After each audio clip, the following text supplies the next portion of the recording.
Down but Not Out. The Scarsdale Fosters, Book 4. Written by B.E. Baker. Narrated by Jennifer Jill Araya and Curtis Michael Holland. 1. Easton. For years, I've been the only person making decisions for Sacrifice Nothing. Every single major decision I made would keep me up at night.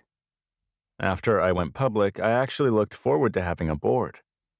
What could be better than having a whole team of experts in the business world, all of them working with me to make Sacrifice Nothing the best luxury brand in America? It was a dream, basically. Or at least that's what I thought, because I'm a moron. The profits from the Vincenzo Imbruglia line have held strong, Mr. Jimenez says. And the men's watches are also outperforming the projections. The evening jackets have done very well, Mrs. Yaltzinger says.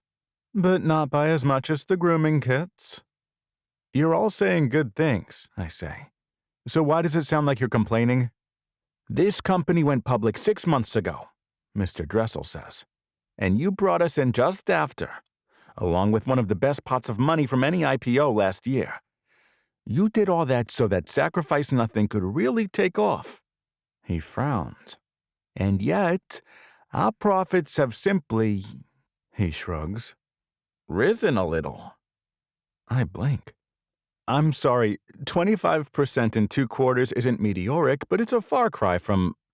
Mrs. Yaltzinger runs a hand through her hair. Sure, the market as a whole has declined, and we've turned a profit.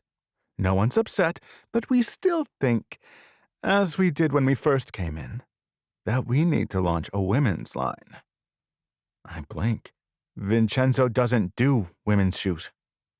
Sometimes I wonder why someone who clearly has no interest in fashion is sitting on our board. But Mrs. Yaltzinger is a professor at Harvard Business School, so I suppose that's something. If you'd rather, we can start with watches then. Or professional wear. Our concern is that you've been ignoring half the population. Think what kind of gains we could have if we were also serving the other half of the professionals and wealthy socialites. Now it's my turn to be annoyed. How do you think I've managed to create 6 separate lines of products that have all turned consistent profits with relatively minimal expenditures in the last 6.5 years? Celebrity support? Mr. Dressel's borderline obsessed with celebrity attention, and I'm beginning to think my endorsements are the only reason he joined the board. Scarcity? Mr. Jimenez is the only person on my board without a fancy degree. He has started and subsequently sold 6 very successful startups in different sectors, so his input is usually just a little different. That's what makes your products consistently sell out. People have to pay full price or they won't get them at all. They're smart people, but they don't get it. Not really. Have you ever heard of Undercover Billionaire? The board blinks. A dozen of them, and no one has any idea what I'm talking about. It's a reality show that started in 2019 with a billionaire named Glenn Stearns. He was dropped into a small town with $100, a car, and a tank of gas. He was tasked to turn that into $1 million business in under 90 days. Mr. Jimenez frowns. Mrs. Yaltzinger arches one eyebrow. Mr. Dressel clears his throat. The others shift in their seats and grunt or scrunch their noses. Clearly, none of them would have taken that gamble. They're smart people, but other than Mr. Jimenez, they aren't entrepreneurs. They don't create. They've been trained to add value. This particular man did do it. Can you guess how? Still blank stares. It was not in any way related to the way he turned his first million when he started out.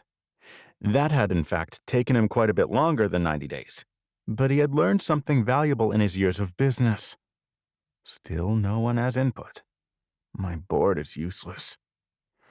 What he did was start a barbecue joint that had live music. He knew nothing about barbecue, and that wasn't even his first venture. He turned the $100 into seed money by selling used tires on the side of the road at first. But once he had startup capital, the barbecue joint is where he went next.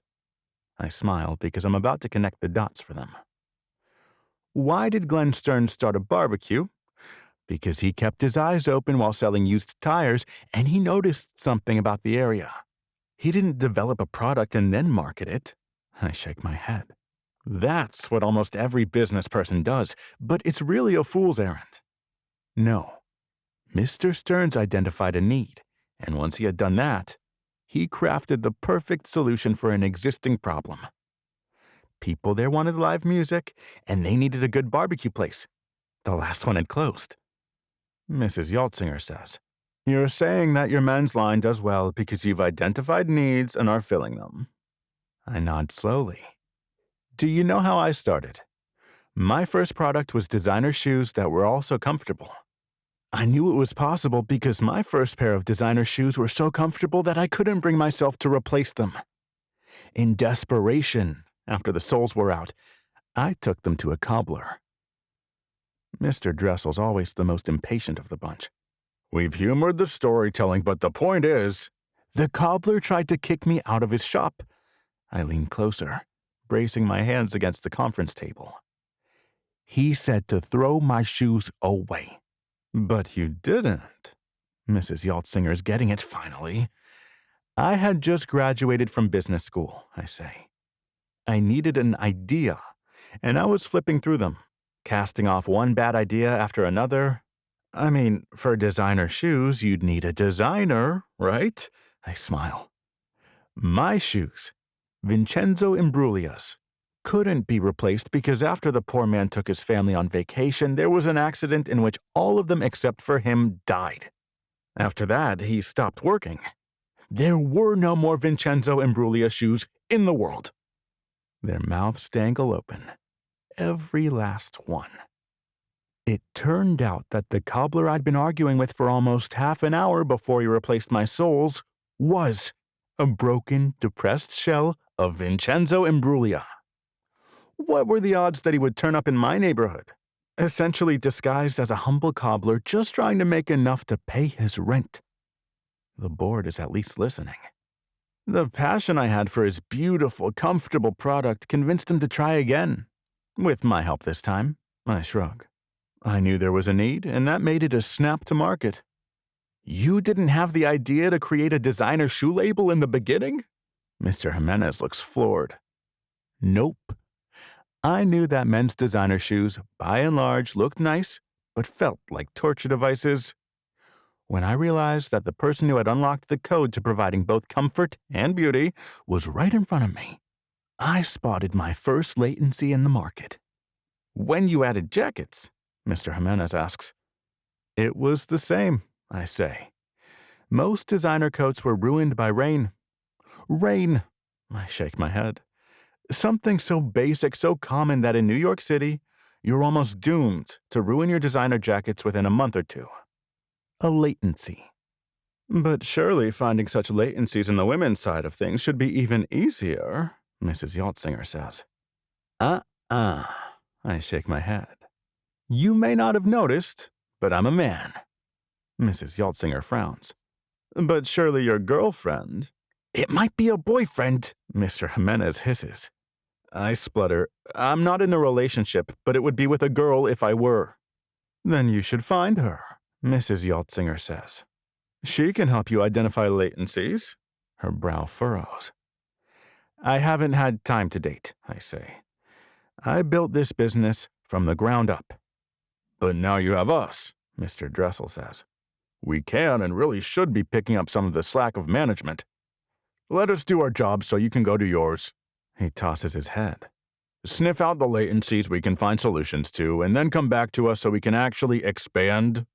It's not that simple, I say. You can't just wish me a girlfriend. Believe me, I'd have one with silky hair and big, full lips if that was possible. Mrs. Yaltzinger's face is pinched as she whips out her phone, taps on a few buttons, and holds it to her ear. Yes, Ursula? I've got a new client for you. He'd like to start right away and look for women with silky hair and big, full lips. Oh boy. Turns out I'm still a complete half-wit. Having a board is even worse than being stuck with my parents. 2. B. Most people hate their job. There's a reason you're paid to do it. I know I'm not special. And to be fair, when I started waiting tables, I didn't hate it. My first time working as a waitress was at Dave and Saren's Inn, and it was small enough that there were never many people. Thanks to Dave and Saren, it never felt like work. But when I started college to study music, it never occurred to me that even after I graduated, I'd still be waiting tables. I'm working at the nicest place in Scarsdale, but that cuts both ways. My tips are so good that I haven't been able to quit. No music job I could find would come close to what I make working 5 nights a week at the Red Horse. Well, that, and I haven't actually gotten a job I'd want. No, not like that, Mrs. Stevens says. Lighter, springier, like the notes are sassy. I still take piano lessons, but it might be out of habit at this point. I was a music theory major, and I've taken piano lessons since I was 12, so you'd think that by now I'd be teaching lessons instead. Or maybe I'm still taking lessons because my teacher has my dream job, and she lets me help her most weeks. After another 20 minutes of somewhat rewarding torture, my lesson's finally over. That's when the fun part starts. I thought you might want to take a look at this one. Mrs. Stevens hands me a sheet of music. Who's it for? The Honda dealership. And? They want it to be fast, upbeat, and staccato. I lift my eyebrows. They said staccato? Mrs. Stevens laughs. Of course not. The world around me disappears as the notes on the page begin to play in my head. Her jingle isn't bad, but it's soggy in the middle. Right when it should really pop, it sinks. This line is the one that needs work, I finally say. You should bring it up a third, and maybe cut the weird chords here. I point. Like this? Mrs. Stevens' fingers fly over the keys. More like this. I sit next to her and she shoves over. As I'm showing her what I meant, I have another idea. It's a good one. Oh, that's much better. She plays it twice, and then she tightens it up a bit more, condensing 2 measures into one to segue better than mine. The bridges are always the trickiest part. Almost an hour later, when I leave, it's perfect. She lets me sit in on the conference call when she plays it for the client. To the car dealership, the melody is probably the least exciting part of their commercial. But Mrs. Stevens and I know that we're making the magic happen. The reason people will remember the commercial, the reason they'll think of Hold'em Honda, is because we did our job. Of course, it's not really my job. It's hers. But still. One day, hopefully. I have applied for over a dozen jingle jobs in the last year, but they're hard to land. It's a job that can be done from home, and it's a job that most everyone who can play basic musical instruments is qualified to do. But you can work from home, and for an introvert, that sounds magical enough already. Add in the bonus that you're able to take the notes I love so much and turn them into a limitless number of new songs that will stick with people, and it sounds like nirvana. Being paid to create music that people will hear, and I can do it in my pajamas in my own home? Please and thank you. Unfortunately, with as long as working on that jingle took, I barely have time to shower before my shift. My long hair takes forever to dry, so I always try to blow dry it before heading in. I'm going to wind up with water all down my back, but hopefully my hair will cover the damage itself. Sometimes I wish we had a more flexible dress code, but it's nice not to stress over what I'm wearing as I pull on the same boring black pants and white button-down shirt that I always wear.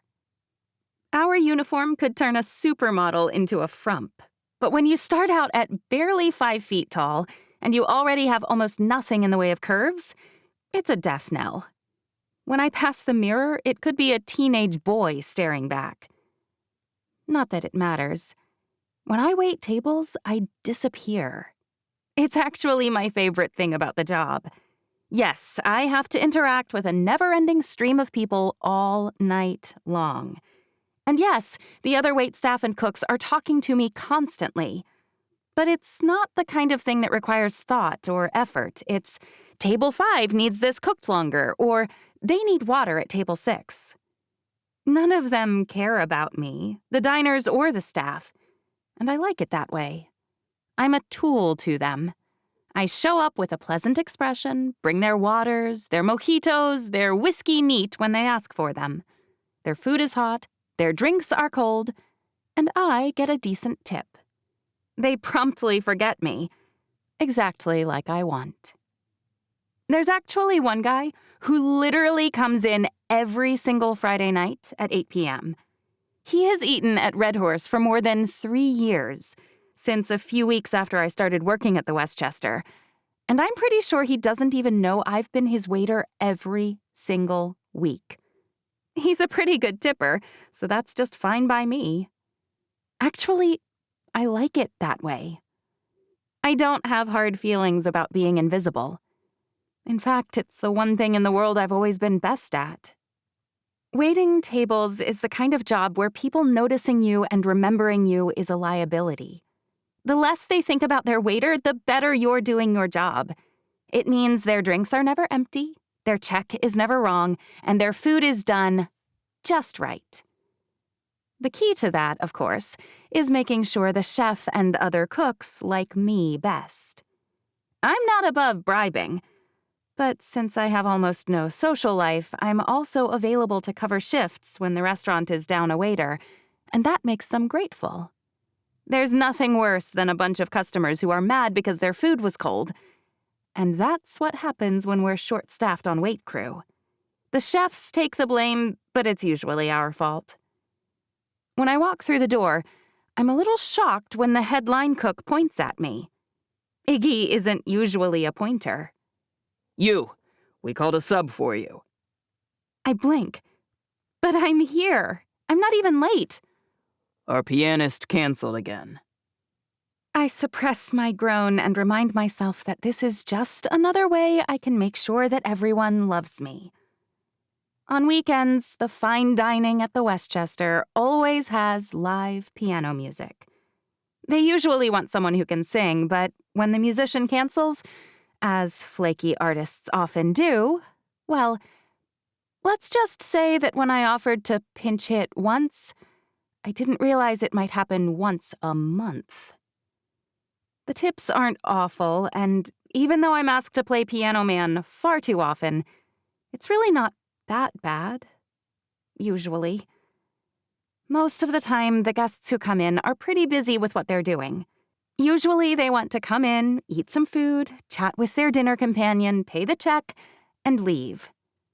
That's the ideal, anyway. But sometimes you find people, especially when you play well, who stop eating, who don't bother chatting, and who just turn around in their seats and stare. I swear I can feel their eyes on me. After spending a lifetime learning to make no impression on others, to attract no attention, it's disconcerting. There's a reason I wasn't a performance major. There's a reason I never considered trying to write and perform my own music. I have a terrible voice and shouldn't sing in public, for one. But for another, it makes me feel absolutely ill to have people staring at me, talking about me, paying attention to me. I can usually muddle my way through, as long as it's sprung on me. Instead of grumbling or cursing Paul for flaking again, I just put my bag in my locker and head for the piano. At least at 5 in the afternoon, there's hardly anyone here. None of the few patrons we do have seem to care that I'm playing. There's an art to not playing so loudly that people can't chat, but playing loudly enough that it creates ambiance. That's one thing I'm very good at gauging. About 3 hours later, right as my arms are so exhausted from playing that I'm about to cry, Stacy shows up. They usually stack musicians on weekends. There's only so many songs you can bang out before you need a break. I get paid almost the same thing for a 3-hour shift as I make waiting tables for 6, which is pretty nice. Unfortunately, before I can leave, Iggy catches my eye and shakes his head. Lincoln puked in the sink. You're covering section 7. I don't argue. I don't complain. I just nod and close my locker without touching my bag. It takes me almost half an hour to get caught up on his tables, who cannot be told their waiter just puked his guts up. They were not super happy to have a 20-minute interruption in their service, but I've nearly gotten them all happy when I catch a new table. It's only a 2-top, but the client's a VIP, apparently. I used to think all VIPs would tip huge, but I was wrong. It's honestly just as hit and miss with them as anyone else. But they're much more likely to throw tantrums, so they almost always give them to their top servers, either me or Ollie. When I reach the table, our host Frank is handing them menus. Not that you'll need this, He says, not with Beatrice as your waitress. "What does that mean?" The woman's lips are pumped so full of collagen that I'm shocked she can talk at all. She has a magical skill. Frank says. I wave him off. "Stop with that," I mean it. he says. It's uncanny. If you answer just 3 questions, she can order the perfect meal for you, guaranteed. You're kidding. The man says. Not at all. Frank says. You should let her work her magic. You won't regret it. I was so distracted by the collagen-lipped, saline-chested woman that I hadn't even glanced at her date. When I finally do, I realize, to my horror, that I know him. It's Easton Moorland. His sister, Elizabeth, is married to my brother, Emerson. We've met twice now, once at their friend's video game launch, where my brother Jake half knocked him over when they arm wrestled. Jake doesn't ever play fair, but it was pretty clear at Emerson's wedding that Easton hadn't let it go. And now, he's my VIP. His company was doing well for years, or so I hear, but it exploded not that long ago, and I'm kind of sick of hearing about it. If I'm lucky, he won't even recognize me. Weren't you just playing piano? Easton asks. I blink. How could he have seen that? The idiot hosts didn't realize who he was, the collagen woman pouts. They made us wait for a table. Easton, at least, has the decency to look embarrassed, but he doesn't appear to know who I am. Thank heavens for small blessings. I didn't mind waiting. The music was incredible. Incredible? The woman arches one eyebrow. If you like elevator music. I do happen to like Chopin. Easton says. I actually prefer Beving, I say, but they want straight classical here. It was boring, so they should let you branch out, she says. Now, if you could play, like, The Piano Man, that would be something. I'll make note of it, I say, with a smile that I hope doesn't look forced. How about it? Easton asks. Feel like working a little more magic tonight? What? Collagen asks. What questions do we have to answer to have you order for us? He's smiling, but not at his date. At me. It's probably easier if you just choose what you like from the menu, I say. Oh, come on, Bea. Easton says. Apparently he knows exactly who I am, and that means he probably knew when I was playing, too. I hate when real life collides with work. I force another smile. The first question is whether you have any allergies, Easton. Wait, do you two know each other? Or, like, did they say your name earlier? Collagen's squinting as she stares at my very small chest. I'm assuming she's looking for a non-existent name tag. Bee's brother, Emerson, married my sister. Easton says. Though until I saw her playing earlier, I had no idea she worked here. It's not like people advertise when they have this kind of job, Collagen says. Easton frowns. I've spent the last few years chained to my desk at the office, but had I known you worked here, I'd have been here sooner. I've heard their pork chop is to die for. I cluck. I don't think that's the right choice for you, I say. Once you answer the questions, I'll pick something better. And I really, really want to get this one right. 3. Easton. Over a year ago now, I made a complete fool of myself. In my 30 years of life, I've never done anything else that was so completely embarrassing. In fact, when boys got into fights at school, I always kind of laughed. Sometimes I'd roll my eyes. It's not that I never understood why they fought. I get angry too. But I always prefer to use my brains to sort things out. Only when I met Bea for the first time, something in my brain broke. She was the most beautiful woman I had ever seen. She was so petite that I had ached to wrap her up and protect her from the world. She had a gorgeous waterfall of shining ebony hair. Her eyes were huge, almost anime-sized, and velvety brown. Her mouth distracted me so badly that I continuously found myself lost in the conversation. And then her movie star brother had flung his arm around her shoulders and something inside of me snarled. It wasn't a friendly arm. He was saying mine with the movement. It made me angry. Which was insane, I barely knew her. But when a few moments later he suggested that someone who spent all day in a boardroom instead of physically training for action movies would have no chance of beating him in an arm wrestle, I'm not sure what happened. I mean, looking back on it, obviously my hours of sitting at a desk hadn't prepared me to beat him. I worked out. Apparently not nearly enough. I put up a decent fight. Straining, heaving, puffing, and then he winked at me. Winked!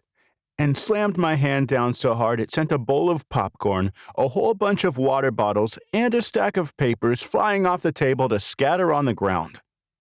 It was loud. It was humiliating. And while I fumed, that cretin slung his stupidly muscular arm around Bea and waltzed out of the party. To make everything even worse, he winked at me again as he strolled out. With Bea. In my entire life, I have never done something so shamefully embarrassing. But I did find someone online to show me how to arm wrestle after that. And I never skipped shoulders again. Not that any of that matters. After that infuriating and humiliating interchange, I spent the weeks leading up to Emerson and Elizabeth's wedding preparing to meet Bea again. I asked Elizabeth about her, but my sister was worse than useless. She giggled, she made jokes, and then she threatened to tell Emerson I had asked. It was almost worse than the arm wrestling. At the wedding, that horrible Jake priest never left her side. Not for a moment for the entire wedding. I swear maybe it's because I know they're foster siblings and not real siblings, but he acts like she's his girlfriend. No matter how many times I ducked around corners when I saw her head around one, Jake was already waiting there like a shield. He didn't wink again, but it was almost worse than if he had. And now, as if the only time I can possibly meet her is when I'm at my worst, I bump into her here, at her job, with the most plastic, ridiculous date I could ever imagine. The contrast between Bea's shining natural beauty and this woman's purchased and polished face is appalling, frankly. I have no idea how I'm supposed to somehow make any inroads with her tonight, while I'm on a date, but if I have to come back here every night for a month, I will. I decide to start by telling her that I'm excited to be here. I've spent the last few years chained to my desk at the office, but had I known you worked here, I'd have been here sooner. I've heard their pork chop is to die for. I don't think that's the right choice for you, she says with a shy smile. Once you answer the questions, I'll pick something better.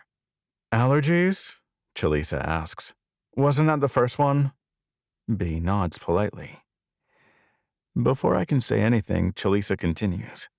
Well, citrus, sesame, and gluten, though I guess gluten's not really an allergy, but I can't eat it or my face bloats. This face is worth a lot of money, so I can't have it bloating. She giggles. I'm going to kill Mrs. Yaltzinger. This irritating woman is who their matchmaker came up with? They didn't even tell me her name before our date. They just said that my match has over 1 million followers on social and is an up-and-coming influencer for women's cosmetics. Like that matters more than her lack of a personality. In spite of the fact that my last 10+ years were devoted almost entirely to either school or work, I'm not willing to marry anyone they point me at. I wonder what they'd say about B. For some reason, I doubt she even has social media. Although, who knows? Maybe she has a piano or music account. She looks exactly like a starving artist should. And not just because she's thin. She just has this air of, I won't change who I am for you or anyone else, no matter what. I had no idea how attractive that was until they set me up with this chameleon who desperately wants me to like her. I'm wishing I'd spent more time with my new brother-in-law, Emerson, right about now. Maybe I'd already have run into B under better circumstances.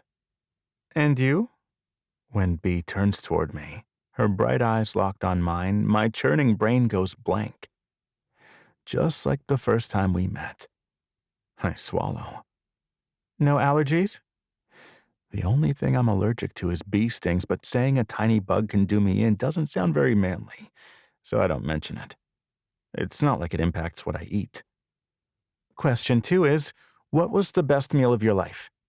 She lifts her eyebrows. Like, tell me what it was, how old you were when you ate it, and where you consumed it. That's like 3 questions, my brain trust date says with a frown that somehow inexplicably creates no wrinkles in either her forehead or the place between her eyebrows. Probably thanks to an extra helping of Botox. I'll start with this one. Maybe I can redeem myself. When I was 12, my parents took us to London, and I had fish and chips from a food cart, and we ate it while sitting on a bench on the Thames. London sounds posh, B says. But eating fish and chips on a bench? That doesn't fit the image of one of the youngest multimillionaires in New York City. Who knows, I ask. I might surprise you. Chalisa's frown turns into a scowl, which is only apparent by the pursing of her lips and the daggers she's staring at B. Why would you surprise her? She's the waitress. You're right, B says. It's my job to surprise both of you. So tell me, what was your best meal? Last week. Chalisa straightens, glancing down at her immaculate manicure. At Per Se in New York City, I had the most epic chocolate mousse cake I've ever had. She shrugs. That's not a meal, though. B bites her lip. Did you love the entree you had there? Of course I did, Chalisa says. The lobster was amazing. B's sigh is so slight I wouldn't have caught it if I wasn't watching her so closely. Her smile falters for the briefest of moments, like a computer screen that glitches. It makes me laugh. What's so funny? Chalisa snaps, but then as if she has remembered something, she laughs. It may be the most forced laugh I've ever heard. Just kidding, that was funny. B's expression, like she's seen someone urinating in public and desperately wants to back away slowly, is even funnier than the glitching smile. My last question is, what was your worst meal and why? Mine was every single time my mom tried to cook, I joke. Luckily, it almost never happened. B's laugh isn't forced. It's quick, sharp, and high. She tamps it down quickly, though, and that bums me out. If you could be a little more specific. He answered, Chalisa says. And mine was peanut butter sandwiches at a friend's house. You don't like peanut butter and jelly? B's lips pucker. A good PB&J is one of life's true indulgences, I think. No one asked what you think, though. Right? Chalisa turns toward me and widens her eyes like I should be horrified that our waitress has more than 2 brain cells, and they aren't fighting. Actually, I'm delighted to hear what she thinks, and like her, I love peanut butter and jelly. especially if the bread is soft and the jelly's grape. Grape? B scrunches her nose. Yeesh. Too boring? I ask. She shrugs. Not nearly as fun as, say, orange marmalade. Chalisa tosses her napkin on the table and stands. Why are we talking about peanut butter sandwiches? She shakes her head. We should go to a new place. I like this one, I say. And I think that if you're set up with someone by a high-end matchmaker, even if you don't like them, you should grit your teeth and endure the meal, wherever you go, instead of making a scene. I lift my chin and look right at her. At least, that's what I've been doing. Her jaw drops. Her bright red lips parted alarmingly wide. You've been... Her mouth snaps closed and she frowns. Wait, are you saying... Get it faster. B mutters so softly that I almost miss it. She shouldn't have to deal with this just because I am. B, why don't you take your best stab at what you think we'll like, I say, and then we'll let you know whether you were right. B inclines her head, spins around, and darts off. Chalisa huffs. Twice. I think she's trying to decide whether she can bring herself to sit back down. The problem with her is that she's used to being adored, and people who are always catered to, all their whims and fits indulged, become incapable of polite interactions. I could tell that was her problem within 2 minutes of meeting her. It was a common affliction when I was growing up, surrounded as I was by spoiled rich kids. Of course, the slit running from her ankle to her hip bone was another red flag that this woman was probably not the kind of girl I was hoping to meet. I could have done without seeing her electric blue thong peeking out at me with every step, but I'm ignoring the things about her that bother me. She could at least have the decency to do the same. Are you really not having fun? She sticks her bottom lip out. Is that a shock? Maybe she really is extremely stupid. You're not what I expected either. She narrows her eyes, as if she's trying to decide whether this can be salvaged. Yes, sticking around is a big waste of your time. What happened to gritting your teeth? She snaps. Maybe she has more insight than I gave her credit for. I suppose I couldn't even take my own advice.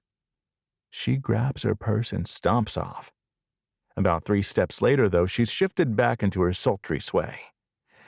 I suppose it's not very gratifying to stomp in 4-inch Jimmy Choos.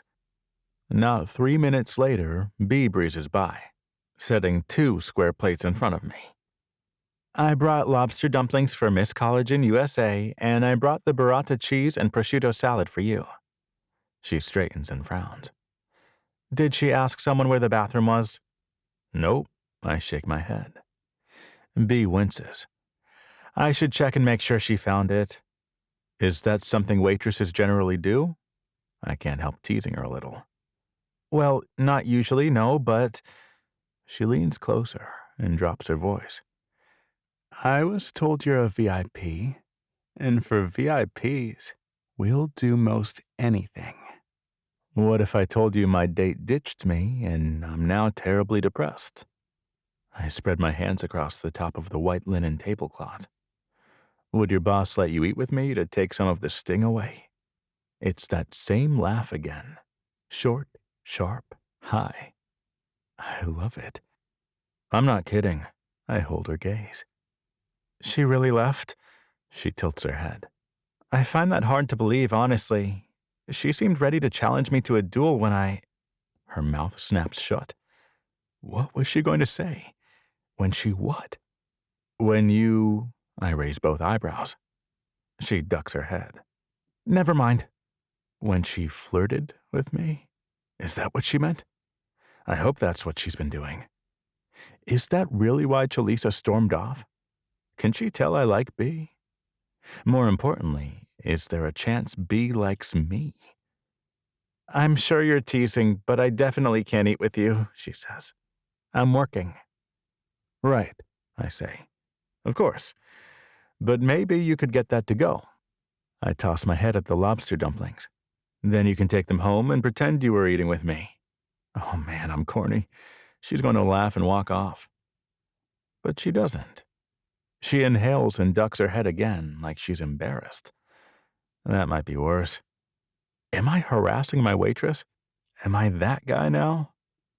Before she has to say anything else, I reach across and grab the lobster puff things and shove them both in my mouth. Wow, those are good. Bee straightens, her shoulders squaring. That's not usually how people eat them. I chew, chew, chew, and swallow. The bite is so big it hurts my throat going down, like it's dragging its hands down the inside of my esophagus. No, I cough. You don't say. There's the laugh. But at least she doesn't walk off, and she's laughing at me, not because I've made her nervous or uncomfortable. I didn't bring those for you, though. She tosses her head at the prosciutto and cheese thing. The burrata is what you're supposed to like. You thought Chalisa would love the lobster dumplings? I ask. Why? I mean, they were good, but they tasted pan-fried, and I don't imagine she eats a lot of oil. Bee narrows her eyes at me. Just try yours. I stare at her for a moment, wondering what she's thinking, and then I nod and look down at my food. I cut the cheese into a smaller piece and spear a slice of prosciutto, making sure to get some arugula and the balsamic. When I pop it in my mouth, I don't expect much. At the end of the day, prosciutto's really just ham and a tux. But this is more. The pickled onion, the hint of seared squash, and the tang of cider, together with the balsamic. The flavors are amplified in a way I didn't expect. I scoop up a second little blob more slowly, and when I pop it in my mouth, I savor it, closing my eyes, inhaling slowly. When I finally open my eyes, Bee's smiling. Told you. Why'd you pick this? She shrugs. I was right, though. It was phenomenal, I admit. But now you have to tell me why you picked lobster for Miss College in USA, which has to be the funniest nickname I've ever heard of someone giving a person they've barely met. Bee purses her already full lips, and I want to reach out and brush my thumb against them. Because apparently I'm insane around her. She sighs, like she's decided something, and then she says, I'm not proud of it, but I chose them because she said she liked seafood, and I know they're made with flour, so I thought she might still eat them in spite of that. Her lips twitching. I'm a jerk, but she said it wasn't an allergy, so I won't apologize for it. This time, I'm the one laughing. It's too bad she didn't get a chance to bloat, I say. Her face is worth a lot of money, Bee says. I guess I'm kind of a bad person. She spins around on her heel and disappears. I should probably pay and leave, but even the Hulk couldn't drag me out of this restaurant. I know it's not a date anymore, but it feels more like a date now than it did with my date sitting across from me. Like a creeper, I pretend to be on my phone, but really I watch Bee take care of her other tables. She's so small that watching her carry big trays is, well, it's surprising somehow. She acts like a tray with 4 or 5 plates on it weighs nothing, setting it effortlessly on the small stand she whips out with her free hand. It's not very long before Bee returns with 2 plates for me. I'd already put in the order. She bites her lip. I swear, if I wasn't sure she's not some crazy vixen, I'd assume she was pursing and biting her lips just to draw attention to them. They look like what Chalisa clearly wanted hers to look like when she had all that collagen put in. Large, plump, and currently being bitten by very white teeth, one of which is just a tiny bit crooked. The one just to the left of her front 2 teeth is angled just a hair, and I love it. No? Shoot, she asked me something. No? I repeat her question like a moron. A tiny smile curves at the edge of her mouth. You don't want freshly ground pepper, right? Yes, the food, because that's her job. I glanced down for the first time to see what she brought. A burger? I can't help my surprise. For your date, I brought the Sweet Melissa Surf and Turf. Crab leg, a 6-ounce fillet, butterflied with chili butter. It's got a very subtle zing that only the most discerning palate will catch. So she'd be sure to miss it. I point at my burger. But explain this. Try it first. She folds her arms across her chest. I want to argue, but she's channeling a pretty impressive amount of third-grade teacher. So I duck my head, pick up the burger, and take a dutiful bite. Like the prosciutto, this is an explosion of several flavors that I do not expect. Burgers at steakhouses usually have a thick, juicy patty, often flavored with a lot of salt and strange seasonings. This is nothing like that. Instead, it tastes like maybe 2 or 3 very thin, very crispy patties. They're almost lacy on the sides, and they're seasoned only by salt unless I'm wrong. Anything more would fight with the strangely sharp Gouda cheese that's not quite melted, the crisp red onions that were clearly marinated in something tangy, and some kind of sauce I can't place. Maple? And she arches one eyebrow. The bun's soft on top, crunchy underneath, and the sauce, the onions, and the cheese offset the patties perfectly. It's the best burger I've ever had, and I love burgers. I didn't tell her that. After what I did tell her, I expected seafood. It's really, really good. But if this burger costs $100, I'm going to be annoyed. Will you, really? She drops one hand on her hip. Nothing she does could annoy me. Absolutely, I lie. You're in luck, then. It's the cheapest thing on the menu. Doesn't that cut into your tip? She shrugs. I think happy customers tip better. But surely 10% of $100 is better than 20 or 30% of 25. B leans closer, her breath washing over the side of my face when she whispers, People come here for an experience. As long as we deliver, we're doing our job. An experience. I turn so I can see her face, and I'm lost again. Her eyes are like nothing I've ever seen. So earnest, so sincere, and so dough-like. Well, I appreciate your sensibility about my budget. I cringe as I say it. What's wrong with me? I haven't flirted in so long. Have I forgotten how? That's embarrassing. She straightens. What should I do with hers? Do you happen to like crab or fillet? She scrunches her nose. I prefer mine medium rare, but there's no way she'd eat that. So you ruined a perfectly good fillet. It's butterflied, she shrugs. So yeah, ruined. I laugh again. Better throw it to the dogs. Do you have a dog? I've never wanted to have a dog more in my entire life. I should get one now that I have a little more time. I smile. I know someone who could help me with it. Gah, Easton, you idiot. I should have told her I needed her help in picking one. Elizabeth's very passionate about pets, she says. You're not? I like animals, she says, but I'm not really in a position to take care of one. I work long hours, and I'm not exactly ordering steaks and crab to toss to a dog, she winks. I'm such an idiot. She's a waitress, and I'm just reminding her of that. I feel you on not having the time, and now I'm just staring at her again. Well, I'll let you eat that burger. She shoots me a half smile, and then she's gone. Like a buttercup at sunset, I slump over my burger. It's delicious, but I swear it tastes twice as good when she's smiling in my direction. When she brings me a dessert, just one this time, I perk back up. What's this? She's literally carrying a balloon suspended by what looks sort of like a sour straw, connected to a tray that's covered with chocolates and syrup. You seem like someone who appreciates presentation as much as flavor. She tilts her head. Is that wrong? You brought me a balloon? Do you think I'm 5? Oh, shoot, does she? Her smile's tentative. It's an edible helium balloon. Our chef's best friend invented the idea with him in cooking school, and the restaurant Alina in Chicago and this one are the only 2 places that serve them, as far as I know.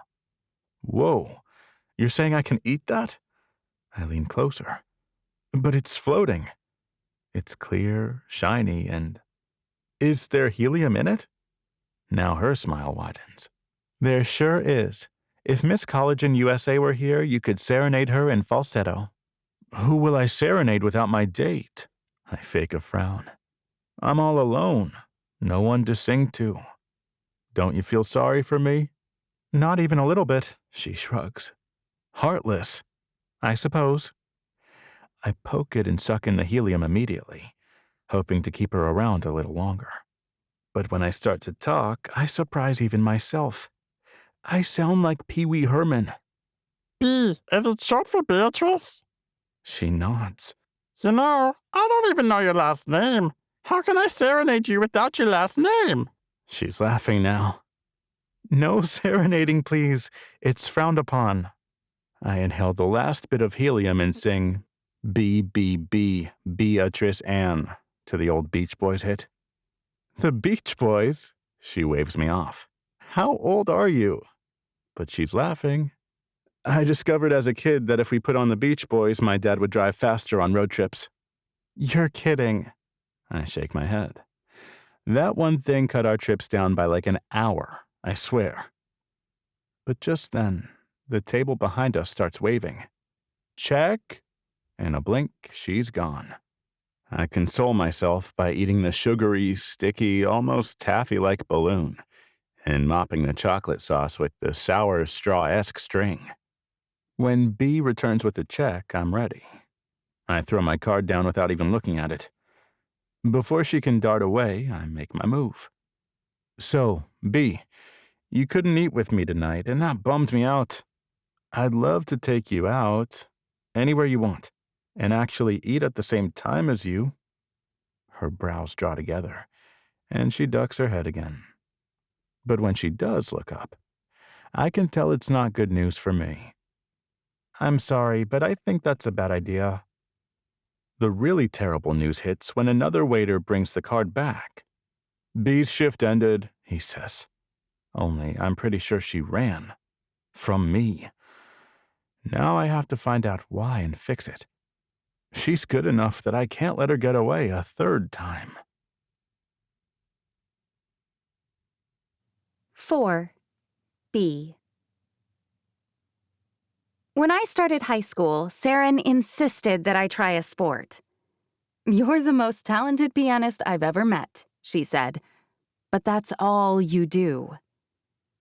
She crouched down so we were eye to eye, and when someone who's 5'4" has to crouch, you know you're short. I worry that you're hiding in that music room. She pressed a kiss to my forehead.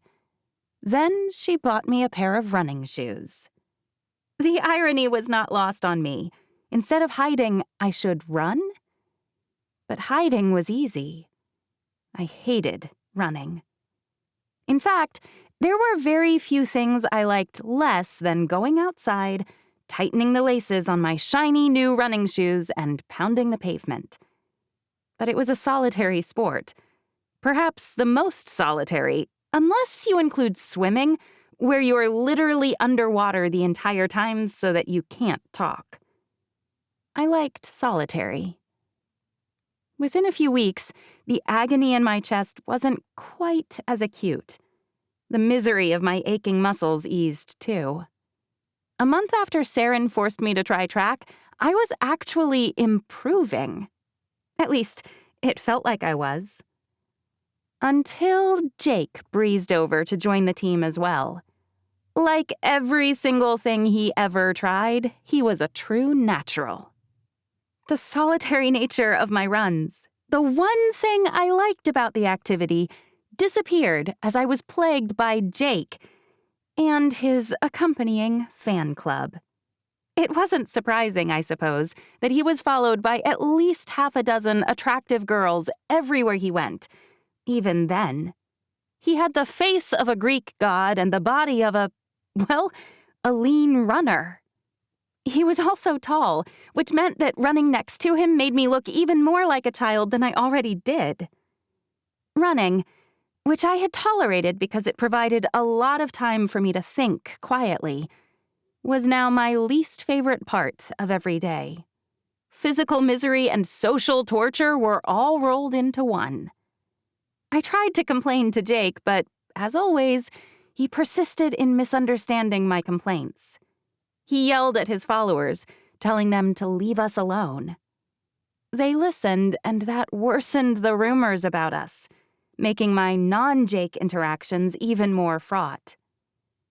After years of those types of things happening, I've learned my dream guy is basically Jake's opposite. Short, unattractive, socially awkward. That's the kind of person who's likely to accept that I'm small, shy, and quiet without trying to change me. Since I work in a restaurant, which keeps me busy nearly every night of the week, it's been easy for me to avoid dating anyone like Jake. Or, really, I haven't been pursued by anyone at all. Unless you count the sous chef, which I do not. She's 100% not my type.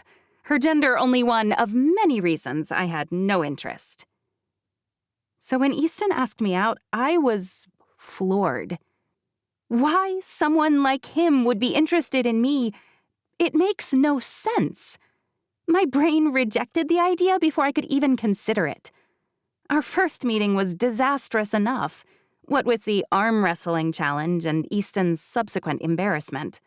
I swear, it's the one consistent theme in my life. If Jake can cause trouble, he does. In his defense, I used Jake as a shield at the wedding. I noticed right after the ceremony that Easton was heading my way. I figured he wanted to somehow smooth over the awkwardness between all of us, but I didn't want any part of that. There's no reason for us to see Easton in the future just because Emerson married his sister. I decided it would be simpler to avoid him entirely. Jake's always been really good at social situations. So when I mentioned that I'd rather not talk to Easton after the nightmare of the arm wrestling, he stuck by my side for the entire reception. I had to endure Jake's gaggles of admirers, but it was fine. Only now, after spending a bit of time with Easton, I wonder, was he trying to clear the air? Or could he have been interested in me even then? What are his intentions?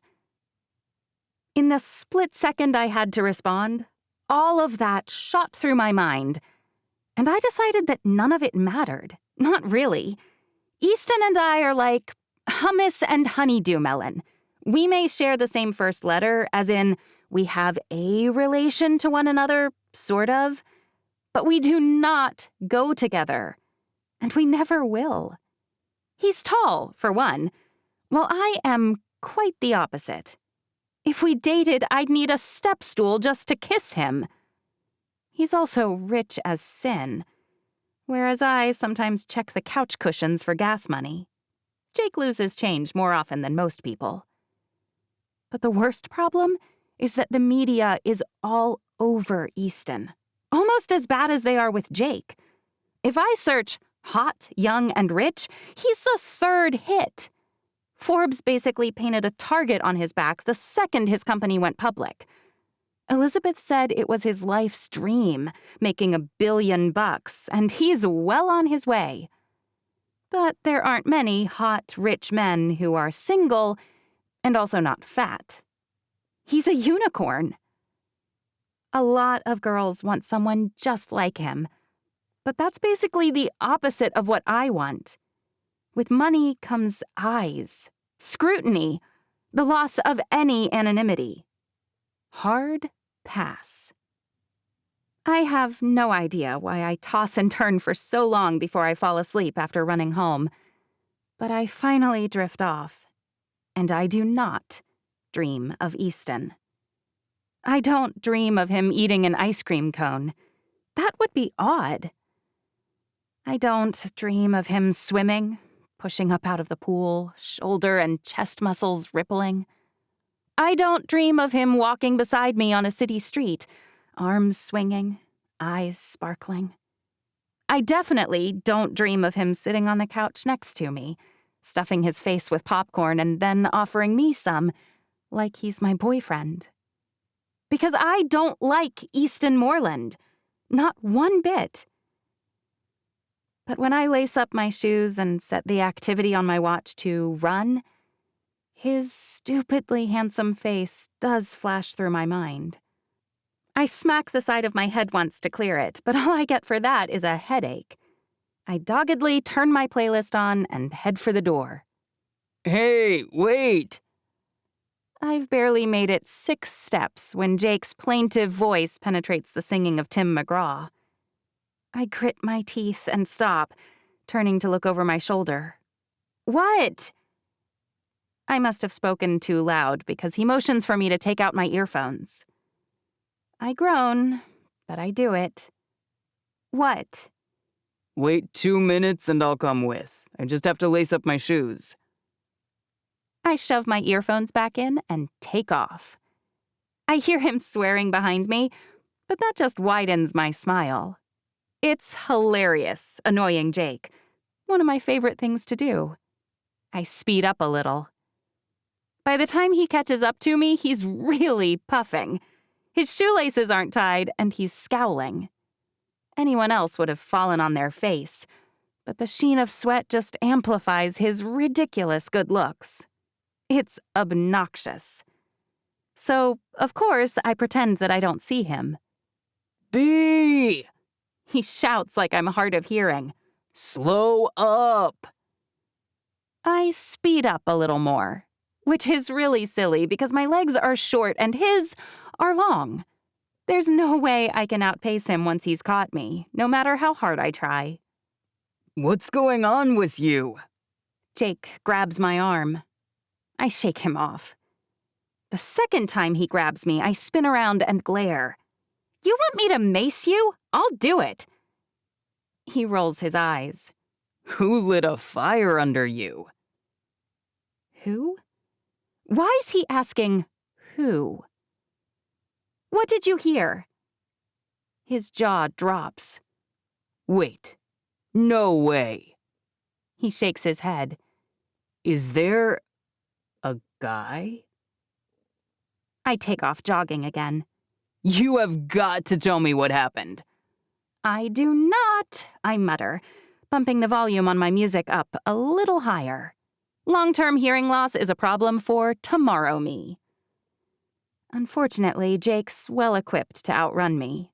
He runs way more, firstly, and also he's 6'3", so his strides decimate mine. After we reach the park, I finally surrender, collapsing on a bench. 6 miles. Jake whistles. Whoever upset you really upset you. The park is 3.2 miles from our apartment. He always calls it a 6-mile run. To me, that's 7 miles. I round up with physical activity, always. No one upset me. I lean back and close my eyes, tucking my headphones in my pocket.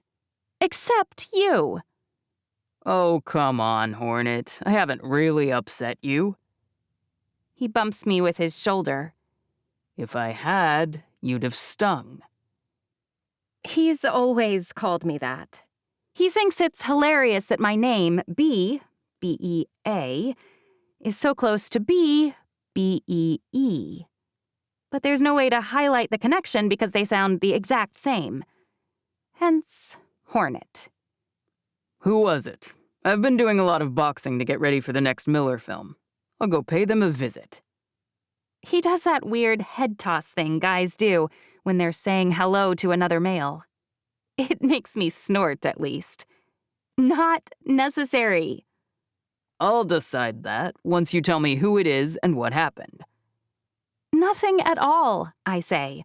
Happens to you a dozen times a day. Someone asked me out, and I said no. He frowns. Who asked you out? He scratches his nose. And why'd you say no? I put my headphones back in, hit play, and close my eyes. Oh, come on. You've told me the worst part. Just give me the details. He pulls a water bottle out of his little running belt and rips the top off. We're not in high school. Suddenly, Jake's right in front of me, his hands gently taking my headphones out. Softly, Hornet, he whispers. You're yelling, and now everyone's looking. I peer around his shoulder and notice a few people looking my way. He's blaming my volume, but that happens every single time I go anywhere with him. It's probably his fault, so I refuse to apologize. Now, who was it? Not the sous chef again. He drops back onto the seat next to me. Tomorrow I'll show up at work, right after you get there, snog you good, and then you can tell everyone we're secretly dating. That's an idea so ridiculous it makes me laugh. So that's a no to the semi-public makeout? He takes a huge swig of the water. That's a heck no, I say. But it wasn't her. She's given up. I think she's dating the wine supplier, actually. Good for her, Jake says. So who do I need to kiss you in front of then? Jake. What? He asks. You're not really my sister, you know. It would probably fix the problem, once I know where and in front of who to lay one on you. It was Easton Moorland, I say, expecting him to have no idea who I'm talking about. That's Emerson's wife's brother, who we met at the video game launch party. You challenged him. I know who it is. He downs the end of the water, crushes his water bottle, and tosses it into the trash can next to us. It goes right in, as always. Everything for Jake is like that. Effortless. Charmed. He stands up, tosses his head back and forth, and then starts to jog in place. Let's go. Long way back. Not for him, but to me, 3 miles sounds like absolute torture. Are you okay? Jake frowns, tilting his head. I can jog back, grab my car, and come get you. That's why I let him get away with so much crap. At the end of the day, Jake really is a pretty good brother. It's fine. I drag myself to my feet. I won't die of a little exercise. A few dozen strides in, and he still hasn't said a word about Easton. I find it strange. What? You no longer care about fixing my problem? He shrugs. Like you said, it's no big deal. You told him no. It's not like Jake to let things go, but he does.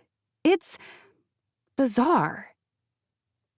About a mile later, when my thighs are cursing me for my stupid burst of energy earlier, and my lungs are screaming that September's still too hot for running outside in New York, I need a distraction. So I poke the bear. Tell me why you stopped badgering me when you found out it was Easton Moorland. I didn't. Unfortunately for him, I know Jake's practiced scoff. You're lying, I say. I'm probably the only person who can tell. It's just that... He stops. That guy's a jerk. His eyes are wide, his expression earnest. For him, that's rare. Whoa, did you hear me? I told him no. But when did you even see him? He asks. Why'd he think you might say yes? I shake my head. I don't think he did. Guys don't ask unless they think the girl will say yes. He narrows his eyes. Where did he ask you? He came into the restaurant last night. Jake throws his hands into the air and jogs around me in an outraged circle. See? That's my point. What kind of guy asks a girl out while he's on a date? I didn't say he was, I hedge. He blinks. So, wait. He went into your restaurant on a Friday night for what? A business dinner? It was a date, I admit. But his date was a nightmare. They got set up by some kind of matchmaking thing, and she left in a huff. Jake's shaking his head, but he starts jogging again, and I have to scramble to catch up. I mean it, I say. It wasn't gross, okay? Did he tip you a ton of money before he asked? I frown. wiping at a bead of sweat rolling down the side of my face. No, I mean, he asked me out before he paid. But he did tip you well? I'm not sure, I say. I left early. Jake huffs. See? He's gross. He's not, though, I say. Well, if he's so great, then why did you say no? Jake's voice is uncharacteristically soft. He's not the right guy for me. He throws his hands up in the air. That's what I said, but then you jumped in to defend him like he just won the Nobel Peace Prize. Jake's always so melodramatic. I just wanted to go for a run because he was gross and it upset you that he stalked you at your work to ask you out.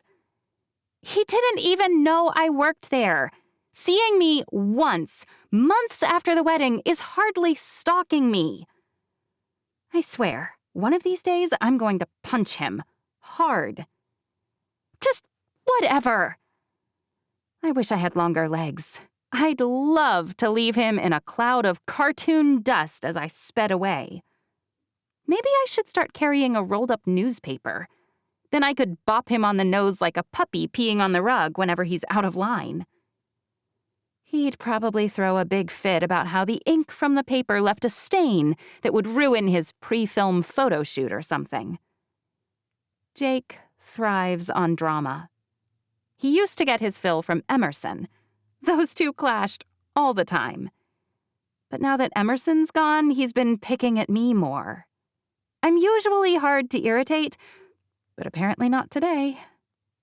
My feet are throbbing and my t-shirt's drenched when we finally get back to the apartment. Look. Jake spins around in front of the door, blocking my entry. If he calls or comes by again, you need to tell me. Why? I lift my eyebrows. So you can go practice your boxing on him? Or did you plan to challenge him to another arm wrestle? He rolls his eyes. I mean it. Yes, sir.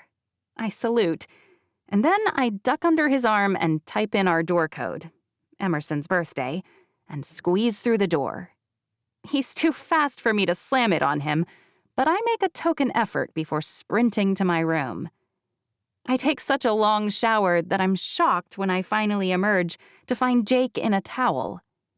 He's drinking orange juice straight from the carton, standing in front of the fridge. You're not filming a commercial. I throw a hand towel at him. Put some clothes on. You know, most girls would kill to be in this room right now. He bobs his head. I groan and point. Go get dressed.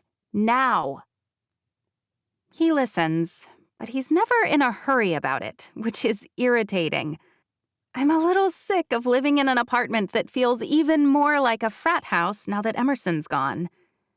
But Jake took over Emerson's portion of the rent and utilities when he left, and I can't afford to look any gift horses in the mouth. Not until I find a more lucrative job, anyway. Which is why, now that I'm clean, I work on my submission for the Jell-O jingle competition that's due tonight at midnight. Most people probably think it sounds lame, but if I win, I'll have my first jingle credit and also a paid job to put in my portfolio. And I'll have my foot in the door at the agency that set it all up. I've got the melody worked out. That's always a snap for me. Now I'm just agonizing over the words. In reality, someone else at the songwriting firms often handles lyrics. But for your first jobs, you have to do it all. It helps that the product's an easy one to work with. Jell-O rhymes with everything. In some ways, that also makes it harder. Standing out is the key, but when any idiotic first-year musical studies major can bang out a rhyming verse for a product, the songs all start to blur. Mine needs to shine. I've just scribbled out the entire thing, balled it up, and chucked it at the trash when Jake's body gets in the way. My sad little paper ball ricochets off his calf and rolls under the sofa. Easy there, Babe Ruth. I think you mean Nolan Ryan, I say. Babe Ruth was a famous batter. Yeah, well, Nolan Ryan didn't get a candy bar. Jake plops on the sofa, popping his ankle up on his knee. Angry about a text from Loverboy? As if. I sigh, my shoulders slumping. I hate Jell-O. Not this again. Jake leans forward. Just let me call my agent. I can get you some jingle work and... I shake my head. No thank you. You are so stubborn. They'd only be giving me a job to try and make you happy. I do not need my boss sucking up to me so you'll consider their movie or their commercial or whatever. I want my songs to be chosen because they're good. He sighs. Same song, different verse. No, same song, same verse. I let Jake call in a favor for me once. He sang a song I'd written on the one album he ever released, before he transitioned to doing blockbuster movies, and was still sort of exploring the various options in the entertainment world. The album did fine, but my song was the worst seller on the album, until the media did an article about how he'd only included it for his poor, pathetic foster sister. It blew up, and those twice-yearly royalties still float me for most of the year. I should be grateful, but it was the most embarrassing month of my life. A few times, some crazy pop culture weirdos actually recognized me. When they tried to take photos with me and wanted my signature, I wanted to die. The only reason that story disappeared is that my very angry grandfather made it go away. It didn't make him look good that I had a foster brother. Any way you look at it, the last thing I need is more strings connecting me to one of the hottest new actors in America. When Jake won't let it go, I wave him over. I don't want a referral, but I will take your input on my ideas. I play the melody for him. That's really good. I wish he didn't sound so surprised. Of course it is. That's like telling an ant he's good at carrying heavy things. A bright and clear melodic line is kind of my thing. Jake nods. Then show me your lyrics. Keep in mind, I'm jingling a jiggly dessert no one eats anymore. I'm aware. Believe me. Go ahead. I'm not singing it. I point. You. No way. The only reason I agreed to this was so I could hear you sing it. But he's smiling, so I know he's kidding. No one needs to hear me sing. Not ever. I'm not off-key, not after years and years of music. But my voice is scratchy, always. Probably from years of secondhand smoke from my mom. Who knows? Okay, start. I play the lead-in, and Jake comes in flawlessly. After spending more than 5 years in choir together, musical stuff is the one place where we always harmonize. 40 minutes later, when it's time for me to get ready for work, I've come up with a winner. Or at least, I hope I have. After another few moments of agonizing, I upload the file, and then I click Submit. You'll win, Jake says. I'm almost to my door, but I pivot and point. You will not call anyone. Swear. He rolls his eyes so hard that a preteen girl would be jealous. You think I have connections to Jell-O? I'm not Bill Cosby. That's not a promise. He leans against the wall, the set of his jaw so familiar I could draw it with my eyes closed. I swear, Hornet, that I won't mention your submission to a soul, not even to Saren and Dave. All right, then. He's gone by the time I come out, ready for work. That's typical Jake, too. He's not big on hellos and goodbyes. I think he's still broken from his dad. Eventually, that guy will get out of prison again, and then things will get ugly, I'm sure. But for now, I just have to accept that I'll never know where Jake is without microchipping him. Mom and Dad talked about doing it a lot. Saren and Dave, I mentally correct myself. Making a mistake in front of my birth mom or my grandfather always results in a lot of drama. So for years, I've tried my best not to call my real parents Mom and Dad where anyone can hear. As a bonus, it makes Jake feel easier that he's not the only one calling them by their first names. We all know they're Mom and Dad to him too, but some of us can't always say it. The great thing about Saren and Dave is they just take us as we are, damage and all. They always have, from the first time I split Saren's meaty lasagna with Dave. I'm almost to work when Kiki, the sous chef, calls. "Hey," I say. "I'm almost there, but I'm not late. Is everything okay?" "I forgot you do that," Kiki says. "What?" "You're always on the defensive. You're not late." "Then what's up?" "There's a super hot guy here waiting for you," she whispers. "He said not to tell you, but he asked if you're working." My heart races. What does he look like? Tall, dark hair, striking blue eyes. I mean, he wouldn't turn me straight, but it would be a close call. You know those Jude Law lookalikes do it every time. It's Easton. It has to be. Until she said it, I didn't realize how much he looks like Jude Law. Why is he there? How busy is it tonight? Maybe I can call in sick. I mean, I kind of need the tips from a Saturday night, but some things aren't worth the trouble. Don't even think about calling in. She snorts. Harv would lose it. Fine. Thanks for the warning. Sunglasses and a scarf, she says. Then she hangs up. Like I have a scarf that would cover my whole face. I'm not a 1950s housewife, a bank robber, or a rancher in Montana. Besides, even if I do cover my face, how many other waiters are 5 foot tall with long black hair?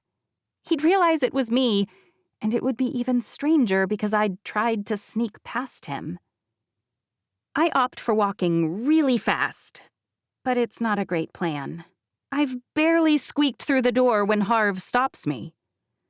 "There's a VIP in there asking for you." He's flipped my own people.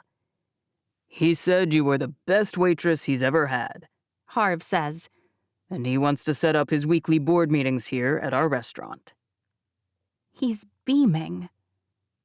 Oh. So, wait. Am I a total narcissist? Maybe this isn't even about me. Was he asking for me? Kiki said, "He wants you to wait on the board for their meetings, but they do them during the day and you usually take nights. You'd only have to switch to days on Tuesday, and you get Sunday and Monday off already, so I thought..." "I'll do it," I say. Making Harvey happy? That's a no-brainer. So what if I have to wait on a bunch of stuffy business people? It's not like he's asking me out. He was impressed with the restaurant, not me. I'm an idiot. "Oh," Harv says. "and he was hoping you would wait on him tonight, too." Well, crap. "Chop chop," He says. "We have a VIP to impress." Only, when I approach his table, Easton doesn't look like a VIP businessman. With the smile on his wickedly curved mouth, he looks a lot more like Dickie Greenleaf, Jude Law's most epic role. "E," He says, smiling as he stands.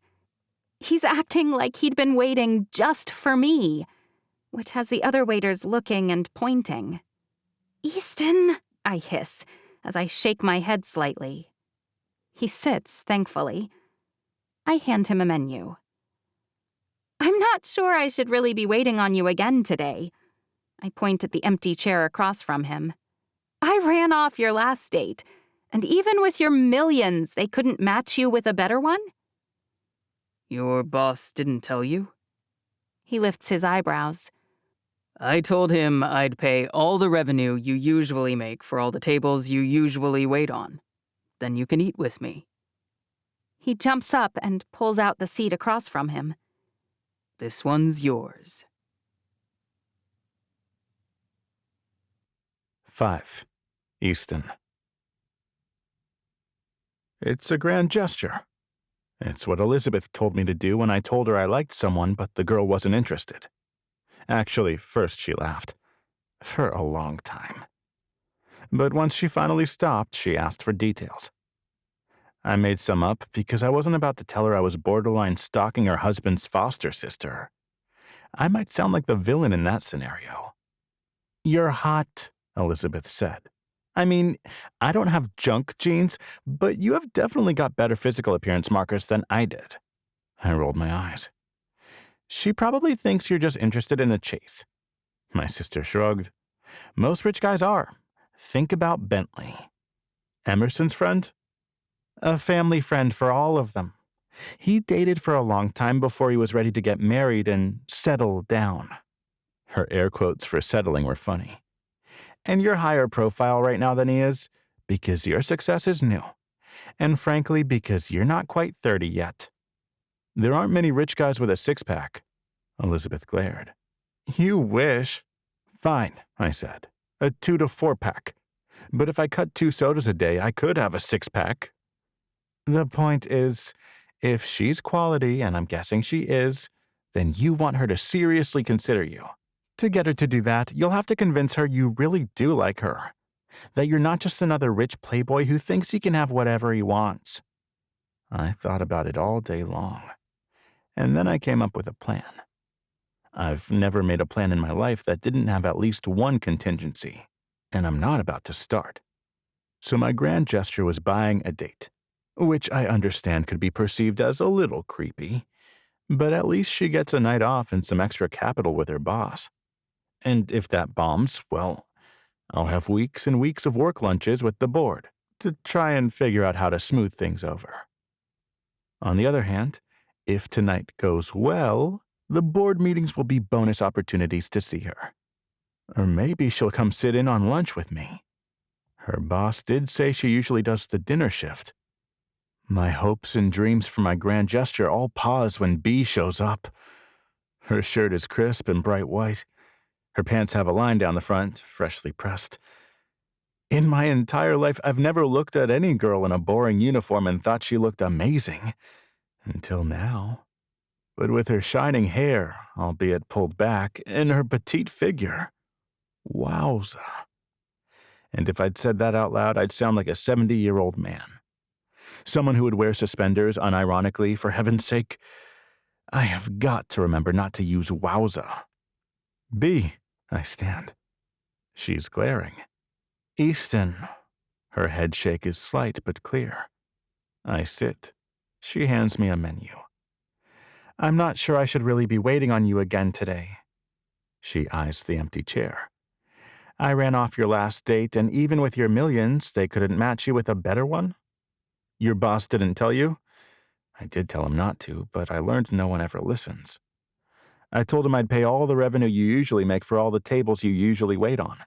Then you can eat with me. I hop up and pull out the other chair. This one's yours. All the blood drains from her face.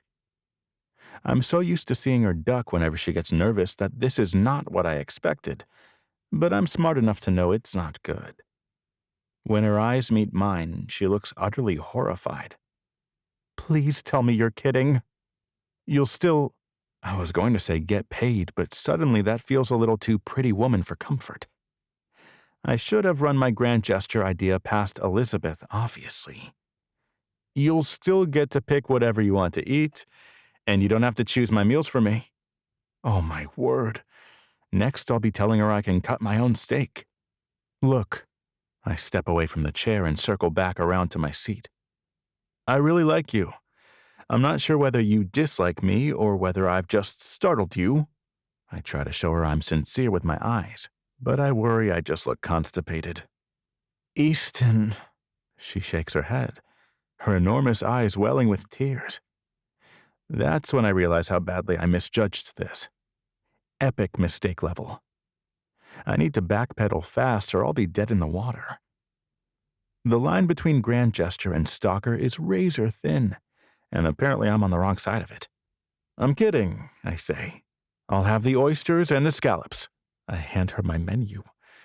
She stares at me for a second, and then she inhales sharply and nods. The second she walks off, I text her boss. That did not go well. I told her it was a joke. If you make sure no one else knows about it, I'll still pay the same. 2 seconds later, I text my friend Matt. Come to the Red Horse at the Opus Westchester for dinner. We had plans. 911. He said he was golfing earlier, but I wouldn't care if he was skydiving. I'd barely care if he was going in for a job interview. I've saved him more times than I can count, so he can come eat a free dinner when I need him. He's 8 years younger than I am, just out of school, so free food's usually enough of a draw on its own. He gets here just as Bee's bringing my oysters, which is pretty impressive. Who's this? Bee's eyeing him like he's a moth trying to eat her favorite sweater. I'm Matt. He holds out his hand, which is strange. No one shakes hands with their waitress. I shake my head. He drops his hand and sits. Wow, this place is nice, he says. I fell in love with their food last night, I say. I barely slept, thinking about their prosciutto and cheese. He eyes my plate. And then you got oysters? Matt's going to get punched if he keeps making me look dumb. I've been doing pretty good at that myself. I definitely don't need help. I was waiting to order the burrata until you got here. I look up at B. Maybe make it 2 orders. Matt eats more than most teenagers I know. How do you two know each other? B asks. I signed up for a mentoring program as an alumnus. They assigned me this loser. I can't help but smile. B quirks an eyebrow. Let me guess. You both went to Harvard? Hardly, Matt says. This guy flunked out of Princeton. I met him at Rutgers. Everyone thinks I flunked out because to my parents that was less embarrassing than admitting we couldn't pay the tuition. They couldn't risk that anyone at the tuition office might recognize I was taking out loans. So Rutgers, which offered me a full scholarship as a transfer, is where I went. You're a Jersey boy?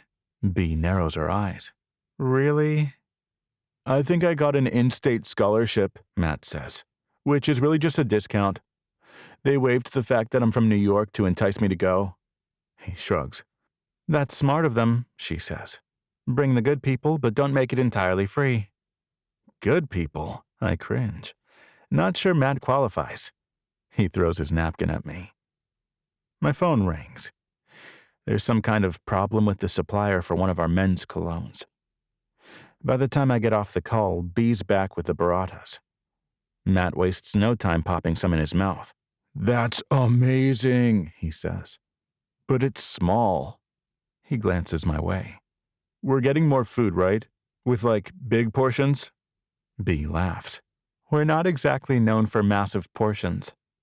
Tell her whether you have allergies, I say, delighted that she seems entertained. Then tell her your favorite meal of all time and where you ate it. Matt frowns. No allergies, not like my boy here.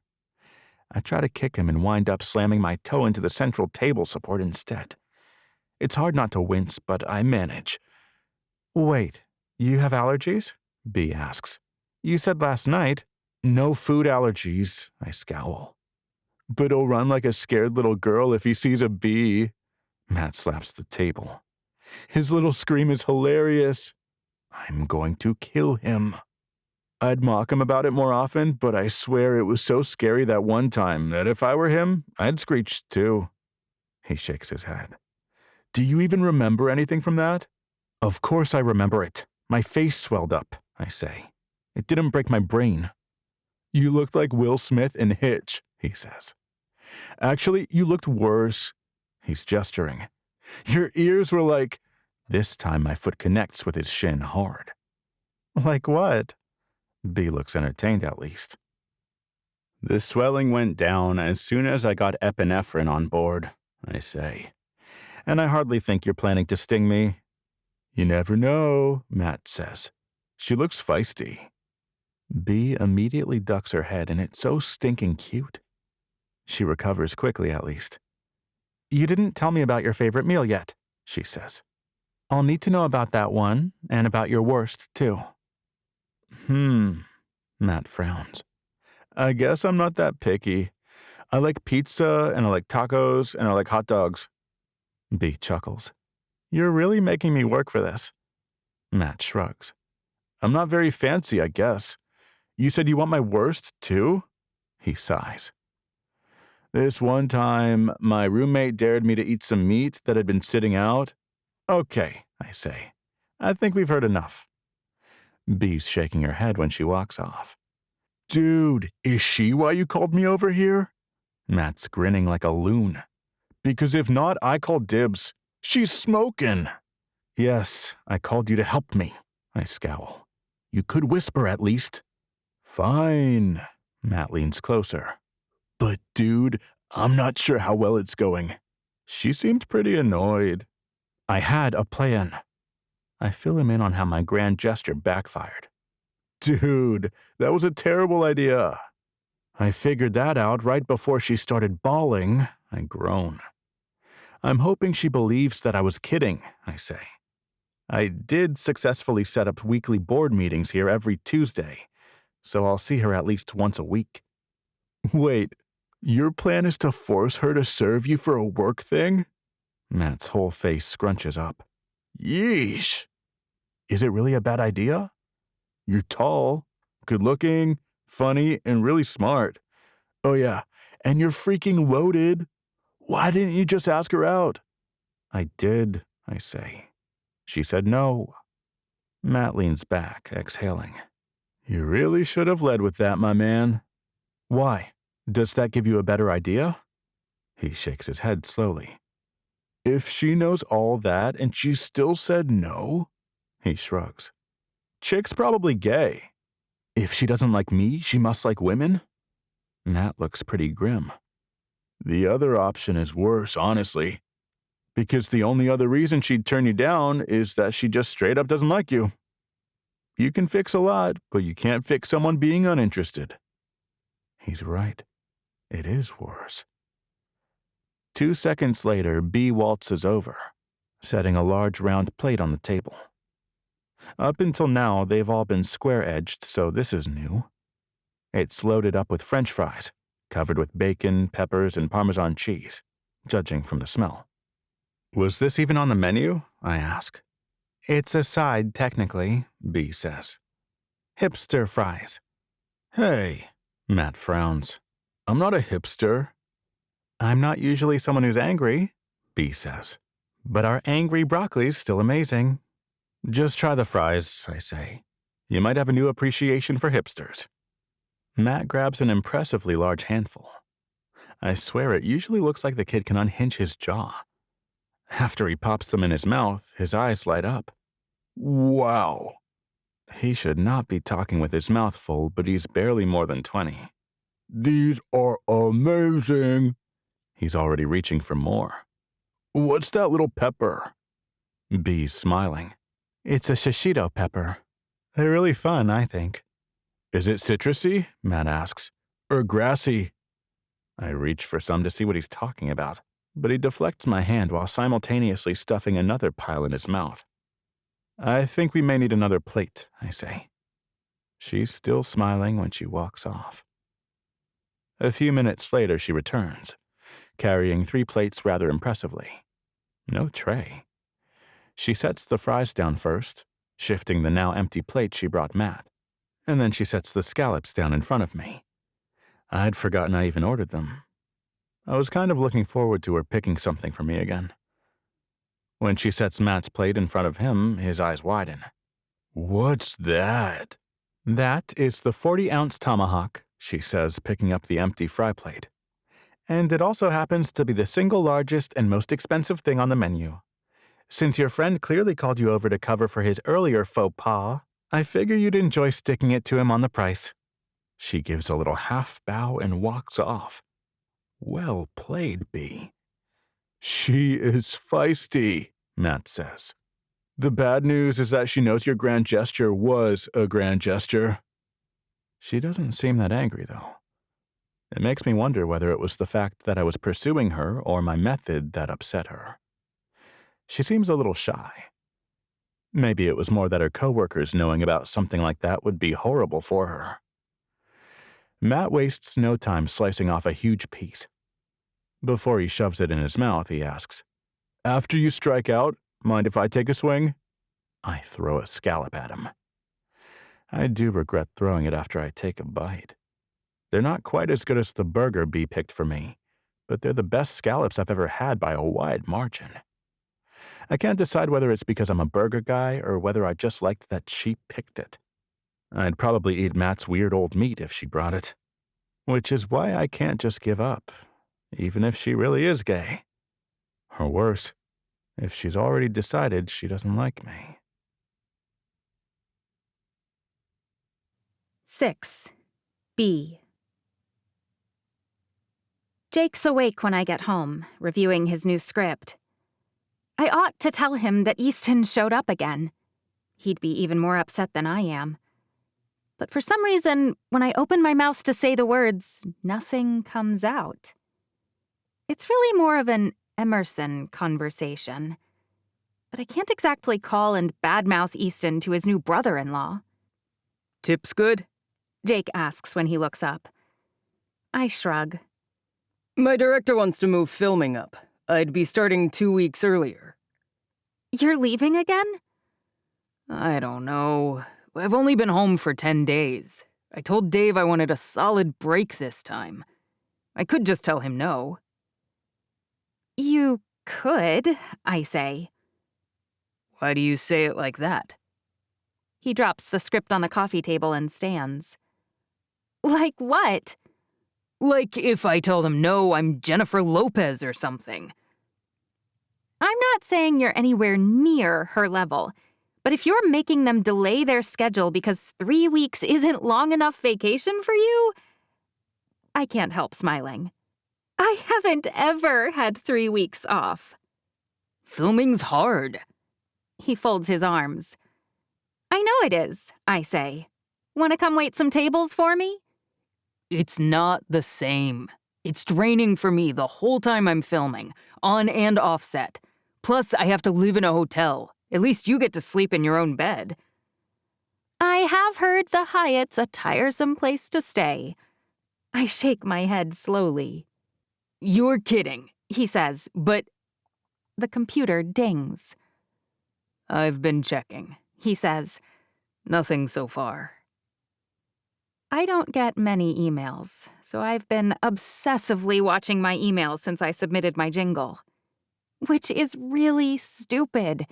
It's not like I really think they're going to reply 24 hours after I submitted my song. But they did say the applications were rolling and that they'd make their decision quickly after the deadline. I submitted mine right at the end, but surely not everyone procrastinates. When I step close enough to see the computer screen, it's an email from someone about the upcoming local election. I groan. There's a special place reserved down below for spammers. He shakes his head. They're like a plague. It's fine, I say. Only the finals is a few days away. They said they'll call back just a handful of composers and select from between us with the client's involvement. They can't take too long to notify us, right? I shower, brush my teeth, and put on my favorite pajamas. I'm in bed, almost asleep, when I hear it. Another ding. Checking now is dumb. I should go to sleep. It's probably an email offering me 20% off Ann Taylor's summer line now that it's fall. But then Jake starts shouting, B, get in here! My heart's hammering when I leap from bed and race into the family room. Dear Ms. Cipriani, Jake says, We are pleased to inform you that your submission of Smooth Like Jello has been chosen to advance to the final round of the competition. Your presence is requested to present your jingle on Tuesday, September 7th, yada yada. Jake spins around slowly, a smile spreading across his face. You did it! It takes me almost an hour to fall asleep after that. I'm too excited. I dream of the final round, and when they pick my jingle, for some reason they hang a huge wreath of roses around my neck, like I'm a horse that just won the Grand Prix. The strangest part is that, for some reason, Easton Moorland's standing beside me when I win, beaming. When I wake up, I check the time, late enough to call. I dial my boss immediately. "Hey, Harv," I say. It's pretty early, He says. Aren't you usually still asleep at 7? "Did I wake you up?" I wince. No, but I was surprised. Today's your day off. "I need to talk to you about Tuesday. I have a thing, and I just found out, and it's kind of late notice, but I was hoping I could—" No way, Harv says. You have to come in at noon and serve Mr. Moorland's board. You agreed. I forgot all about that. "My thing is at 7 at night," I say, "so that's fine. I was wanting to trade my shift." Done. He says. You're now working the lunch shift. It ends at 4. He hangs up. All day, no matter what I do to keep busy, I keep seeing that ridiculous rose wreath and stupid Easton Moorland smiling at me. I'm not sure where Jake went, but I'm going crazy all alone in the apartment. I open my laptop, and before I have time to think about it, I find myself typing in the search box. Easton Moorland. I hate myself for looking him up. It's not like it's going to change anything. He's too good-looking. He's too famous. He might not be as recognizable as Jake, because who is? But any notoriety is too much for me. Plus, there's no way someone like him actually likes someone like me. I'm sure he only tried harder because I said no. Guys like him probably never get told no. I should have thought of that and found a way to just put him off. I could have said sure and then canceled. After a few scheduling issues, he'd have given up. He'd never have gone to the trouble of asking my boss for a Tuesday lunch meeting every week if I hadn't felt hard to get. There are dozens and dozens of articles on Easton Moorland. Most of them are pretty boring. I mean, I already know he's slaying in the business world. Reading about all the thoughts people have on why is yawn. I know his parents and his sister's name. It's a little creepy they have them listed online, as well as the fact that his sister just married Emerson, heir to the famous Richmond fortune. I do see the irony in the fact that I'm reading about him, and yet that's why I don't want to date him. Because people like me read articles about him, and I want no part of it. I hate that this kind of information even exists.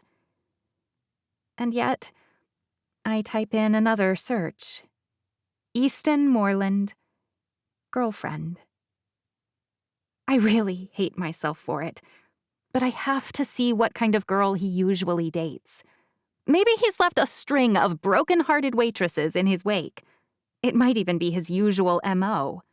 I bet there's, like, a warning posted online telling all the support staff at the various places he frequents that he's a dirty perv. Only, every single article says he's a self-proclaimed workaholic, and as far as they've been able to uncover, he's never dated anyone. That can't be right. I mean, I've never dated anyone more than a handful of times, but it's mostly because no one has ever been interested in me. When you're a mousy little nobody, people tend not to ask you out.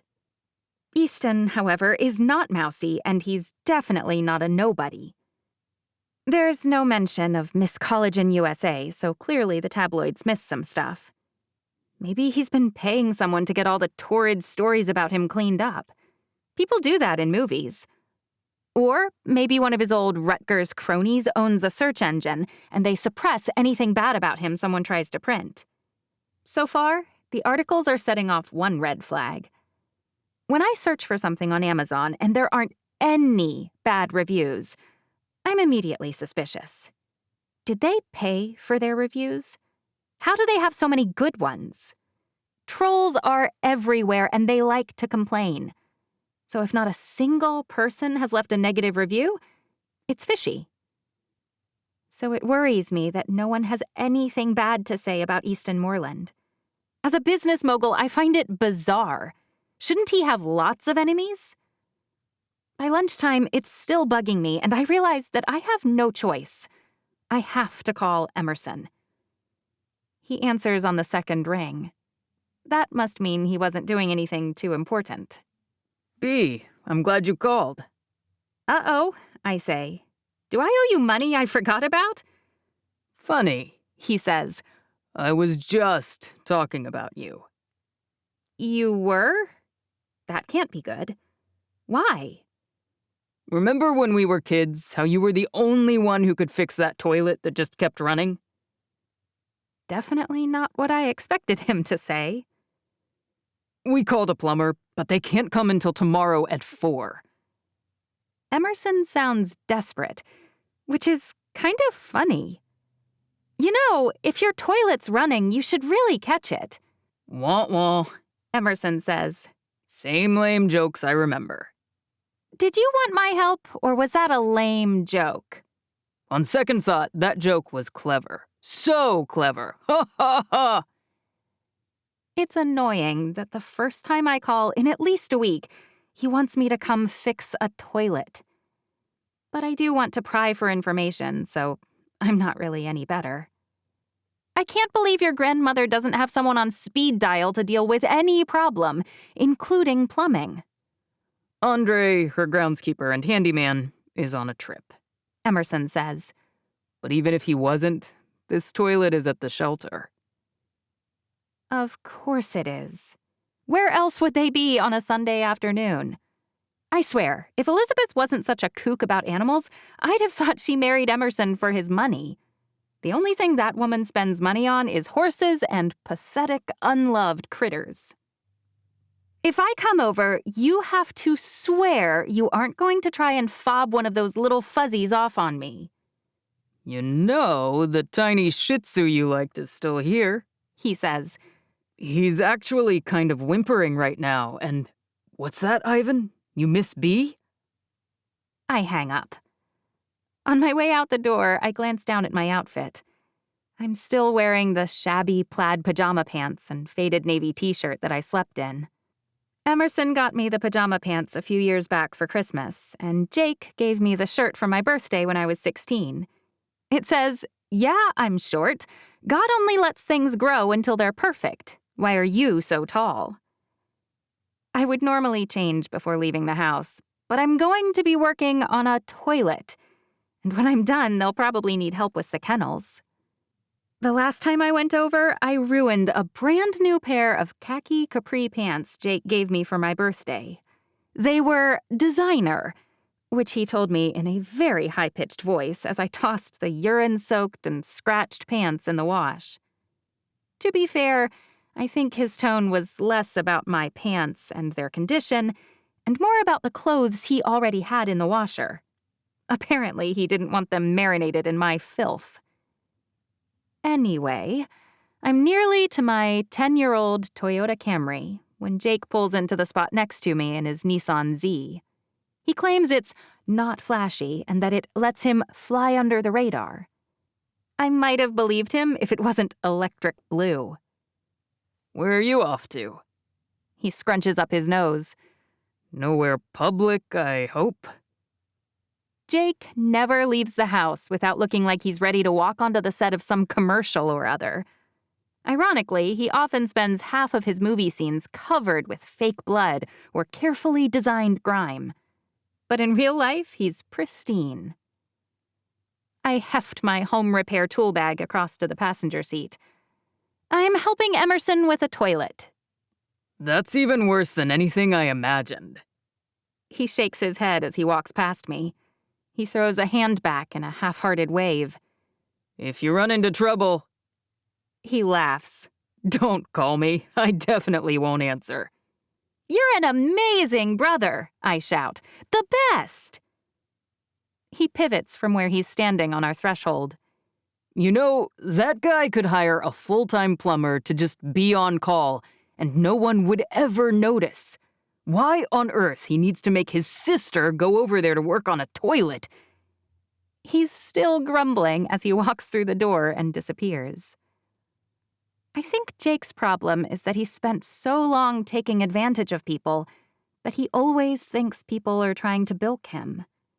No one I know is more sensitive to someone else asking for a favor. He repays everything anyone ever does for him, and he expects everyone else to do the same.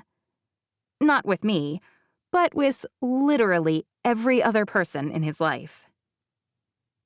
On the drive to Emerson's, I intend to think about what kind of outfit I should wear to the finals on Tuesday. Instead, I keep thinking about Easton. What he does on Sundays. Does he work on weekends? What kind of pet he might have or want to have. Whether he likes helping at the shelter. Whether he's a good mentor to that kid. It's the dumbest thing ever that after turning him down, twice, really, I keep thinking about him. My one consolation is that no one else knows what I'm thinking. They can't see my pathetic dreams or my ridiculous thoughts. And if I'm planning to work in questions about Easton while I help my brother selflessly, well, there's no reason for me to feel bad about it. Who would know what his love life is like better than Elizabeth? That girl does not pull punches. She does play dirty, though. When I walk through the doorway, there's a box of puppies in the entryway. Seriously? One of them has a bow around its neck like I've walked into some kind of Hallmark movie. You guys are disgustingly obvious. You think we put cute puppies in a box there just so you'd see them and want one? Emerson waves me through. Please, someone dumped those guys 20 minutes ago. People are the worst. I crouch down. They do look like little angels. The one closest to me clamps down on my index finger, and I revise my assessment. They're actually gremlins, aren't they? We think there's some kind of German Shepherd cross. Emerson tugs on my shoulder. But for real, thank you. This stupid facility has a septic, and it's one of the dumb newer ones with the water tanks that have to spray off. I was starting to worry we'd wind up with toilets backing up any time. I'm coming, I say. Jeez. It takes me exactly 2 minutes to figure out that the handle on the toilet is jammed and won't unstick. Bad news, I say.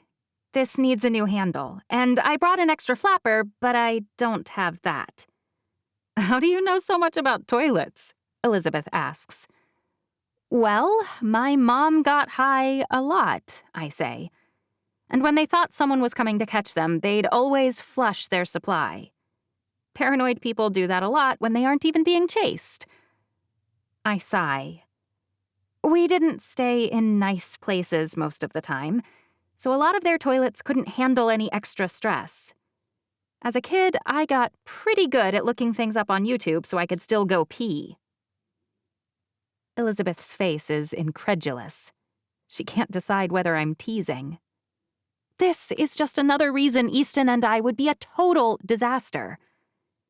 I wish I could ask about him without looking completely obvious, but I can't think of any way to do that, so I just say, I'll head to the hardware store and be back in a bit. You do think you can fix it, though?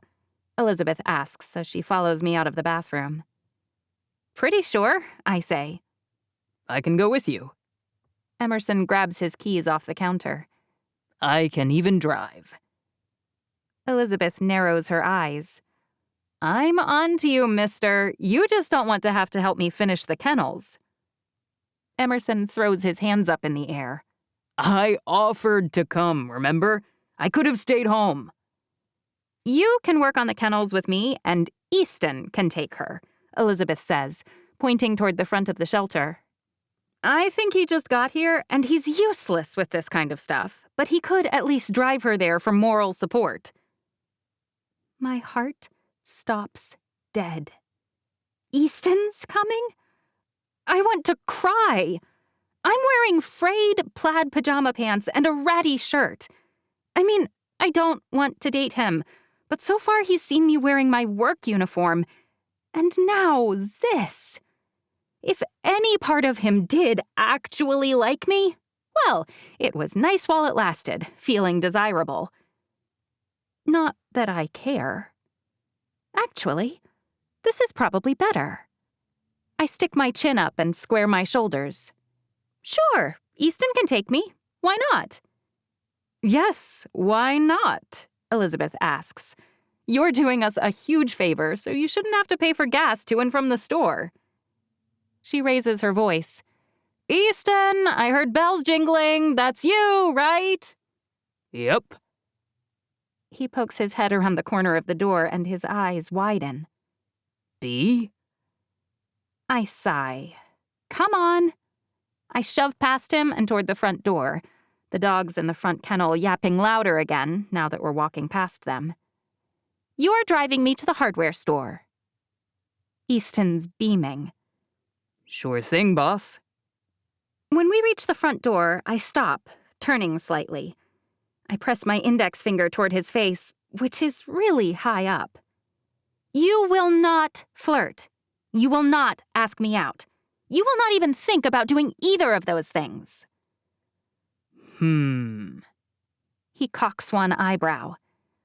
I can refrain from asking you out, but I'm not sure you can dictate my thoughts. I ball my hands into fists. I'm wearing pajama pants and an old shirt because I'm here to fix a toilet. You're super cute when you're all growly. I'm not growly. I scowl. The gremlin puppies are crying and clawing, trying to get out of their sad little box, and I point at them. They're growly. I'm firm. He laughs. I won't ask you out, I swear. But if you start flirting with me, I can't be held responsible for flirting back. I roll my eyes and walk toward my car. I thought I was driving. Oh, right. I look around for his car. He pulls out his key fob, and I'm shocked to see that he's driving the boring, gunmetal Toyota 4Runner parked on the end. Really? He shrugs. Elizabeth told me she needed help at the shelter. The last time I came over in something nice, let's just say I regretted it. It's his equivalent of my pajama pants and t-shirt. Clearly, he has more than one car, though, which I find somewhat entertaining. What? I shrug. Nothing. It just wasn't the car I expected you to drive. What did you think I'd drive? His eyebrows rise. Please don't say a Ferrari or something. He follows me over and yanks the door open. I can't say I'd thought about it much. I'd die before I let him know I was Googling him. I'm kind of surprised to hear you help at the shelter. I hop in the car. He leans on the doorframe, his face only a foot away from mine. I'll probably keep surprising you for a while yet, Beatrice Cipriani. Before I can say anything, he closes the door and jogs around to his side. When he gets in, he acts like everything's totally normal. Cornell's or Wallhour? Cornell's, I say. Wallhour's overpriced. Good to know. He's smiling for some reason. Maybe because the thought of economizing on a toilet handle is stupid to a man like him. And that kind of bugs me. You know, you'll do better in life by controlling your spending than just earning more. Really? He lifts his eyebrows. You think so? Well, taxes just go up the more you make, for one. But also, no matter how much money you have, if you can't live within your means, you'll never be financially stable. I suppose that's true. He says. And you're right about the government taking my money. Taxes are no joke. I guess, I say, staring down at my hands. I expect him to ask me something, or to pry, or to talk about the upcoming board meeting. He surprises me again by simply driving. He's just quiet.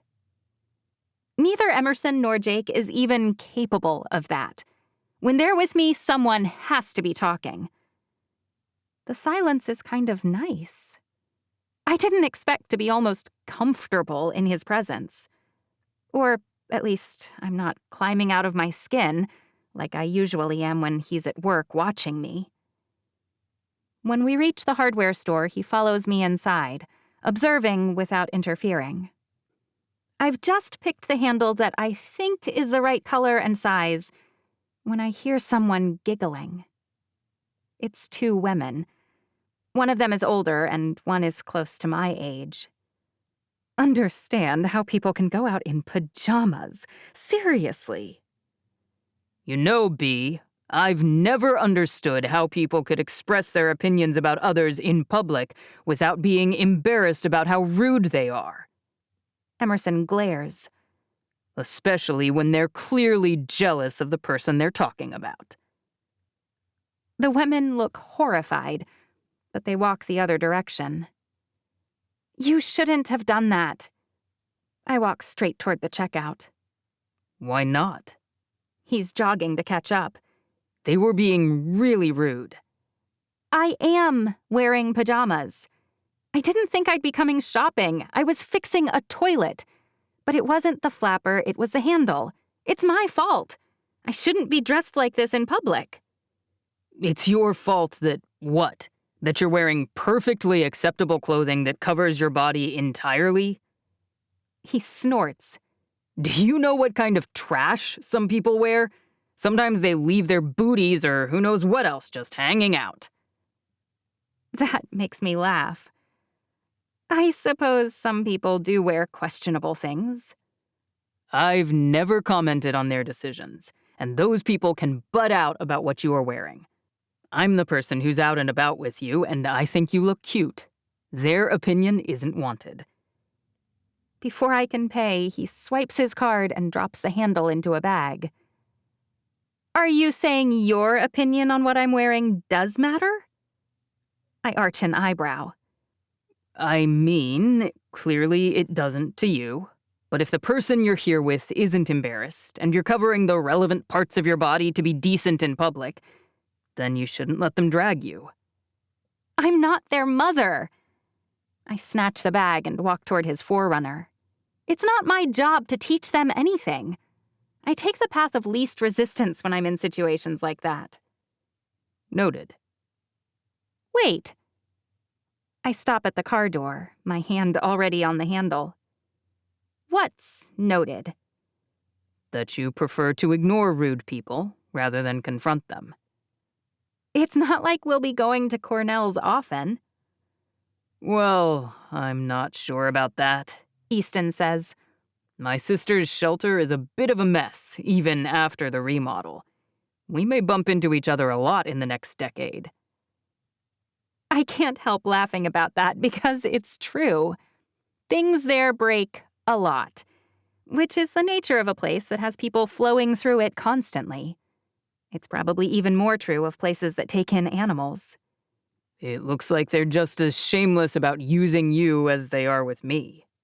Only when they can't get a plumber on the line, I say. Actually, they've never called me to help before, Easton says. I was telling Elizabeth this morning that I had a crush on you, and she said that the next time she saw you, she'd text and tell me to rush over. I freeze. Easton's eyes are steady on mine. I blink. You're kidding. He smiles. Of course I am.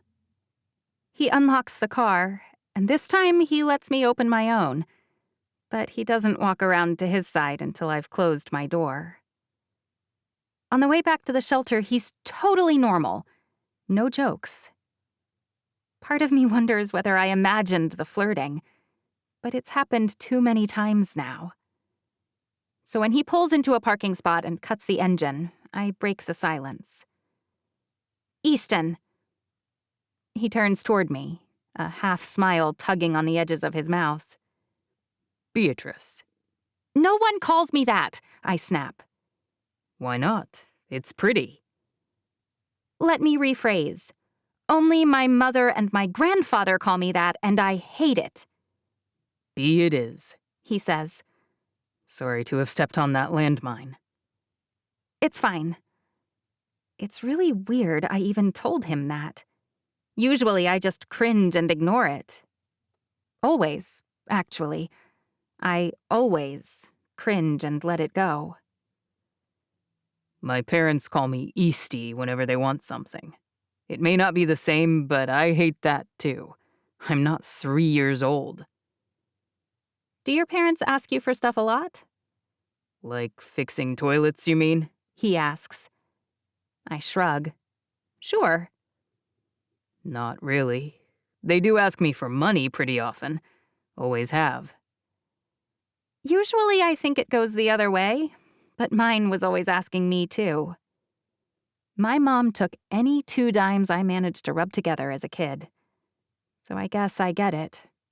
But once I got older and had a job, she was downright hostile and persistent.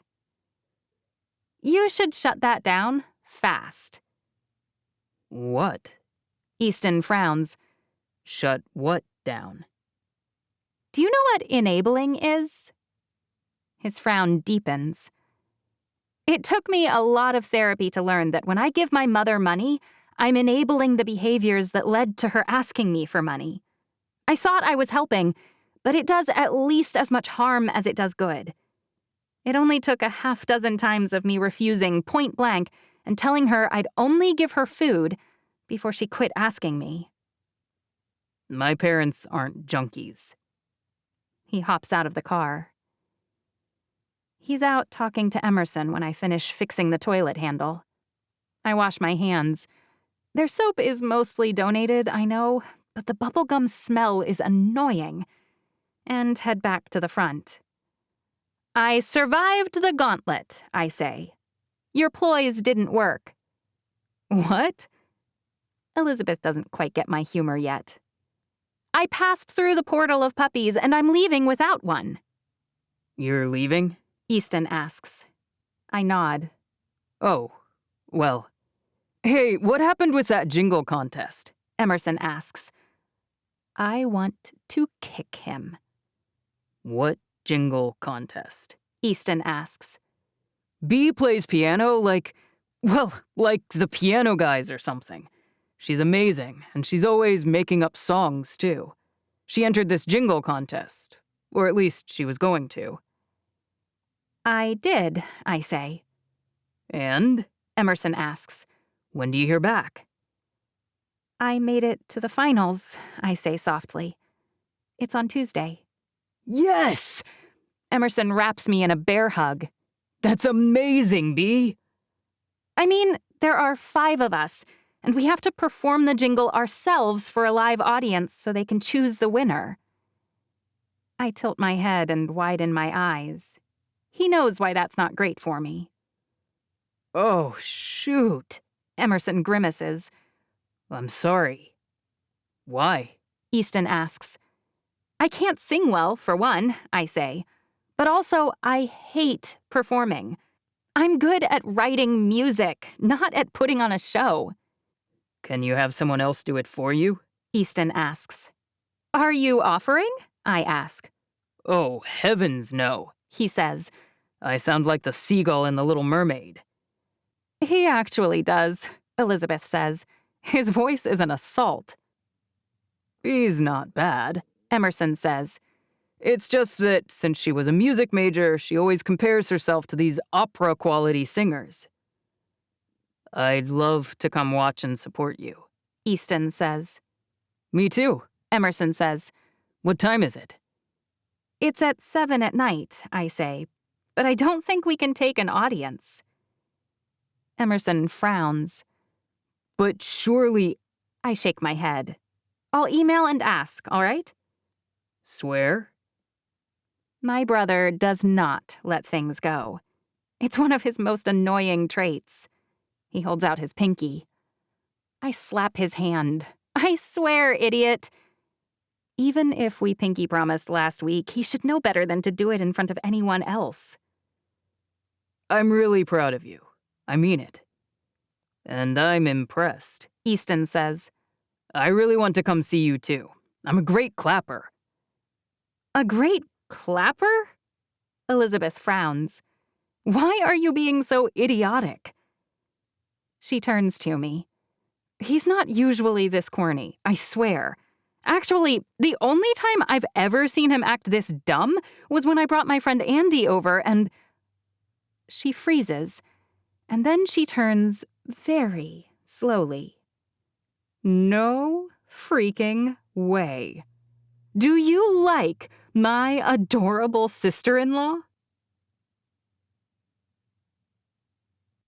7. Easton. Like her, I force a laugh. I'm going to kill Elizabeth. I don't think they can take my business away for murdering someone. I can hire someone to run it while I'm in prison, surely. Right? I can't believe she's bringing up her stupid friend Andy from high school.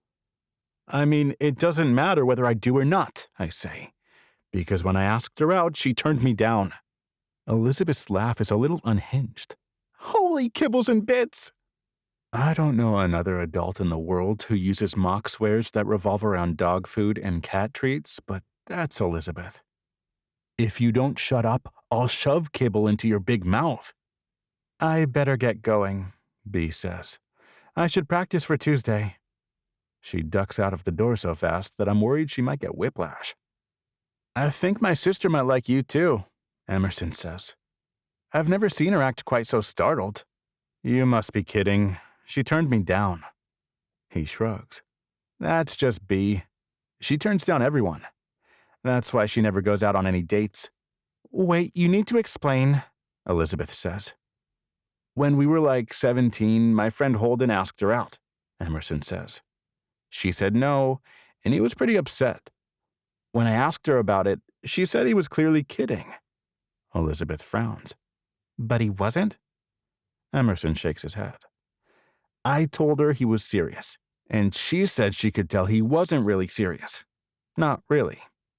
My sister frowns. Does she have low self-esteem? What do you think? Emerson asks. Her mom ignored her half her life, and then her grandfather criticized everything she did, including being quiet. So she never dates? I hate myself for asking, but I can't help it. And she's not dating anyone right now?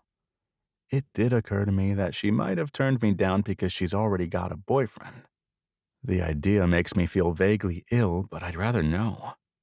It's always better to know, right? No way, Emerson shakes his head. She's a really great person, but I don't think she's ever really dated anyone. I mean, she's had a few dates here and there, but no guy ever took her out more than a handful of times. And almost all of those were setups. How is that possible? I can't believe that's really true. She looks like a goddess. Honestly, I blame Jake. He's not big on sharing, and he's a little off-putting. Add that to her propensity to think no one really likes her, and you have someone who's impossible to take out. Is he in love with her? Elizabeth asks. Because he's really weird around her. Jake hasn't had much in his life, and he thinks B is his. Emerson shrugs. She's the only person he even listens to, and I think it's more like a dog protecting his only beloved toy. That's not a no, Elizabeth says. I've wondered myself whether he might love her, Emerson says. But if Jake Priest wants something, he takes it, he sighs. I think if Jake is in love with B, he doesn't know it himself. Wait, do you really like her, Easton? Elizabeth says. Because part of me was wondering if maybe you were gay. I roll my eyes.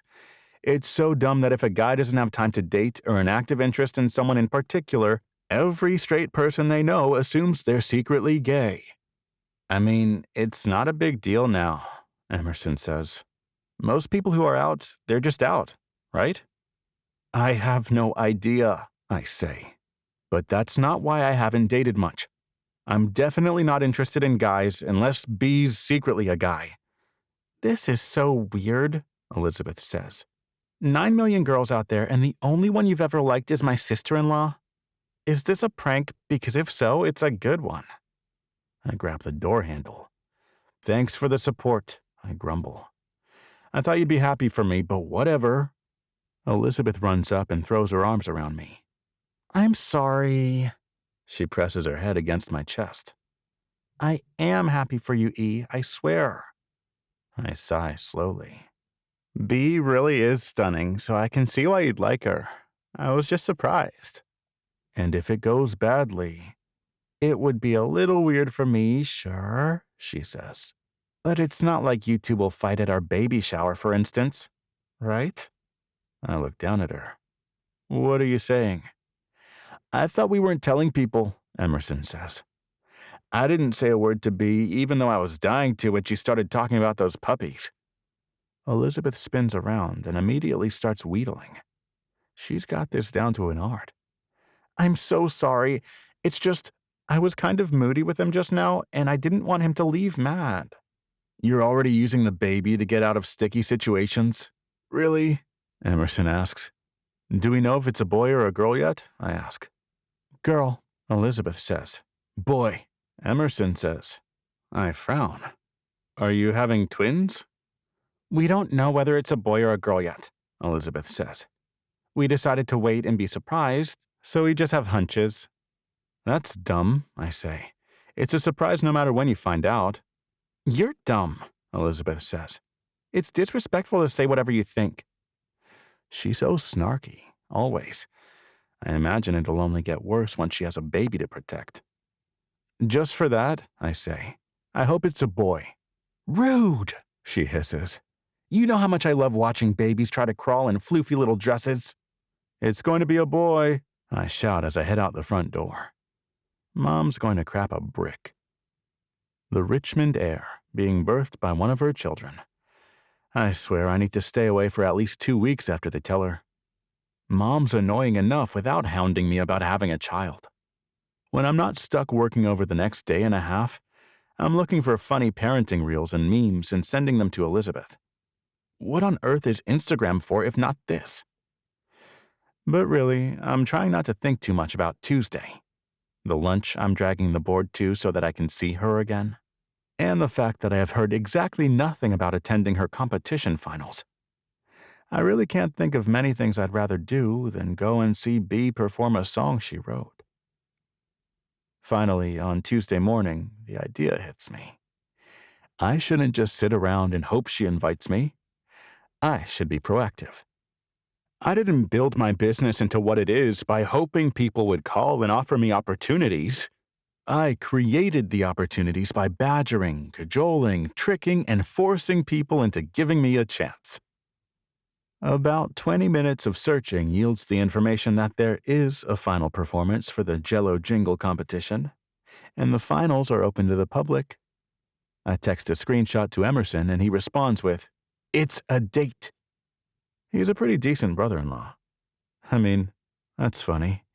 He knows I want to date his sister, and he's making a date with me to go cheer for her. Irony and a pun.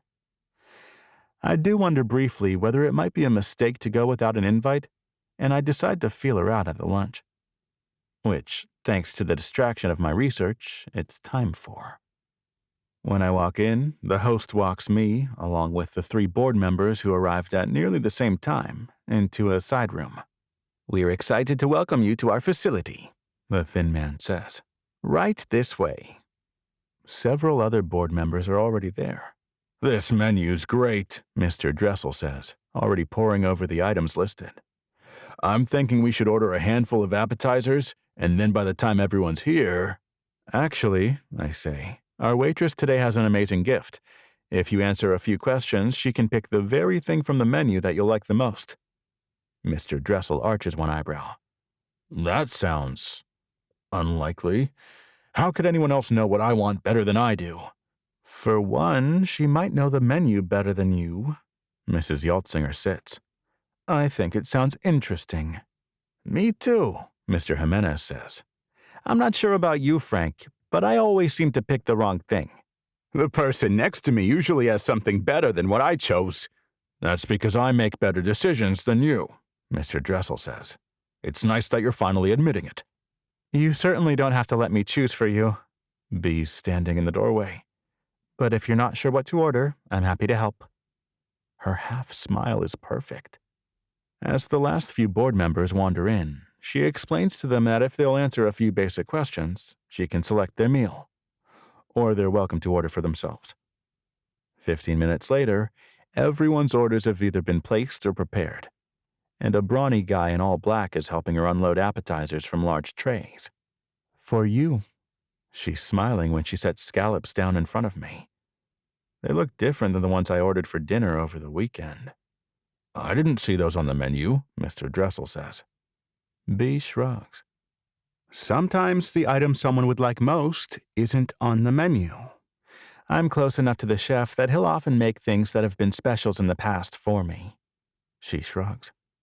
But the menu items are also all wonderful. She sets his Wagyu beef tartare in front of him. You chose one that I never pick for anyone since it's not one of my personal favorites. See? Mr. Dressel shakes his head. That's a flaw. What if the only thing I'd like would be the beef tartare? In my experience, Bee says, that type of person never asks me to choose for them, so they always get just what they want anyway. Mrs. Yaltzinger laughs. She's got you there, Frank. Well, now that we all have our food, Mr. Dressel says, frowning, we should get started. But we need to see whether she was right, Mr. Jimenez says. This dangling bacon tower is weird. I'm surprised she chose it for me. Yes, I was definitely not expecting oysters, Mrs. Yaltzinger says. I've never been brave enough to try them. It's the apple cucumber mignonette that makes these special, Beatrice says. Well, that and the fact that you're going to try 3 East Coast oysters and 3 West Coast oysters. I think you'll quickly discover which you prefer. I go ahead and slice a scallop in half and pop it in my mouth. Unlike the buttery seared scallops from the menu, these are light, almost sweet. I'm quite sure I can taste citrus as well. While I'm chewing, I watch as everyone else tries their appetizers. I'm not the only one sighing with delight.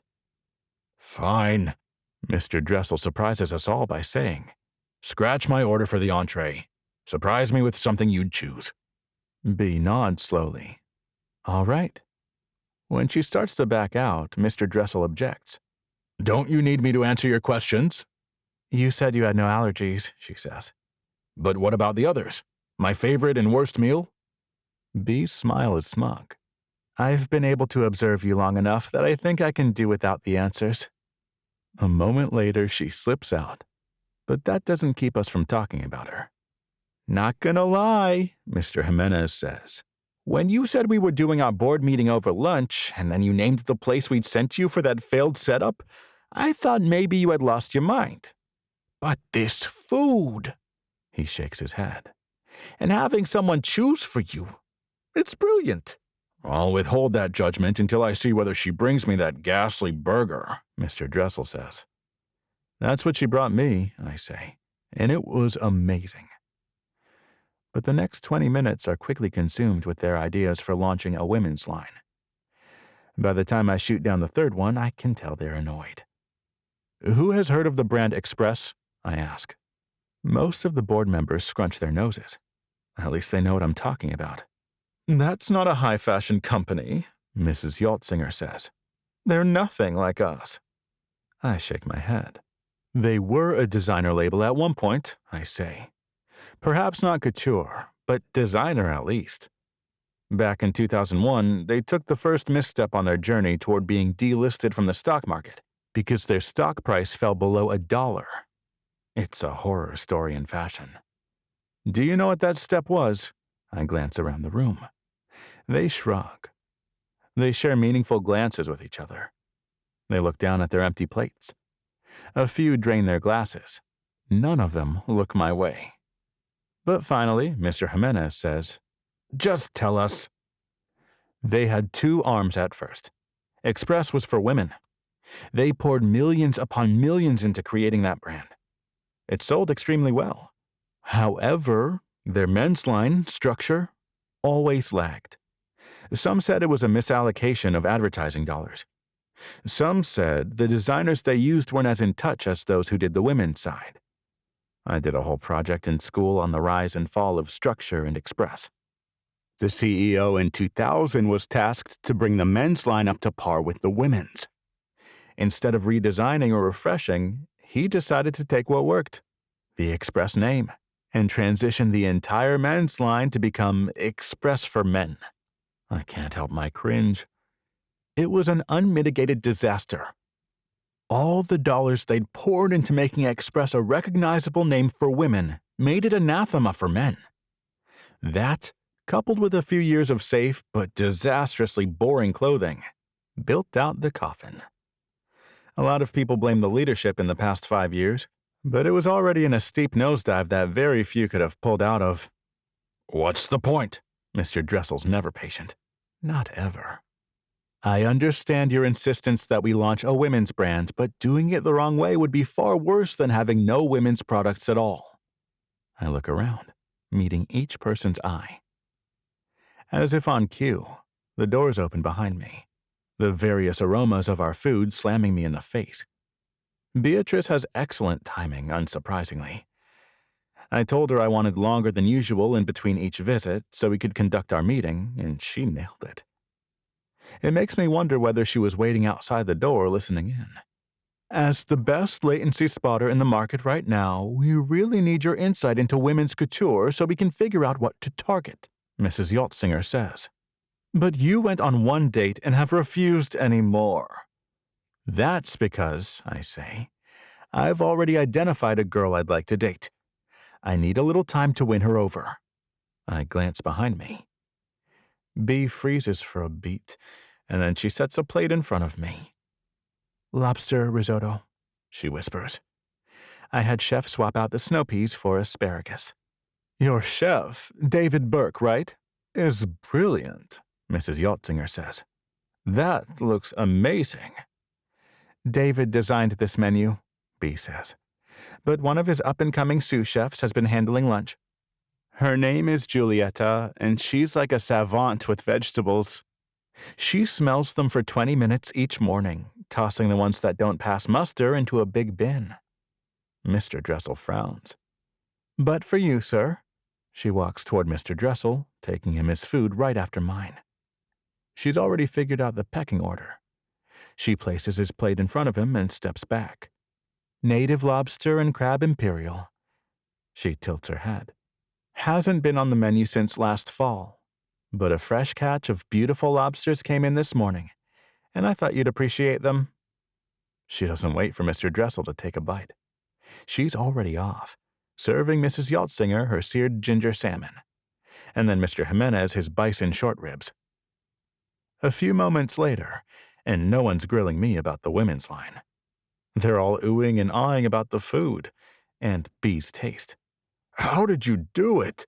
Mr. Dressel finally asks, and then he licks his finger off.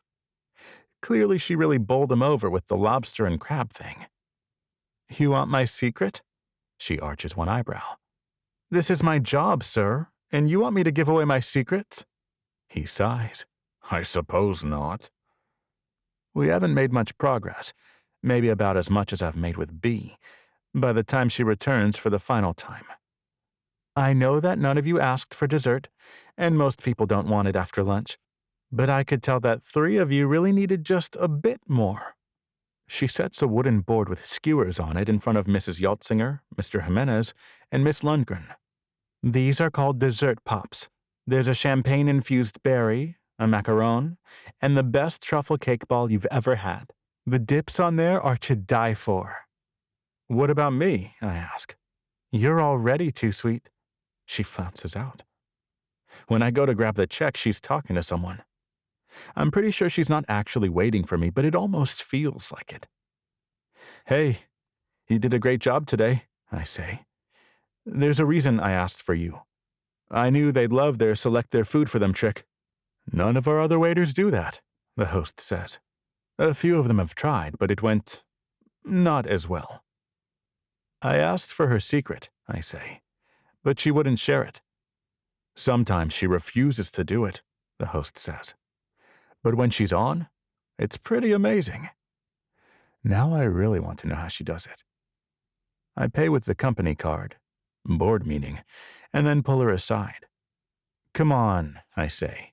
Now that no one else is around, surely you'll share how you do it. She rolls her eyes. Easton, Mrs. Yaltzinger catches up to me.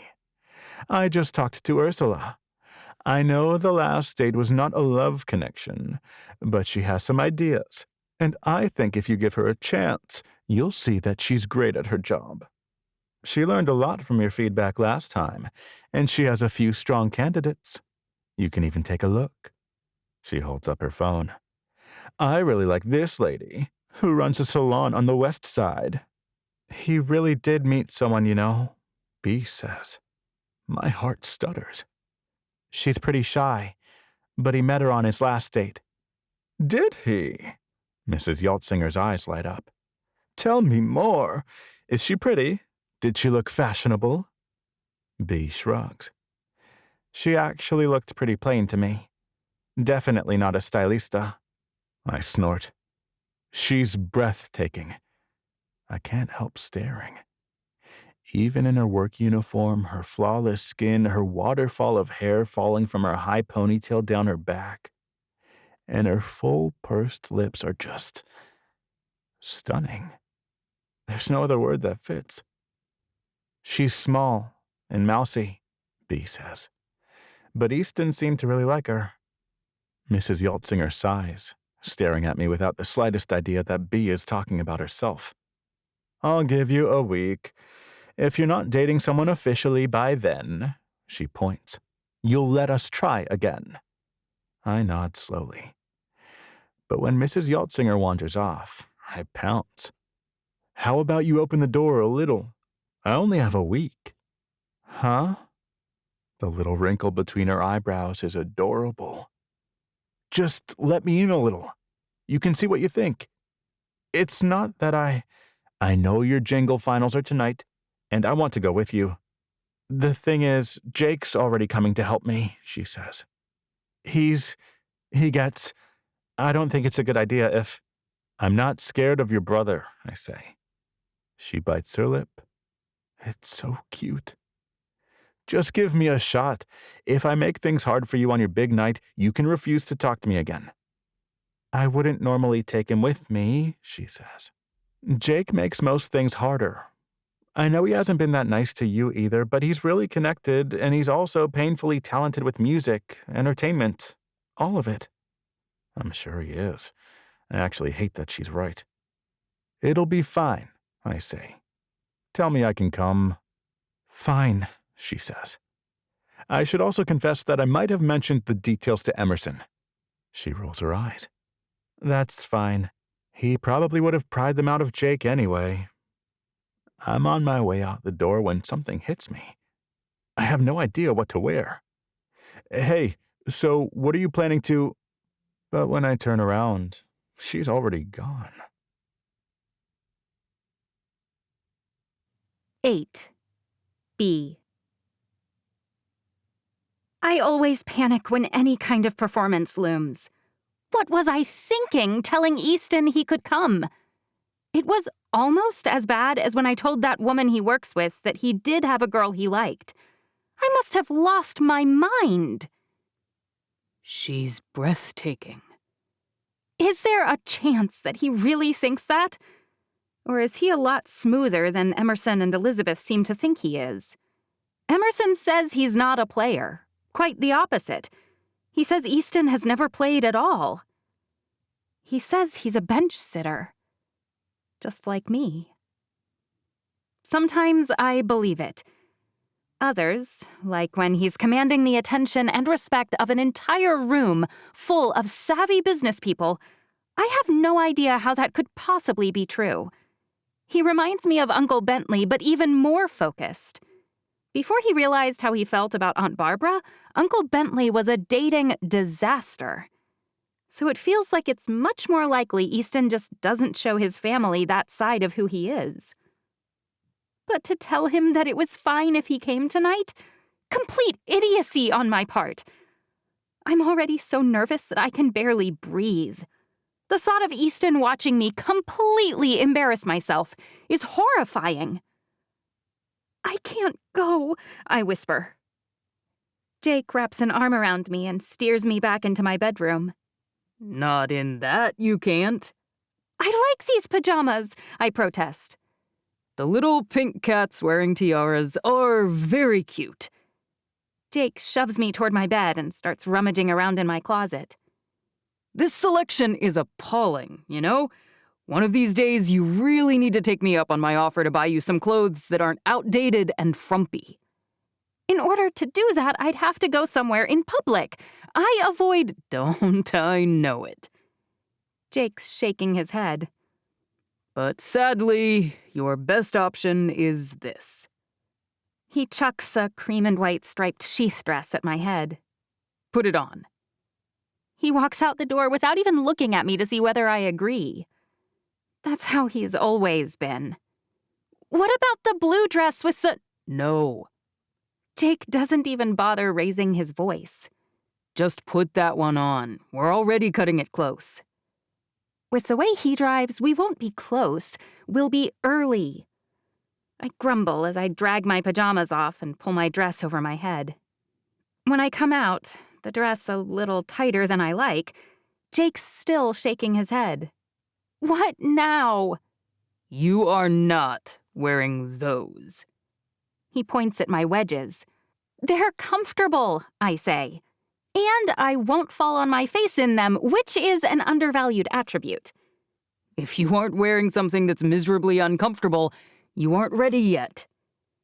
He sighs as he brushes past me and starts chucking things out of my closet. This is really, really shameful. He spins around, thrusting a pair of boring camel heels at me. Really? Steve Madden? How old are you? Old enough to remember when you wore Steve Maddens, I mutter. I never wore Steve Maddens. You wore Birkenstocks, and that's worse. Jake laughs. Put these on. And when you win, in spite of your horrible wardrobe, you're going to let me take you shopping finally. I won't win, I mutter. And now I'm going to have blisters on top of it. A lot of whether you win with something like this comes down to your attitude. Jake grabs my shoulders and lifts me up 1.5 inches. He stares me right in the eyes. You will look right at those judges and you will keep your chin up like this. He keeps staring. That's creepy, I say. He laughs. Be creepy then, and smile. He releases me and lifts his hands past his face, his smile lifting at the same time. That's even scarier. This is $1 million smile, he says. And yours has got to be worth... At least half that? He snorts. I was gonna say $20, but yeah, let's go with $500,000. I punch his shoulder. You said you'd sing while I play. I said if you choke up, and if they allow it, I'd sing for you. The rules don't say you can't have someone else sing it, I say. It just says it has to be performed on stage. But if I go up there, we'd have to share the credit, Jake says. It did say that. And do you really think they want a movie star to win their prize? Your agent would lose his mind. I'll do it, Jake says, if that's what you need. He drops his voice. But this is supposed to be your time to shine, not mine. I hate spotlights, I say. Oh, I remember. But he stops grumbling and ordering, and he walks quietly alongside me to his ridiculous car. At least his car gets me there early. And if I'm queasy from the speed, well, we aren't late. As we're walking in, I notice Emerson and Easton, standing shoulder to shoulder just inside the double doors of the auditorium. B, Emerson says. You look great. Don't say that, Jake groans. She'll insist she doesn't need any new clothes if you compliment her. Emerson smiles. Plebeians like B and I don't need new outfits every time we leave the house. Exactly, I say. New clothes aren't always a bad idea. Easton says. Sometimes they help you feel ready for whatever you're facing. I don't want to agree with you, Jake says. If you could do me a favor and not say anything smart like that, it would be great. Not all of us can be uniformly stupid, Emerson says. He turns toward Easton. Jake's never been accused of saying smart things. Not without a team of writers to script his lines, at least, I say. Jake rolls his eyes. But when we walk into the main auditorium, I'm surrounded by 3 handsome men who all want to see me succeed. It's more than a lot of people can claim, I'm sure. Thanks for coming, I say. A moment later, I have to leave the audience area and take my place on the stage. Jake jogs along with me until I reach the stairs. What'll it be, Hornet? You're right, I whisper. If you come, I'll never know whether I won or if Jake Priest did. He beams. Go sting 'em, B. You got this. Only when I reach the stage, I realize I totally do not have this. No one else looks even half as nervous as me. Actually, they all look like pros. There's a very good-looking, probably very gay man next to me. His eyebrows are perfectly shaped. His nails are buffed and polished, a dark navy blue, and there's a thin, tasteful kohl line above and beneath each of his large eyes. Makeup. The man next to me has better makeup game than I do. I can't believe I did nothing to touch up my makeup after work. I probably look like a preteen girl. But then the lights click on, and it's go time. The woman who stands up and approaches the podium has a large cascade of absolutely gorgeous, rich mahogany curls that are pinned up on one side and flow freely on the other. That's the reason I don't notice her face until she turns outward and starts talking. She's been badly burned on her left side, from her forehead all the way down to below her nose. Her hair covers some of it, but there's plenty that's still visible. It looks like ripples of wax are running down her face, and then it swoops out and down her neck, disappearing into the top of her asymmetrical gown. Perhaps the most distracting part of her burns is the stunning beauty of her face on the non-burned side. It's like an artist painted a masterpiece of epic proportions, then upended a bottle of turpentine over one corner.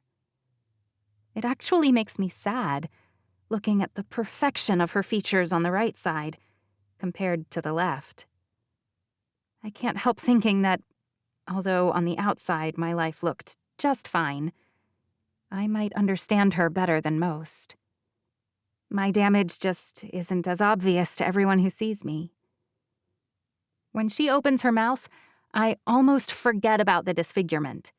She has the smoothest, lightest, loveliest speaking voice I've ever heard.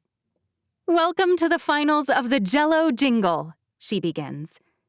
She explains how stiff the competition was, and that tonight's prize includes a job, the Jell-O Jingle, as well as a cash prize, a small scholarship for some training, and the mentorship from a partner at one of the nation's leading jingle firms. I can see why they chose her as tonight's MC. She's poised, well-spoken, and she has a beautiful speaking voice. I'm delighted to announce that we have talented artists here with us tonight from across the globe. Our first finalist tonight, Demita Frost, hails from Liverpool, England. She's here in New York while completing a study abroad program for another 4 months, and this is her first time entering any musical contests. Please join me in warmly welcoming our contestant from across the pond. Everyone claps as the petite black woman stands up and approaches the spot our MC just vacated. She's not playing the piano, but her recording playing from the speakers sounds just fine. Her jingle's short and sweet, but her lungs are powerful. The melodic line is weak and the words are a little frivolous, but her performance is clearly an A+. Next up is another shorty. Do all short people go into music these days? His hair's long and shaggy and almost covers his eyes. But when he starts his song, also using the option of a recorded accompaniment instead of the piano behind us, I can see how he made it into the finals. His words are punchy and memorable. If his tune is a little forgettable, well, we all have our strengths. His voice isn't compelling, but it's pleasant enough. Next up is a very tall, very strong woman with arms that look at least as big as Emerson's, if not quite as large as Jake's. My jingle came to me at my niece's birthday party. Unlike the others, she's seated at the piano, and when she starts to play, I have to work not to cringe. Her dynamics are all over the place. Choppy, loud, and then soft. But the melody is killer. It's the only one so far that I might find myself humming next week. And that's bad because that's my biggest strength. I was hoping no one else's would be catchy. I'm hoping they call the very pretty gay man next because I like going last. But when they call my name, I stand up, my legs working exactly as they should, blessedly. I walk toward the piano as calmly as possible, and then I sit, staring at the familiar keys. It's a Steinway S, a pretty common baby grand, and it usually has a rich, full sound even in a room like this. I adjust the microphone a bit. It was far too high, thanks to that tall woman. And then I close my eyes for a beat, counting off and then starting, specifically not looking out at the audience at all. So much for Jake's admonition to catch the judge's eye. There are many things, including most social situations, where I choke. There are times when I'm downright paralyzed. But with the piano in front of me, I never panic. Touching these keys has always been the place where I feel the most at home. For someone who didn't have a home at all for a long time, that's not nothing. After I play the opening stanzas, I open my mouth and sing the simple, clear words. My voice has never floated. It has never soared. But it's serviceable, and I don't embarrass myself, at least. When I stand up, the audience claps pretty vigorously, which is always nice. The last performance is probably technically the best. The guy sits at the piano, too, and his navy-painted fingers move deftly across the keys. He flubs a spot and then another, but all in all, if I were a judge, I might pick his. It's catchy without being annoying, and he has a nice, clear voice that doesn't distract from his message, which is that Jell-O creates happy memories. I'm bracing myself for bad news when the brunette with the burned face stands up. Now, we didn't tell you that audience votes actually compose 10% of the scores for each jingle, and I'll be the one performing the winning jingle on Jell-O's behalf. So now that we've heard each song from the creator, I'm going to perform them myself. At the end, we'd love it if you could go to the website listed on the screen behind me and vote for the jingle you think is the best. It was interesting to hear the jingle from each creator, but it's a real experience to hear it sung by this woman. Her face may have been damaged, but her voice, it's like listening to Michelangelo work on the Sistine Chapel. I'm convinced that each new jingle's perfect, just because of how she sings it. I'm surprised they chose someone with such indescribable beauty to sing something designed to be catchy. But it somehow makes something corny sound classy. Then she sings mine. When I was comparing it to the others, it was hard. I mean, I was doing the playing and singing, so I couldn't really listen. But as a less biased onlooker, I realized that mine is good. Technically, the balance is perfect. The words are catchy. Jake really helped there. They're corny, but not painful. The melody is perfectly strung. For the first time, I wonder whether I might win. Once she sings the last one and asks everyone to vote, my hope is floating dangerously high. It's not about the money.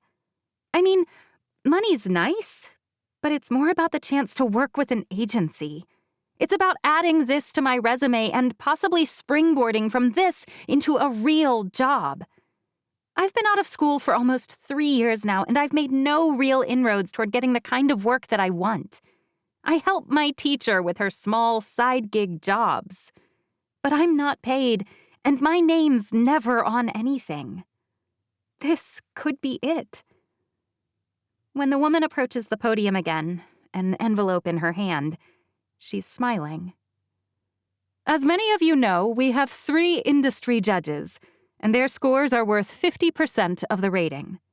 The audience votes are worth 10%, and Jell-O allocated the other 40% to me as the voice of their brand. That actually surprises me. I should have read more closely. She pulls the paper out of the envelope. Today's first runner-up will receive a cash prize of $500 and a recommendation from our organization. Her melody was my very favorite, and her skill is undeniable. I was very impressed by Beatrice Cipriani. It takes me a second to realize that means I lost. In fact, I'm so busy processing my disappointment that I don't even hear who won. Everyone else is clapping, and I'm just sitting in my seat, staring straight ahead like a zombie. Beatrice? Someone's poking me. It's the gay guy next to me. You're supposed to come up with me. He stops poking and just grabs my wrist, dragging me across the stage alongside him. You got second place. I force a smile. Congratulations. Your jingle was amazing. He shrugs. Yours was better. I'm not sure how I won. But then we're both bowing, and people are clapping, and someone is handing me a manila folder. The next few minutes pass in a blur of papers and smiles and murmured questions. I try to answer them all properly, but I'm not sure I've ever felt quite this numb. Until I'm on my way toward the edge of the stage, finally. I'm sure Jake will be there, and Emerson, and Easton. I can feel my cheeks flush. Because I lost. They all came to cheer for me, and I lost. Beatrice, a voice calls. A lilting, mellifluous voice. I turn slowly, and the melted-face woman's smiling at me.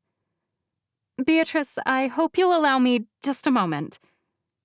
She gestures, and I follow her toward the side curtain. Yes? I blink. Did I miss something? A signature? She shakes her head. No, but I wanted to explain. Explain? I'm still feeling numb, and I'm clearly missing something. Your jingle was the best, she whispers. I knew it. The audience knew it. You should have won. For a brief moment in time, the sounds around me are all amplified, like the world that has been on pause comes screaming back to life. What? I must have misheard her, or worse, hallucinated. Your song was the best, the woman says. But you'll get the score sheet later, and you'll be able to see that I scored yours much lower than the others. Without that, you'd have won. She sighs. I wanted to tell you why. My heart hasn't been this crushed by anything since, well, maybe since the night I met Emerson and Saren and Dave for the first time. Why? Your jingle was good. You have real talent. She leans closer. I'm stuck doing jingles, things where I can't show my face. But you... She sighs. The sky's the limit for you. I torpedoed you in this because this kind of thing clearly isn't where you should be. It's not even where you want to be. I saw that in your face when you were up there. You need to give up on jingles and write real music. Release all that sound that's banging around in your head. The world needs quality music from real, pure musicians like you. After gutting me like a wriggling carp, she smiles and waltzes off. 9. Easton. I liked Bea before. I really did. She was classy, poised, funny, smart, and of course, absolutely beautiful. But now, after watching her up there, it's like I'd never really seen her. Not really. Not who she was inside. When she sat in front of that piano, she came alive. I'd been looking at a Picasso hanging in a smoky old hotel. I just saw the masterpiece on display in an exhibit at the Louvre. What baffles me is, when her song was clearly the best, why didn't she win? She was robbed, I say. I agree, Emerson says. Do you know what happened? He turns toward Jake, who's sitting on his other side. I'm not a musician, but wasn't hers the best? Jake's frowning. I won't say anything when she comes down here, Emerson says. But I think they picked that other kid just because...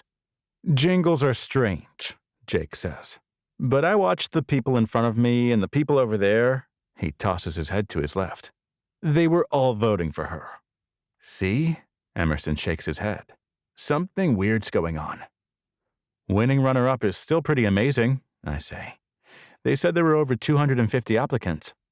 And all the finalists were good, Emerson says.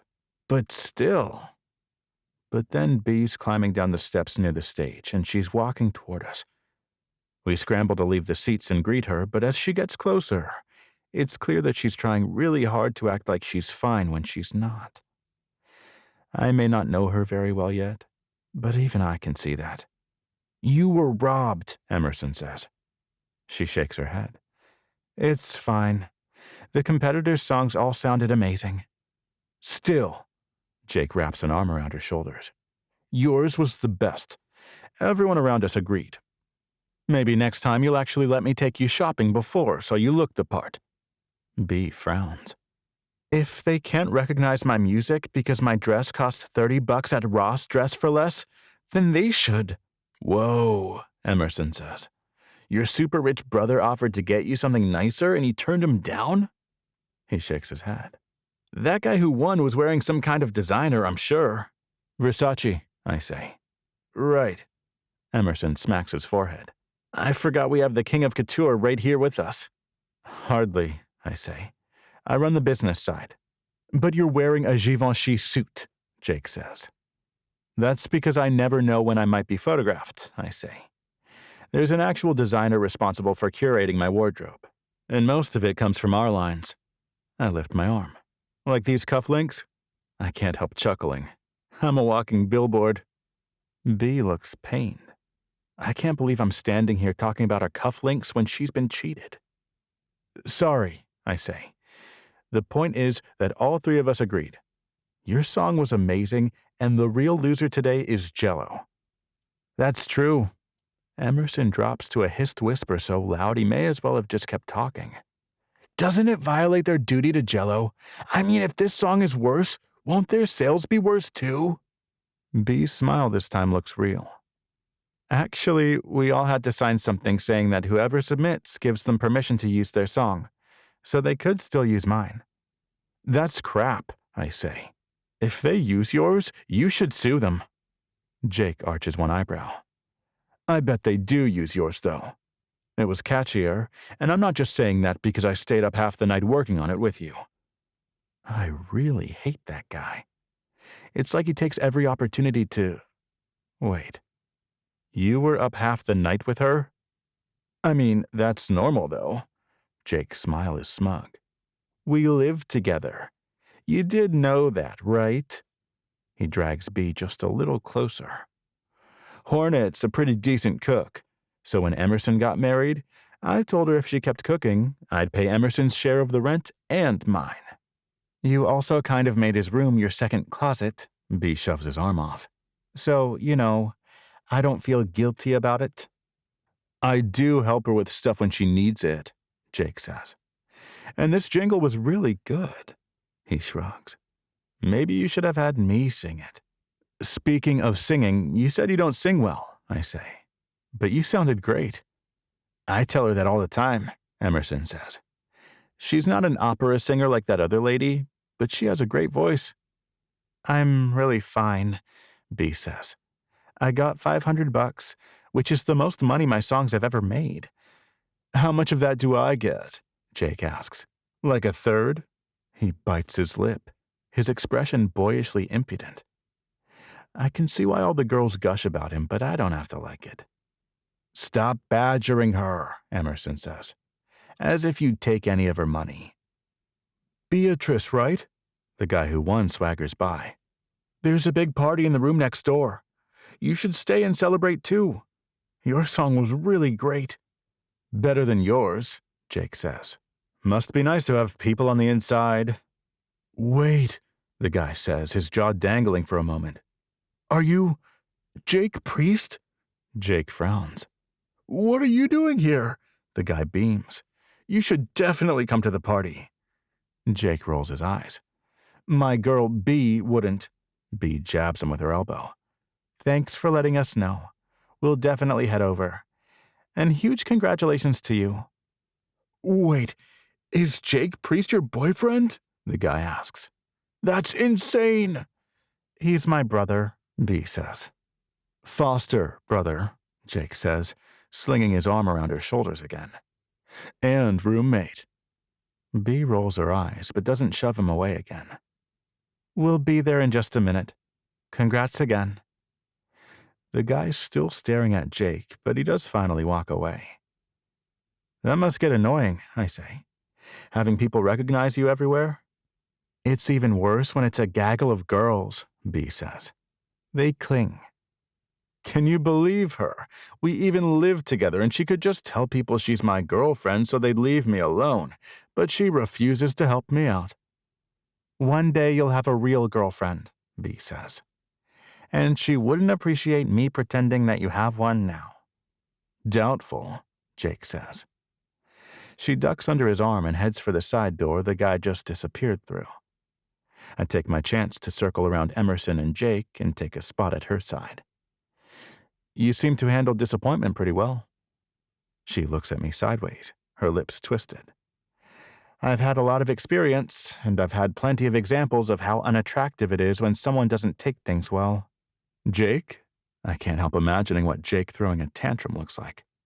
She's talking about her mom, Emerson says. Her birth mother. She shrugs. Not a surprise that I have a birth mom who's a mess, probably, since you know they're my foster brothers. Well, I thought it was impressive. A lot of people would be too bummed out to go to a party.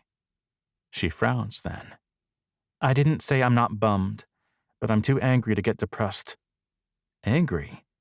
I wouldn't have thought she was mad. She looks fine. Why? I lean closer. Do you think something weird happened? Jake grabs 2 drinks off a tray and offers her one. B, who's quite small and has always seemed quite reserved, knocks the martini back in one smooth motion. Thanks. Jake looks floored, like he didn't expect she'd take it. She hands it back to him and grabs the second drink, too. I needed that. She looks right at him. That woman who was the MC? She sang like... Jake whistles. I've never heard a voice like that. Well, B swears under her breath. She told me that my song was the best and that I would have won, but she intentionally voted me last. Jake's entire face falls. She... What? His voice is way, way too loud. Plenty of people are looking our way now. Unless you'd like to broadcast this, Emerson says, we should take this down quite a lot. Right. B takes a small sip from her second martini. Anyway, she told me that I'm too good for jingles. She swears again. Can you believe that? I knew something was weird, Jake says. I do think you ought to sue them, especially if they use your song for their ad campaign. That's not her decision to make. I mean, technically, it's exactly her decision to make, B says. But if you want to do jingles, you should be able to do them. That's so unfair. Emerson grabs a bright pink drink off a tray. I grab one too. Those are mocktails, Emerson points at a sign. I don't drink, but you might want something else. I'm fine with a mocktail, I say. But why did that woman say B's too good? Don't they want people who are good? I don't understand. Jingles are, Jake sighs. In the musical world, jingles are usually written by people who lack talent, or at least that's the reputation they have. They're for people who have given up on making it writing real music, Emerson says. Which is stupid. Plenty of people like jingles, and sometimes they're better known than most any other song on the radio. Right? Jake asks. Where does she get off saying you should be doing something else? You entered the contest, and it's a free country. But, I say, if that's true, do you really want to do jingles? B lifts her head slowly. What do you mean? Why are you doing them instead of writing regular songs? Yours was the best, so could she be right? You're young, you're certainly not out of time, and you have a job. You have some nerve, Jake says. You barely know her. I've wanted to do jingles for a while, B says. If you knew her at all, you'd already know that, Jake says. But Emerson just said they're usually for people who have given up on their dreams. I'm not looking at the guys. I'm looking at B, and she's staring down at her feet, the hand holding the martini a little loose. In fact, the edge of the glass is a little slanted, with the liquid approaching the edge. That's not you, right? You haven't given up? Hey, Jake steps closer, his chest puffed out. You need to watch your mouth. Why? I'm still watching B. Am I right? It seems to me that the woman up there might know more than I do about music. And maybe she saw something in B or her song that made her feel like she needed a push. Giving the win to someone who doesn't deserve it isn't a magnanimous act, Emerson says. It's an assault, and B doesn't like singing in front of people. Unless she's in a group. She would never want to perform her own music, and that's how the industry works. I'm just saying that sometimes the people who know us the best don't realize what we really need. B's still looking at the ground, but I think I might be right. Maybe the reason she's so upset is the woman was right. Is there another contest you can enter? I ask. Or maybe, I spin around to face Jake, who looks ready to clock me on the jaw. You must have contacts. You could help her find someone. You think I haven't offered? Jake shakes his head. Hornet doesn't want any of that. It's not who she is, so back off before I back you off. I throw my hands up in the air. I'm not trying to pick a fight here, but it looks like all of you have already decided what she needs. Sometimes we don't know what we can do until we try. Thanks so much for the pep talk, Jake says. As foster kids, we really needed your silver spoon brand of cheerleading so we could aim high and really fulfill our potential. All right, Emerson says. That's enough insults. Easton just met B. And me too, for that matter. And he means well. I do, I say. And I think that lady did too. Just something to think about. I've thought about it, B says softly, finally lifting her face. But Jake's right. She grimaces a little. My voice. I'm good at jingles, and it's a good fit for me.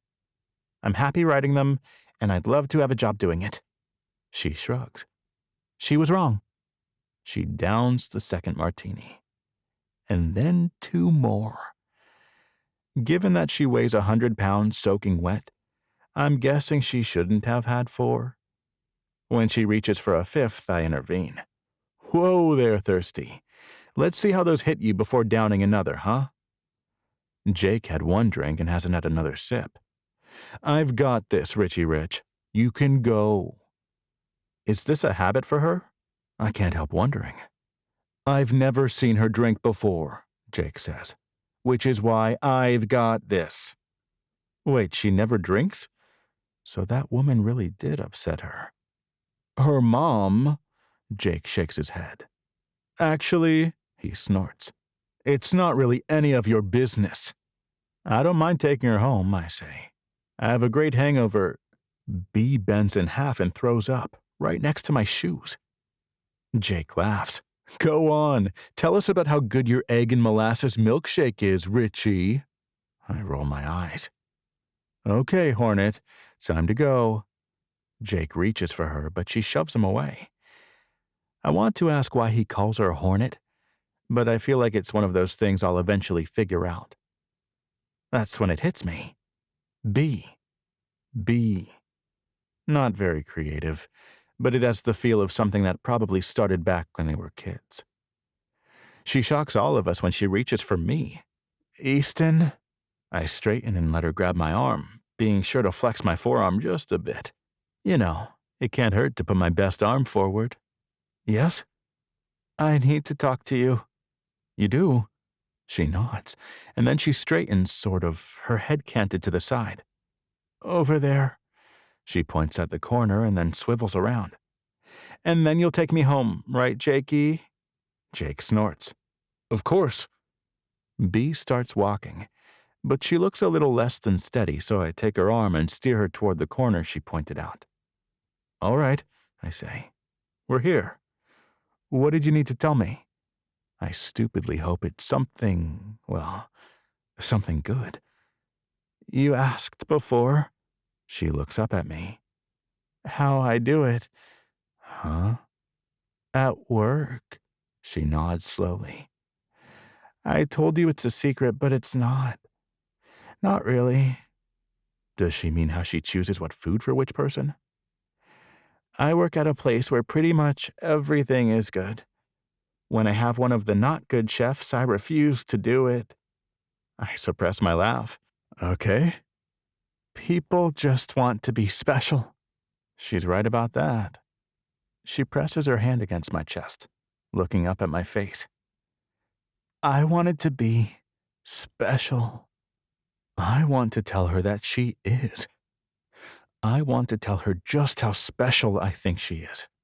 But I doubt she'll remember a word of it. But for the people, she frowns. After I rule out everything they're allergic to, I usually give them something they never had the guts to try. As long as it's good, because they'll love it. She shrugs. Easy peasy. But if they never had the guts to try it, they could hate it. She shrugs. Sometimes they do. She presses her finger against her mouth. Shh. I chuckle this time. But usually people eat that weird thing they haven't had because it's good. She leans against me again, her hand surprisingly soft. You have a really nice stomach. 2-pack for the win. I can't help it. I laugh out loud. Do I? It's pretty special. She's frowning.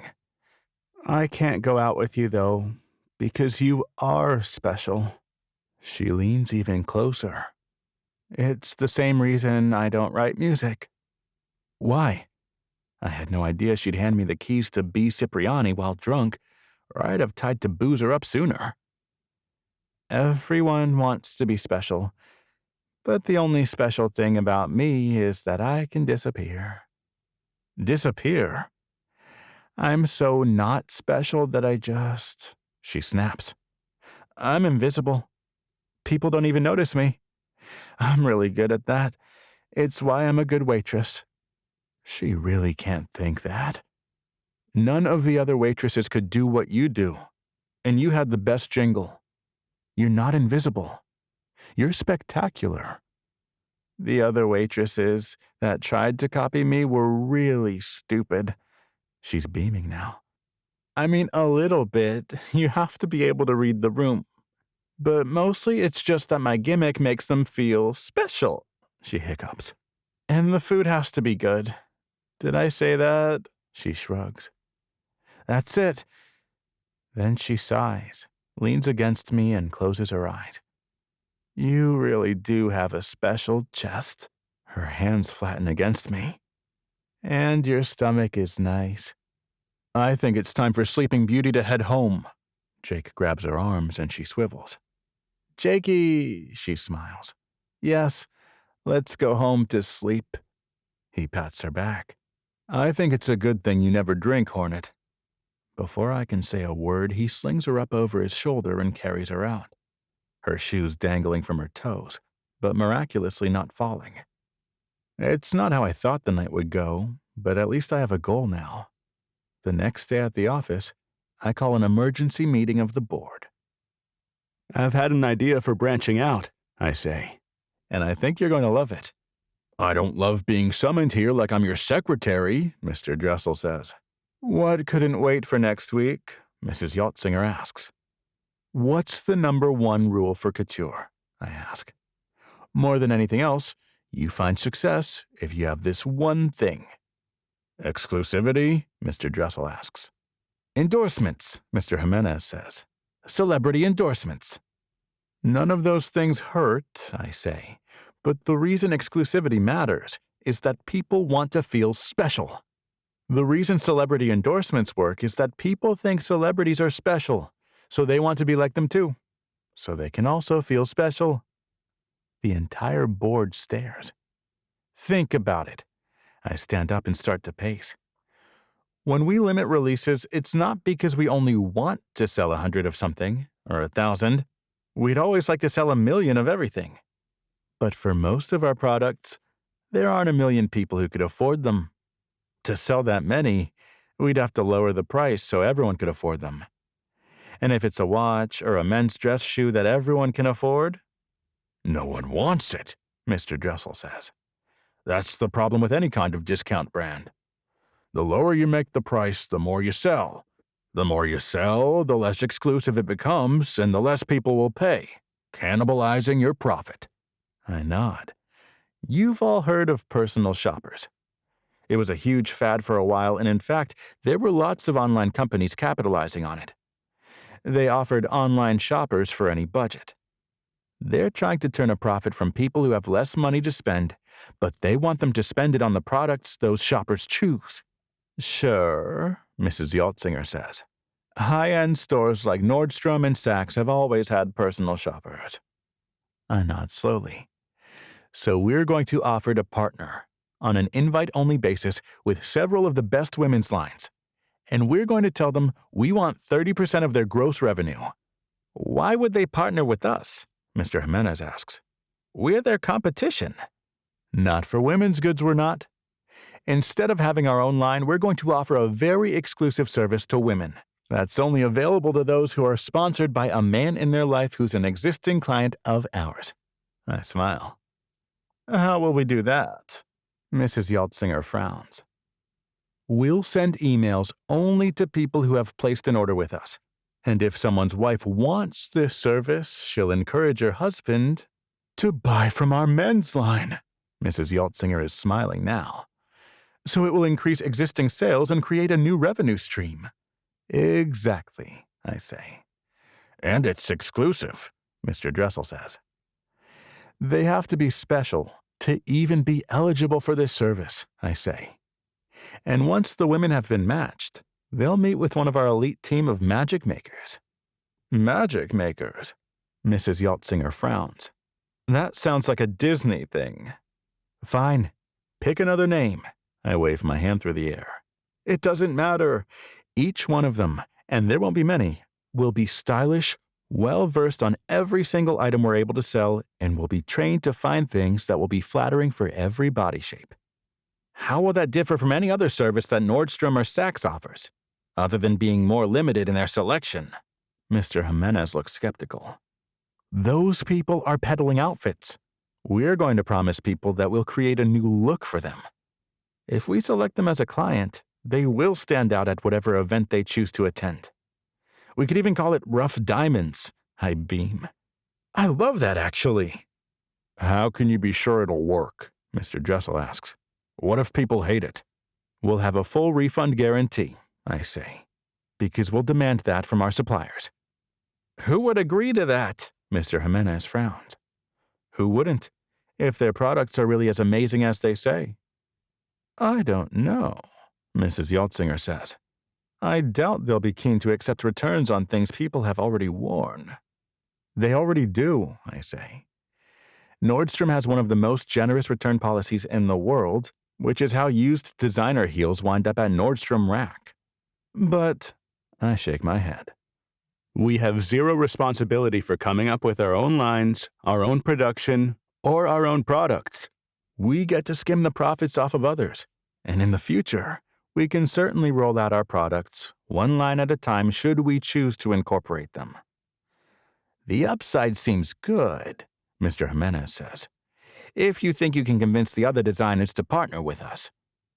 I know people who run almost every team, and one thing they've all been saying is that competition has been fierce lately. I think they'll fall all over themselves to be chosen. I lift my eyebrows. Why? It's also external validation that they're special, Mr. Dressel says. I nod slowly. Now you're getting it. It's interesting that B gave me the idea for our new women's fashion revenue stream, which will hopefully allow us to leverage our good name for men's clothing, jewelry, and accessories to make a profit from women as well. She may think she's invisible, but she's the opposite. She shines. I intend to show her just how stunning she really is. Sometimes the only thing standing between invisible and show-stopping is the spotlight. 10. B. I'm closer to 30 than I am to 20, and I've never been drunk. Until last night. I've really only ever had a sip of alcohol here or there by accident before now. After my own experience with inebriation, I find that I have no idea why my mom drank so much. I don't even remember feeling good, and the day after is just horrible. My head's pounding when I wake up and shower, and it doesn't improve, even when I drink what feels like a gallon of water. The Tylenol and ibuprofen are just barely starting to kick in when I drag myself into my room to get ready for work. Maybe because my head hurts, or maybe because I'm tired, or maybe because I'm depressed about last night's epic failure. But I finish getting dressed faster than ever before. I could leave, but I'd be almost half an hour early. I decide to check my email on my laptop before I go. If I make the font larger, that might help my head. Only, when I get my email up on the screen and sort through all the spam, there's one bolded subject line that mocks me. Here's a good one. It's not really a great subject line, not compared to the million marketing emails that are always clamoring for my attention. They're usually offering me free things, discounts that will save me oodles of money, or something that's very limited time, act now. But this one is from a name I now know. Octavia Rothschild, the woman who crushed my hopes and dreams last night. Now she's dropping into my email like we're old friends? A good one of what? What on earth would she have sent me? My little cursor arrow hovers over the subject line for a second. Then one more. But finally, I click. Because, unlike all the free deals and limited-time sales I casually delete, I care what this woman thinks. Dear Beatrice, you might still be angry with me, and that's okay. The things we most need to hear usually make us the most mad. But I wanted to at least reach out and offer my aid. You may not want anything to do with me, but I'm actually pretty good at figuring out which lyrics work, and I'm good at tightening sloppy lines. I'd be happy to grab lunch, I'll pay, and go over any song ideas you may have. Even if you don't want my help on any of that, which I would understand, I think you should consider entering a contest like this one. Link below. Best of luck releasing what I know is already waiting inside of you. Best, Octavia. Best? Is she kidding? She tells me I should have won, tells me she intentionally caused me to lose, And then she tells me she'd be happy to help? If I could hate someone who sings like she does, I'd hate her twice. Since I can't quite bring myself to hate anyone with that kind of unparalleled musical talent, I sit fuming until I realize that I'll be late for work. Now I have a real reason to curse her out as I head in for work.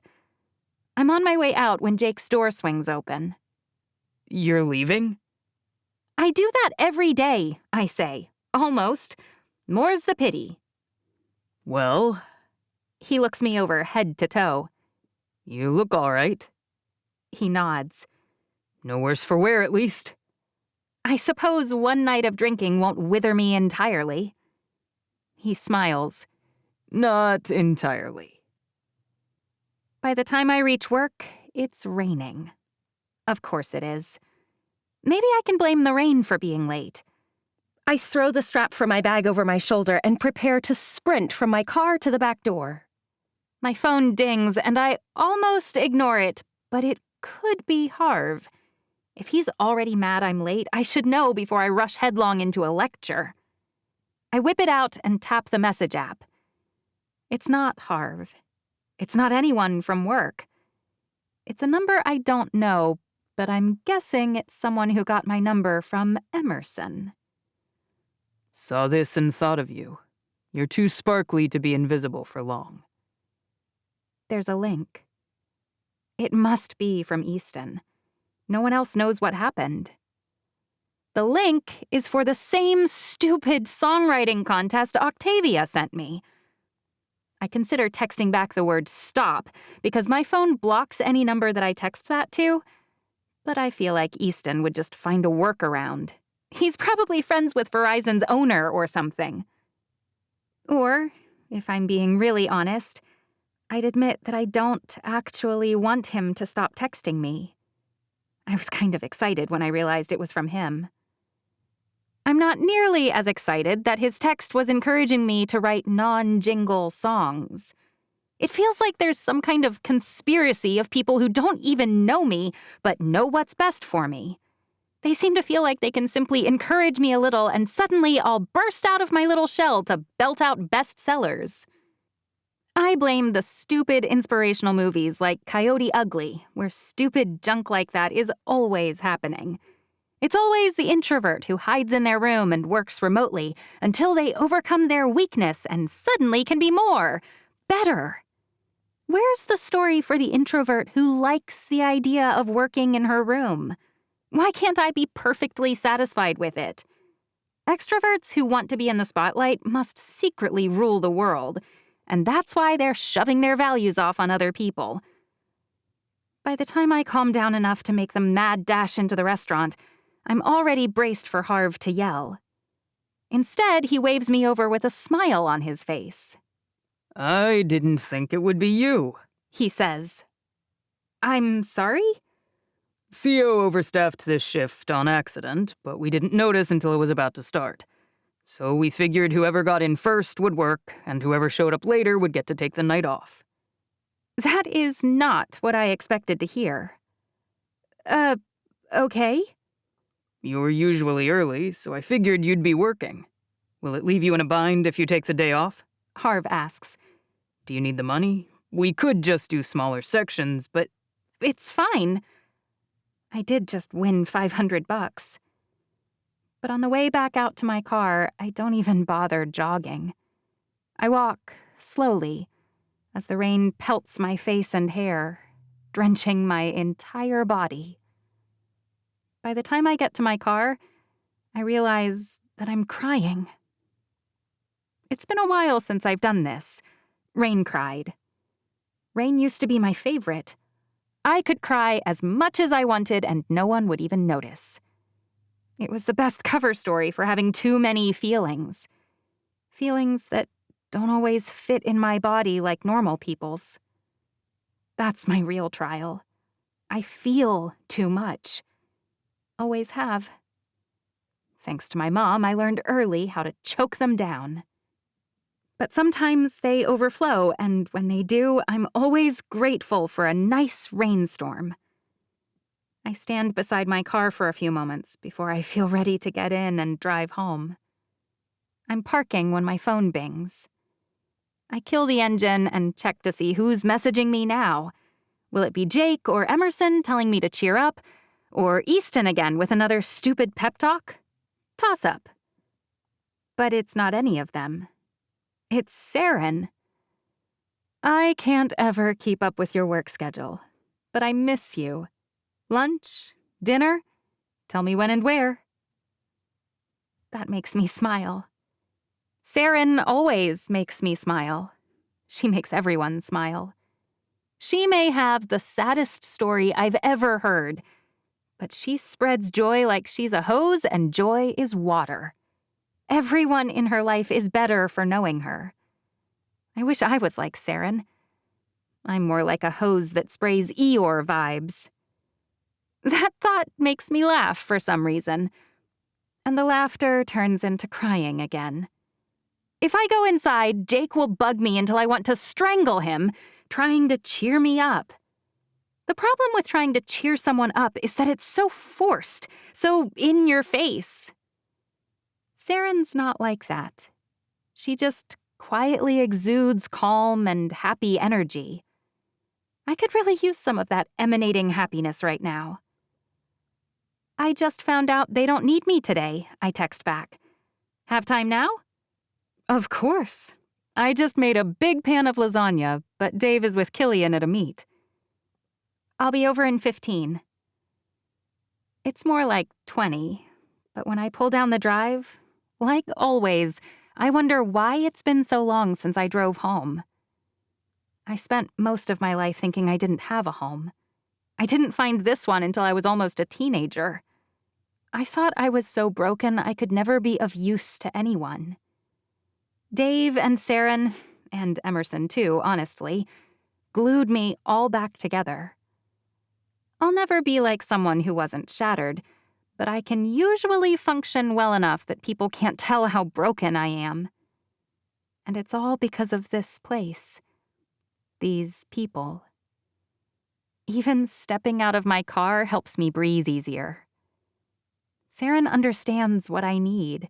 She never, ever pushes me to do things I don't want to do. In fact, when we were younger, I'd come home crying sometimes about some project I couldn't fathom doing.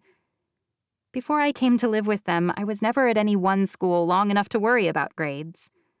But once I moved here, I realized I was pretty behind. Group projects and class presentations practically left me covered in hives. Saren went to bat for me and had the school provide something called accommodations. It meant they had to find me an alternative assignment that I could do without wanting to crawl in a hole and never come out. When I walk through the door, looking like a drowned cat, she holds out her arms. Oh, Bibi. I rush into her arms.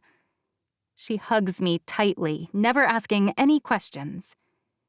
Then she releases me. Need a change of clothes, or are we marinating for some reason? Most of my analogies are music ones, but all of hers are something to do with food and cooking. In spite of that, she herself is very thin. In fact, she looks like a movie star. Always has. It's in her blood. My mom probably passed me a genetic disposition to be an alcoholic, whereas Saren got movie star genes.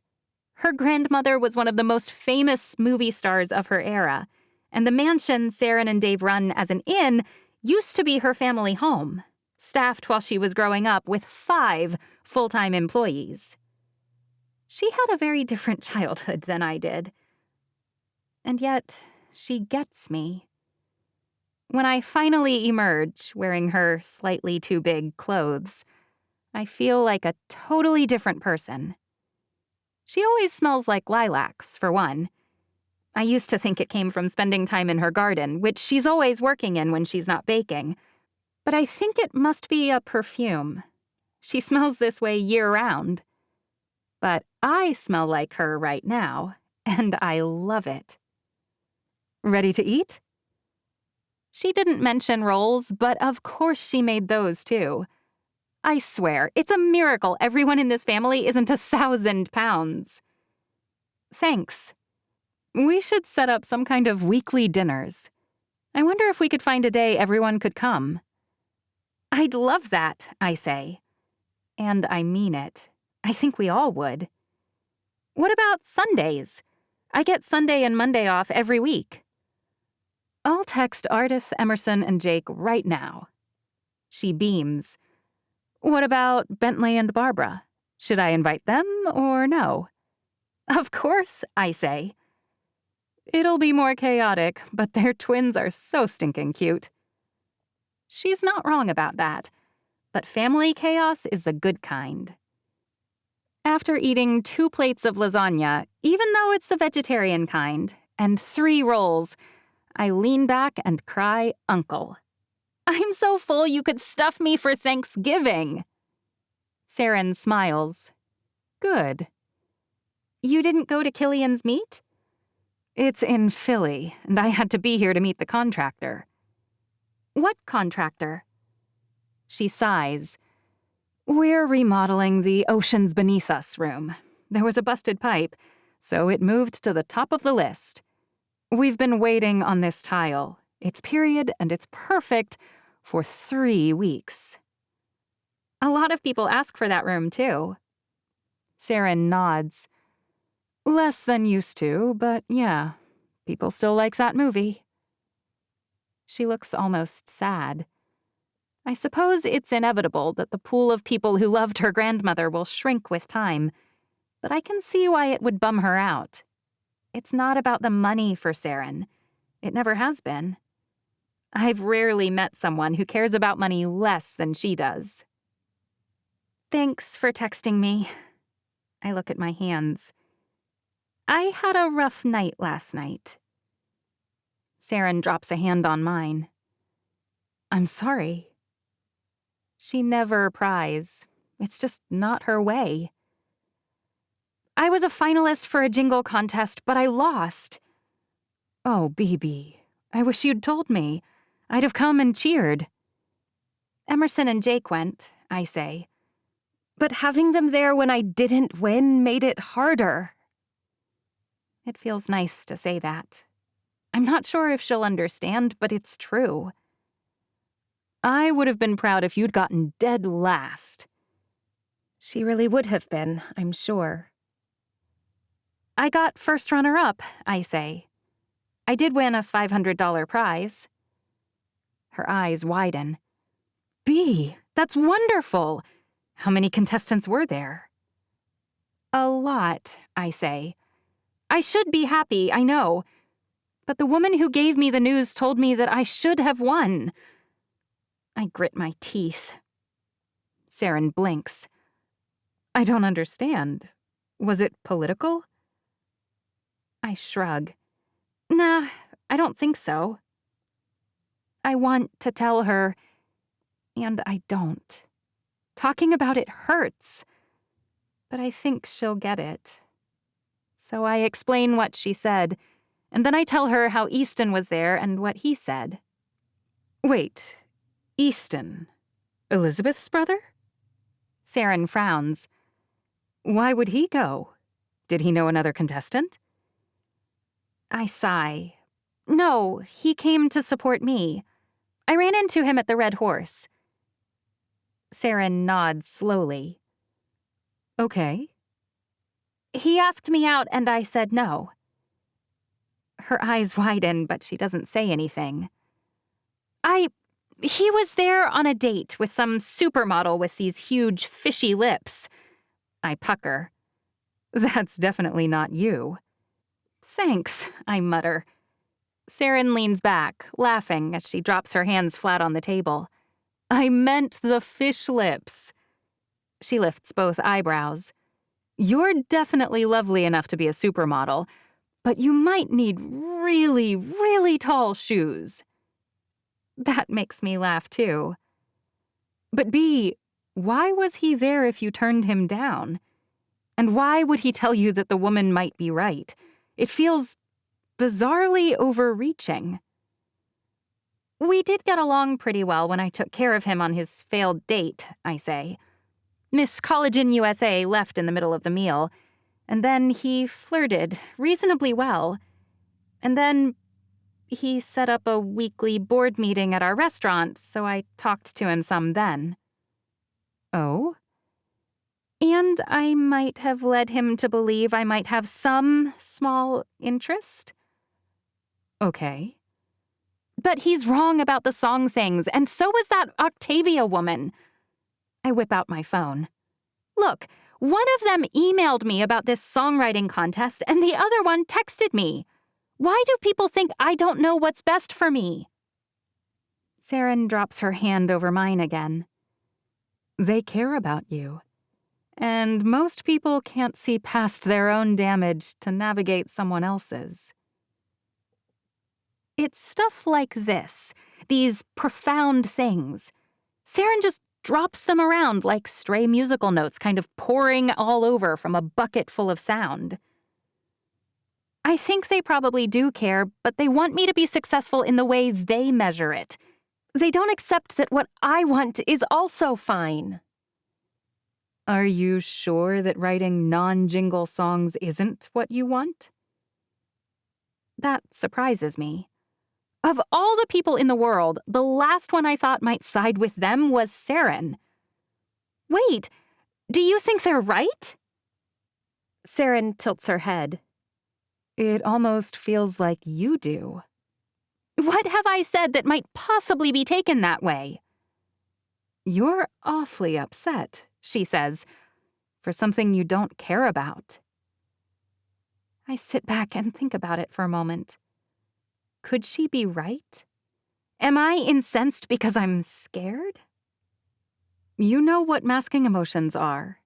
Saren shrugs. And maybe that's not what's going on, but anger's a pretty strong mask. Sometimes I hate all the stupid cognitive behavior training Saren's had.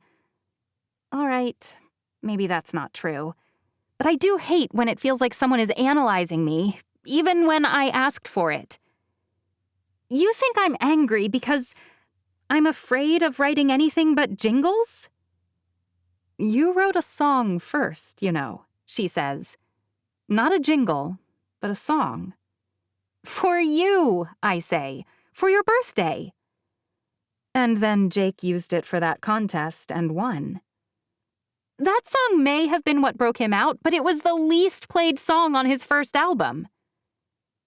Still, Saren nods. It could have broken you out.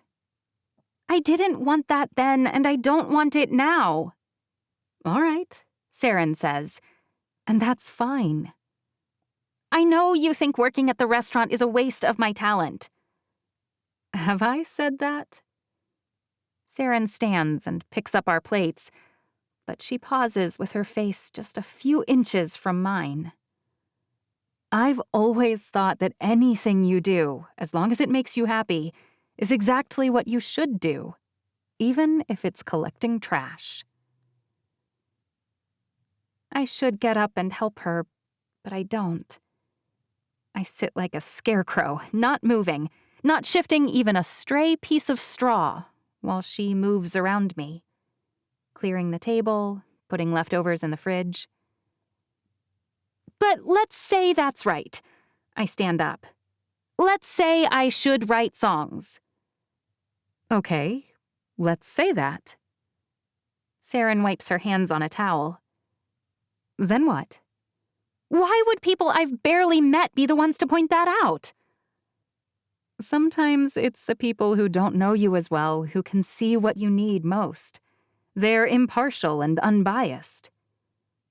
Is that what you think? Does it matter what I think? It does to me, I say. A great deal. Saren sets the towel down and crosses the room. She brushes a hand against my cheek.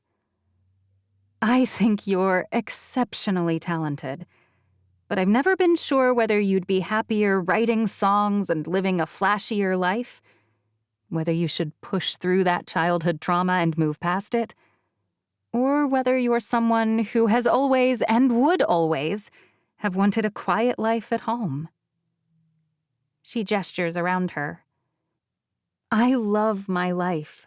I make lasagna, I care for the inn and my children, and it's everything I ever wanted.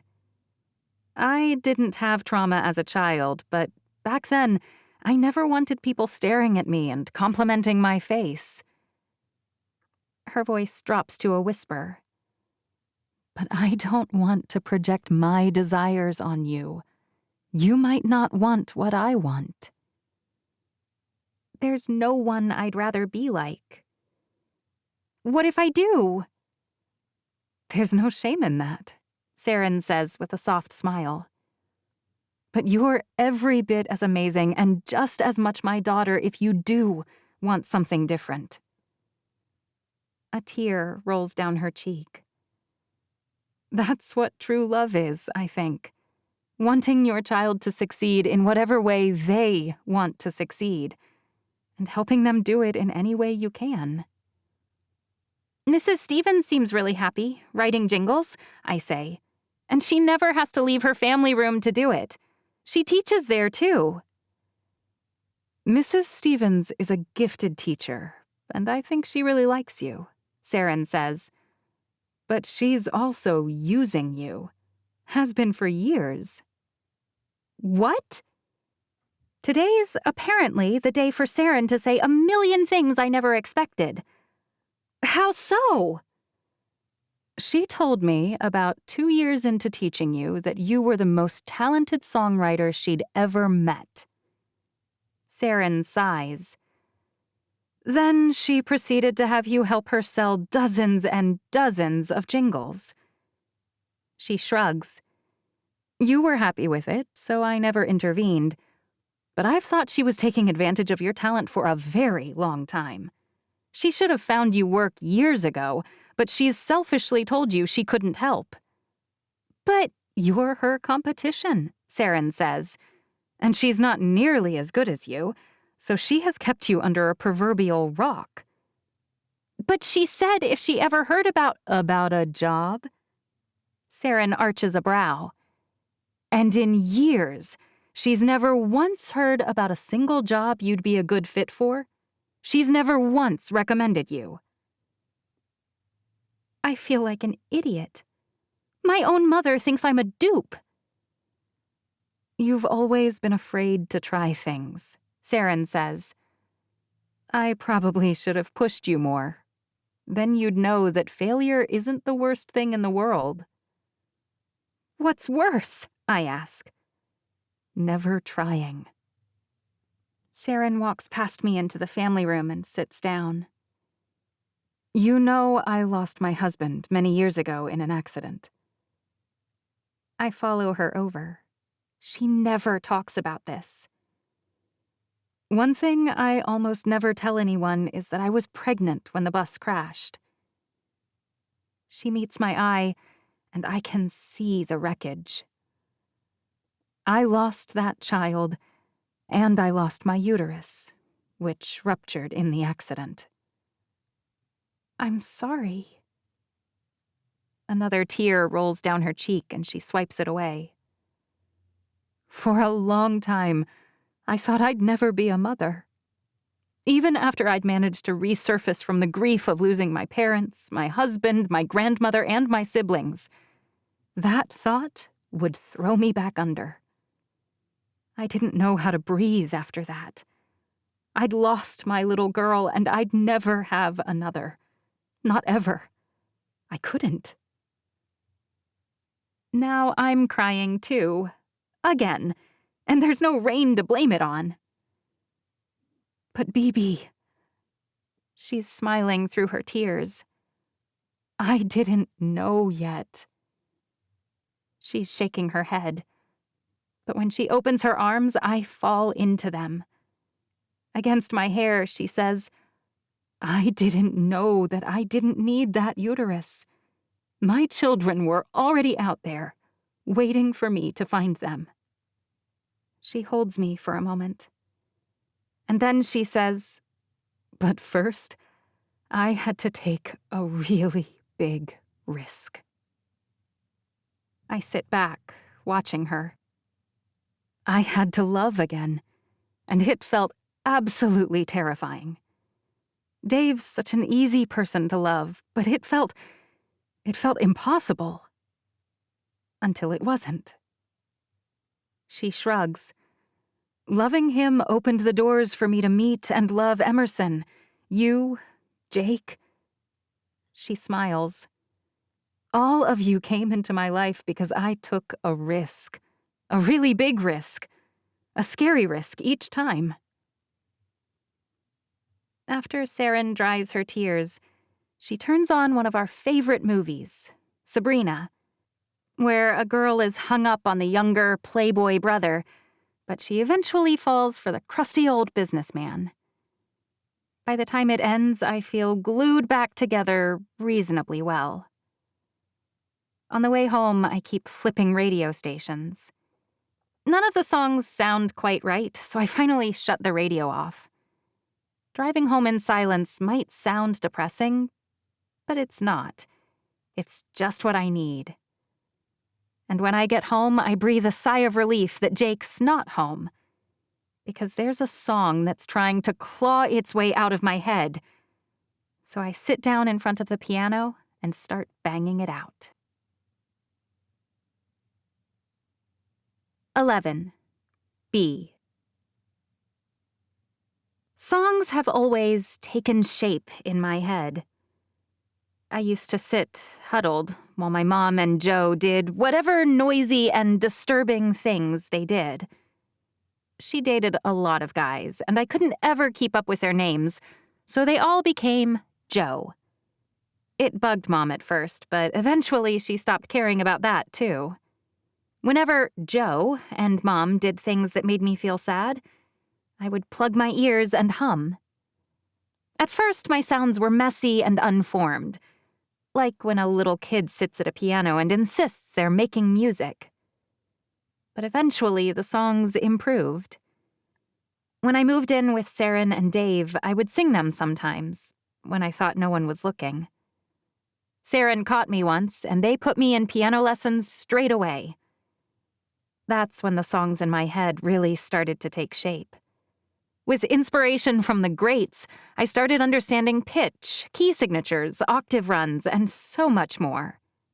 A new world opened to me. A world I'd always longed to navigate. But my music rarely came with words. Words were tricky, emotional, dangerous. That made jingles perfect. No serious themes meant no danger. I kept things simple. So when I sit down to form the music crowding out the rest of the thoughts in my head, I can't help shaping it around the rubric I usually create. I bang the notes into quick stanzas with a repeating line that should be easy to remember. Only the song doesn't want to do that. Not this time. I wrestle and wrestle with it, but it keeps wriggling free. It gets longer, it gets more complicated, and then a harmony starts to form above it. Finally, I decide that if I write it down, it'll listen better to what I want. But after jotting down page after page of notes, I realize it's still growing. I crumple them up and throw them in the trash and collapse into bed. When I wake up in the morning, it's to a very strange sound. Jake took a year of haphazard lessons before the piano teacher fired him. He absolutely cannot play piano. He's horrible. And yet, he's playing the song I wrote. Or at least he's trying to. I bolt upright and run out of my room. "What are you doing?" "This song is great," he says, not turning away from the piano. He's taped the pages together and he's squinting at them as he painfully tries to press the right keys. "Stop," I say. "That's an assault." I rub my eyes. "What time is it?" Jake does stop, thankfully, but when he turns, he's smiling. "I'll stop if you play it for me." "No way!" I back toward my room. All right, have it your way. He starts plonking down on the keys, missing a flat. I cringe. Stop! Please, stop! Play it for me, Hornet. Please. I groan, but I decide anything's better than being tortured. He shoves over as soon as I get close, and he's beaming. Yay! I roll my eyes, but I start to play, not even bothering with the sheet music he never should have pulled out of the trash. I change a few things that I realized were wrong last night before drifting off. Oh, I like that. Jake's bobbing his head. And right here, what if you did this? He hums a harmony, and it's a little better than my first idea, but it's clunky, so I clean up the bridge note. Or I play the new version. You're a freaking genius. It's a good thing I don't need to see the keys, or I'd be in trouble every time he makes me roll my eyes. But it's actually kind of fun, writing the song with him. What's this for? Jake asks. It's too long for a jingle, and don't take this the wrong way, but it's too good. I sigh, my fingers freezing. I don't know. There's a knock at the door, which surprises us both. Other than our family, no one really even knows where our apartment is. We keep it that way on purpose. It's why we have it all in my name. Gas, power, internet, water, the lease. The media's relentless with him. We even have 2 covered spaces for his flashy cars.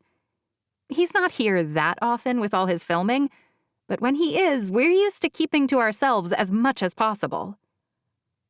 Are you expecting someone? I ask. He shakes his head, but he does eventually hop up and jog to the door. I squeak, "I'm in pajamas! Hang on!" I barely duck behind my door before he swings the front door open, and I hear it. A voice that I am not expecting. Elizabeth said you guys lived here. Easton says. My hands tremble. What's he doing here? I press my ear to the door. Bee's not home, Jake says. Sorry, dude. Oh. Easton sighs loudly enough that I can hear it. Well. Yep, sorry. Jake will probably close the door in his face. Am I wasting my time? Okay. That I did not expect. I came to apologize, because I went overboard, clearly. I know I don't know her very well yet, and I know you guys know her way better, but even I can tell she's enormously talented. You have to give her that much. She's the most talented musician I've ever met, Jake says. Could he really mean that? But until she believes it, she won't ever want to write songs, Jake says. The one song she ever wrote won a contest and broke me out. He snorts. It's the whole reason people know the name Jake Priest. Are you serious? Easton asks. Then why aren't you pressing her? I'm a complete jerk, Jake says. I always have been, you know. I don't even remember a time when I didn't piss off everyone I met. Why does she put up with you? I have no earthly idea, Jake says. I really don't. But if you told her to try writing real songs, Easton says, she might listen. I'll never pressure Bee to do anything. Not ever, Jake says. If you'd ever met her biological grandfather, you'd know why. Jake closes the door then, and I slump to the floor, dropping my face on my knees. My grandfather. He never asked me to do anything. He ordered. It's his job, to be fair. He orders everyone. He's not mayor of New York anymore. Now he's the governor. He only got worse with the promotion, if you can call it that. He hated my mom worse after he changed jobs anyway.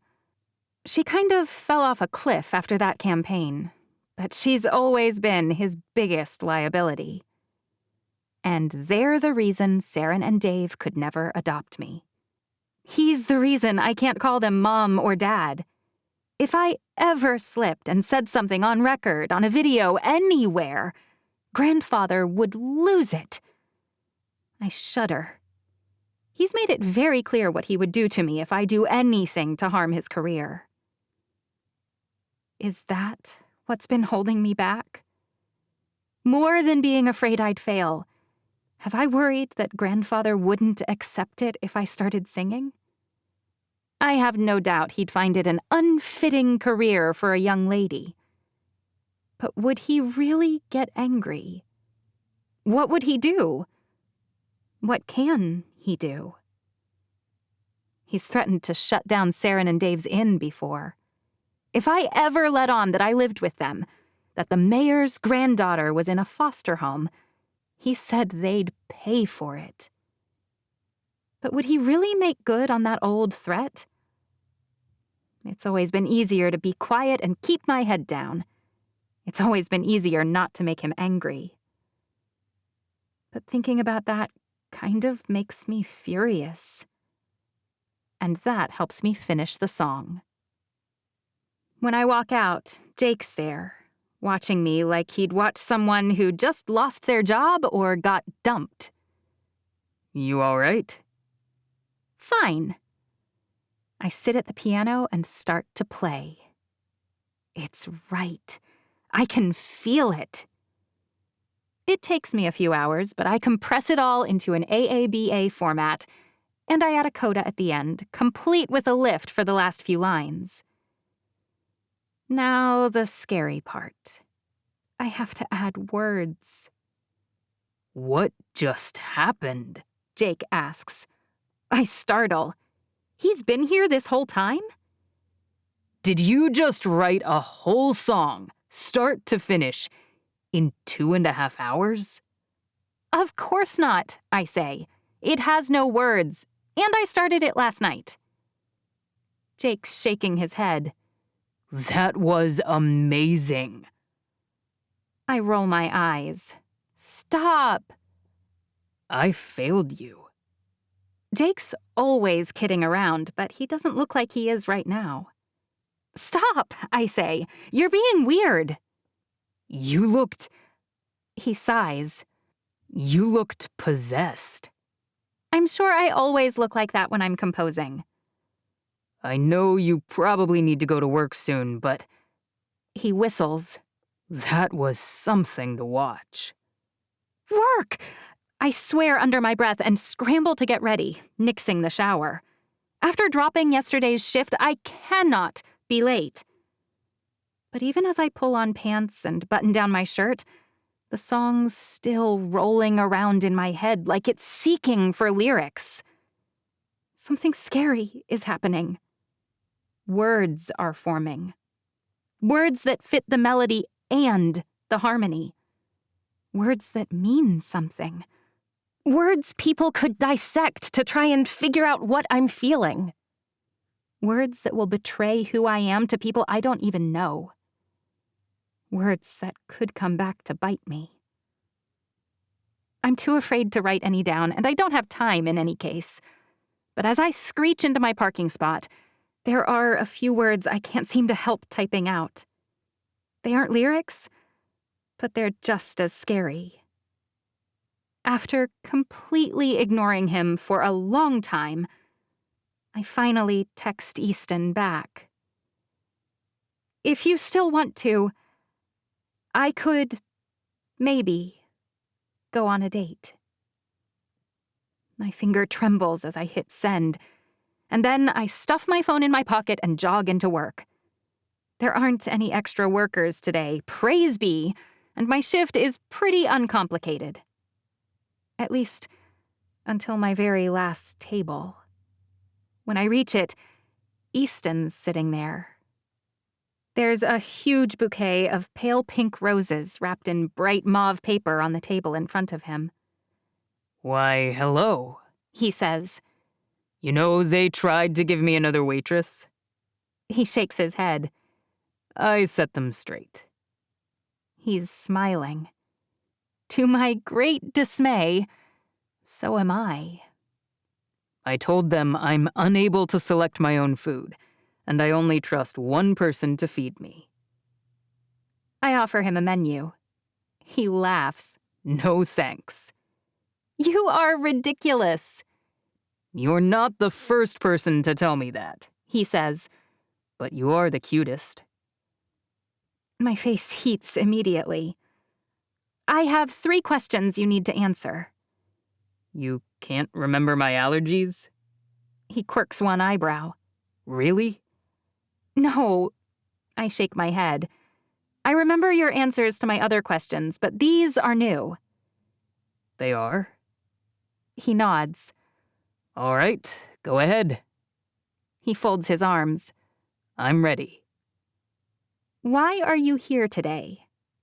To eat. He grins. Next question. Is that the only reason? I heard the florist had too many flowers. He tosses his head. I thought I'd help them out. I open my mouth, but he cuts me off. This is your last question. Think carefully. What? I snort. You said you were here to eat. I hardly think that counts as a real answer. Isn't that why most people come to restaurants? He leans closer, and I can't help noticing how sharp his jaw is, how bright his eyes. I mean, it was a lie, but you should probably believe your guests as a general rule. I can't order you the perfect food if you lie to me.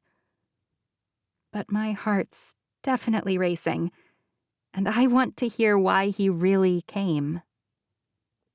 I don't care about the food. I didn't come for it at all. I came to see someone. That's my honest answer. You should always answer me honestly. The thing is, I want to. He sighs, bracing his hands on the white linen tablecloth. But I'm worried that if I do, this girl I'm crazy about will spook. He leans closer. She spooks easy. I'm for sure blushing now. What if she told you she wouldn't spook? Is that your last question? He's smirking. I guess it is. Here's the thing. He nods. I'm not someone people tell no very often. I mean, I used to be.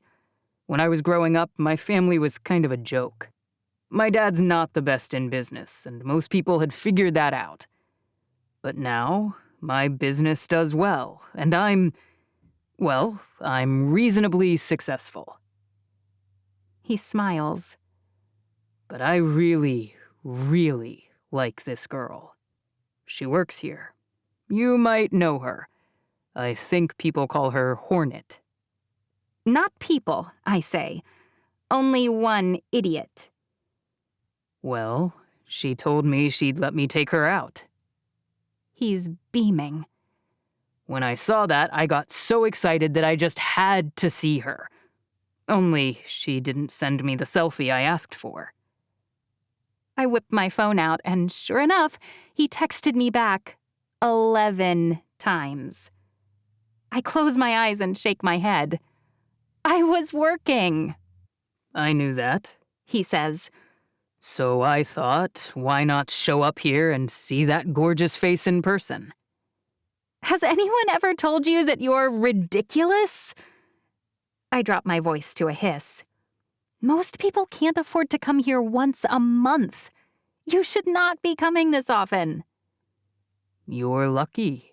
Your new admirer could come here every day and it wouldn't make a difference to him. You'd probably get fat, though, I say. And then you'd have no chance. I'm shamelessly interested in your six-pack. You are? The corner of his mouth turns up. I might need to get a video of you saying that. You know, for my sister. She insists my stomach is not very impressive, but if you like it... Oh, no. I can't believe I said that once. There's no way I'd repeat it. And if Emerson saw it, I would die.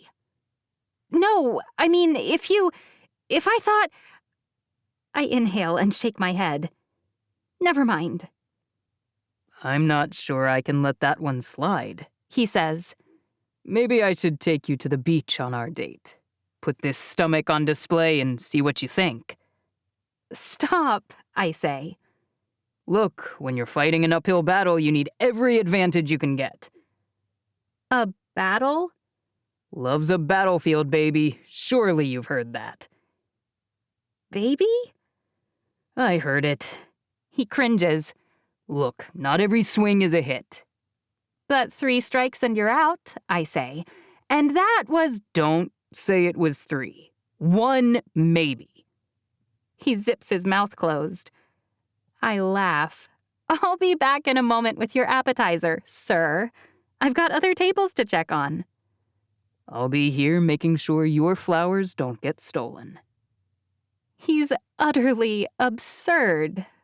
But he's growing on me. Which he shouldn't be. We're a terrible match. But apparently this day is about me doing all the things that usually scare me. A few moments later, when I circle back around and drop off his appetizer, Easton frowns mightily. Really? What? I tilt my head. Did I make you mad? He looks at his plate forlornly. Broccoli? It's called angry broccoli, I say. And it has a bit of a kick. Brace yourself. Unless it has a bit of a completely different food underneath it, color me disappointed. You did show up unannounced, I say. And you're being a bit of a pain. Ah, so this is a punishment appetizer. It's not even an appetizer, I whisper. It's a side. But last time, at least I got the hipster fries. Last time you were being less annoying. I shrug. Eat it or you risk offending your waitress. He pokes it. How bad is that, really? Just offending her? Or, would not eating it downright tick her off? Just try a bite, little boy, or I'll send you to bed with no dinner. He sighs, but he saws off a smallish chunk and pops it in his mouth. He chews, and swallows. It's not a home run, he says, but it's not a total disaster. Since you seem very, very opposed to broccoli, I guess I'll take it. You know, if my mom saw me here, she'd say I must really like you. When I was a kid, she couldn't get me to eat a single bite of the stupid little trees. That's what I called them. But when I circle back around with his meal, the entire plate's clean. Did you throw it in a plant or something? I ask. Or flush it? I'm pretty sure our toilets can't handle that. I'd like a little warning if it's going to back up. I can tell Harv who to bill. Oh, I don't know, He says. I imagine your toilets here are pretty powerful. You didn't really flush it, did... Relax, He says. I ate all of it, so that when you meet my parents, you can tell them about what I did to impress you. You're kidding. Not even a little bit, He says. Trust me, nothing would tell them how much I like you more than my willingness to choke down broccoli. I'm laughing as I start to walk off. Wait, you didn't tell me what this is. It's the burger from the first night, I say. You've been a pretty good sport about everything. I figured after getting stuck with broccoli, you should get something you really like. But it's the same thing I already had. You're a problem child. I shake my head. How about this? He points at the empty seat. You eat this with me, and then you can bring me something else. But you'll have to wait even longer, and I can't afford to sit down and share a meal.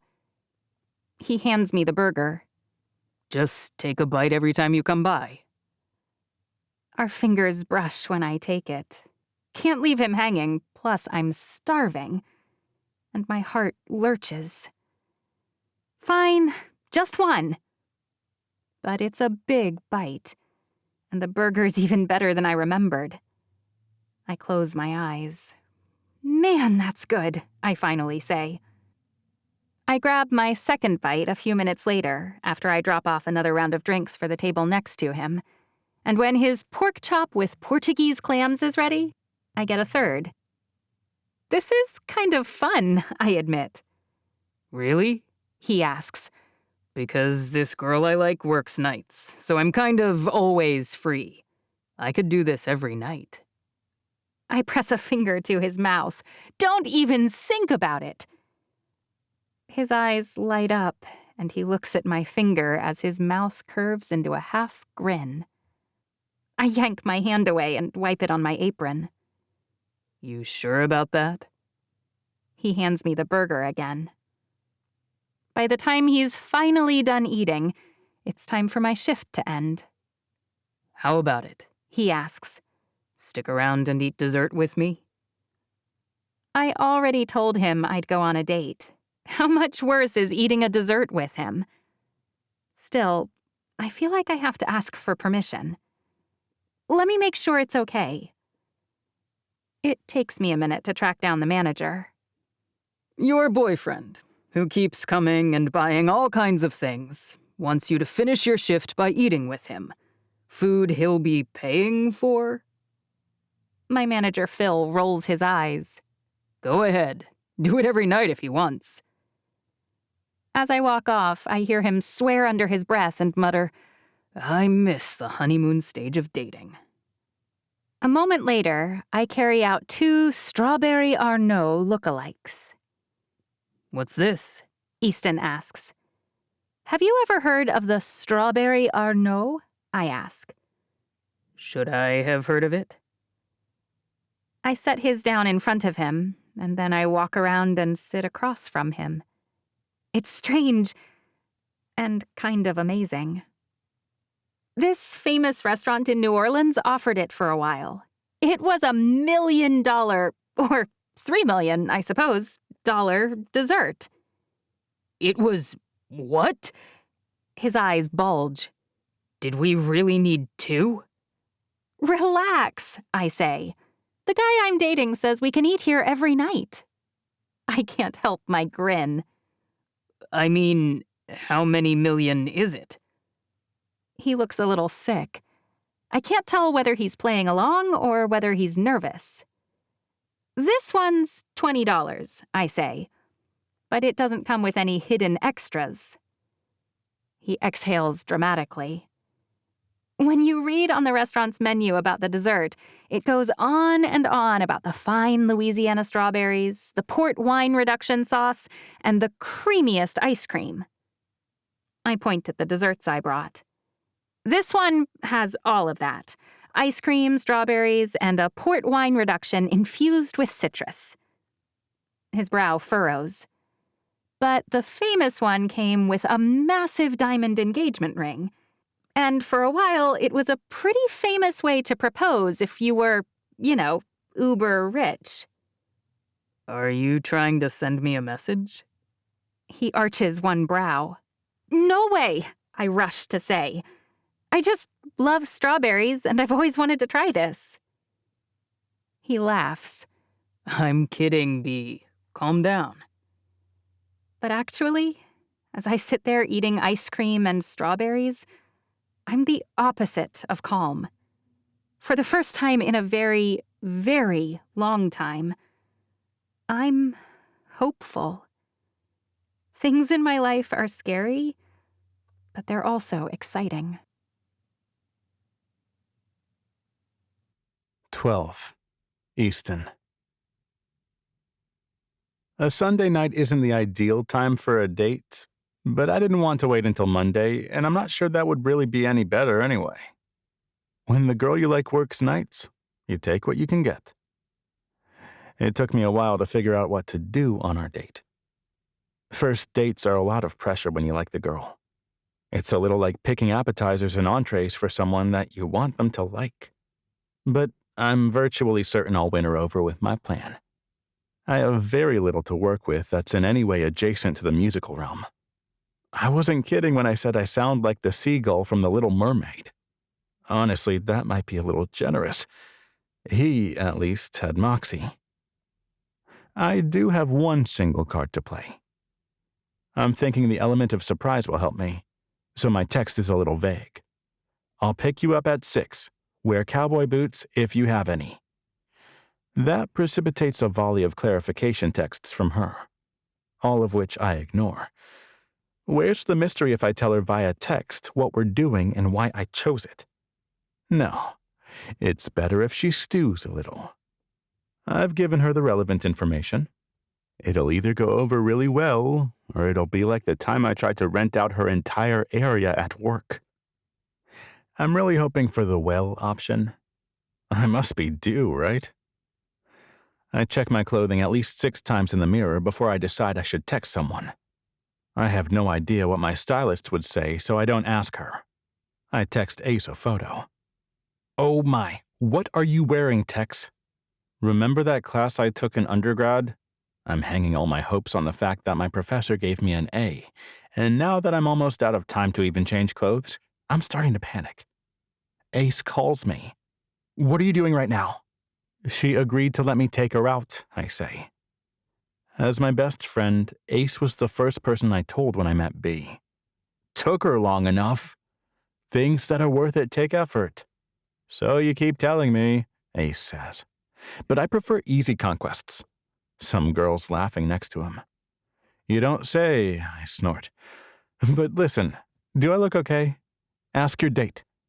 She wants to know how rich you are, Ace says. I hang up.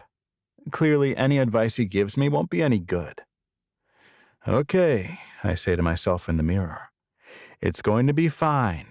She agreed to go out with you, and if nothing else, she'll see that you put effort into this. Right? Probably. I give a lot of thought to which car to pick her up in. I could use the Forerunner again. She seemed surprised, but she knows about it. She probably drives something a waitress can afford, but I'm absolutely positive her brother Jake drives something expensive. I know Emerson doesn't care much about cars, so I'm wondering whether she'll like a more expensive car or be repulsed by it.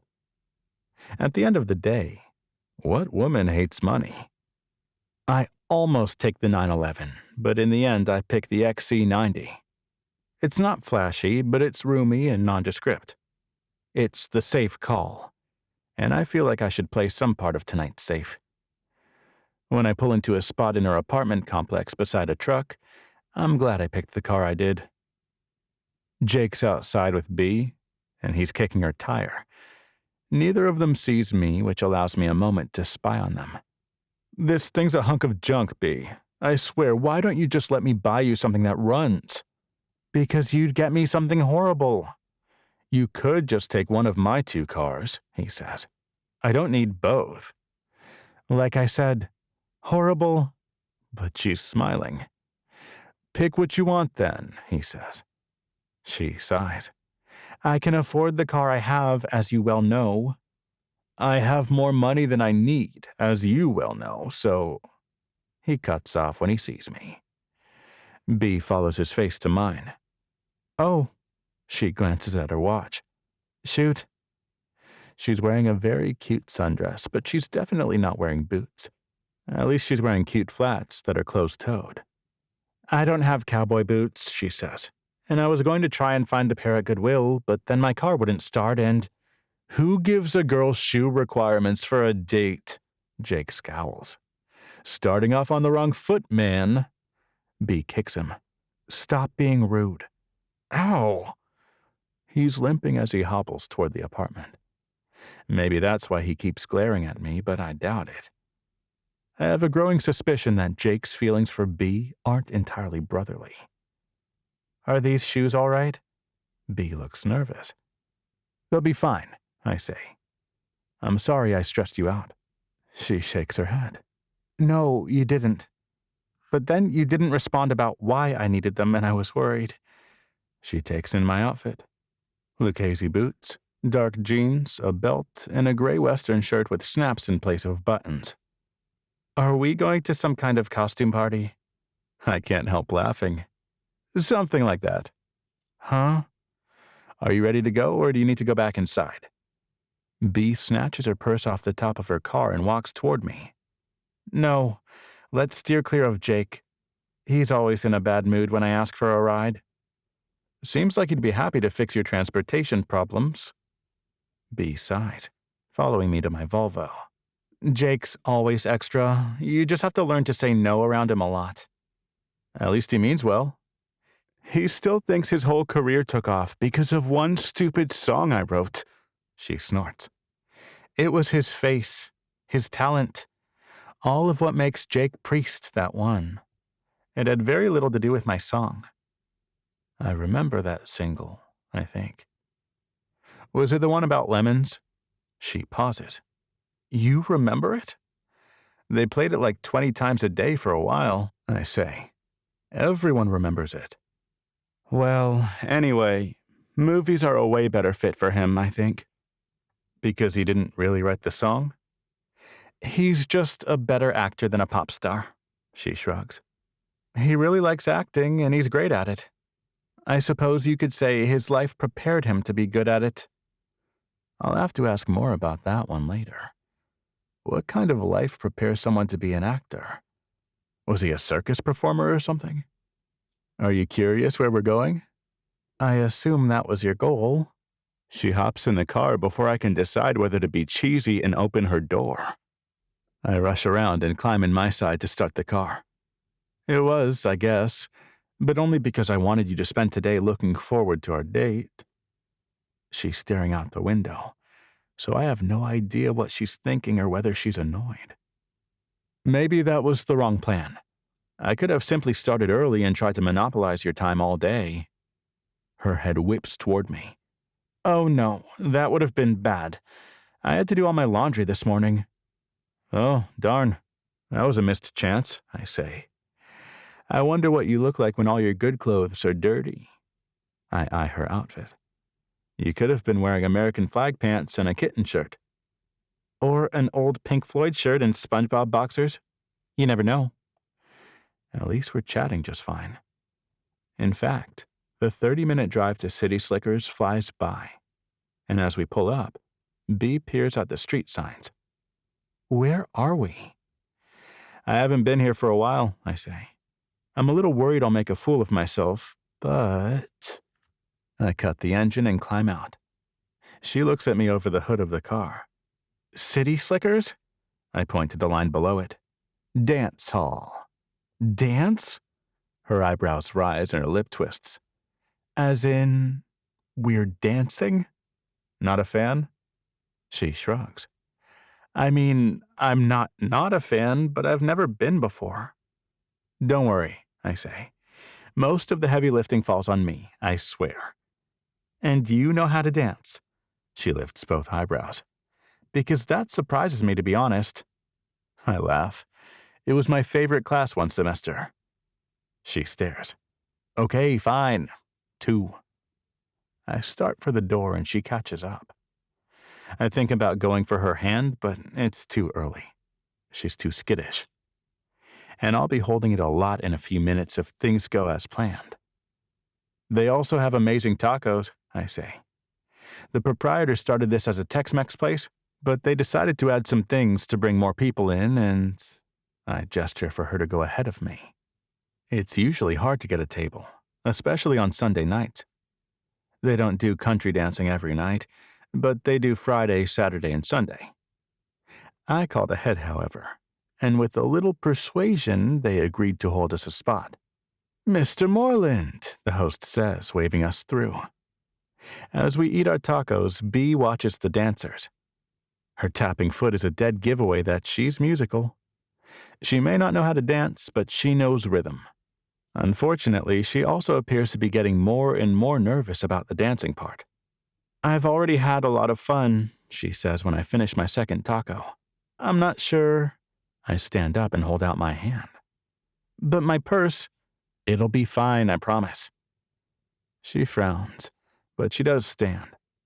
And then she places her tiny hand in mine. That same zing I felt before runs from the place where her hand touches mine, all the way through my entire body. Until this moment, I wasn't sure it was real. I've seen enough movies where you feel that little zap, but in 30 years, I've never once felt it myself. I thought maybe that's what happened before, but it was so quick that I didn't trust it. But tonight, touching her makes me want to dance, so we're in the right place.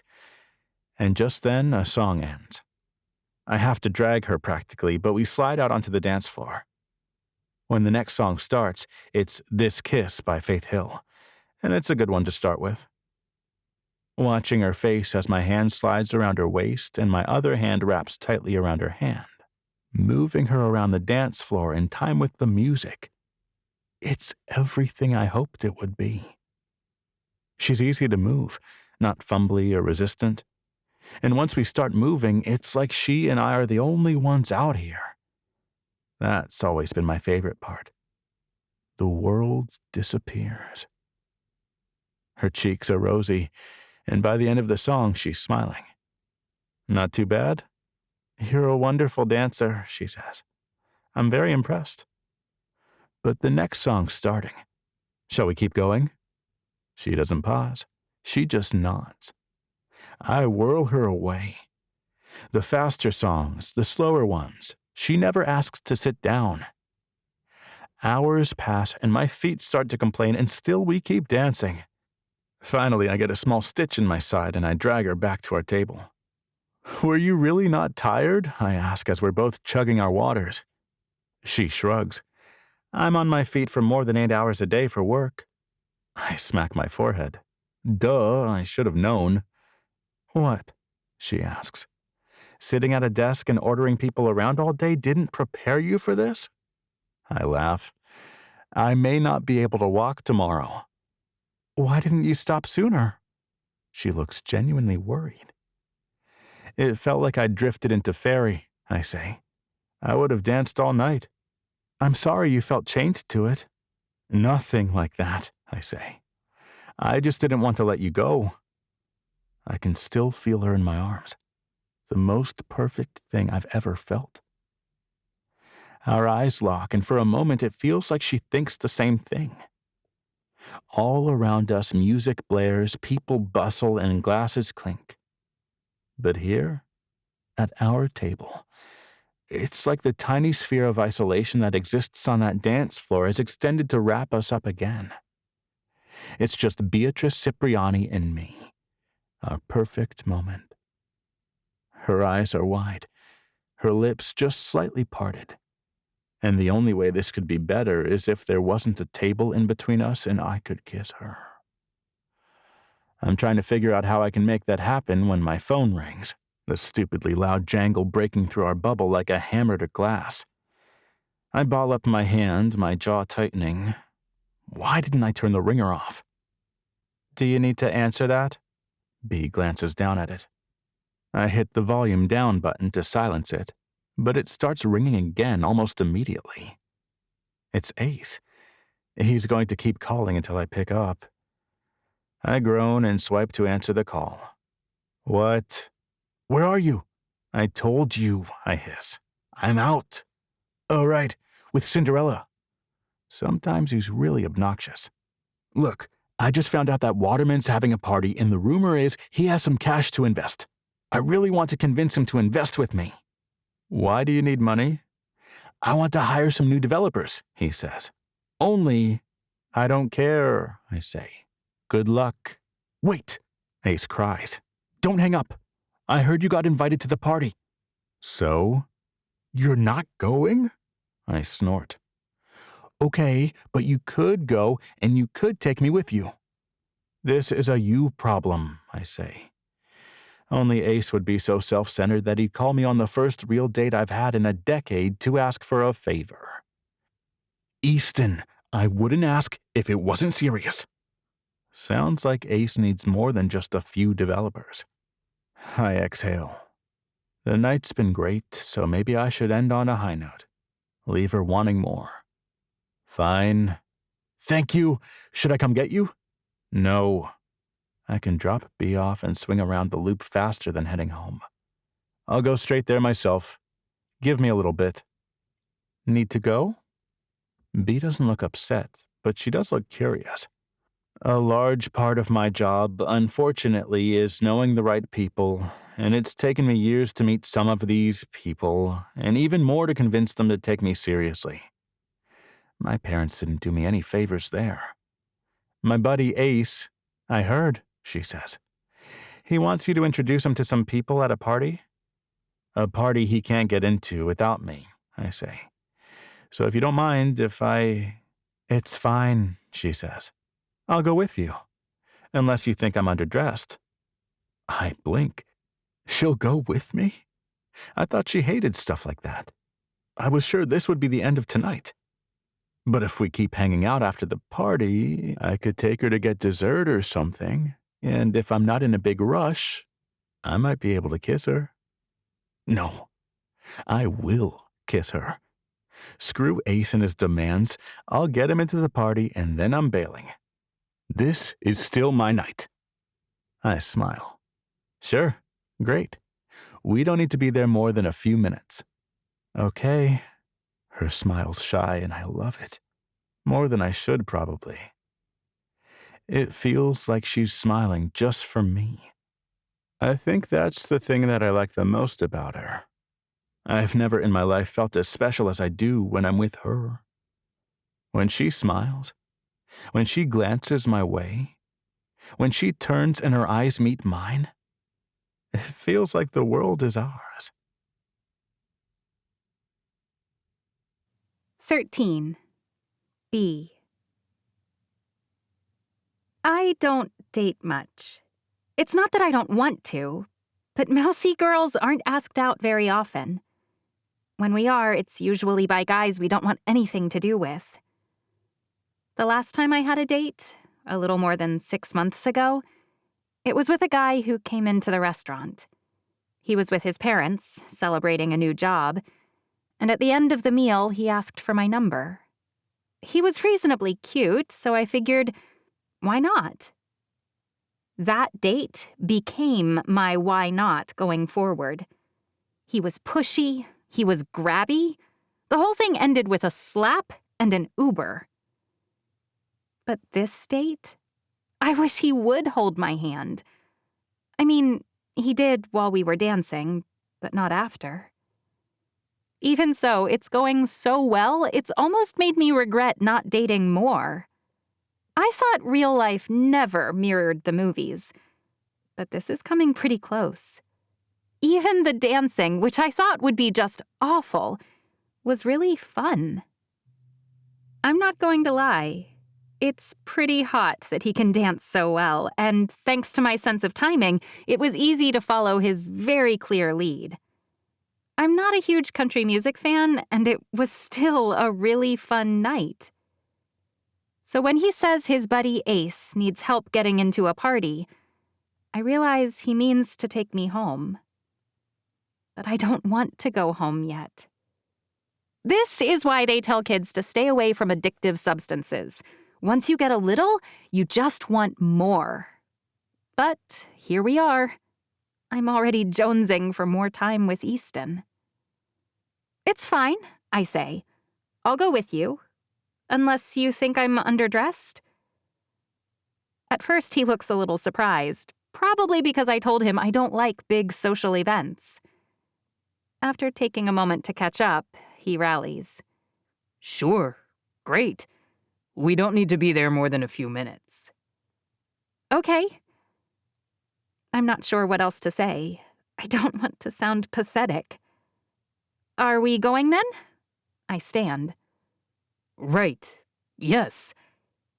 He stands up too, and then he leads me out, one arm hovering behind me to make sure no one bumps into me. It's pretty cute, and it feels like he's claiming me. I don't hate it. I'm honestly a little surprised by his cars. He's not much older than Jake and me, and Jake bought a sports car with his first paycheck. I suppose it makes sense that a savvy businessman would want a less flashy car than a movie star, but still, a 4Runner and a Volvo? At least the Volvo's comfortable, and of course it runs well. That's the primary concern for me, honestly. Mine is temperamental. I just figured if a guy had more than one car, at least one would be flashy. Why don't you let Jake buy you a car, really? Easton asks, clearly also thinking about cars. It's a slippery slope with him, I say. Meaning? Have you ever been around little kids? That feels non sequitur, Easton says. For the non-Ivy League person in the car? He laughs. I'm not an Ivy League graduate either, but non sequitur means something's kind of a disconnect. In other words, I asked you about Jake, and then you asked me about little kids. His eyes cut sideways briefly before returning to the road. What do they have to do with each other? I've done a few rounds of being a big sister, and I also have a much younger foster brother. In my experience, the key to forming successful relationships with kids is establishing boundaries and then holding them. Okay. His brows furrowed. Jake's like a little kid on crack. He does drugs? Easton's smiling, so I'm assuming he knows that's not what I'm saying. Jake had an interesting childhood, I say. If absolutely terrible childhoods interest you. I chuckle. He doesn't really like anyone. Except you.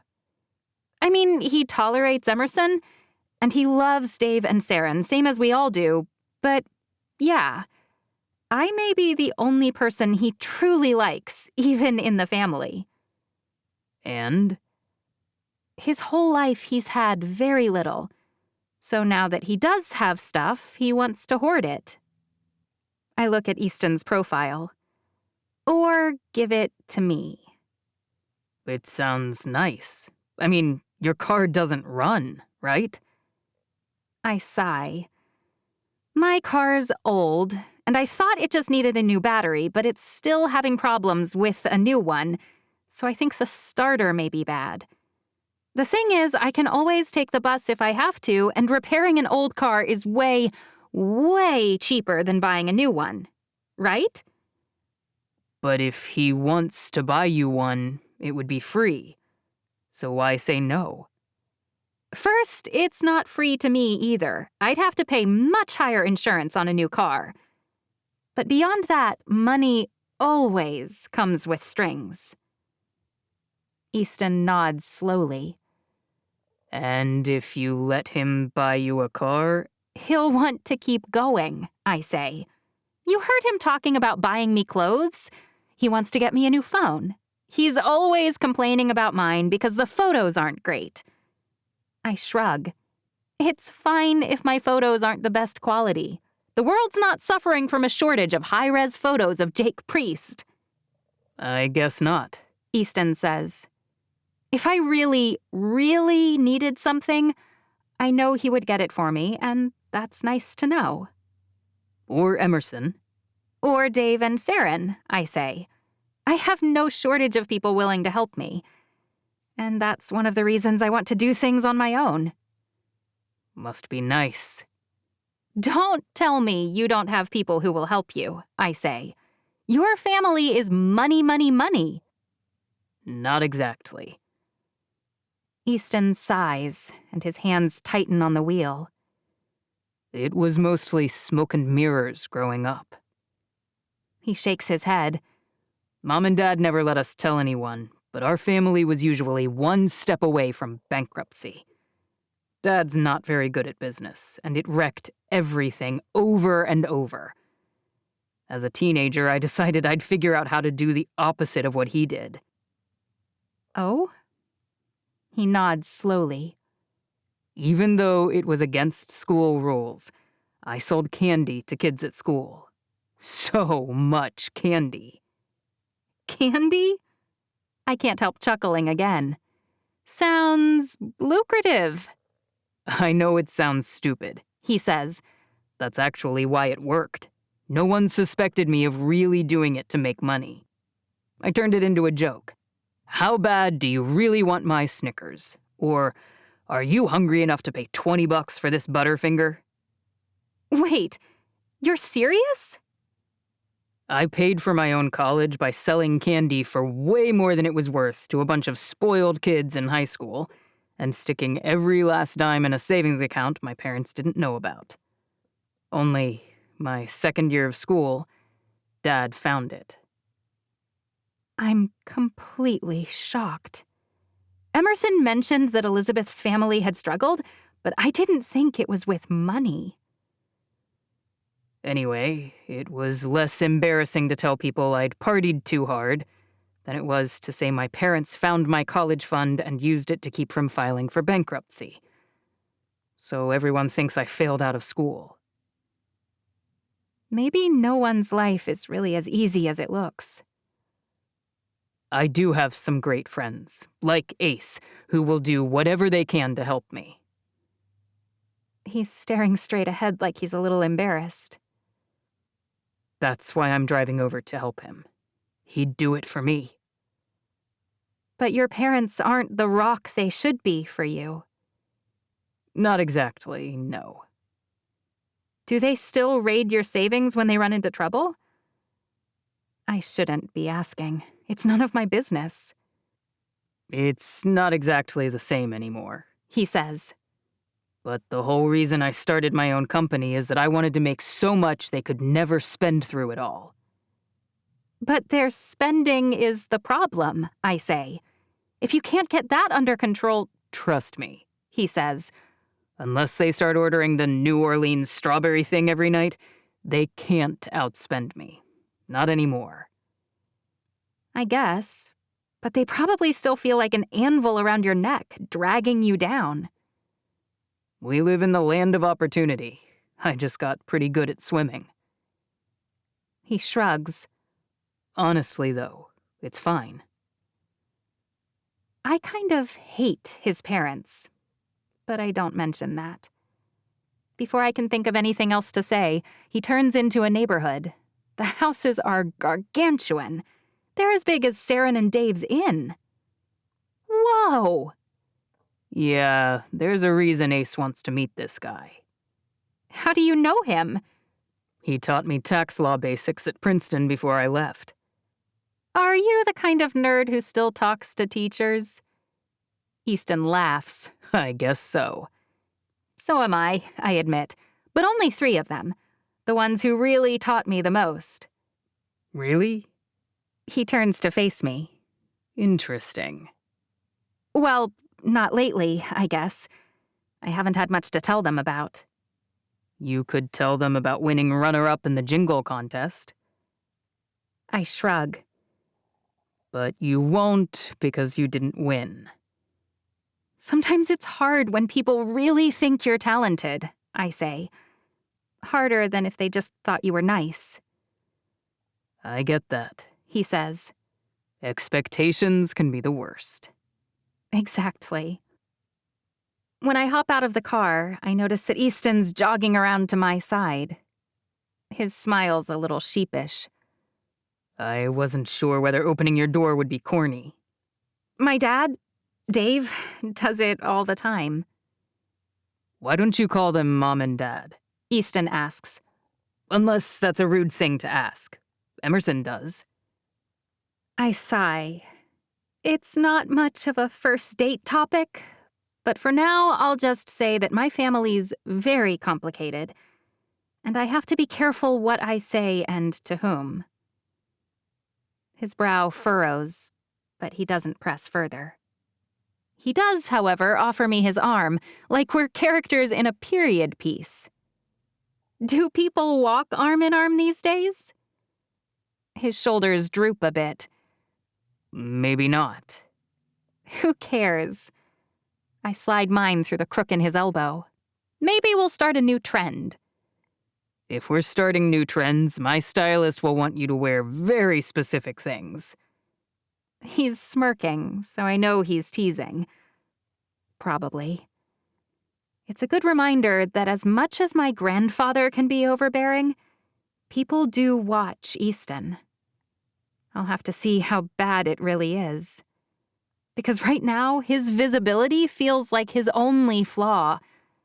And that scares me. There must be other substantial problems with this guy that I haven't found yet. A perfect guy is great in theory, but I don't believe he exists. And if he did, there's no way he'd like me. I'm as flawed as they come. Oh, good. As we approach the house, Easton waves at someone. It's a guy I've seen before, and it finally hits me where. He's Elizabeth's employer. She did mention the event was for a friend of her brother, and the first time I met Easton was at this guy's video game party. Ace. Easton tosses his head at him. Ace smiles at me. And you must be Beatrice, Emerson's sister, right? I nod. That's me. You two do not look even a little bit alike, He says. They're not blood-related, idiot. Easton says. Foster siblings. Ah, right. Sorry. Ace winces a little. I'm Ace. Sticking my foot in my mouth a lot is kind of my thing. Easton nods. That tracks. This guy has been bailing me out for a long time now, so he knows better than most. But Ace would give up his left arm for me if I needed something. Easton says. Hey now, Ace says. let's not get hasty. I'm left-handed. Maybe my right, but never my left. You're left-handed? Easton asks. How did I not know that? He's a lousy friend, Ace says. I doubt he'd even sacrifice his pinky toe for me if it came down to it. But now we're at the front door. Ready? Easton whispers. I swear we won't stay long. But from the second we walk through the door, people are waving at him. Easton, my man! A man in his 40s says, almost right after we walk inside. I release him, partially because it makes him look a little crazy to be standing with my arm hooked through his, but also because the lions are all coming for him, and I run from lions, as a general rule. I'm going to get a drink, I say. Easton freezes. Jake said you don't usually... I wave him off, smiling so he knows not to worry. Not a drink, just something to hold in my hand. Go ahead. You can find me over there when you're done. I gesture. Only he grossly underestimated how in demand he'd be. It's been at least 30 minutes, and every time he tries to break away from a group of people, someone else snags him. I actually almost feel sorry for him. He's definitely trying to leave, but he's popular. Meanwhile, I'm making sure this end of the punch table does not blow away. It would make a huge mess inside this massive house if it did. With such powerful air vents, you never know what could happen. Sometimes I set my drink down, with a napkin under it so no one inadvertently grabs it. Sometimes I hold it. I'm flexible. You look as bored as I feel. A man in dark slacks and a sky blue button-down says. He's handsome in an Italian model kind of way, with longish hair falling across his face. Not bored, no, I say. In fact, it's been pretty entertaining just watching the people in this party. I think the clothes they're wearing probably cost more than my parents' home. The man's lips are twitching. And I mean that on a person-by-person basis. You might not be wrong. The man holds out his hand. Tyler Osborne, Piper Communications. Oh, Tyler, I hate to disappoint you, but you're currently talking to the most boring person in here. I lean closer. My shoes came from DSW. My dress is from Nordstrom Rack. And my watch? I lift my wrist. It's a hand-me-down from my sister. He smiles. You're actually more interesting than I expected. Oh? Didn't you come in with Easton Moorland? Ugh. Yes, but we're just friends. His sister's married to my brother. Your family, then? Tyler says. I guess, I say. But not really. I shrug. I won't be here long, so you'd be better off getting to know someone more connected, I assure you. What do you think about Easton's company? What? Sacrifice Nothing. The man says. That's the name. It's kind of a stupid name, I say. I mean, everything in the entire world that matters requires some kind of sacrifice, right? He tilts his head. How so? I get that it appeals to people who have never had to give anything up. And I suppose that's the whole idea.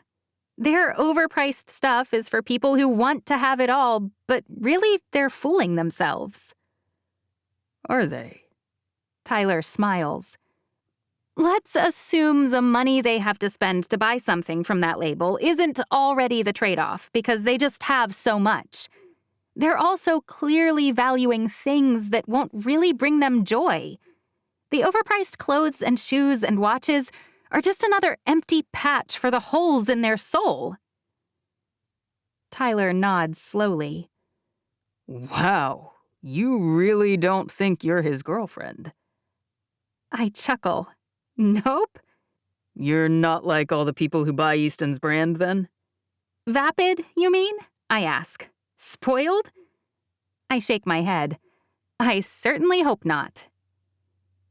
The man spins around then, hissing. Did you get all that?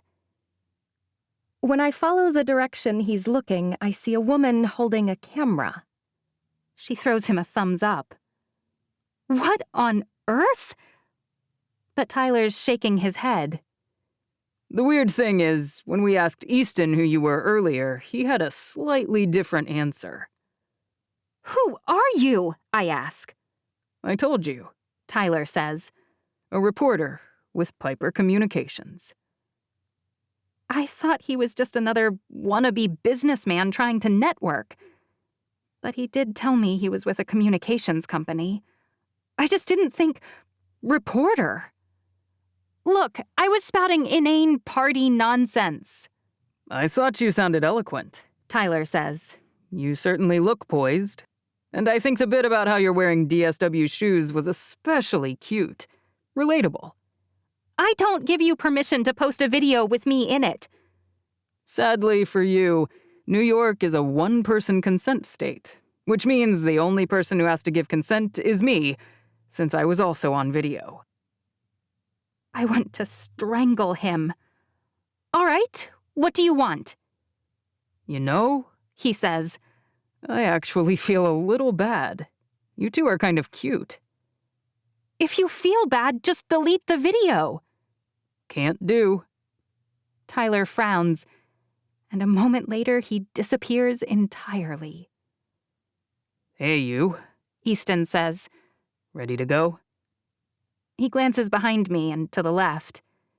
We should go fast, because I think that's Patrizio Bertelli, and if he realizes I saw him, I'll be stuck. I've been waiting to hear back from him for 2 days. You can talk to him, I say. It's fine. I'd rather talk to you. He's smiling as he leads me out the front door. Easton! Someone says. He starts jogging. Quick, it's like a pack of wolves in there. But once we reach the car and shut the door, it's quiet. Too quiet. Hey, so... Yeah?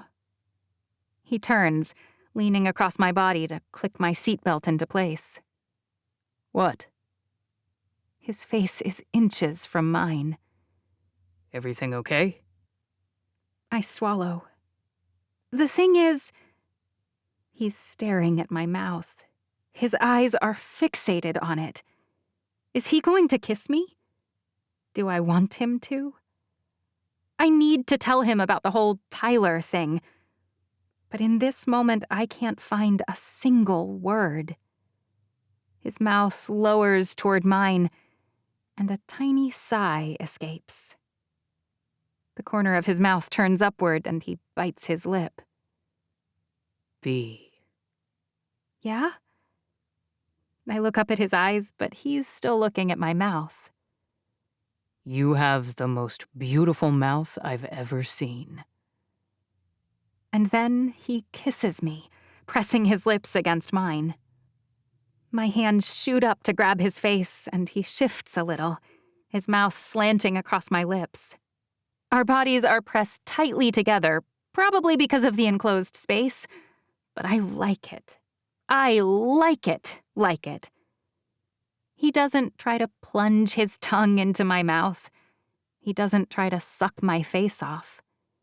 He just kisses me gently, persistently, his lips moving softly against mine, and my heart soars inside my body. "Easton," I whisper. He releases me and drops back into his seat. I did it. He's smiling. "Did what?" I raise one eyebrow. "Did you have a bet?" Yes. He's beaming now. He shifts, so he's looking at me again. A bet with myself. "With yourself? That's too cute. What were the terms?" I promised myself I wouldn't chicken out. "Do you chicken out a lot?" He shakes his head. Not really, but I've never been this excited or this nervous about kissing someone in my entire life. Me either, I admit. And now he's really beaming. "The thing is," I say, "something happened at the party I should tell you about." Oh yeah? He's leaning toward me again. Was it something like this? When he kisses me again, I forget all about stupid Tyler. But maybe I shouldn't have.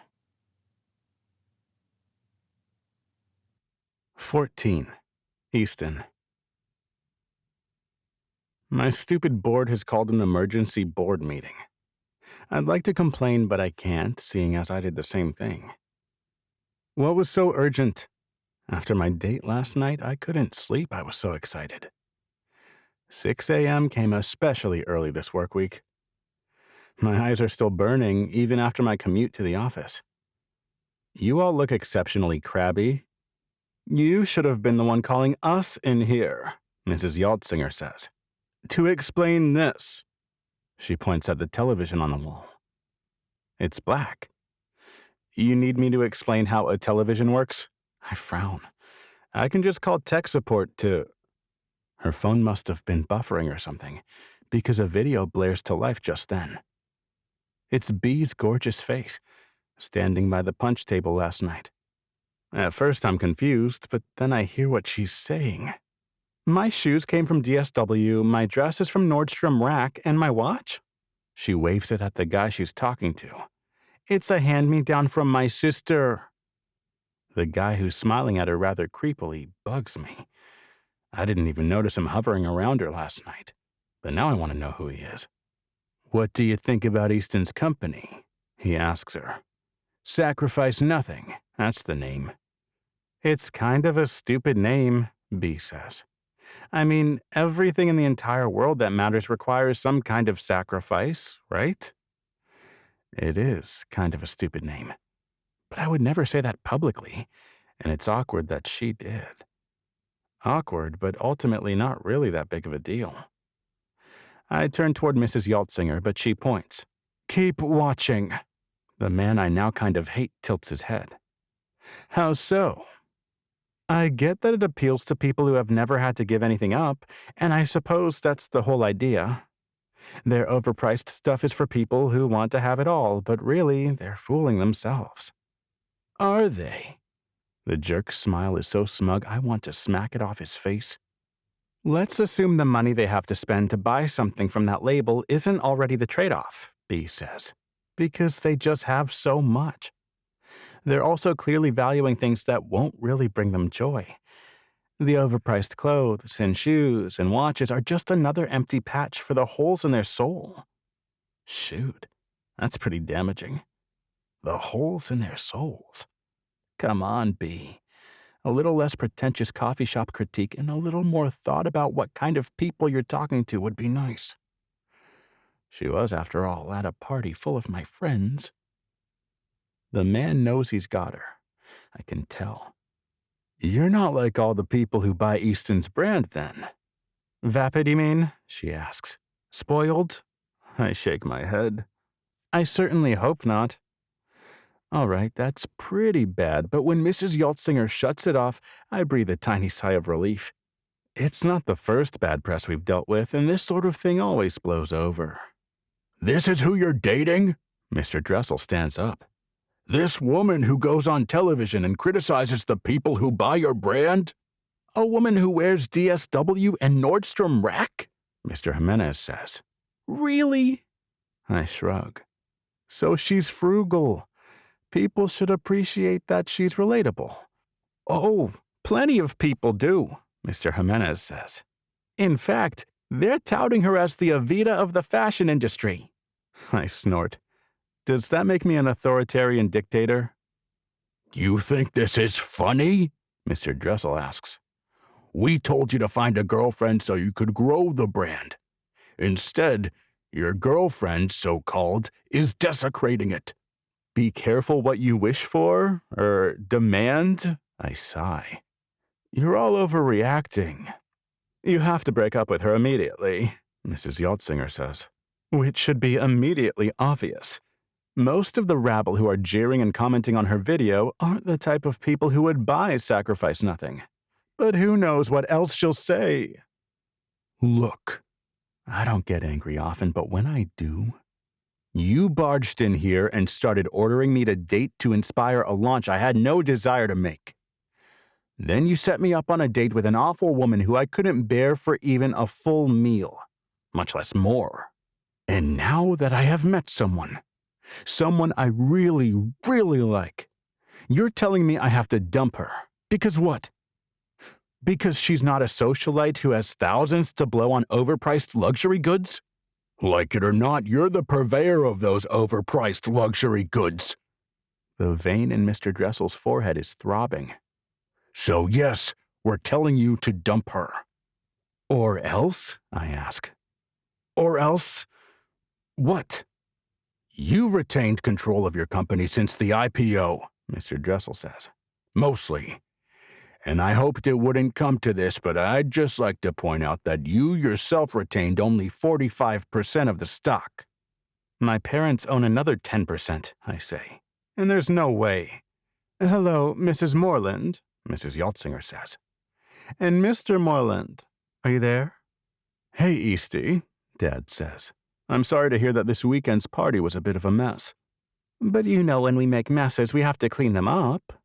Mom has never once said anything like that to me before.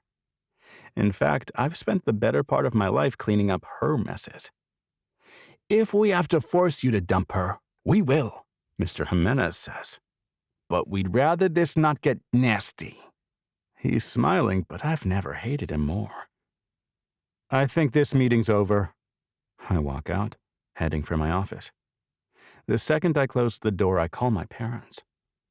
Dad ducks my call, but Mom picks up. Hey, sweetheart, Mom says. I'm sorry that got ugly in there. It was really unnecessary. You can't be serious about telling me to dump her, right? Of course not, Mom says. But you have to admit that it's complicated. I gave you those shares so you could use them as collateral on the home loan you needed. How is any of this complicated? They're my shares. My hands are balled into fists at my side, the phone pressed against my ear by the force of my shoulder. The thing is, we needed that loan because your dad had an unparalleled opportunity to go in on an investment, and, well, the investment failed. It's literally the only constant in my life. If there's a bad idea, Dad's the first to sign up. Mom persistently refuses to stop him. She's usually standing beside him waving pom-poms. What are you planning to do if he lost the loan money? The only way we can pay off the house note is to sell the shares, Mom says. It's really our only remaining asset. Unless you happen to have some money you could lend us. I grit my teeth. Those shares are worth millions and millions of dollars. I don't have that much money just lying around, not without selling shares myself. I do have a few investments I could possibly sell off, but even that takes time. You told them you'd vote with them, though. When I gave you those shares for a company I made. Why? They told us that this girl, she could devalue the entire company. If that's true, we can't afford to support you in dating someone like that. We need those shares to hold their value now more than ever, and so do you. You just can't see it, but we're trying to help you make smart decisions. I'm not even disappointed. I should have expected something like this, honestly. Thanks a lot, Mom. But, darling, surely you understand that the kind of woman you date reflects on all of us. And your sister married a Richmond, so now more than ever. I hang up, and then I call B. She doesn't answer, so I call again. And again. And again. Finally, I stop being a stalker and send her a text. Have you seen the video? I'm so sorry. I close my eyes. She has seen it, and clearly she feels bad. There's no way that she would have said anything like that to anyone she thought might. It hits me then that the video was likely doctored to make it look even worse than it was. This is my fault, of course.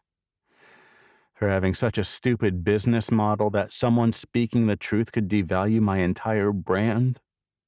Sacrifice Nothing is a pretty vapid brand name. Anyone who has lived for more than a dozen years knows that important things, most things worth having, in fact, require some kind of sacrifice. But rich people are my target demographic, and the idea of never compromising and never giving up anything appeals to them. Never mind that most of them have sacrificed time with their families, their ethics, and likely also their souls for the money they spend on my products. That's the reason this whole thing is such a big deal. Rich people are the only ones who can afford my products.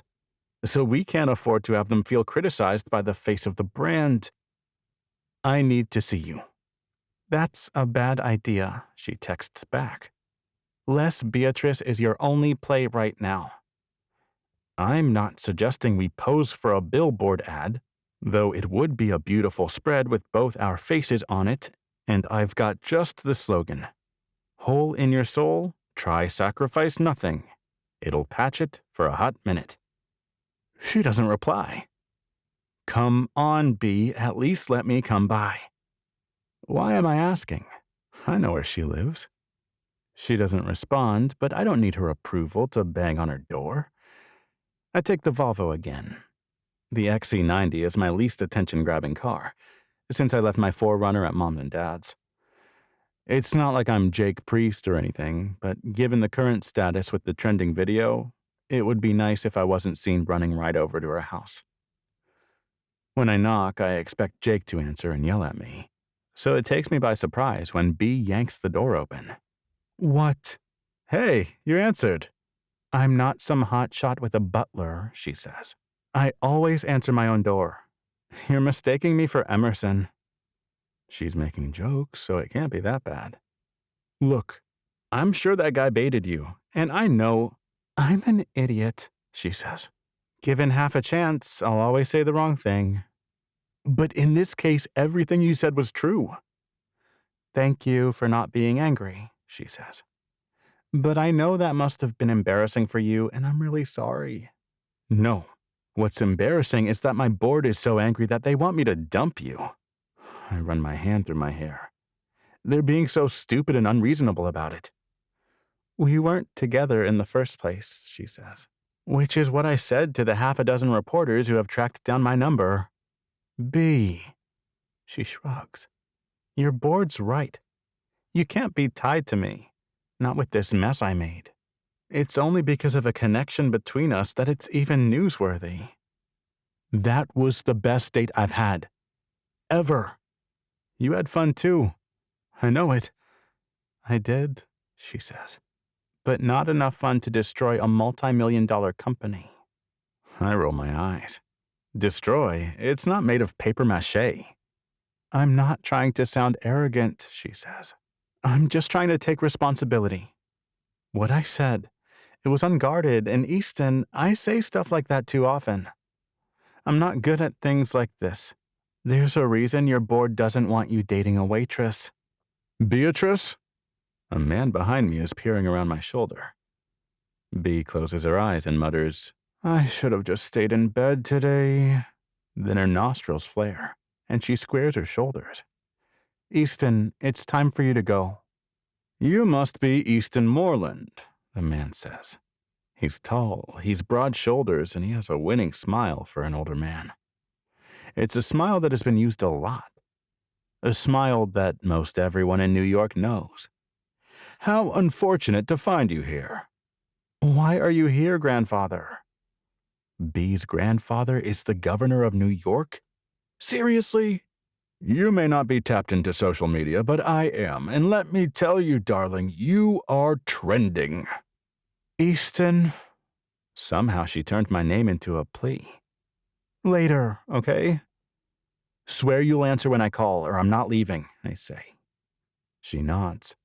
It's small, but it's there. Good, he's leaving. The old man beams.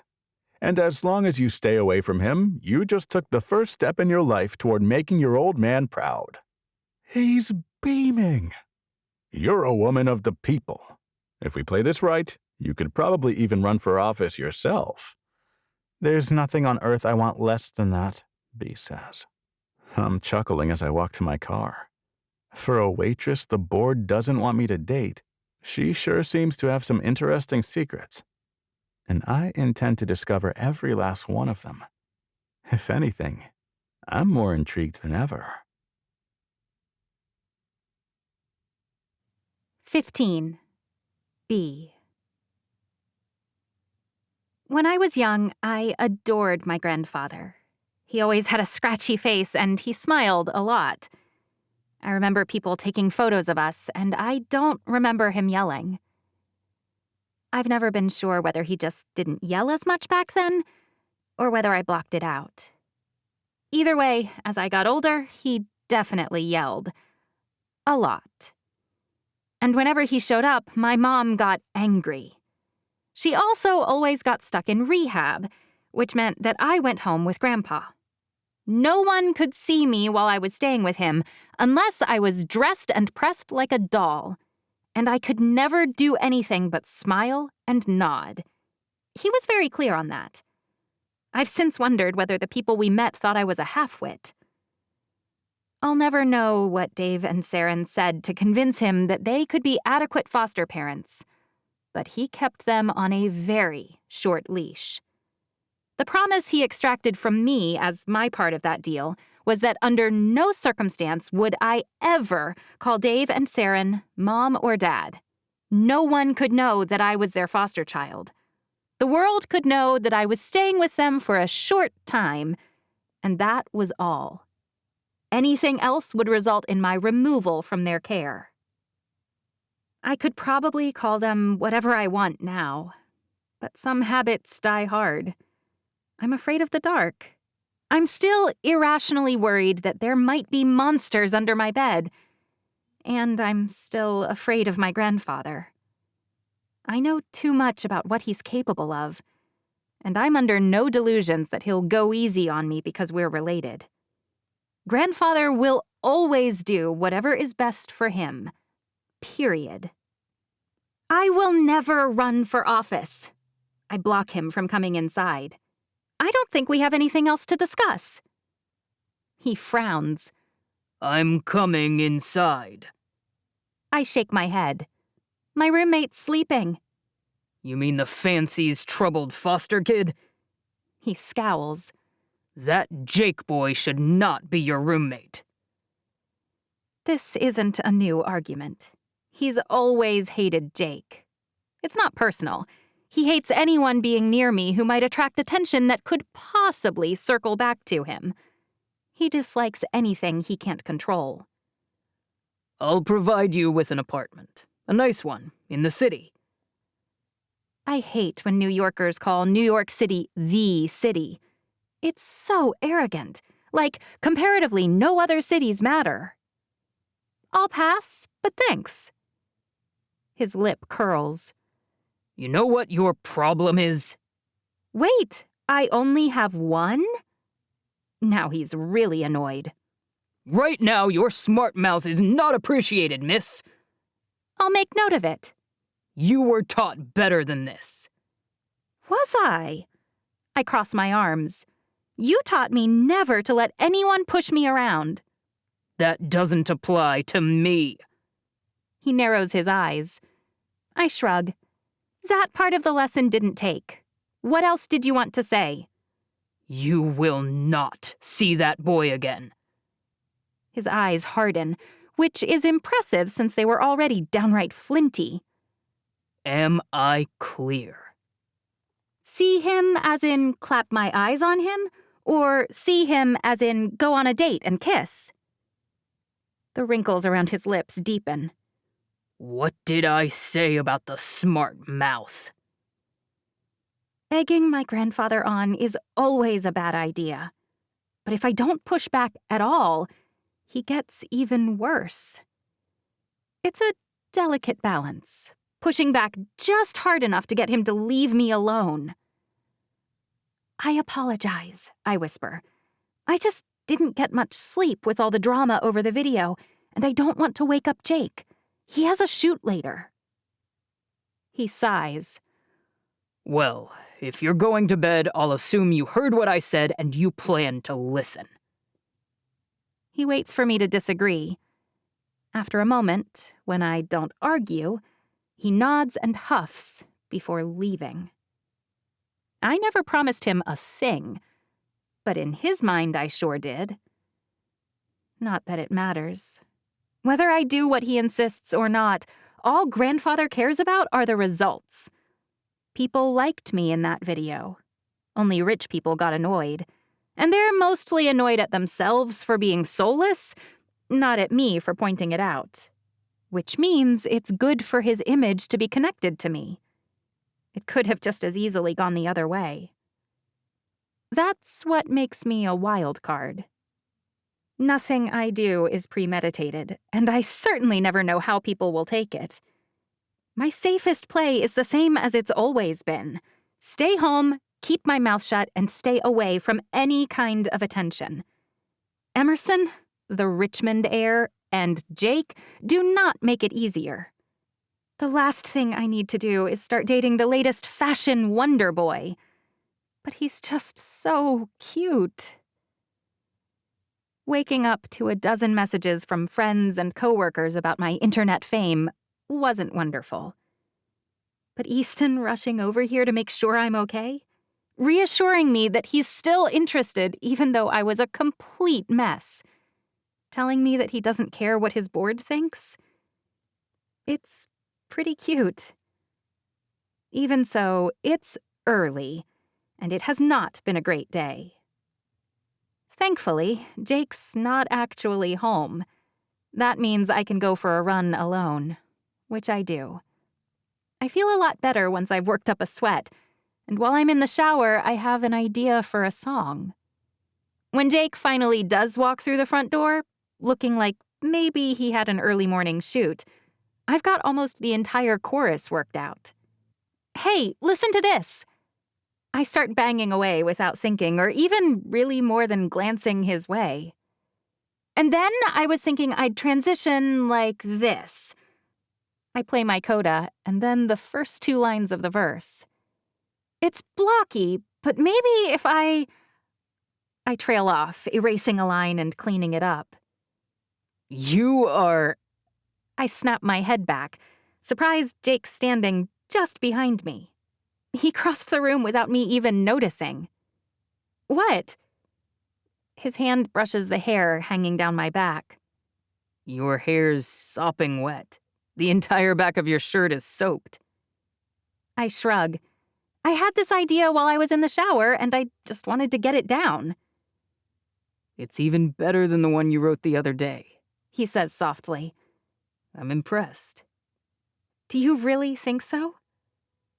Then it hits me how to finish out the opening lines. Oh, what about this? I play them all together, and then I plunge into the chorus.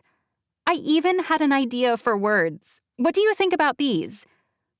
I clear my throat. Don't judge my voice because I just had a yogurt. B, stop with the self-deprecating crap about your voice. You sound amazing. Just sing. That surprises me, but I shake it off. Okay, here goes. I swallow, and then I launch into it. Walking that fine line, but it's never enough. When the one who makes you small is rough, nothing you do will ever earn a smile. You should really quit caring, at least for a while. I hunch my shoulders then, hearing just how corny it sounds. You know what? Never mind. The lyrics need work. Jake drops a hand on my shoulder. It was really good, Hornet. I mean it. I turn around slowly. Are you just being nice? He shakes his head. Not even a little. I know your grandfather came today. Is that what inspired this? How do you know? It doesn't matter. It was and it wasn't, actually. I am talking about him, kind of. But I think the song's because of Easton. You know, that video's a mess. But he wasn't even mad. I embarrassed him and I criticized his company, mocking everyone who buys his brand, really. And instead of getting upset with me, he came over to make sure I'm all right. Jake frowns. I guess it made me realize what people should do. It's what I've never had. I don't criticize you, Jake says. I sigh. True, but you don't push me either. I'm writing songs. Plural, not a song. I'm halfway through my second in a week. Maybe I'll enter that contest after all. You were mad about it, He says. You said that woman was a jerk. I shrug. Maybe I needed someone to believe in me even when I don't believe in myself. I do, Jake says. I roll my eyes. Oh my gosh, Jakey, stop. Not everything is about you. This isn't about Easton either, though. He shoves his hands in his pockets. If you're writing songs, then you're writing them, not that guy. Fine, I say. I'm writing them. Jake finally smiles.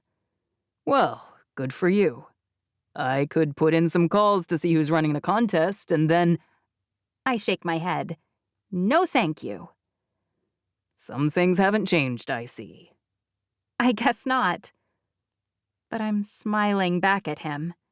No matter how much he annoys me, I can't stay mad long. Jake's just like that. Not with everyone, but with me. Although I do think it's the same boyish charm that women all over the country fall in love with on the screen. It's just even stronger in person. I go back to the piano, tightening a few things, working on a transition, and then playing the whole thing again, start to finish. It takes me a minute, but I get it all down on paper, too. When I finally finish, I lean back and sigh. That was really amazing to watch. I nearly jump out of my skin. Jake's sitting on the sofa doing nothing. Were you watching me that whole time? More listening than watching, but yes. Why? It's weird. It was kind of amazing. Once you're big, and I have no doubt you soon will be, I'm going to tell people at parties how I was sitting in the room next to you while you wrote this one. Jake, I roll my eyes. You're ridiculous. And like all my other outrageous stories, this one's true.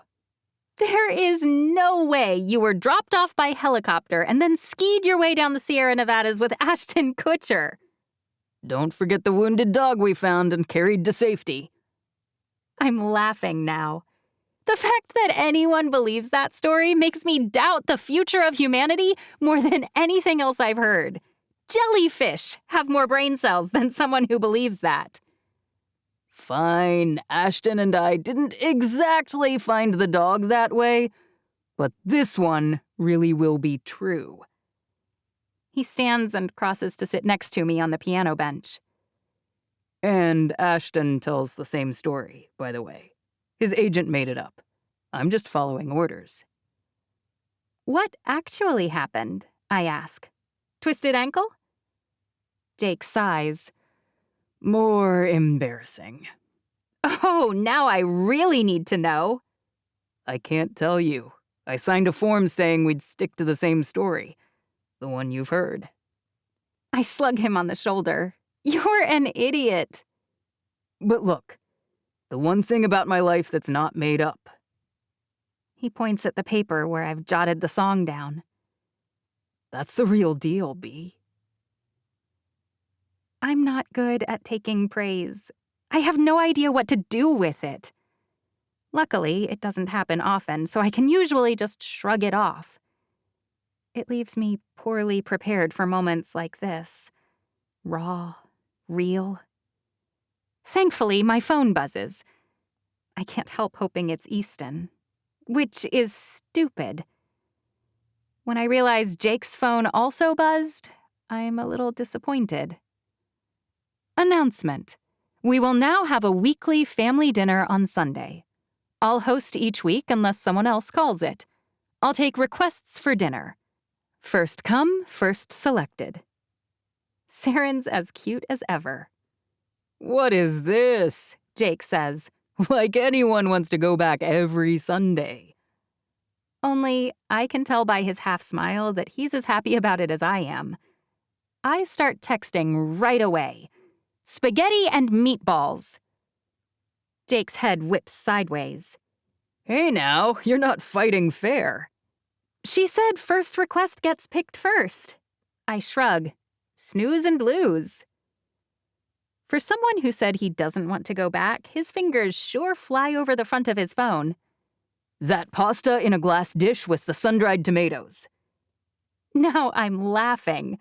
For the love, Jake! What? He asks. No one else makes it like that. It's because Saren made that up with whatever ingredients she had in the fridge. She made it every week after that for 2 years, Jake says. I know she can make it again. She calls it Jake's pasta casserole, you know, I say. But that reminds me to ask, can we bring people? If we can't, Emerson texts. I'm not coming. Tongue sticking out emoji. They are joined at the hip now, Jake says. Pathetic. That's kind of what marriage is, dummy. Who did you want to take? Jake frowns. That annoying Easter guy? You know it's Easton. I thought after that video you two would be done. He plonks at the keys on the piano, making a terrible noise. Stop! I drop a hand on his. My ears! He turns, his eyes intent. I'm serious, Hornet. Are you still going to date him? The question surprises me. I mean, I don't love that he's in the public eye, and my grandfather says I have to stop seeing him right away. I roll my eyes. You won't date anyone who's a public figure, right? He's staring at me in a weird way. You always said that. Always. That was always grandfather's thing. But I'm beginning to wonder why I have to listen to him. I'm an adult, and I'm old enough to make my own decisions. It's not like he can take me away from Dave and Saren anymore. My laugh's bitter.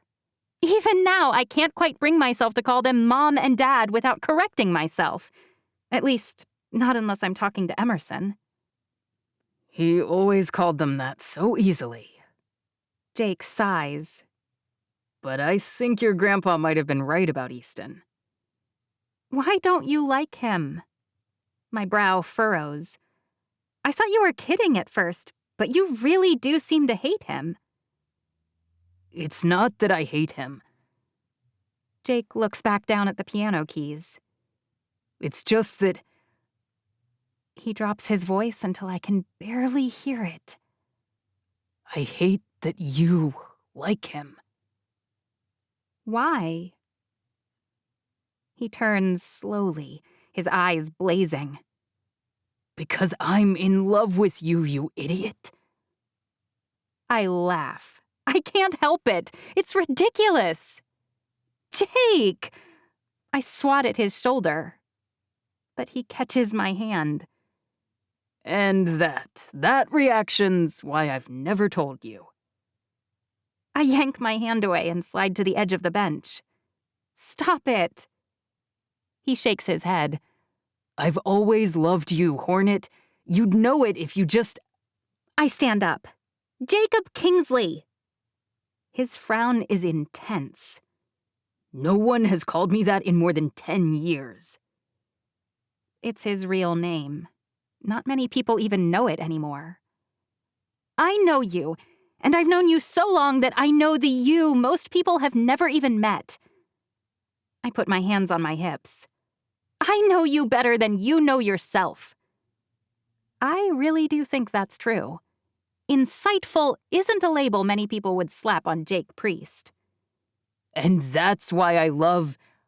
I shove my finger against his mouth, and he freezes, his eyes focusing on my finger until I yank it away. Stop! I mean it! Beatrice. He won't stop looking at me like that. It's unnerving. I'm toxic, I finally say. My family? My baggage? I shake my head. You and I were never a good idea. Not for even 1 minute. Not then and not now. Even when we met, you knew what I was, he says. You always knew. And that's why we're a bad fit. It's why you've never asked me out before now, not even once. Not in all the years you've been a part of my life. I was scared about losing you, he says. But I would do anything, fix anything, change anything to be with you. I sigh slowly. Oh, Jake. I wave him over and sit back on the piano bench. Then I drop my head against his shoulder.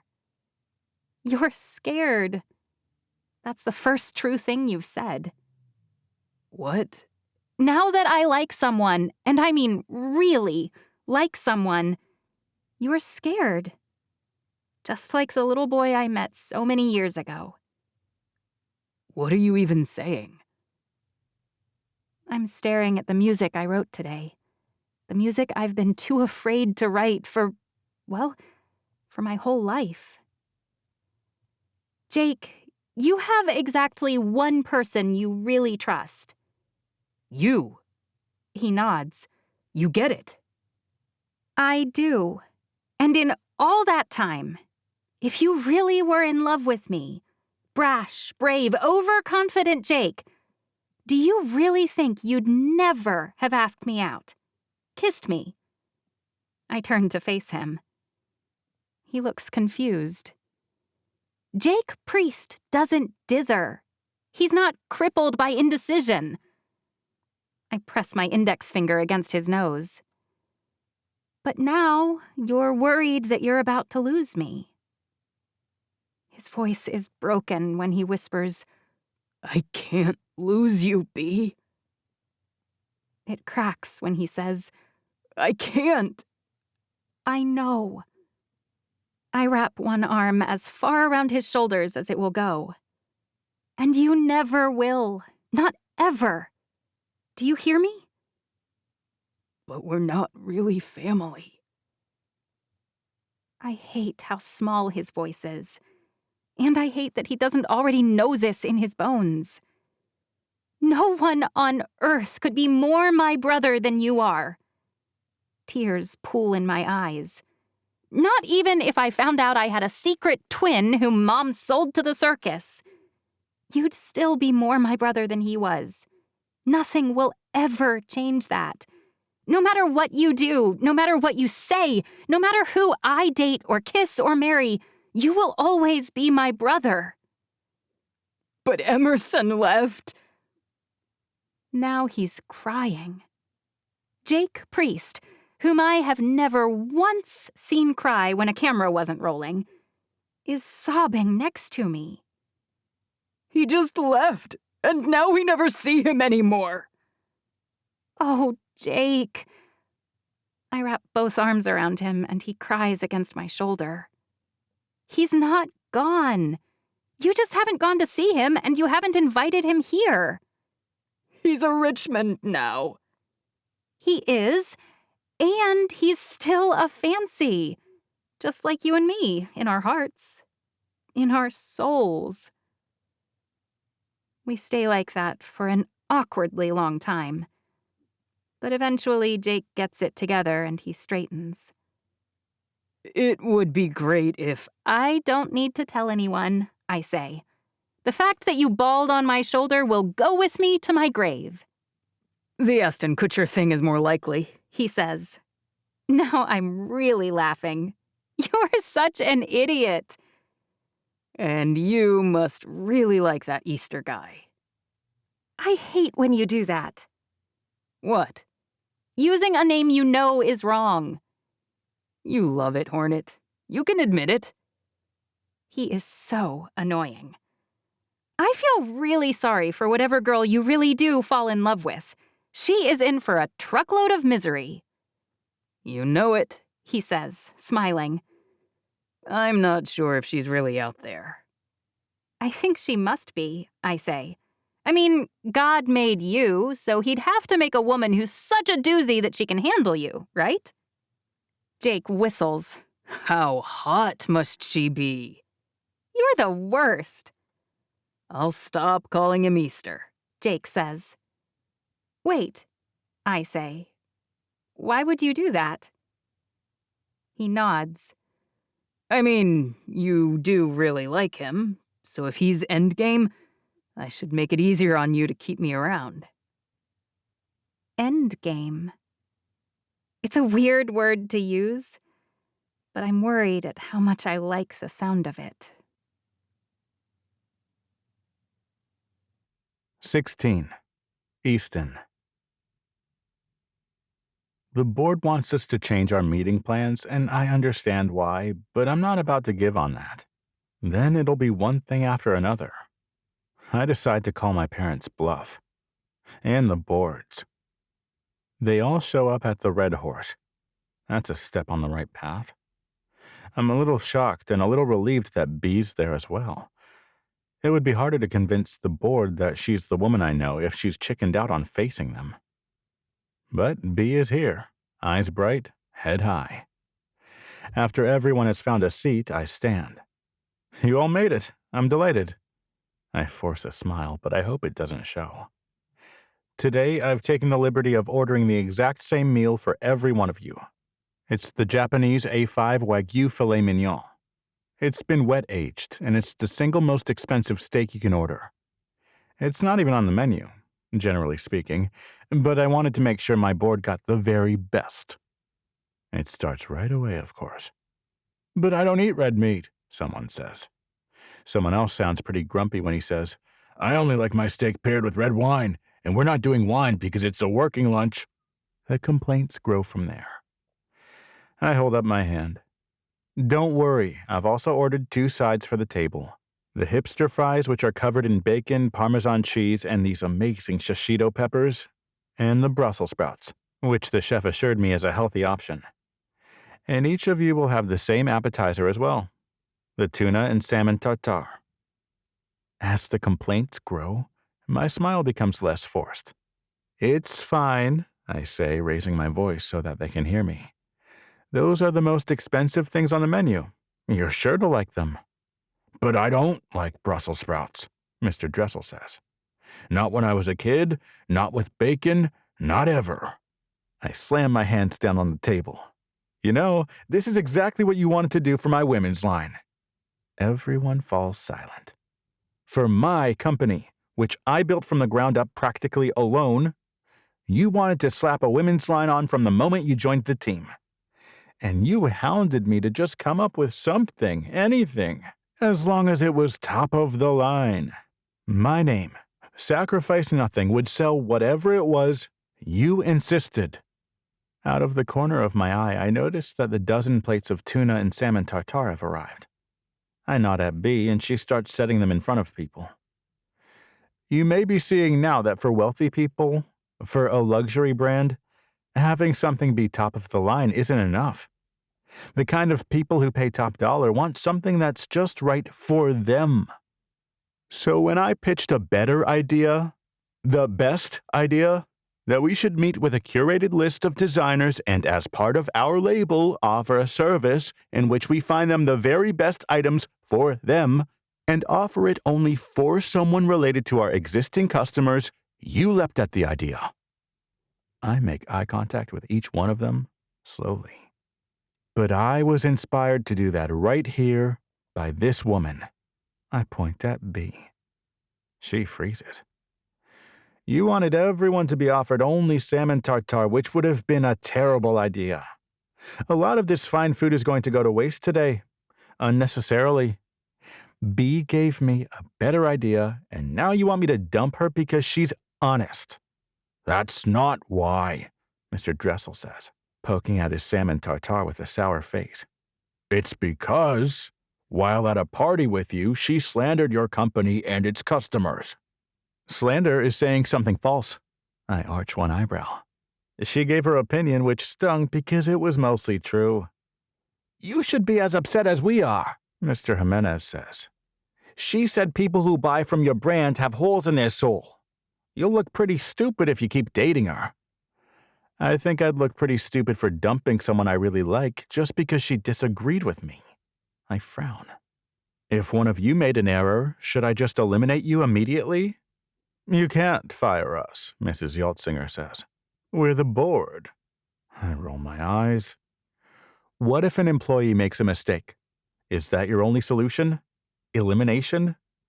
But she isn't an employee, and you didn't even know her 3 weeks ago, Mr. Dressel says. I wish I could fire him. He'd already be gone. I'm going to recommend we table further discussion of this until you've told me how our plans are going for the women's line. That gets them moving, at least. My design team came up with a list of labels we should talk to about joining our initiative. I've talked to a few on the phone. Broad strokes, but it takes the better part of an hour to work out which ones we think we should work with and why. You'll be pretty busy meeting with all of them, Mrs. Yaltzinger says. I doubt you'll even have time to date. You'd be surprised how good I am at multitasking, I glare at her. By the end of the meal, they still seem pretty upset, but it's only been 2 days. I think we should all do our work this week, I say. We can revisit this issue next week. You're hoping it'll blow over and then it won't be an issue, Mr. Dressel says. It would be nice. I guess, Mr. Jimenez says. We can see whether it blows over, but if this worsens, or worse, lingers, he shakes his head. I agree, Mrs. Yaltzinger says. We can postpone this conversation for a week if you insist. But the conversation must be had, unless this miraculously disappears. I'm sure it will disappear. It's not as if anyone has any reason to focus on a tiny little blip like this. This time, when I pay, B's nowhere to be found. Surely she heard enough of our conversation to be convinced that I don't mean to give up. Looking for someone? The manager raises one eyebrow. Someone small with dark hair, maybe? Where did she go? I did tell her she can wait on this table and be done for the day each Tuesday, he says. But last time. Doesn't matter, he says. I'm sure she'll pop up. Only I don't see her on my way out either. I'm just fishing my phone out to call her in the parking lot when I see her, peering at a gray SUV. B? She jumps like she's been caught picking her nose at a fancy dinner. Easton? What are you doing? I didn't want to meet any of them out here, so I thought I'd wait by your car, she says. Only, is this it? I thought it was lighter than this. I laugh. That's an Acura. I have a Volvo. She blinks. But I don't see. I didn't drive the XC90 today. I can't help my smile. There may still be a few things about me for you to learn. Then, which one is yours? She looks around. I didn't see a Forerunner either. If you guess correctly, I'll take you to dinner anywhere you want. I gesture around. Which do you think? She spins slowly, narrowing her eyes, and that's when I realize I have her. If she was going to insist on dumping me for the good of my company, she would have left already. She wouldn't be searching for my car. I toss her my keys. They nearly hit her in the face, but at the last minute she pops her hand up and catches them. Easton! In that moment, for the first and hopefully last time, she actually reminds me of my mother. Then she glances at the keys. A Porsche, she laughs. That's more like it. More like it? I was surprised you had such weird old married man in the suburbs kind of cars, she admits. I figured you'd be more like Jake. His car's ghastly, I say. Mine's a very nice black. A black Porsche. Now she's searching in earnest, and it only takes her half a dozen seconds before she points triumphantly and pumps her fist. And I want dinner at Per Se. Where? It's the place your horrible date was bragging about having been. She folds her arms. A place that I've never been. Great, I say. If I can get a reservation, we'll go. Her shoulders sag. It's always booked out. Let me call Ace real quick, I say. He's better with stuff like this, and he owes me. More like he owes me, she mutters, which is cute. She did land in hot water thanks to the favor he asked me to do. 2 minutes later, we have a reservation. We're on. Hop in. I wave at the car, which currently only she can unlock. But what about my car? She asks. And I can't go in this. She looks down at her white button-down and black pants. And it's barely 2 in the afternoon. No proper date starts at 3. Surely you have work to do? Fine. I'll tell Ace to set it for 7. Is that a more proper start time for you?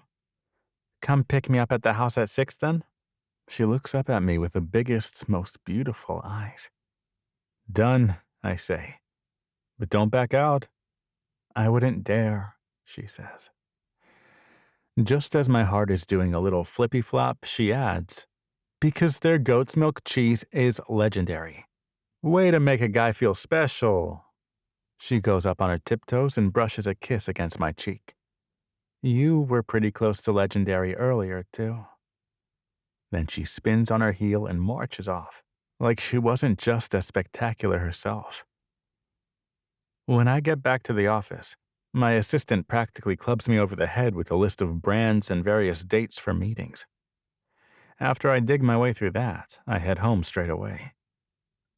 On our first date, the first time I ever picked B up to take her out, I knew just what to wear. I had, in fact, chosen the place. But tonight, I flounder a bit. Without a theme, Western wear, or a stylist to tell me what to wear, I'm a little unsure. I do look up Per Se to verify that it's a 3 Michelin-star restaurant in Manhattan, and that means I should probably dress up. But I change my pants and shoes so many times that I realize I'm in danger of being late myself to pick her up. Which is why I speed. And that's how I get a ticket. The night may not be off to the best start, but when I knock on B's door and she answers, I forget all about every other thing that led up to this moment. Beatrice Cipriani, in a floor-length gown, is absolutely show-stopping. She wipes her mouth. Is my lipstick smudged? Her eyes widen. Or did I get something on the dress? She looks down. I shake my head dumbly. No, nothing like that. But you look. She winces. Is it dumb? I bought it on clearance 3 years ago, and I've never had anywhere to wear it. She tugs on the bodice, trying to pull it up, I think, which is a huge mistake. I almost wore it to Emerson's wedding, but then your sister asked me to be a bridesmaid. I was actually a little relieved because it's a little too daring in the front. I snag her wrist and lower her hand, interlacing our fingers. It's perfect. Even the devil who wears Prada wouldn't be able to find fault with this. She rolls her eyes. That was kind of the point of that movie, you know. She found fault with absolutely everything. I shrug. I didn't really see the movie. My sister was nattering on about... I pause. You know what? Doesn't matter. The point is that you couldn't look more beautiful, but thanks to some stuff at work, we're cutting it close. We should go. What's the stuff with work? She asks. Sometimes people ask about work. My parents usually. And it's obvious they don't really want to know. But the way she asked, it feels like she actually cares. Well, we're launching a new... service? We're branching out into women's style. That's huge, she says. I open her door and she pauses to raise one eyebrow. I know it's a corny thing to do these days, but with you in that dress... I shake my head. You look like you're headed for a red carpet event. What was I supposed to do? It's nice, she says softly. She has this way of being small, of being so quiet, that if she wasn't so stunning, she'd almost disappear. I love it. How demure and understated she can be. And I hate it. Because I'm not sure where it came from, her desire to shrink, to make herself smaller. She was clearly born to shine, not to hide. I mean to draw her out. I mean for the world to see what a rock star she really is. Once I'm seated and buckled and ready to go, I continue. I have to make the calls to set up the meetings with the other brands myself. I explain the idea to her. Wow, she says. That's ambitious. I mean, it is and it isn't, I say. But won't all the other brands be able to steal your idea if you call and tell them about it? Every other brand we're contacting already has a women's line, I say. So they wouldn't be able to do this, because they'd be in direct competition with all the vendors they'd reach out to about it. What if they specialize in shoes? She asks. They could still reach out to other perfume, jewelry, or clothing vendors. I shrug. We currently provide nearly everything in the luxury world. For men, none of the other brands have the depth we have without having a corollary for women. So you knew you had a weakness of sorts. I always focus on my strengths, I say. And until recently, my sister and mother were my only connection to or insight into women. I don't hate hearing that. She's doing it again. Being small, but I can't help it. I kind of like it too. It kicks my protective instincts into overdrive. There really wasn't anyone before you, B. She's smiling as we make our way into the city. Once we reach the restaurant, though, she shuts down a little bit. Are you all right? I ask as they seat us. She nods. Something's bothering you. There's no menu. Not at places like this. They have a dozen or so courses and everyone gets them. It's a special kind of arrogance to assume that your food is so good that everyone will like all of it, but that's part of the whole ambiance at the triple Michelin-starred places. Come on, I press. What's wrong? She went from excitedly telling me about the song she's been working on to shutting up like a clam. She waits for the waitress to disappear, and then she looks both ways like we're planning some kind of covert operation. It's not that I'm upset. It just feels strange sitting here as a customer. She's stinking adorable. Well, get used to it. Her eyes narrow. Why? I plan to take you out every single chance I get, to places like this as often as you want. She rolls her eyes. I mean it, I say. And once your songs are famous, you'll be the one taking me. Famous? She snorts. I'd have been delighted with jingles. Your song launched Jake's career. True or false? She shakes her head. Jake's face launched Jake's career. His physique, his timing and his expressions. That song? She shrugs. It was a step stool. But that's all you need, really, I say. You need one break, and you have to be smart enough to take it when it comes. I brace my arms on the table and lean a little closer. So tell me you're entering that contest with the song you've been working on. She sits back. I don't know. What's holding you back? I looked it up. If I make it to the finals, I have to perform my own song.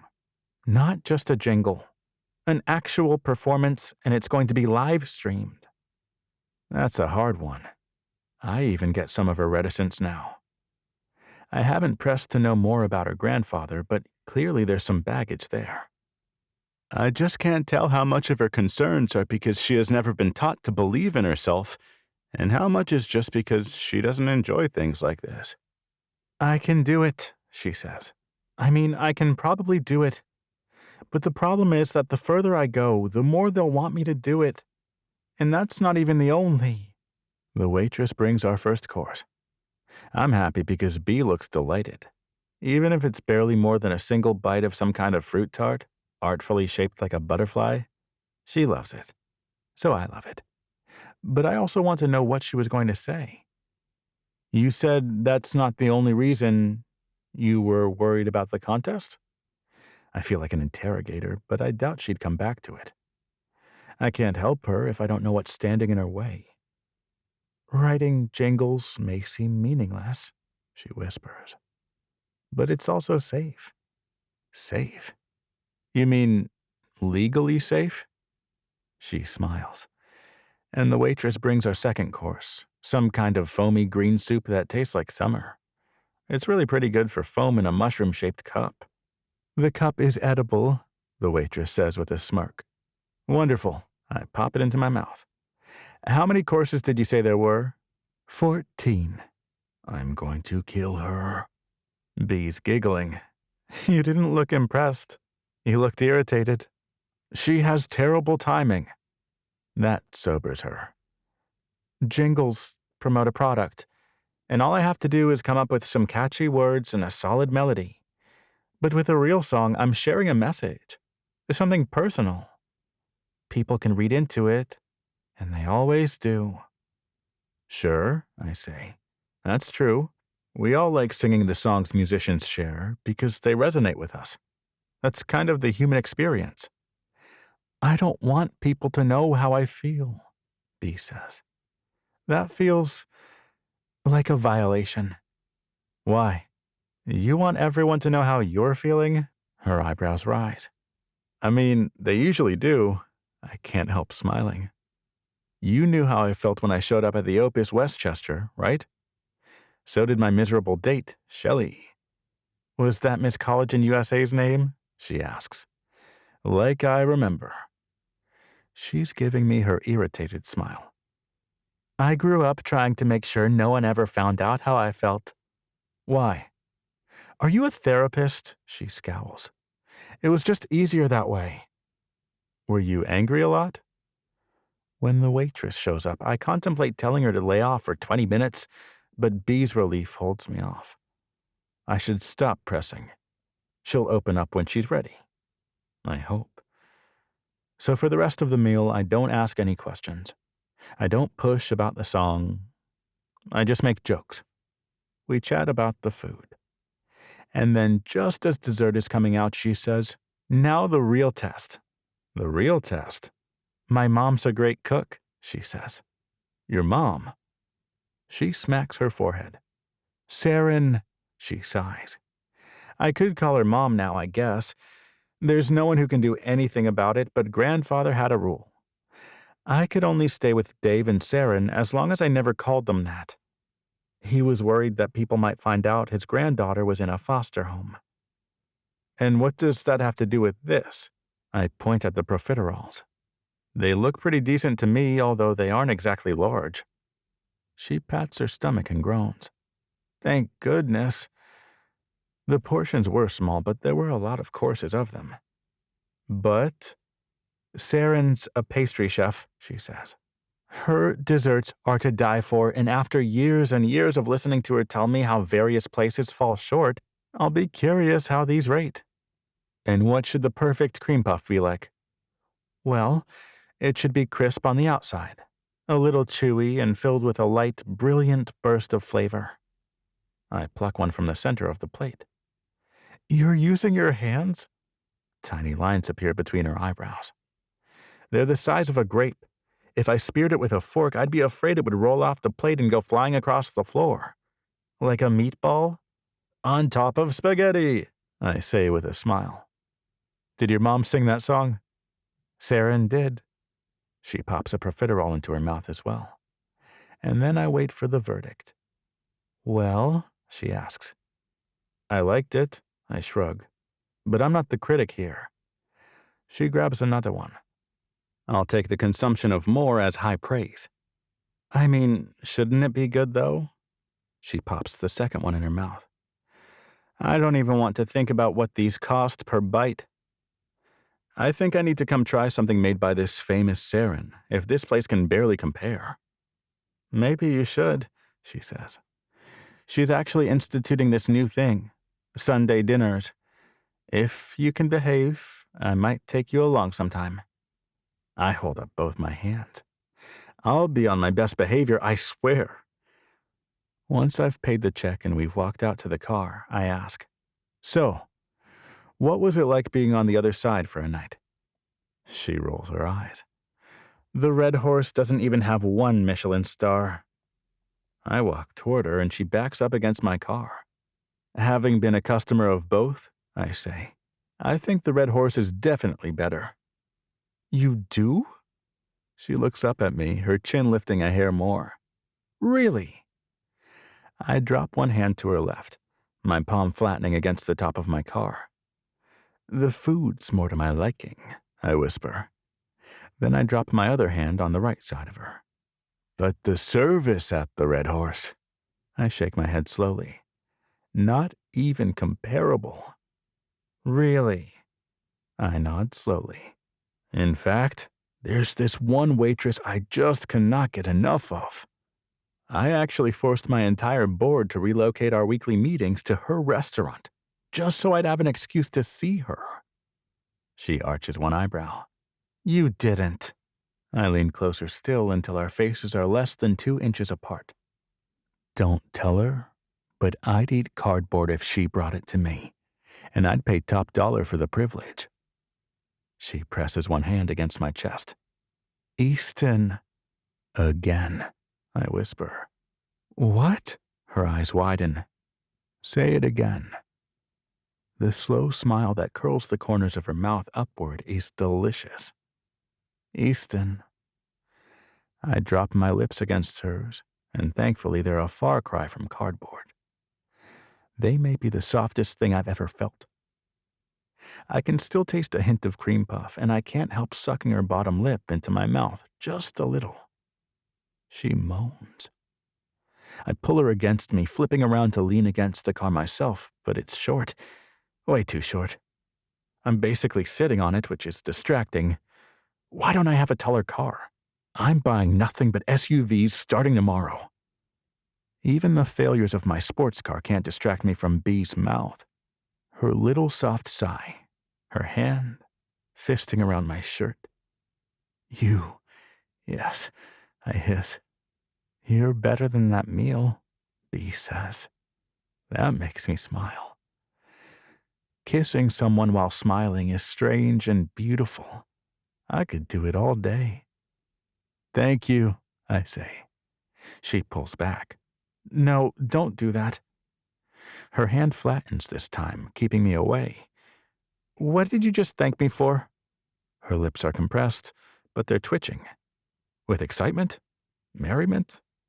Curiosity? I sigh. For not getting a restraining order when I kept showing up? For being the most beautiful woman I've ever met? For bringing light and joy into my life? She cocks her head sideways. Easton, now you're just spoiling me. We should go home. Yes, I nod. My place or yours? She slaps my arm, and I love that she knew me well enough to know it was a joke. At least it was mostly a joke. I've barely pulled out of the parking lot when my phone rings, and it's an old friend. I need to take this, I warn her. She nods, her expression earnest. I tap the green button to pick up Laurent's call. Hello? You picked up! His French accent always seems more pronounced when we haven't spoken in a while. Isn't it the middle of the night in Paris? I ask. I'm in Shanghai, Laurent says. What are you doing there?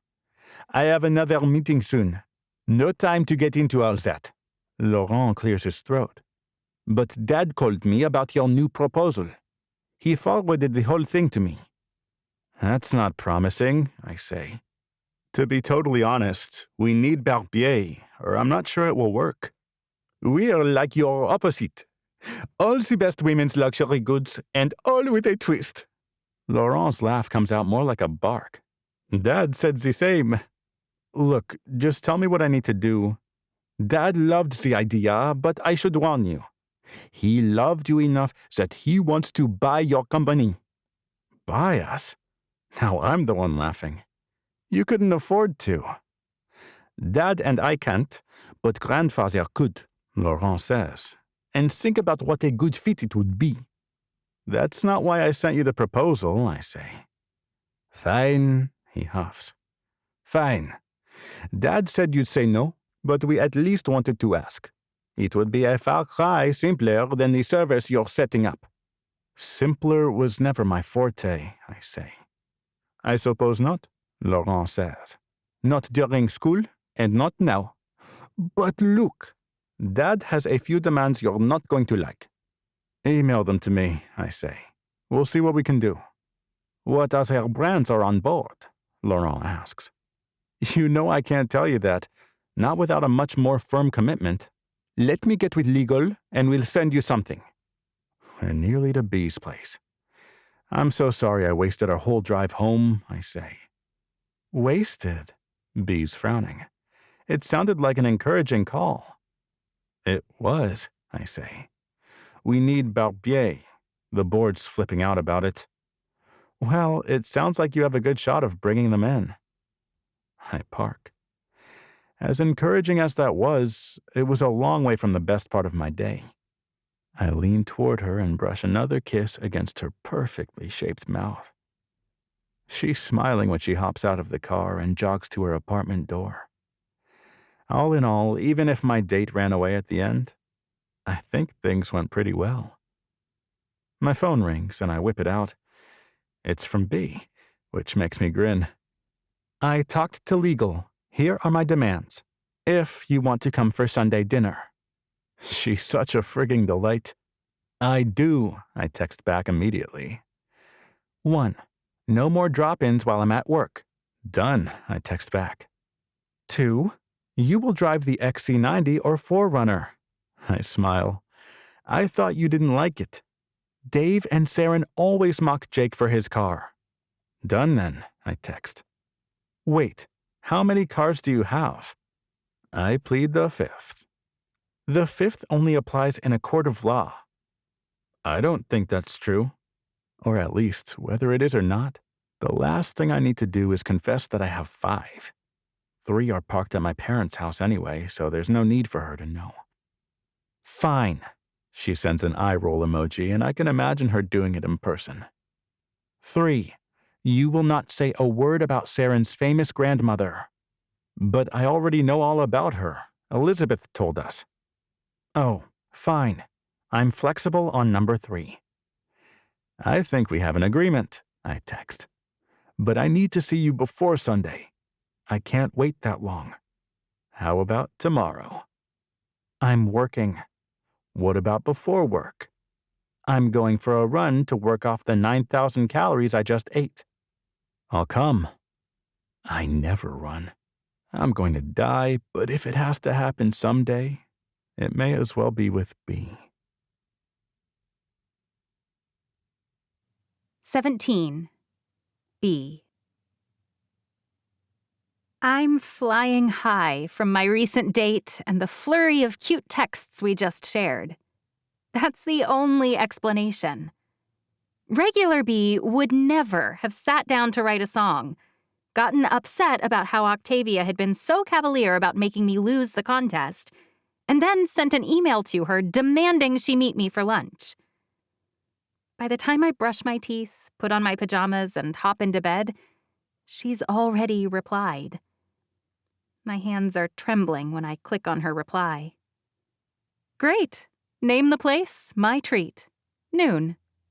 Octavia. Between the twinges of a new song taking form inside my head and my nerves about tomorrow's jog and lunch, I can't sleep. I toss, I turn, and finally I wake up and drag myself into the family room. With a pencil in my mouth, I start working through what I've got. No words. Not a single one. I have no idea what it's about yet, but the song, it's bright, sharp, clear. It's equal parts anger and joy. It's beautiful and furious. It's a tumult, like how I feel inside. It's a combination of my rage at my family and my joy in meeting Dave and Saren and Jake and Emerson. It's the relief that I'm loved and the fury that I was abandoned. I've never written a song that's bright and dark in equal measure. Actually, I'm not sure I've ever heard one close enough to compare this to. I scrawl one word across the top of the music once the gist of it is out. Bipolar. I finally collapse into bed and pass out. That's probably why I struggle so much to wake up. That and the fact that I usually roll out of bed around noon. Of course, as I down a glass of orange juice, which is about all I can tolerate before I go for a jog, the stupid song comes back. This is how it works for me. Until I can get the song finished, it'll yell at me in waves. I'm pulled out of the fiddling of my brain when Jake comes banging out of his room, bleary-eyed and cranky. That's my toothbrush. I pull it out of my mouth slowly and stare. It's not. It is. He holds out his hand, glaring. Jake, I bought this a week ago, and I have several more just like it right here. I open the top drawer and show him the package. He swears under his breath. Well, sorry. Sorry? I arch one eyebrow. I've definitely been using it. I spit and rinse my mouth. Really? I huff. I said sorry. He shrugs. But, didn't you say you had a few more? I toss the toothbrush at him and shoot out the door. Where are you going in such a hurry? Easton's coming over to go for a run with me. Of course he is. Is he bringing his golden retriever? I ignore the jab. He may be jealous, but Easton is the perfect guy. A golden dog would fit. Do you want me to make you some coffee before I go? I hear him rinse his mouth. Why would you do that? His face, when he emerges from the bathroom, is suspicious. So I can spit in it. I lean over to tie my shoes. Jake disappears. Hey, where'd you go? If you think I'm going to let him steal my only running buddy, you've lost your mind. You don't even like to run, I say. You only do it to bother me. You hate it as much as I do. That's why we run so well together. Mutual hatred? I'm shaking my head, but it feels a little like sibling bonding. I suppose that's better than nothing. What is? Jake's slipping his feet into sneakers. Those shoes can't be helpful if you don't even have to tie them. Jake stands up. I have such perfect feet, it doesn't matter what I wear. You're insufferable. What's better than nothing? You never answered me. Is this a new thing? Because I don't like it. Our trauma bond, I say. That's what is better than nothing. It's not really trauma, Jake says. Running is miserable, but not traumatic. Misery bonding just sounds dumb. I reach for my AirPods, but then I stop. I can't even listen to music, can I? Not when you're going to be watching two alpha males vying for your attention. Alpha males? That makes me laugh. Just stay home. Why? Jake puffs out his chest. Worried Easton will act dumb and I'll have to beat him down, ruining any admiration you had for him? Hardly, I say. I'm worried my alpha male will make you feel even more insecure and you'll posture the entire run. That would be terribly sad and tiring for all of us. Jake's frowning when there's a knock at the door. Right on time, as usual, I say. Now tie your shoes tighter or we'll leave you here. The second he bends over and unties them, I jog to the door and run right through it. You ready? Easton's mouth is dangling open, but his shoes are on and he's wearing a water bottle on a belt. Great! I start jogging and he catches up quickly. What are we doing? Easton's glancing behind me at the door I just slammed shut. We're trying to ditch Jake. I can't help my smile. Are we really? He speeds up a bit. It's my favorite morning pastime. I can't tell if this is a joke or not. Easton keeps glancing behind us. I mean, it is for sure, but also I really do ditch him every time I can. I told him to tie his shoes and then took off. Easton's able to keep up admirably well, though it should be pretty easy. With as short as I am, most guys could sort of saunter at my jogging pace. Why do you like ditching him? Easton asks. We could just go earlier next time, before he's even awake. He hears me getting ready, I say. That's why it's funny.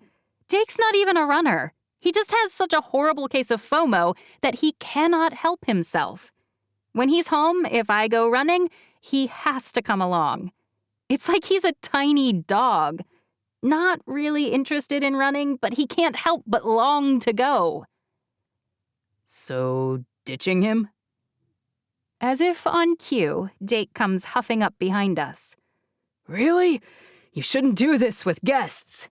He's wheezing. I thought movie stars were all in amazing shape, Easton says, speaking easily. But you seem remarkably unfit. Predictably, Jake whips his shirt off, knotting it around a belt loop on his shorts. Six-pack and perfectly sculpted abdomen. He's wheezing like a smoker running the mile at school, but he looks like a Greek statue.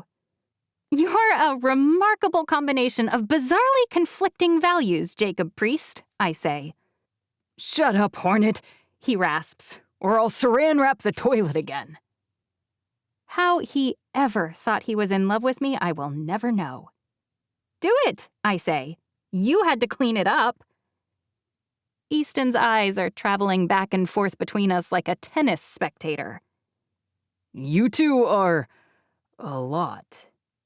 Don't worry, I say. He's leaving soon. He has a movie. Actually, will you be gone before Sunday? Because I'm taking Easton home with me.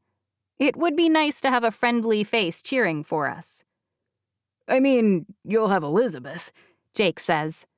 But I'll be gone by the first family dinner. Will you really? When do you leave? I ask. Next Wednesday, Jake says. I'm confused, Easton says. The dinner's Sunday, right? And today's Wednesday.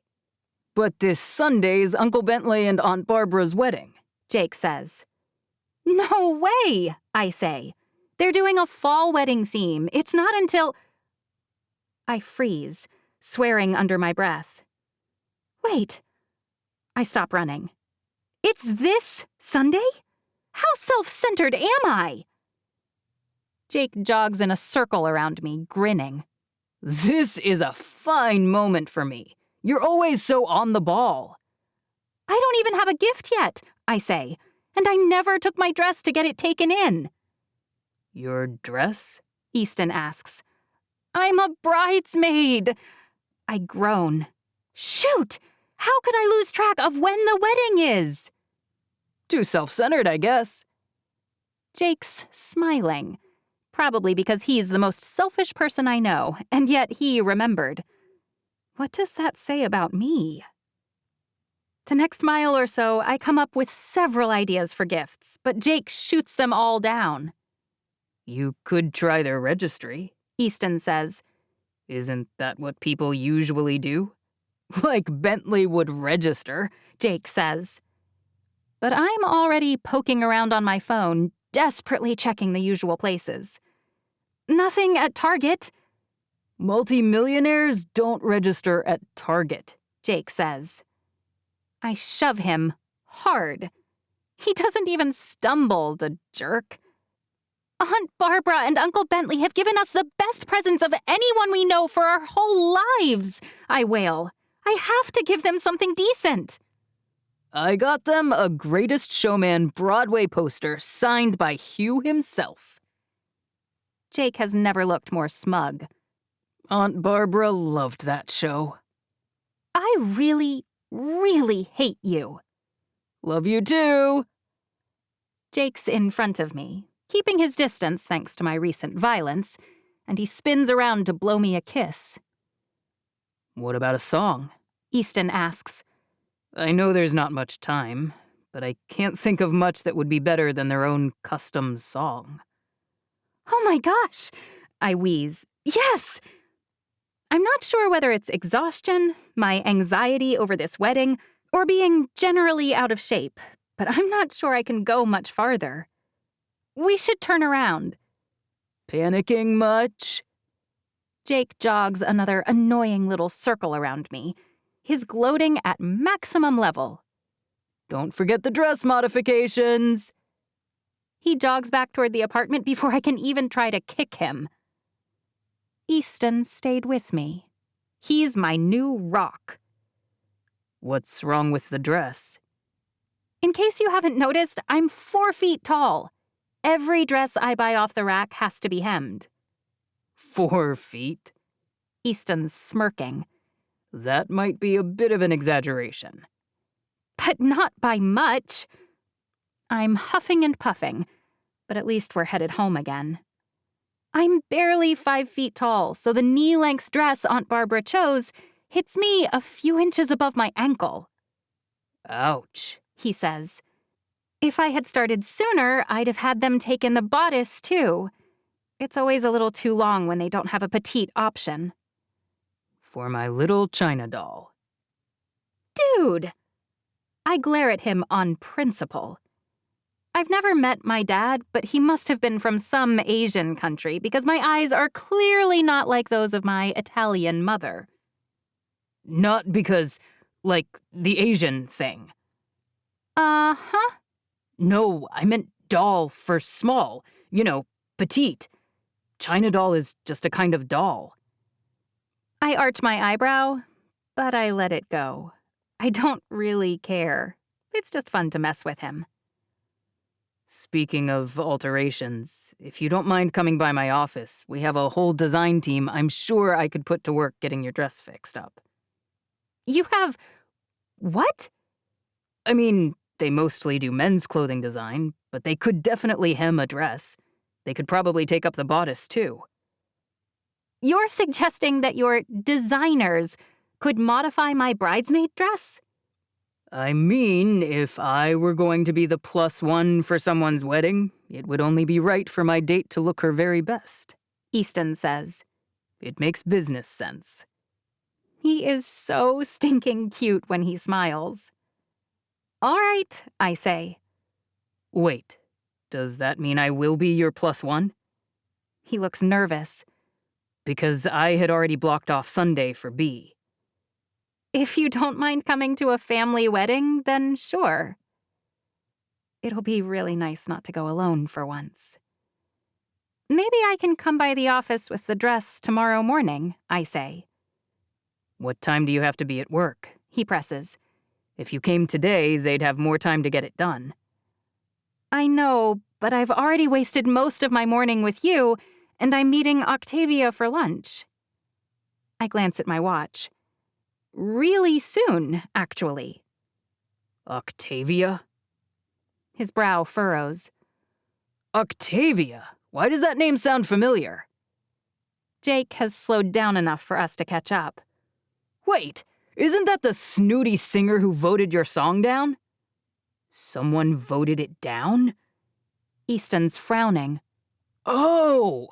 He nods. With the burned face. Jake glares at him. What? Easton looks confused. Is that who you mean? That's who I mean. Like Jake, it bothers me that people would identify her that way. But I can't quite figure out why. I mean, it's probably her most distinguishing characteristic. But it's sad that it is. It makes her whole persona about something traumatic that happened. That's probably why it bothers me. Why are you going to lunch? Jake asks. I have an idea I want to run past her, I say. About the song contest? Easton asks. You and Octavia sent me information for the exact same contest, I say. But I wonder whether either of you noticed that it requires us to perform the song, and that part of the prize is cash, but it's also a record deal. That's kind of awesome, Jake says. So, is she on the team that makes that decision too? He snorts. You should make sure she'll be on your side this time. She's not affiliated with this contest, I say. She works for the agency that put together the jingle thing for Jell-O. Jake has always been doggedly fixed on anything he doesn't understand. Then what are you going to ask her? Jake, after our lunch, if my idea works out, I'll let you know, okay? Easton and Jake exchange a glance, which is kind of cute and a little irritating. I'm not some high-strung diva who's hard to manage. I have to shower quick. I'm low on time. I take off as fast as my stubby legs will carry me. Wait, I could join you. It'll be time economical and save water. Easton's smiling, at least. I'm all about saving the dolphins. Nice try, lover boy, Jake grunts. but I really don't think you're there yet. I should just be happy that Jake gave up on his idiotic insistence that I belonged to him. He's like a golden retriever dropping his slobbery ball, only I'm the ball. As it turns out, the dog's even more annoying after it lets go of the ball. It takes me forever to blow dry my hair, and when I race out the door, I check the clock. I should have just enough time to get to Tossed and Pressed. Thanks to lights, I'm a few minutes late. And when I get there, Octavia's already sitting in the corner with a jacket over the seat next to her. I can't help noticing that she's turned so that the non-burned side of her face is toward the window. Octavia, I say. She turns, a half smile on her face. You made it. I nod. Parking's always a challenge, but thanks for meeting me here. I've been craving their oxtail tacos. I ordered a salmon taco already. Just one? I arch one eyebrow. I'll order you a second. You'll want it, trust me. A moment later, I sit down next to her. I bet you're wondering why I asked to meet with you. You're angry, Octavia says. And I think it's probably justified. I've wondered several times whether I did the right thing. I'm not someone who usually meddles in other people's lives. Why did you? I ask. Why me? You... She sighs. You have a lot to offer, and you shouldn't get stuck doing jingles. Yes, you said. And I know that's not really my decision to make. You should have chosen the best song, I say, for Jell-O and for me. I've thought about that a lot. Her name's called, but since I'm in her way, I go grab it. You didn't have to do that. Her expression's pained. Do what? I frown. You'd have had to walk around me. Oh. She nods. Look, I asked to meet with you because I think you owe me. I'm not sure what I could possibly... I want a job at your agency. Or at least I want you to recommend my portfolio. Jingles are what I want to do.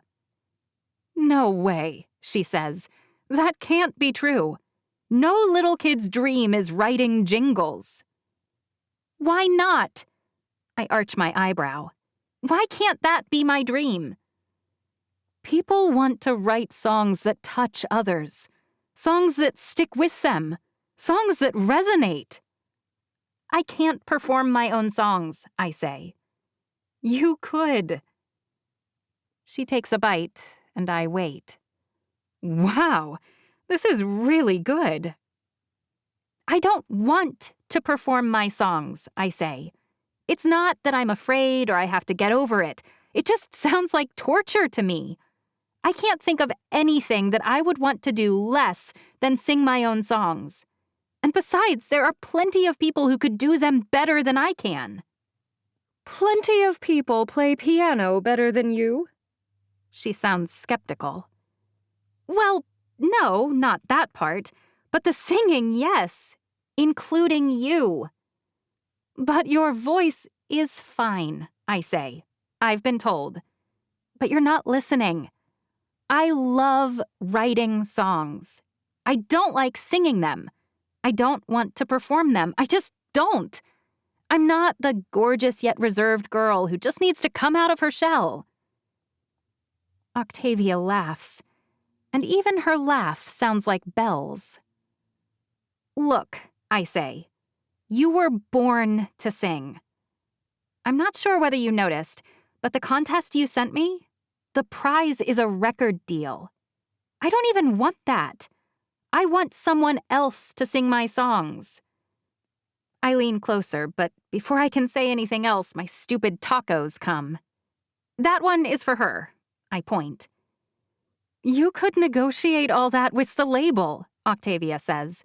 My agency could even represent you once you have a deal on the table. I'm negotiating now, I say, with you. But I'm not the person at our agency who does this sort of thing. Not your agency, I say. With you. I want you to sing my song. But the rules say, yes, I nod. The rules say that the person or persons who are submitting the song will perform it. I will play the piano, and you will sing it. Octavia freezes. You don't know what you're asking. I sure do, I say. In fact, I'm crystal clear on what I'm asking. You're the reason I lost the jingle contest, and you suggested this one as an alternative. I have not one, but 3 songs already in the works, and I'd like you to come over and work on them with me. Then I'd like the 2 of us to submit one of them, the best one. And with your voice, we'll make it to the finals, I'm sure of it. She stares at me for a moment, and then another. Her hand is trembling where it's hovering above her taco. You really don't understand. The second we walk on that stage, you'll lose, no matter what your song is. Why? I want her to say it. Why? Her eyes widen, but the one on her burned side widens slightly more. Are you really asking? I nod. Because of my face, no one will ever risk having someone like me recording an album. Ever. You're beautiful. That makes exactly one person who thinks so. She folds her arms. Octavia, she shakes her head. No. Look, I don't know if you're trying to punish me or whatever, but I will not do this. Never. You said I can get up and sing my songs, I say. I have 0 desire to do it. But I heard you that day. You love performing. Your voice, it's like an angel's. I know that's corny, but I have no idea how else to describe it. I could listen to you for... She crumples the end of her second taco into a ball and shoves the basket into the corner. You could listen to me all day. You could listen to me all year. But Beatrice, no one wants to look at me. Not you, not the record label, not even me. I avoid mirrors. I try to spare people whenever I can. If you partner with me, not a single person will vote for us. Do you understand me? I think you're wrong, I say. In that moment, Something happens that has never happened. Something that may never happen again. It's miraculous. That's the only way I can describe it. The song that was bugging me, the song that I was up half the night writing, the melody without a message, distills. The words are just there. I have the song already, I say. I wrote it for you, for us. And if you follow me back to my place, and if you listen to it, and if you still don't want to submit it with me, I'll never bother you about it again. You'll recommend your agency consider my jingle portfolio, and we'll never speak. Beatrice, no. I shake my head.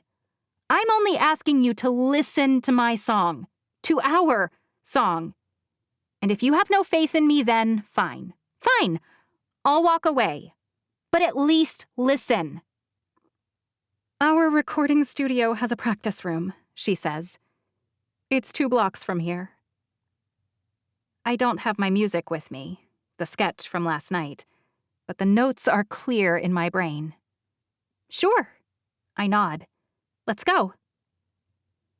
She says exactly nothing as she cleans up her area. I scarf down the end of my second taco, and then I drop some cash in the tip jar on my way out. I have another 34 minutes on my parking meter, so I should hopefully be fine. I follow her around the corner and down the street. 2.5 blocks away, just as she said. I walk behind her into the studio. She checks in with some woman at the front, who looks surprised to see us, but then we're waved through. And suddenly I'm sitting in front of an unfamiliar piano. I sit, close my eyes, and inhale and exhale a few times. Then my fingers start to move. The song starts out soft, lovely, wistful. The opening bars are harmonious and almost ethereal. The world is full of beauty. The world is full of peace. The world is full of light and joy that almost never cease. You made me lots of promises. You made them all come true. I can hardly imagine living in a world devoid of you. But then it segues. The run becomes progressively more discordant until the chorus hits full force, and it's harsh, it's angry, it's full of rage and fury. But the world is dark and terrifying. The promises were a lie. The same ones who talked of beauty were the first to decry the face that once was gorgeous, you say now is horrifying. The world has made it ugly. A gorgeous monstrosity. The transition to beauty again is seamless. Like my fingers know what my heart wants to say, as long as I stay out of their way. You told me I was gorgeous. You told me I was beloved. You said you would be faithful no matter what the world did. All the joy inside of me, all the hope for a brighter day. The monster consumed it all. I became beast, and also prey. The chorus stays the same. Angry, all my rage and fury transformed into discordant notes and staccato rhythms. But then there's one last transition.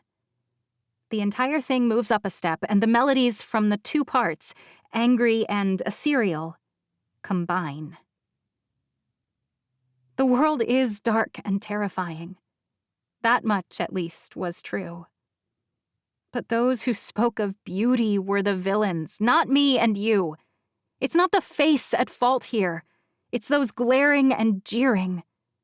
The real beast is inside them. They get back what they give. So stop looking for monsters and start cleaning out yourself. The gorgeous monstrosity to fear is the one staring back in the mirror. The only part of the song that fails me is what to do at the very end. As my notes trail off, I turn around. Most people look terrible when they cry. In fact, I'm not sure I've ever seen someone look beautiful when they're crying. Your face gets blotchy, your eyes scrunch up, and your nose too, usually. But Octavia's the exception. Her face is nearly smooth, her eyes simply full of unshed tears. One rolls down her face on the right, her unburned side. Then another slides down her face on the left, slipping over the ridges and curves made by the fire. As I look at her, I feel the words of my song. I wrote it for me, but I also wrote it for her. My mother neglected me. I've never said the words out loud. She left me anywhere and everywhere. She was too busy getting high to care much where I was or what I was doing. Octavia swipes at her tears. I wrote that song for myself. I spent the first 11 years of my life feeling like a monster every single day. The lies people told upset me. My mom and my grandfather would tell me that she would change. They would tell me that tomorrow would be different. But the biggest lie they told was that they loved me when every action betrayed them. She is still crying, but the tears are coming faster. I know you probably thought the song was about you, and it is. You're the most gorgeous woman I've ever met, and you have the most amazing voice. But I bet some people are too stupid to see it. Now she's sobbing. That's not because of you. I want to show the world and make them face their own ugliness. It's all theirs, not yours. Octavia pulls me against herself for a hug. Fine. Her whispers barely audible. I'll do it, but you'll regret it. Not for a single day, I say.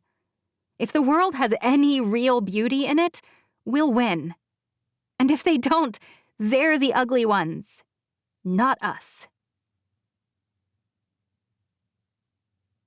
18.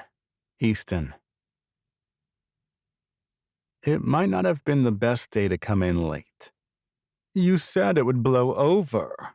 Mrs. Yaltzinger is quickly becoming one of my least favorite people.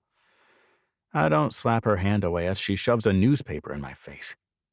I do, however, duck around her and keep walking toward my office. Who even reads newspapers these days? This is the New York Times, Mrs. Yaltzinger says, doggedly trailing my steps. But the Post ran it too, and there are also several 100,000 in circulation. I roll my eyes. It was a rhetorical question. I don't really care. My point was, but Mr. Dressel's waiting with Mr. Jimenez to attack together in my office. In my shock, I pull up short and nearly fall, dropping my briefcase, which is fine. I mostly carry it because it's one of ours and it looks fancy. It has a few folders in it and my snacks, but nothing important. How nice to see all of you. I wish I could say the same, Mr. Dressel says. But we said we'd give you time, and you said this whole thing would die down. It's not, Mr. Jimenez says. Look. He shoves his phone in my face, which is at least more relevant. I sigh slowly as I read what they're all so bent on showing me. Apparently, there was a photo of B and me taken while we were in the lobby at Per Se, and it's a great one. I wonder if they'd send me a high-res image of that. The caption says, "Sacrifice Nothing owner dines with its biggest critic." Mr. Moorland, Mr. Jimenez says, please be serious. I scan the text, which is predictably a criticism of our brand that implies I must agree with Ms. Cipriani's assessment, as we're clearly still dating. Then it links to the video, which at least the New York Times can't do. Although, I suppose the online version can. Look, the point is that it's still only been a few days. Clearly they were slow news days, but if you just give it a bit more time, I'm sure... You said we were right on track with the Women's Select launch, Mrs. Yaltzinger says. If that's the case, Around the time this dies down, that should kick it back to life. She arches one imperious eyebrow. What do you want me to do? I ask.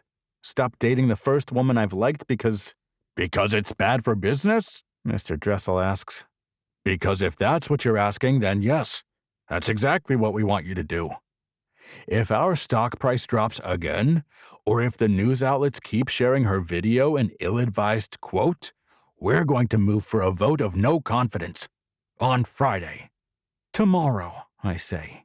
You're going to move for a vote of no confidence over the person who created this brand. The person who has shown consistent profits, even through this public transition. Because I'm dating a perfectly wonderful woman? She's not a crackhead. She's not a miscreant. She said sacrifice is good, which anyone with half a brain will know is true. Our brand may be called Sacrifice Nothing, but we don't really mean that. Everyone knows that to succeed, you make sacrifices. It is strange, Mr. Jimenez says. It's almost like someone is fanning the flames. But who would do that? I mean, why would they? Mr. Dressel asks. But when I finally shoo them out, having made no progress on calming them down, I can't help thinking about what he said. Who would fan the flames of this dinky little nothing story of B spouting off her thoughts on my company's name? Who? I mean, her grandfather comes to mind, since they didn't seem to love each other, and she does have his last name. Cipriani. I type it into the search box, and stories on Beatrice Cipriani, granddaughter of New York's governor, pop up at the top of every search. All the media outlets are describing her as a woman of the people, down to earth and sensible, a real champion of integrity and frugality. They're all asking why on earth she would date me. Apparently, without knowing it, I've become a symbol of all that's wrong with America. Overpriced shoes for the wealthy. Overpriced wristwatches for people who are out of touch with reality. Jewelry for men who don't care about human rights. Which is ridiculous. All our diamonds are cruelty-free. All our clothing is sustainable. We donate 5% of our proceeds from several of our lines to various charities. My stupid luxury brand company gives back. We do our part. Not that anyone is posting anything about that. The real question is, why? Because the more I look into it, the stranger I find it. Sure, they did an article on me a few months ago that made my face a little more recognizable. It happened right after the company went public and my total worth became easier for people to ballpark. But the coverage at the time was largely very positive. So why the smear campaign now? I have 2 in-person meetings and 4 calls set up today to line up our women's select vendors, and then several interviews for possible dream makers, which is what the board thinks we should call the team who will be choosing clothing, shoes, jewelry, and makeup for women who opt in. But in between a call and a meeting, I have an idea. I've never been someone who sits around, waiting for things to happen to me. All the success I've found, I've created. I decide to gamble a bit, and I called the governor's office. Governor Cipriani's office, a perky woman says. Hello there. My name is Easton Moorland, the CEO of Sacrifice Nothing. I'm dating Governor Cipriani's granddaughter, and I thought he might spare a minute to talk to me. Oh, the woman says. I've seen your photos online. She giggles. Giggles? I sigh. Yes, well, is there any chance I could chat with the governor sometime today? He's very busy, but I'll check with his assistant and let you know. Would you like to leave a number? I'm suddenly a smidge uneasy giving Miss Giggles my phone number, but I do it. Shortly after, I'm drowning in pitches again, but I'm halfway through an interview when my assistant pokes her head into the conference room. Mr. Moorland. The guy we're interviewing freezes. The governor's on the phone for you? She looks a little shocked. The governor? The interviewee has wide eyes. It does feel a little strange. The owner of every designer label could call here, sure, But the governor? It's surreal. I'll be right there. I stand. Do you mind waiting? The poor guy shakes his head slowly. Take your time. I brace myself as I pick up the phone. I did make the governor wait, and he didn't seem the most pleasant to begin with. Hello? This is Easton Moorland. Mr. Moorland. His voice sounds just like it does on the news. Strong, sure. A high-pitched voice, but a confident one. You called me. Yes, I did. The thing is, I'm actually glad you called. If you could possibly break up with my granddaughter in a public place, that would be very helpful. Break up? I can't help spluttering. I have no intention of breaking up with B. I adore her. Adore? He harumphs. At least you didn't say love. Listen, with everything that's going on right now, I really can't have her dating the CEO of some kind of luxury brand. I've worked hard to make people see that I'm a family man, and that our family values hard work and sensible choices. My constituents know that I buy my shoes at H&M, same as them. I sigh. Governor Cipriani, I understand that for a politician your image is important, but surely that doesn't extend to telling your granddaughter who she can and cannot date. I'm an upstanding person, with no skeletons hiding in my closet. Listen carefully, he says. In about 2 hours, my candidacy for the open Senate seat in New York is going to be announced. People will speculate that taking this position will put me in line to run for president. And those people would be right. I've waited decades for my turn, and it's finally here. My useless daughter is finally clean, or at least she has been for more than 6 months. And her lovely daughter is going to have to stand up next to me at every campaign event for the next few years. Right now, people love her. They like her honesty, her charm, and her willingness to say things like they are. If, however, she keeps dating the rich man who sells shoes for $1,000, their admiration for her morals will quickly wane. But America was built on capitalist values, I say. I think that most people admire a self-made man. You're a silver spoon trust baby, Governor Cipriani says. I'm sure you think that, but you're out of touch. I'm not sure how I could be any more clear. Dump her somewhere in public, and do it before the weekend, or you will run into all sorts of issues at work. That's not a threat. It's a promise. He hangs up. Why would he go from governor to Senate if he wants to make a presidential run? Federal experience? Some kind of favor for the party? I shake my head to clear my thoughts because none of that matters. What does matter is B might be upset and she might even want to dump me. But my board definitely will because there is someone fanning the flames of that dumb video. B's grandfather. That's a lot of pressure. On my company, but also on B. Pressure can make diamonds, sure, but it can also collapse buildings. A few years ago, I would have told you that owning my company would make me strong. It would keep me safe. I thought it was the only way to keep my family safe, to protect what mattered. But now, even with a public company, even with strong revenues, even with good ideas and ongoing progress, I'm being pushed around.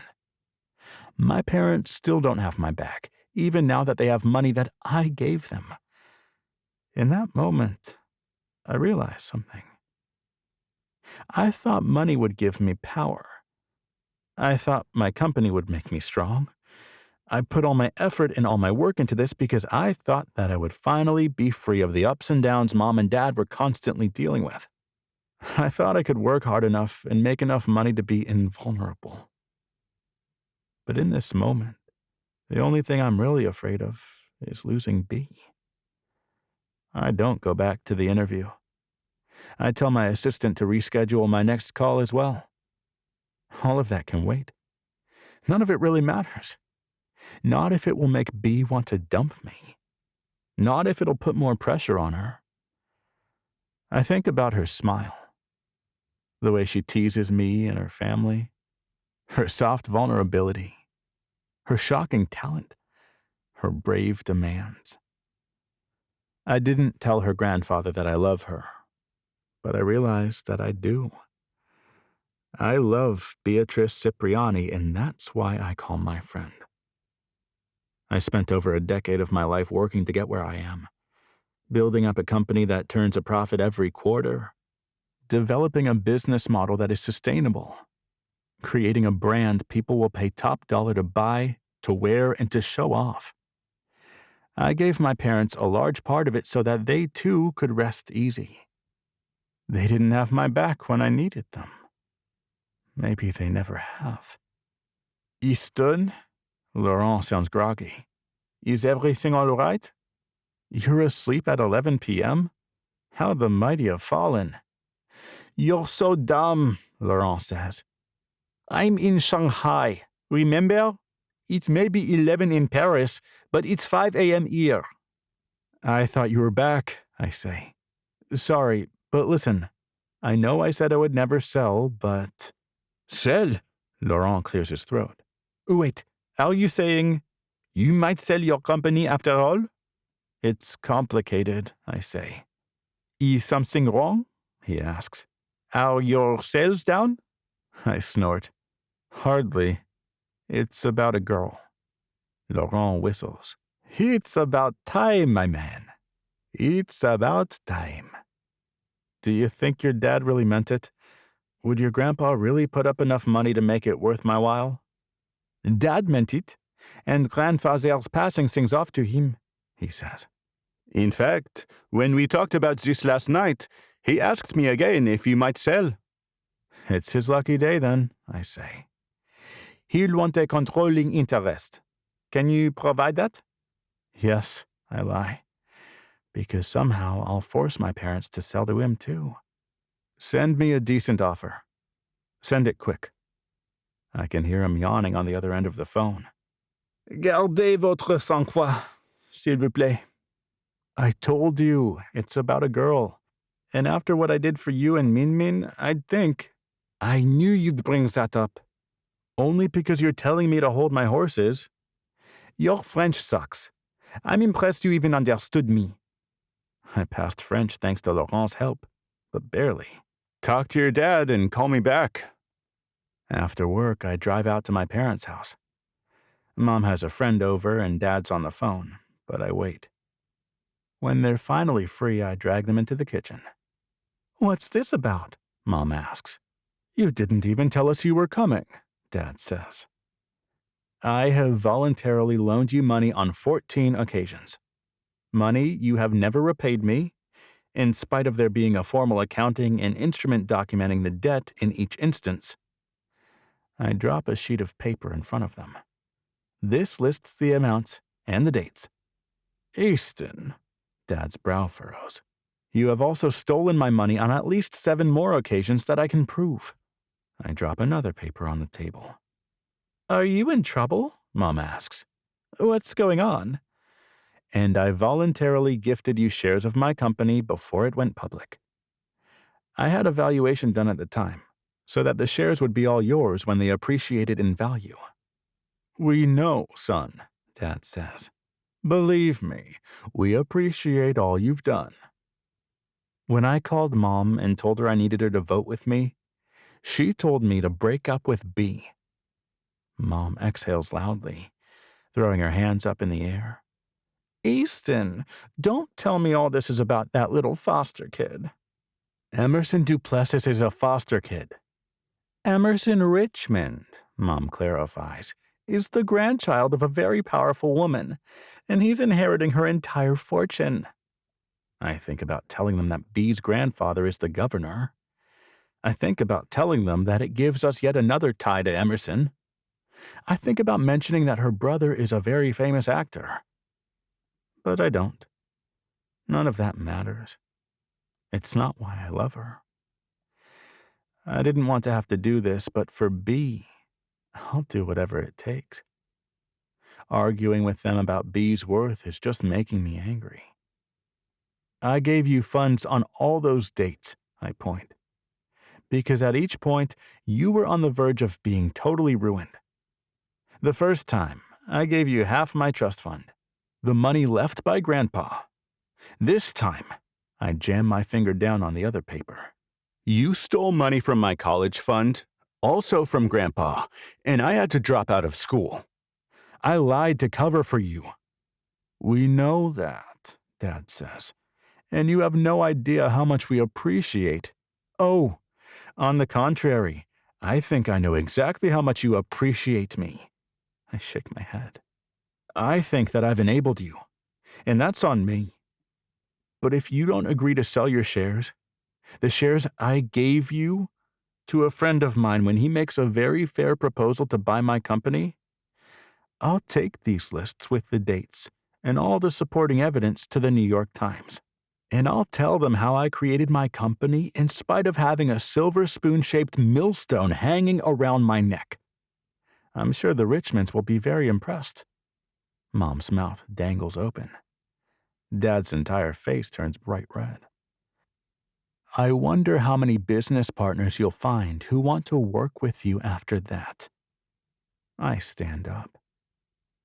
The offer for the purchase of the company will probably be a good one, but even if it's not, see that you approve it. I don't stay to argue with them.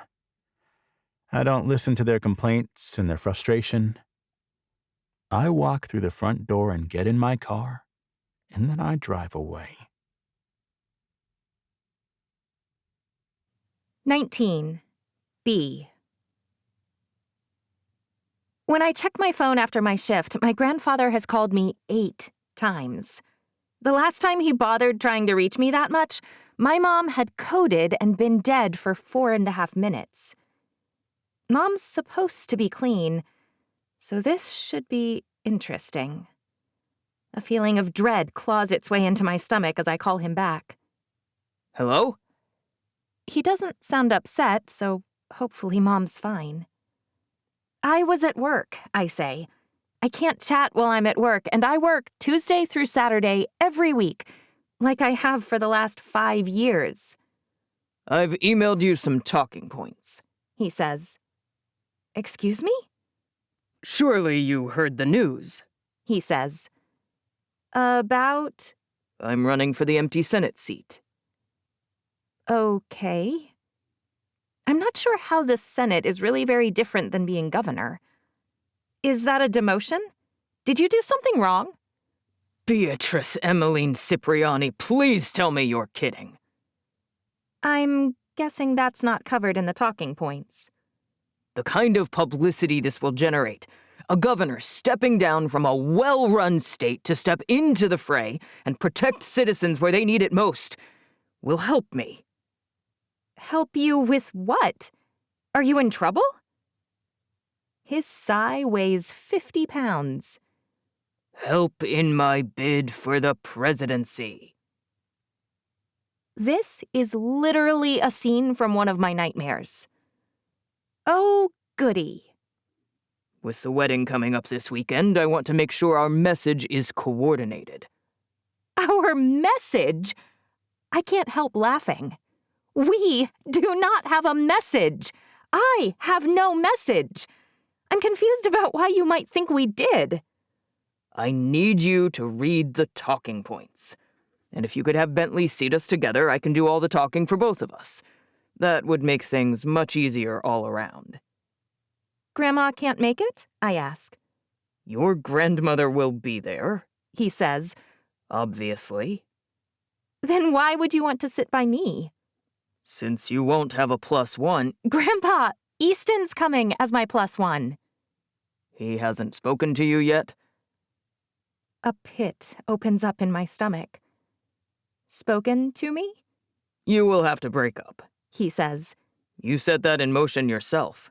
One thing Cipriani's can never be accused of is wishy-washiness.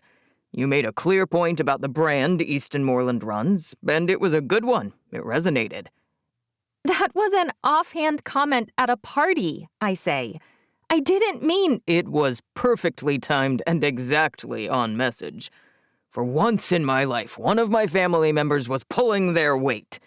I spoke to the young man today, and he understood, probably better than you seem to. So, it would be great if you could have Bentley seat us together. Until I hear from Easton himself that he's not going, I will not be doing that. In fact, especially if he's not going, I don't want to be anywhere near you. Why? Do you even hear yourself? When's the last time you heard that I was dating someone? Beatrice, he says. No! I park on the side of the road. I'm too upset to be driving.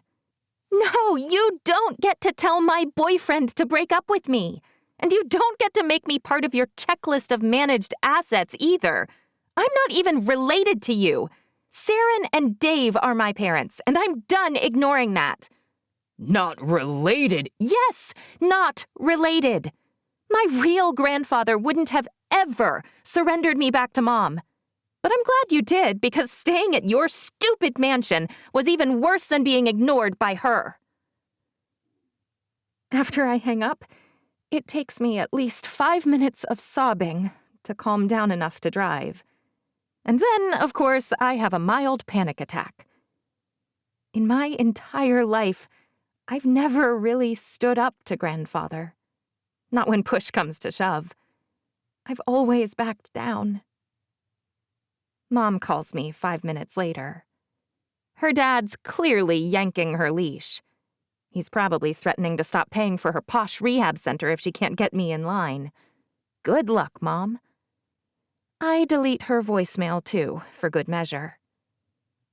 But then it occurs to me to wonder why Grandfather would be so sure that Easton would dump me. He should be worried that Easton might be crazy about me. He should be nervous that his plan to break us up will fail. Unless, could he have threatened him? Or his business? Are you awake? It's after midnight, and Easton has a real, respectable job. He should be asleep, and I should not be bothering him right now.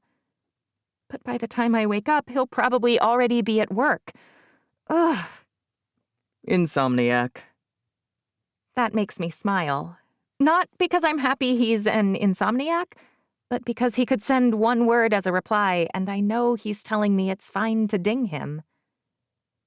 My grandfather called me, and it was a weird call. That's actually a redundant thing for me to say, but he probably doesn't know yet that a call from my grandfather is always strange or bad, or both.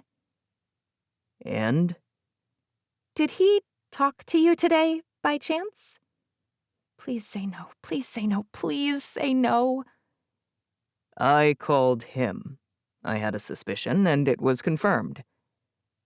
He's been pushing that stupid video because people are rallying behind it for some reason. I should have thought of that. I know him well enough to have realized that already. I'm sorry. In that moment, I'm so sorry that I feel it in my toes, my nose, my eyes. My entire body is just throbbing with misery. What do I bring to the table, other than being cute in a very girl next door who is not at all glamorous way? Nothing. I'm a waitress. My grandfather's a disaster. My mom's even worse. My foster brother roommate is a rabid dog. I honestly can't think of any reason why Easton even likes me, much less a reason why he should put up with all the trash that has been hailed down on him since we met. I think we should break up. I'm coming over. No, don't. He calls. My finger hovers over the talk button for a second. Then another. But before it can go to voicemail, I swipe to answer. I'm not trying to be melodramatic. It feels like you are. Easton says.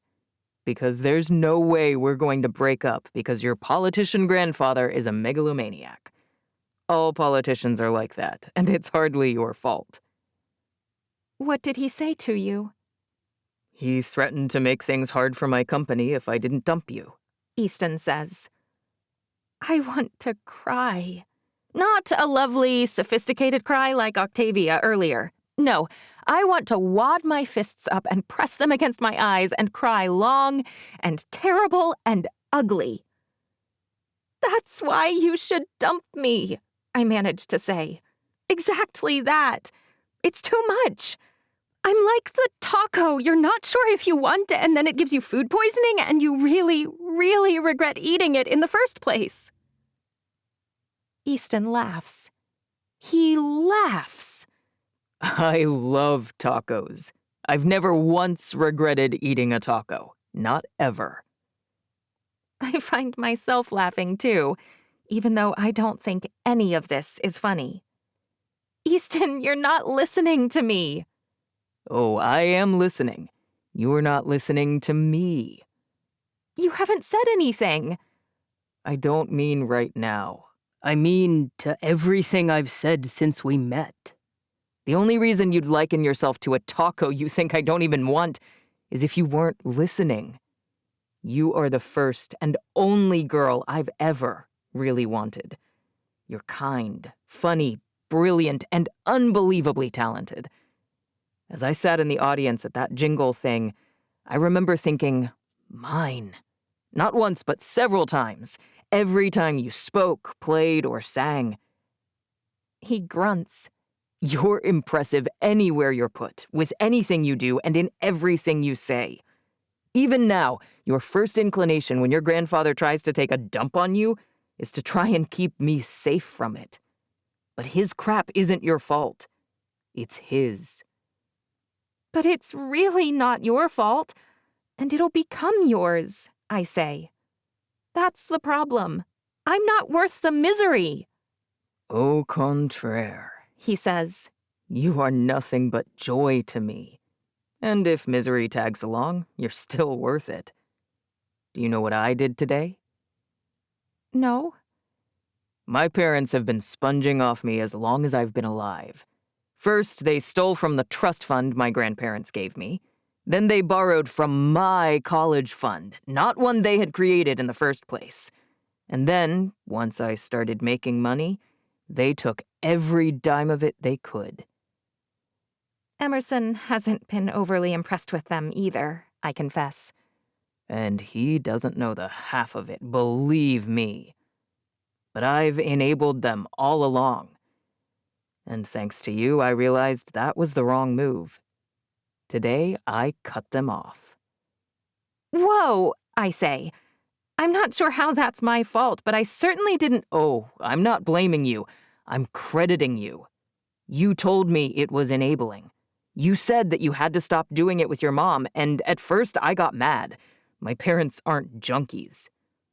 But I realized that they're even worse in their own way. Elizabeth has told me for years not to help them. But you were the first person who really told me that I'd be helping them by cutting them off. That's not— You have made my life better in every way. But now my grandfather is trying to wreck it. And if you just— Don't say break up with me. But if you— La la la la la. What are you doing? If it sounds like you're going to suggest we break up again, I'm going to sing. That wasn't even a real song, I never claimed to be musical, he says. In fact, if I recall correctly, I told you that I sound like Sebastian the crab in The Little Mermaid. He has me chuckling. Actually, Sebastian could sing. You said you sounded like Scuttle. Wait, who's Scuttle? The seagull. Oh, right, that's the one. Which he knew. He said it was the seagull himself, so he's just trying to distract me from the point. Easton— B, I don't know how else to say this. That's a no to breaking up. A firm no, he says. I have a plan, and my plan will work. So just trust in the plan. This is a plan for us to survive my grandfather, the governor, who wants to break us up? Yes. And listen, if your resolve starts to crumble, I have a suggestion. My sister Elizabeth has gotten super into K-dramas, and she was just telling me how, in a lot of them, the parents try to break up the couple, but they don't succeed. Easton! I know one of them was called Boys Over Flowers, and I think another one was Secret Garden, or maybe it was called Heirs. Or that could be a whole different one. But I can have her text you a list if you need some inspiration. Easton! I love hearing you say my name, but maybe in the future don't use that weird, kind of motherly tone. Well, our breakup didn't go as I expected. Stop saying that word, He says. In fact, I forbid you to use it at all from now on. What if my socks get stuck together and I need to break them up? You can say that you need to pull them apart. All right, I say. What if I need to break up a fight? You need to get the idiots to cool down. He says. I could do this all day. You're a real wordsmith. How's this one? He says. I didn't want to say it over the phone, but since you're going to see me next at the office, I figure it's better tonight than tomorrow. Wait, why will I see you at the office? Aren't you coming in with your bridesmaid's dress tomorrow? I'd forgotten that he would be my wedding date. In my brain, that was off. My grandfather will be at the wedding, I say. I'm not sure whether it's a great plan to egg him on. Maybe we lie low for a bit, not breaking up, but not flaunting it, and then— I can't wait to see him. Did you know that he might be a senator soon? I've heard, I say. Yes. Well, I think it's great, and I'm delighted to see him again on Sunday. Are you? He must be deranged, or he's kidding. Honestly, I love you so much, I don't care who else is there as long as you are. I nearly dropped the phone. That's what you didn't want to say at work tomorrow? I told your grandfather that I adored you, and it felt wrong. I mean, I do adore you, but I felt like it just wasn't enough. I needed a stronger word. And that's when I realized why adore wasn't the right word. I've never told any woman, other than my mom and my sister, that I love them. Until right now. He pauses. I have no idea what to say. Clearly, he's not similarly afflicted. Beatrice Cipriani, I love you. I should say it back. I know that. It's the etiquette. But I can't help thinking that he might be making a mistake. We really should be breaking up, not professing our love. And if he realizes, soon probably, that the price of dating me is too high, it'll hurt more if I've admitted that I love him. So I just say, I'll see you tomorrow, Easton. That you will. And then I hang up. 20. B. After telling me he loves me, I don't hear from Easton for an entire day. When I go by his office, he's not even there.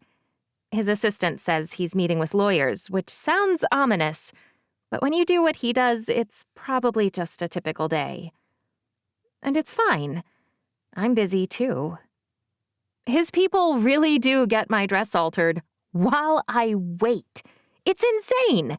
This one woman does 90% of it in front of me, with this sewing machine that whizzes and whirs.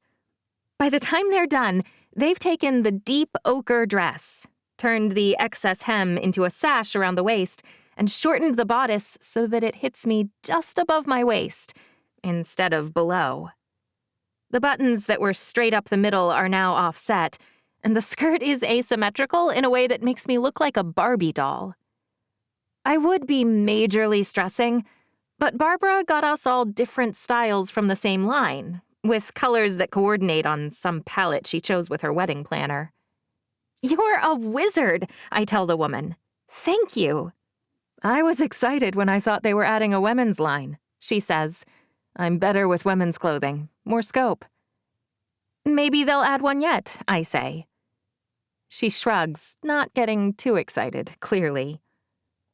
Once I get home, the dress taken care of, I have to start working on my wedding gift.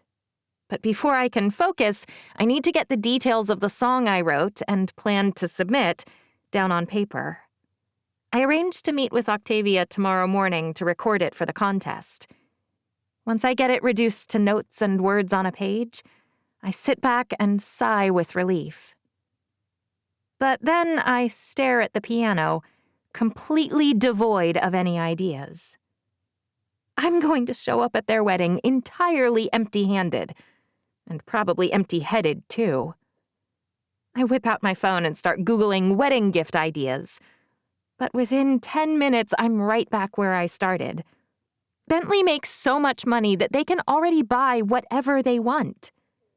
After all the thoughtful gifts they've given me over the years, I have got to come up with something good.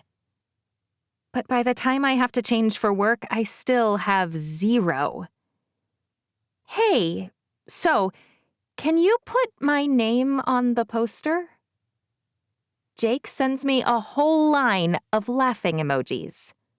You suck! More laughing faces, this time with tears. Bizarrely, work is slow, so I have plenty of time to fret over what I ought to give Aunt Barbara and Uncle Bentley.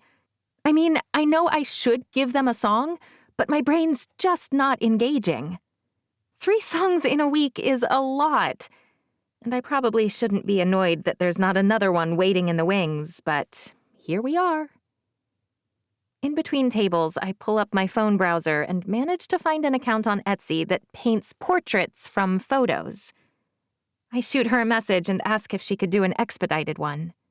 Since the image is digitally painted, I could probably have it printed before the wedding if she did it quick.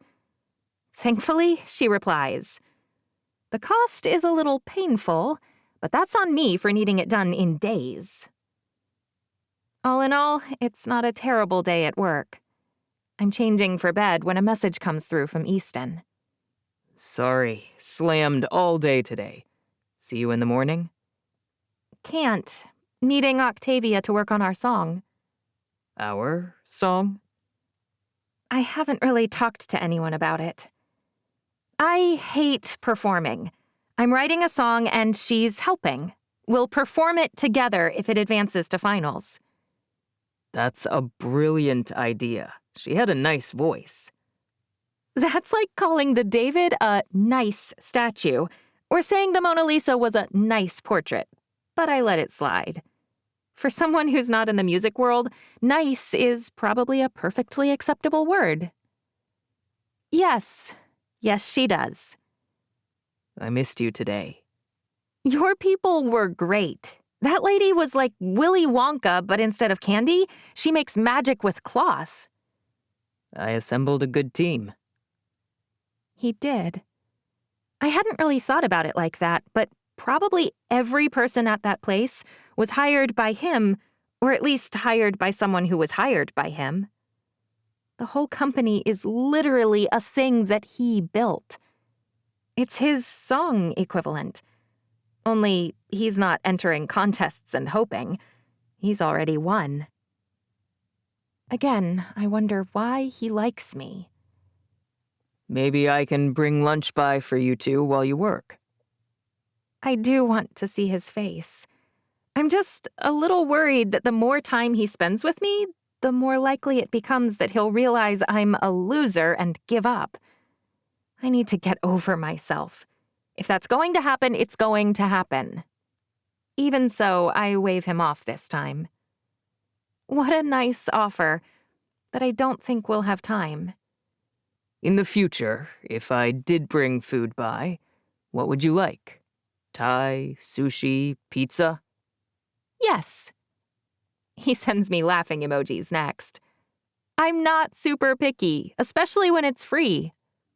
Peanut butter and jelly it is.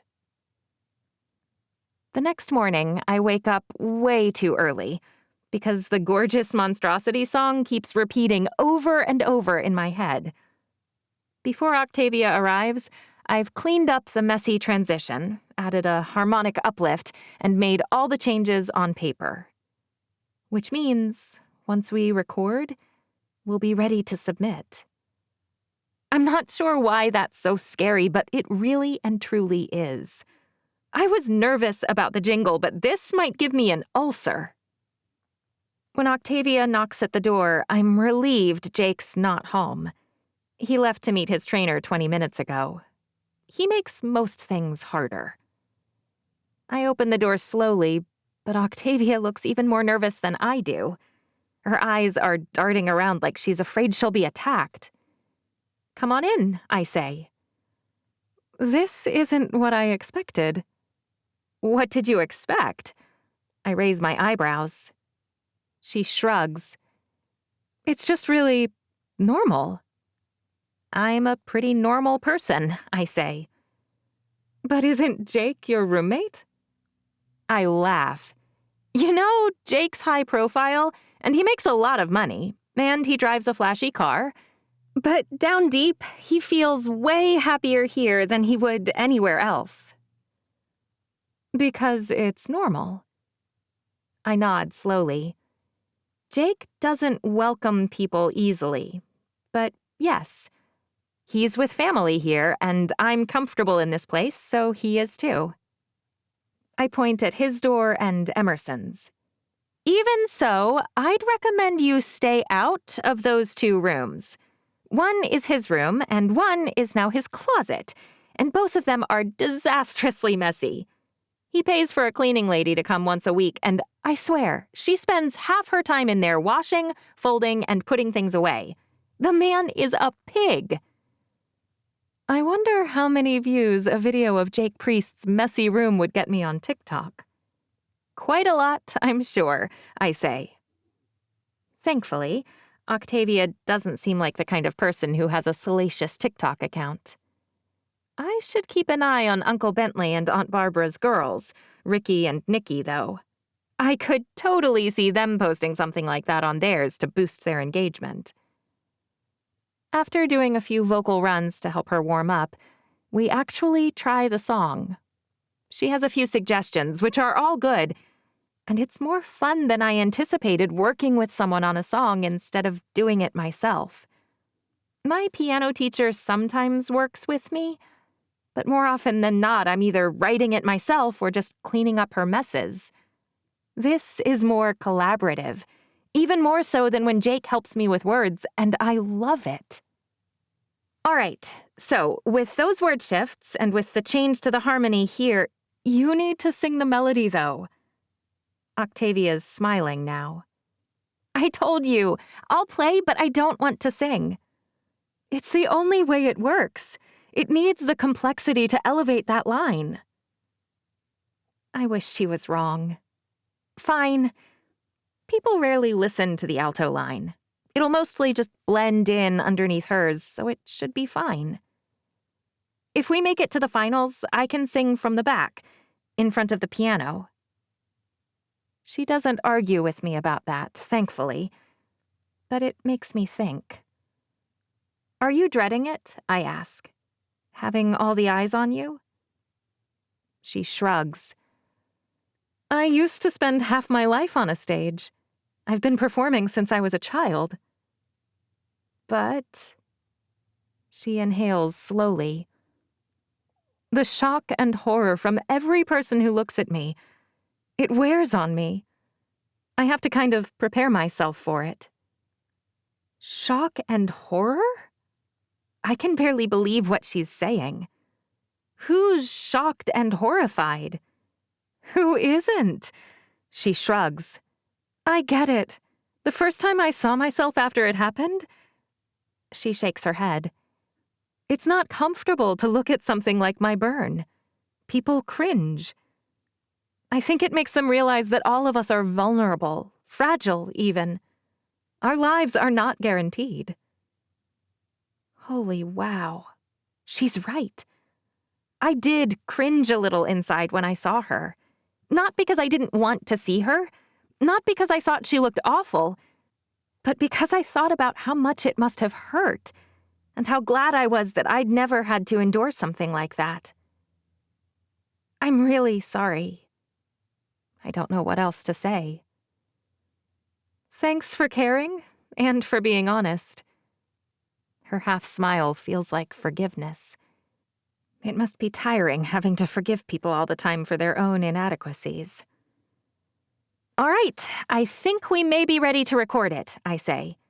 Feel up to it? Submissions are due this Saturday at midnight. Sure, she says. Let's go. But when we try to start, the batteries on my mic are dead. I groan. When I rummage around in the battery drawer, none of the ones in there seem to work either. Jake puts old ones back in sometimes, the idiot. He sounds like a real joy to live with. His strengths outweigh his weaknesses. If I messaged him, he'd stop and pick up anything I needed. But he's not great with the organization. I glance at the clock. I can just run to Balducci's around the corner and grab some. It'll take 2 minutes. Maybe not literally. Octavia smirks. Probably not literally, I agree. I'll come with. I need to get some tape. I'm all out at home. She hops in my car. One of the best things about Scarsdale over New York City is that stores have actual parking spots, and I can drive right over to them. Tape, huh?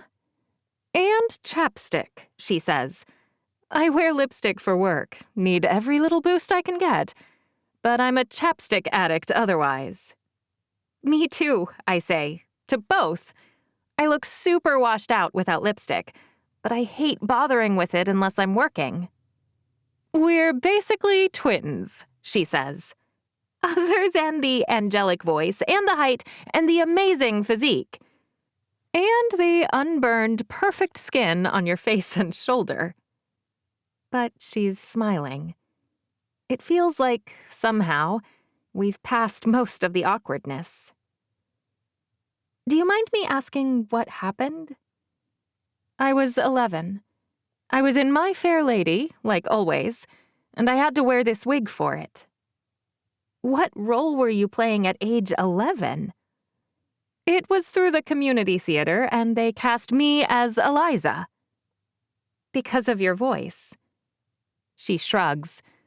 Most of the actors were children, actually. It was going to be all children, but they wound up filling Hugh Pickering's role with an adult. There were a few more. And the wig? It's easy to get sidetracked when the topic's one you'd rather avoid. We're already at the store, so I wait for her to climb out and lock the door. Well, it kept coming off during rehearsals, so Mom and I were trying things to get it to stay on. We braided parts of it into my hair, and it was staying much, much better. I'd been dancing all around, wearing it from morning till night. This isn't going anywhere good. Anyway, Mom was making my favorite food, French fries. But we didn't have a fryer, so she was making them in a wok over the stove. She asked me to check on them. The oil popped and hit the burner. The fire caught the edge of the wig, and then... She swallows. We couldn't get it off. We've just walked into the store, but she stops for a moment and I wait. She's staring off at nothing, almost like she's remembering it. It only got my face and my shoulder, which was lucky. It could have been much, much worse. This may be a bad thing to ask, but don't they do skin grafts? Could that help? She nods slowly. We did a lot of grafts on my shoulder, which was, ironically, the worst part of it. For some people, they work great. For me, they didn't heal well. She shudders. It was painful. And at the end, instead of a burn, my shoulder... Well, she shakes her head. I could show you sometime, maybe. It looks like, I don't know, like Frankenstein. I've thought about trying more a few times, but when I turned 14, I just stopped. I was done. She shrugs. No one has even been able to promise that they would make things better, and I'm used to my face like this. It's almost artistic. She's right. There are no strange ridges. It's smooth ripples from her forehead down around her lips. Her neck's mostly clear, and then the rest is covered by her shirt. It takes me 2 minutes to grab the batteries, which are, annoyingly, at the very back, but I see her looking over the 9 million lip glosses on the toiletry aisle on my way back to the front. Ready? What do you think will look better with my hair color? She purses her lips, which are entirely unburned. I hadn't really noticed that before. Rose frappé? She holds up a gloss. Or champagne honey? She holds up another. Before I can even answer, a little girl pops around the end of the row and starts to cry. Mom! Her mother's right behind her, thankfully. What's wrong, sweetie? Look, she says. It's a monster! A monster! I'm horrified. The little girl's pointing right at Octavia. Don't look at her, sweetheart. Mom won't let her hurt you. The woman grabs her little girl's shoulder and starts to steer her away. Excuse me, I say. How dare you? But Octavia's hand drops on my forearm and she shakes her head. It's small. It's tight. But her eyes don't even look distressed. They look resigned. Kids say stuff. It's fine. But that mother should not have told her, B, I love that you care, but really, it's fine. My heart's racing so fast that I can hear a ringing in my ears. It's not fine. And then, like a big fat baby, I'm crying in the middle of the store. How could she say that? Octavia tilts her head, her eyes welling with tears, probably in response to my own. It happens a lot. It's really okay. But it's not. It's really, really not. The world is such an ugly place, but not because of Octavia. Because of mothers who say the wrong thing. Because of children who are taught the wrong things. Because of people who only look at the superficial. Because of beauty standards that don't recognize anything but the ideal. Then I remember what I said to Easton when those women made fun of my pajamas. Maybe, like I felt then, she's just too tired to address it. Why should it be her job to fix all these ugly people? But I feel the need to make sure she knows it's not her fault. I have to make sure she knows that she's not the problem. I love your face, I say. I love it so much I could marry it. A single tear rolls down Octavia's cheek, but she swipes it away so fast, it's almost like it was never there. Thank you, Bea. Then we walk to the register, pay for our batteries, and leave. We're all the way to the car when I realize that she didn't buy her lip gloss. I almost suggest we go back in, but I think that maybe, just maybe, she had lost her interest in it. What kind of person rubs salt in that wound? I leave it be. When we get back, the microphone works just fine, thankfully. If it had been some other kind of problem, it could have derailed everything. When Octavia sings the words, all the joy inside of me, all the hope for a brighter day. The monster consumed it all. I became beast and also prey. I start to cry all over again. Luckily, it's not time for my part yet. And when that time comes, I've gotten myself together enough to do my lines. Octavia's voice singing the harmony rises. Higher, higher, higher. So high in parts that I'm not sure how she can sound so gorgeous at such a high pitch. But the words ring truer to me than ever before. after one tiny moment in what must be the entirety of her life. The world is dark and terrifying. That much, at least, was true. But those who spoke of beauty were the villains, not me and you. It's not my face at fault here. It's those who glare and jeer. The real beast lives inside of them. They get back what they give. So stop looking to slay monsters and start working on yourself. The gorgeous monstrosity you should fear is the one staring back at you in the mirror. Work on the beast you have some hope to tame. And when you see the ugliness, call it out by name. Oh, call it out by name. I thought we'd need to do this over and over, I say, shutting off the machine.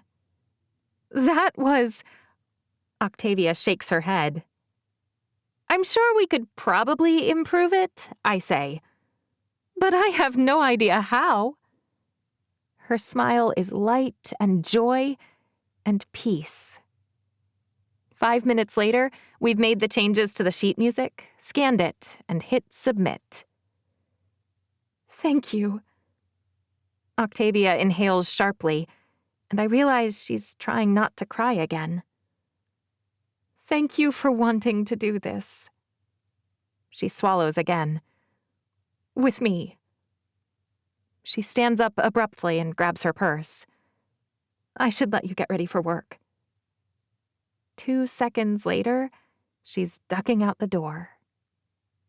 I don't try to call her back, in part because I do need to get ready for work, and in part because it looked like she needed some time to process. If Dave and Saren have taught me anything, it's that the world around us may be ugly. It may be dark. It may be full of yuckiness and misery. But the only way to make the world into what we want it to be is to change it.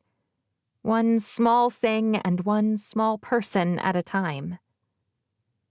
I like to think that working with Octavia is, in some small part, like their work with me, with Emerson, with Jake. She has some damage, just like we did.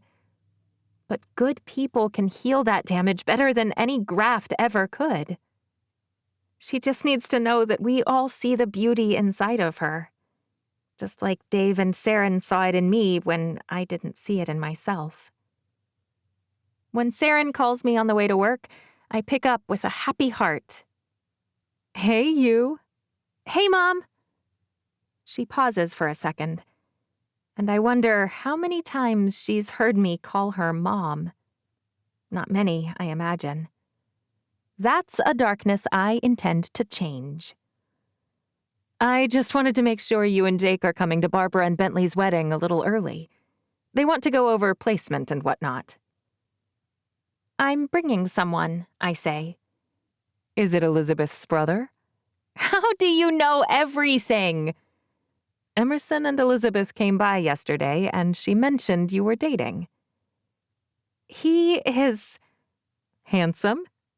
I laugh. Brilliant? Mom! Super-duper rich? I was going to say he's amazing. I think it kind of encompasses all of that. I'm happy for you, Saren says. I'm not a huge fan of Elizabeth's parents, all cards on the table. But if she came from them, there's hope for Easton, too.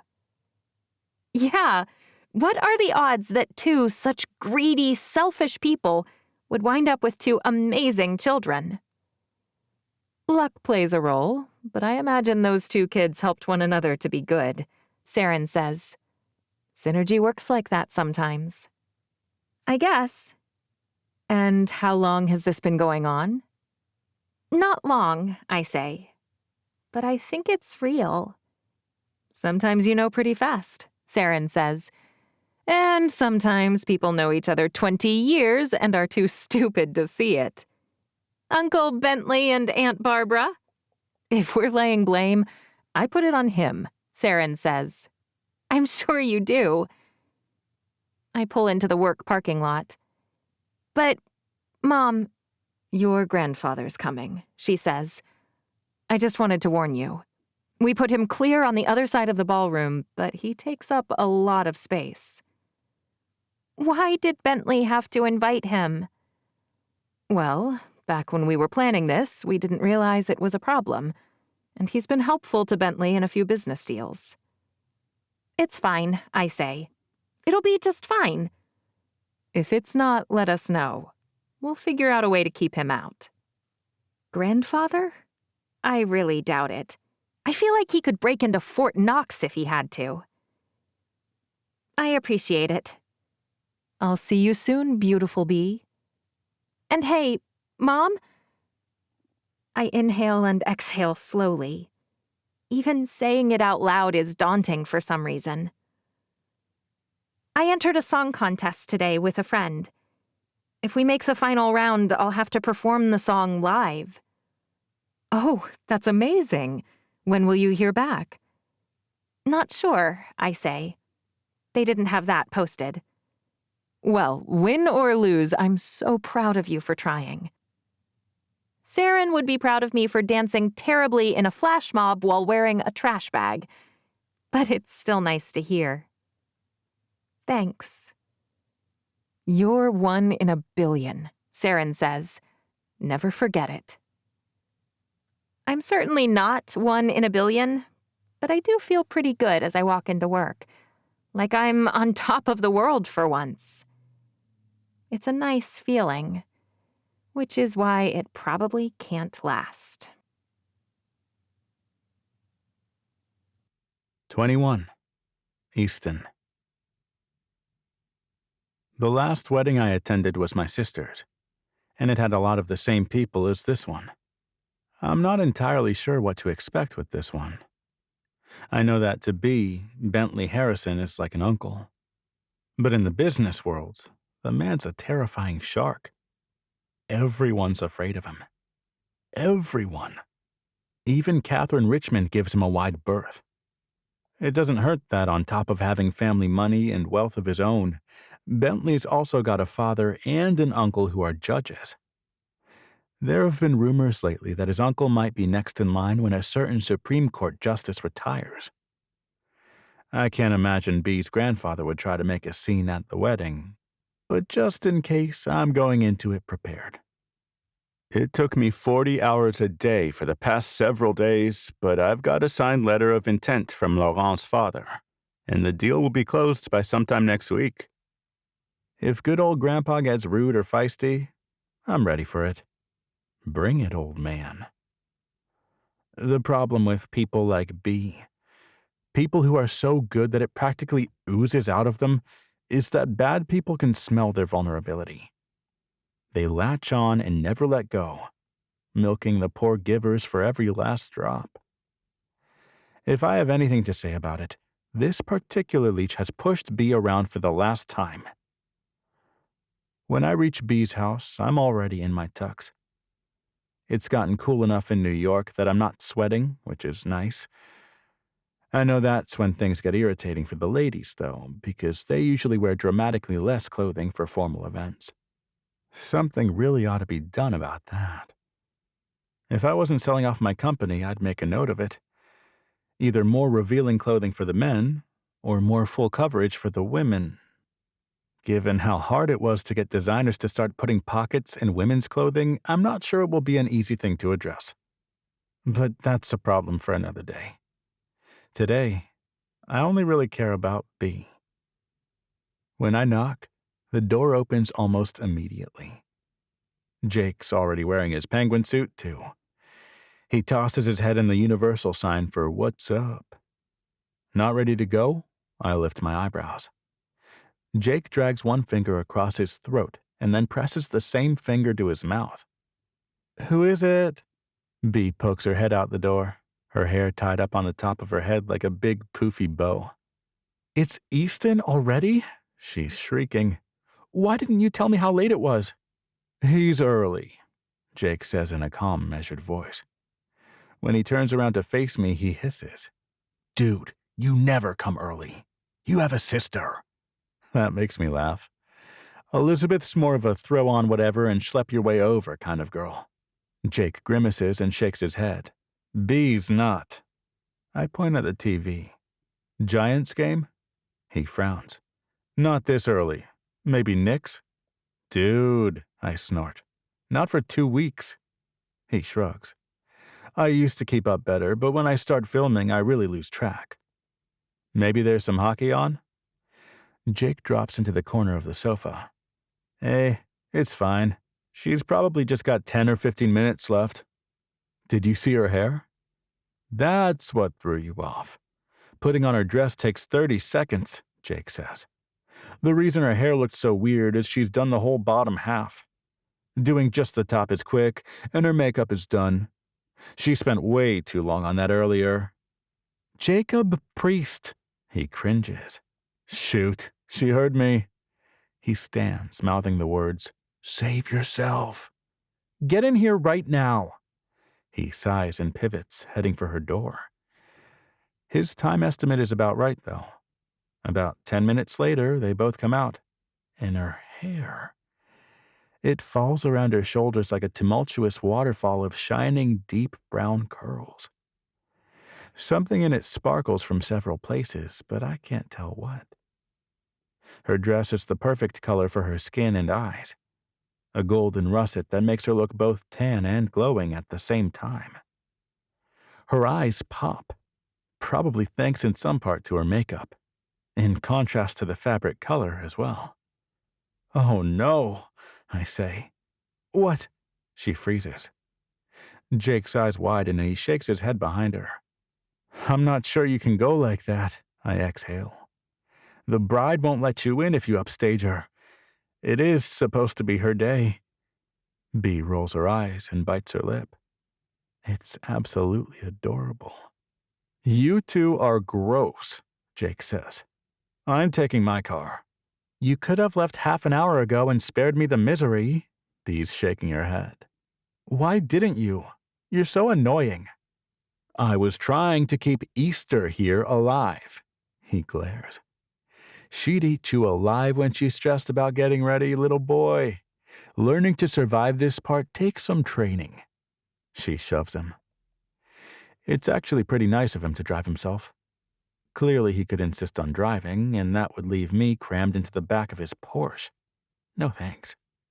Or if B drove, she'd have had to pick one of us for the front seat. And that might have been awkward, too.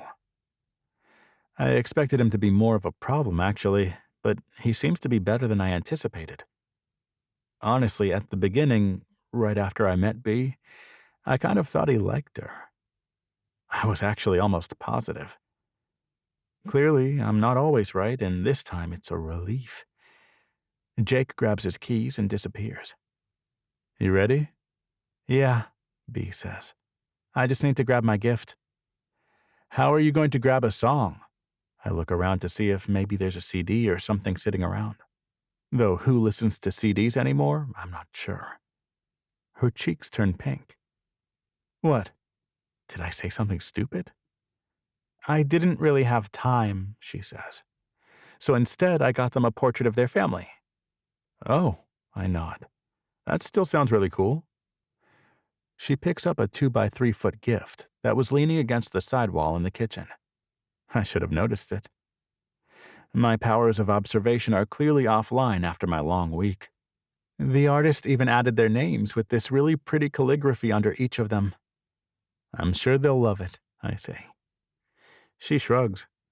It's hard to shop for rich people. She bumps me with her hip as she passes. I'm not looking forward to your birthday. Then she frowns. When is it anyway? You lucked out. It was the week before I came into your restaurant. Her eyes widen. I'm sorry I missed it. When's yours? She groans. Day after Christmas. She shakes her head. I drew the short straw. I guess so. It's fine, she says. I'm used to it by now, and Saren always turned it into a big production. At least you never go to school on your birthday. Mine was the first day of school twice. B laughs. I suppose everything has its trade-offs. I take the gift from her and gesture for the door. Let's go or we'll be late. Can't have that, she says. I have someone to show off. Her grin lifts my heart. When we get into the car, I start tapping the address in. Oh, you can just go, B says. I'll tell you how to get there. You know how to get there by heart? It's at my parents' inn, she says. It's home.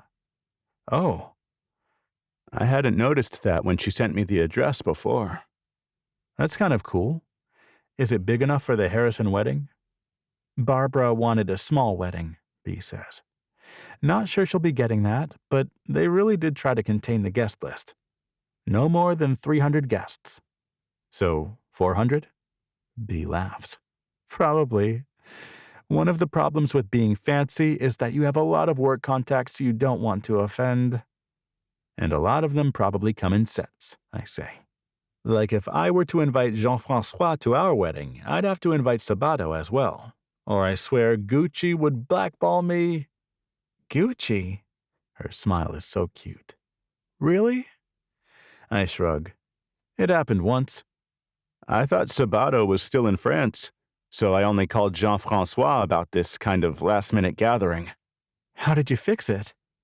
It's a long story that involves me wearing a women's swimsuit for an entire round of golf. B's laughter's loud and long. I'm afraid I need evidence of that.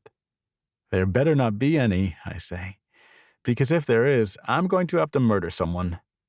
Yes, well, most of my stories involve people that no one has ever heard of. Says the granddaughter of Audrey Colburn. Foster, great-granddaughter. I never even met her. And the granddaughter of the governor? She rolls her eyes. Roommate of Jake Priest. He's a pain in the patoo. Can't argue that one. But your other brother is the heir to the Richmond fortune, and your family to Bentley Harrison. I shrug. I'm just saying you're not exactly one to talk about having no connections. She grunts. It feels kind of nice to win around. All right, how's this for a story? The first time I met Uncle Bentley, I threatened to stab him. You're kidding. She shakes her head. Nope. I had been at Dave and Saren's for 3 days, and he came flying through the door with a gun in his hand. She's smiling. He had found some kind of old gun from the war or something, and Dave knew he was looking for it. Maybe Saren did too, but to me, he was some strange man barging in with a gun. And you threatened him with a knife? I think what I said was something like, you might shoot me, but I'm a blade master and I'll slice your throat before I die. Dave and Saren were in the back room, and the way they laughed, you'd think they'd never been amused before in their lives. After that, you're still invited to the wedding? I can't help imagining it. Tiny B, brandishing a knife when most girls would be screaming and huddling on the floor. It doesn't even surprise me. She seems small. She seems slight. She hates being the center of attention, but if she's shoved against a wall, she comes back swinging. B shrugs. I think they have to invite me. Oh? She leans a little closer and drops her voice. I know all the dirt on them. That makes me laugh. But with just one more turn, we're there, which makes sense. I doubt any of Dave and Saren's foster kids live too far from them. They may not always call them mom or dad, but they clearly all orient around them like electrons in orbit. As we pull up outside, a valet's waiting to take the car. I hate handing off the keys, but I can't really wrestle them to the ground and insist on parking my own car. I grit my teeth and pass the fob to the 20-year-old. I have insurance. I have insurance. This is why I have insurance. You okay? Did you do anything stupid when you were 20? You may need to be more specific, B says. Most of what I did when I was 20 was stupid. Oh? I feel like I need to know more about that. But I mean, when you were driving. Oh, she frowns. I mean, maybe. I think I was 20 when I kind of backed into a dumpster. She scrunches up her nose. Insurance covered the repairs, but my bumper has been a little crooked ever since. I just handed a 20-year-old my $100,000 car. That's all. She bobs her head. That's why you shouldn't ever spend more than 20 grand on a car. I think I'll take my chances, I say. I can't think of a single car for 20 grand that I would want to drive. Snob. But now we're walking through the front gate, and Dave and Saren are there. Before I can even reintroduce myself, Saren's hugging me. Easton, she releases me, her smile bright. Welcome. So happy to see you again. Oh. Before I can really process how nice she is, Dave's hugging me too. I didn't used to be a hugger, he's saying, but after long enough with someone, they start to rub off on you. So here we are. It's fine, I say. I don't mind. I hear our girl B is smiling more these days, thanks to you. Dave bobs his head. That's what I like to hear. Me too, I say. Jake doesn't praise people very often, so that's a pretty strong recommendation from him. Dave gestures. Wedding party's waiting at our house until they're ready for us. Oh, right. B's already walking that way, but when I start to follow her, Dave grabs my elbow. And son? I turn back. Yes? If you make her cry, he's still beaming like he's telling me a joke or something. This inn sits on acres and acres of gardens. No one would ever even find where I put your body, because I'd spread it into pieces so small, even a cadaver dog couldn't find it. He lifts both eyebrows. We clear? I blink. B has been through enough misery for 3 lifetimes. I won't tolerate any nonsense. Yeah, she basically has no connections at all. I force a smile and nod. Right. I hear you, sir. He pats my shoulder. No need to call me sir. Mister's fine. I can't tell if he's kidding, but I can feel a bead of sweat roll down between my shoulder blades. I knew to prepare for a confrontation with the grandfather, but I had no idea her dad would be this scary. No reason to worry on my account, I say. I love her to the moon and back. Dave's smile widens. That's the right answer, son. Jake jogs over. Did he give you the "my gardens are really big" speech? He slugs Dave on the shoulder. That is so not as scary as you think it is. You need to rework it or something. You're going to put poor Easton to sleep. Jake bumps my arm and starts walking, dragging me along in his wake. It was actually terrifying, I confess, as we pull closer to the small cottage house. Oh, believe me, I know. When they brought me into the family, he gave me the same one, but about all the girls. Jake's eyes are dancing. But you don't exactly get a Doberman to stand down by telling him his growling is super effective, do you? B's family is very strange. She's worth it, though. When I follow her through the door, there's already a full house inside. I know the youngest is her other foster brother, Killian, and I'm guessing the stoic one wearing chunky glasses is Ardith. She's a doctor, and she stitched up Catherine Richmond at Elizabeth's wedding, but that's as much as I know about either of them. Easton, right? Killian stands. Good to meet you. We met at Elizabeth and Emerson's wedding, I say. Killian shrugs. I mean, probably. But you were just another suit then. He grins. Now you're knocking boots with my sister. He pulls a face. B squeals. Killian McGregor, you apologize right now. She spins around. I'm so sorry. He's at that stage where he's constantly trying to horrify people. He's pretty good at it. Jake high-fives Killian. Jake. B's eyes are flashing, but neither of the boys looks concerned. If you two don't both apologize to Easton right now, we are taking things slow, and we're being respectful. She glares. I'll tell everyone about the funnel. Jake's jaw drops. Killian coughs. I'm sorry, Killian blurts, and then he looks at B. She frowns. Killian continues. Like, really sorry for being rude, dude. We chill? I nod. He shoots a sideways glare at B, and then he darts down the hall. Me too, Jake says. No way, B folds her arms. Actors can certainly use their words better than that. I'll even give you your line. Oh, Easton, I'm so sorry I encouraged my goofy little brother who worships me to be rude. She tosses her head like she's nudging a recalcitrant toddler to return the M&Ms he stole. He huffs. I'm sorry that I laughed when Killian was being a jerk. He turns his head. We good? She holds his gaze for a moment, and then she nods. Fine. I have to know about this funnel, I say. No way, B says at the same time Jake says, I'll actually kill you.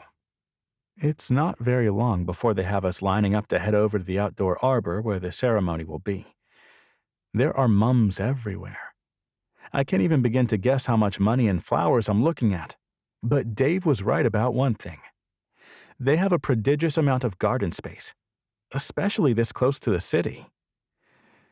We only have time to run through the details once before guests begin arriving, and then we're all on tap to help greet people and get them to their proper seats. I should have known I'd be right here on the front lines. Between my sister being married to B's brother and them being Bentley and Barbara's family, I'm basically family already. I don't hate that idea. In fact, when my parents arrive, they lie shamelessly. I hear telling them everyone how utterly delighted they were to discover that B and I were dating. I glare at them once, just so they know I see their lie, and then I let it go. After all, I do want them to support us. But within a few moments, I'm finding my seat as well. And then the orchestra starts to play.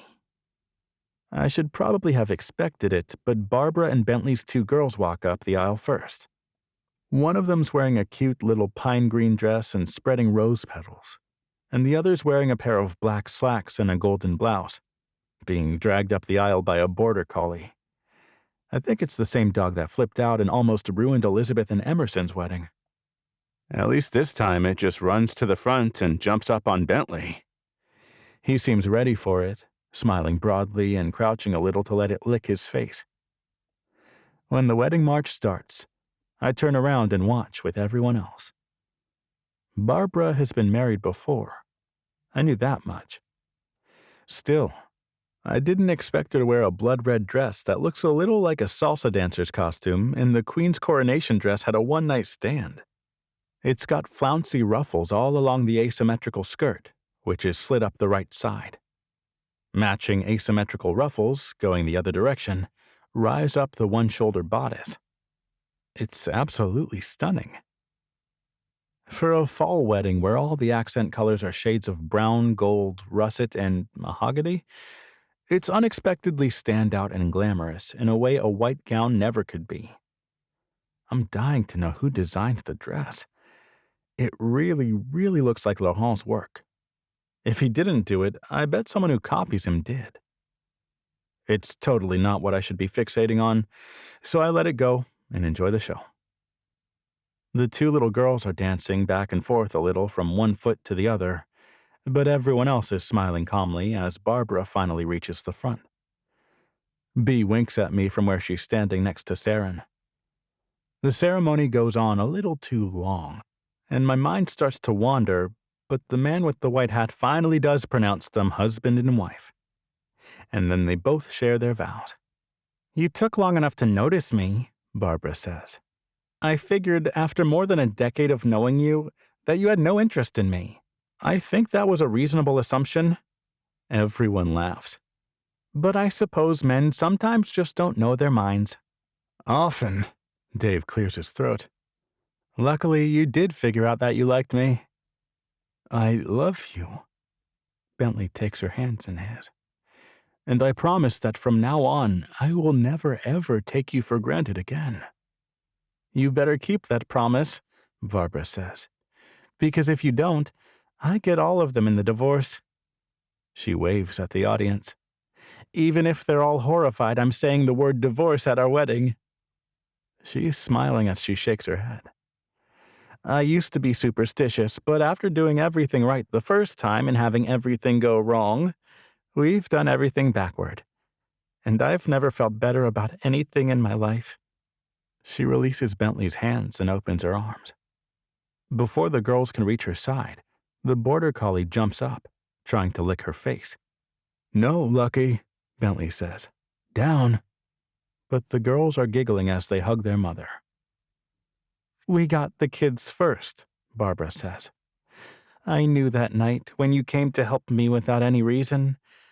I knew I wanted you by my side, whatever came. And I promise you that no matter how strange things are in our lives, no matter how backward, no matter how slow or how fast, I will be here. I will keep loving you through it all. The dog licks, the crazy family, the business ups and downs. I'll be here for everything." Bentley drops to his knees. "And my first promise is to you girls." This is a little weird. "I promise that I will love your mother every single day, every single minute from now until forever. You don't need to worry that we'll get in an argument and things will change. We fight plenty, but it never changes how much I love her." The girls are smiling. He stands up. "And I promise that I will listen to the excellent advice of Dave and Saren." He mock whispers. "But when they disagree, I'll go with Saren." Everyone laughs at that. "I finally got this one tied down," Barbara says. And everyone cheers. It's a really lovely wedding. No rain, no strange outbursts, no bizarre displays or awkward interchanges. Just a little boring and really, really cute. Of course, the wedding dinner, which is inside in the ballroom, is when the alcohol comes out. I'm as surprised as everyone else when, after moving into the ballroom with Bea at my side, the bride unties something around her waist and the bottom half of her dress just drops to the ground in a bright red puddle. "Now it's time to have a little fun." Barbara waves at the band in the corner and they start to play. "And you should probably brace yourselves. Apparently some of the family's planning to toast us." "In spite of our best efforts," Bentley groans, "they're a gregarious bunch." There's some jeering and laughter, but most everyone starts looking for their seat. There are little placards, but they're small. Bee's waving me over, presumably having found ours, when someone taps my shoulder. When I turn around, it's the man I've been preparing to see, the future senator of New York, more than likely. "Easton," he purses his lips. "I'm not happy to see you here." "No?" His nostrils flare. "I think I was pretty clear. You should have broken up with my granddaughter as I asked. And yet, I have no intention to." "You think I'm being a tyrant," he says. "I understand that from your perspective it feels that way. But trust me when I say that I know better than you what she needs in her life. And you're all wrong for Bea. It's not just about my campaign." "How am I wrong for her?" I spread my arms. "I'm not deformed. I'm not a pervert. I hold down a job," I shrug. "I'm educated and polite, and I love her." He scowls. "Yes, you've said. But Bea needs someone who puts her needs first. She needs someone who's solid. A family man." Before I can even tell him exactly how I've put her first, Bea steps next to me. "Grandfather." He sighs. "Beatrice, I'm just having a word with—" "No." She folds her arms. "I forbid it." 22. B. When I saw my grandfather moving toward Easton, I knew what I needed to do. I nearly dropped our nameplates and then scrambled across the room, waving people off rudely. When I draw near, I hear my grandfather spewing nonsense as usual. Bea needs someone who puts her needs first. She needs someone who's solid, a family man. As if he has any idea what I need. Or, even more ridiculous, as if he cares. Before poor Easton has to take one more second of abuse, I take his arm. "Grandfather." My grandfather sighs. Beatrice, I'm just having a word with— "No, I fold my arms. I forbid it. Pardon me? He's always saying that. It's his polite way of saying, I reject your premise. Try again. Only I'm done trying to please him. Done for good. I said you're not allowed to talk to my boyfriend. I'm worried about what you might say, and I don't want you talking to the man I love. Easton freezes beside me. In hindsight, it might not have been the best time or place to tell him that I love him too. You don't want me talking to him. But I can't back down now. You have a track record of saying all the wrong things. I have a record of saying, Grandfather splutters. That's rich coming from you. I'm sure you threatened him already, I say. I'm not sure quite what you're willing to do, but I'm guessing whatever it was would constitute a massive violation of due process. I step closer. And you should think very carefully about all the things I know that might harm you before you threaten anyone in my life again. Before I threaten... His eyes are wide, his lips open. Mom is the tip of the iceberg. I could tell them about how you always left me in her care. I could tell the media how you threatened my foster parents. I could tell them so many things that you don't even know I know, from the mess with that oil company to the things I heard you doing with the much too young woman I saw leaving your house 6 years ago. It was the week grandmother was out of town with her friends. Florida, I think you said she was? Chew on that, old man. Beatrice Cipriani. From now on, I'm going to be called Beatrice Fancy, I say. They may not be able to adopt me, but Dave and Saren have been my parents for a very long time now. You can either get on board, or I'll throw you right under the bus with a smile on my face. He swallows, straightens, glances around at the people watching us quietly, and nods. I can see that tonight is not the right time to discuss this.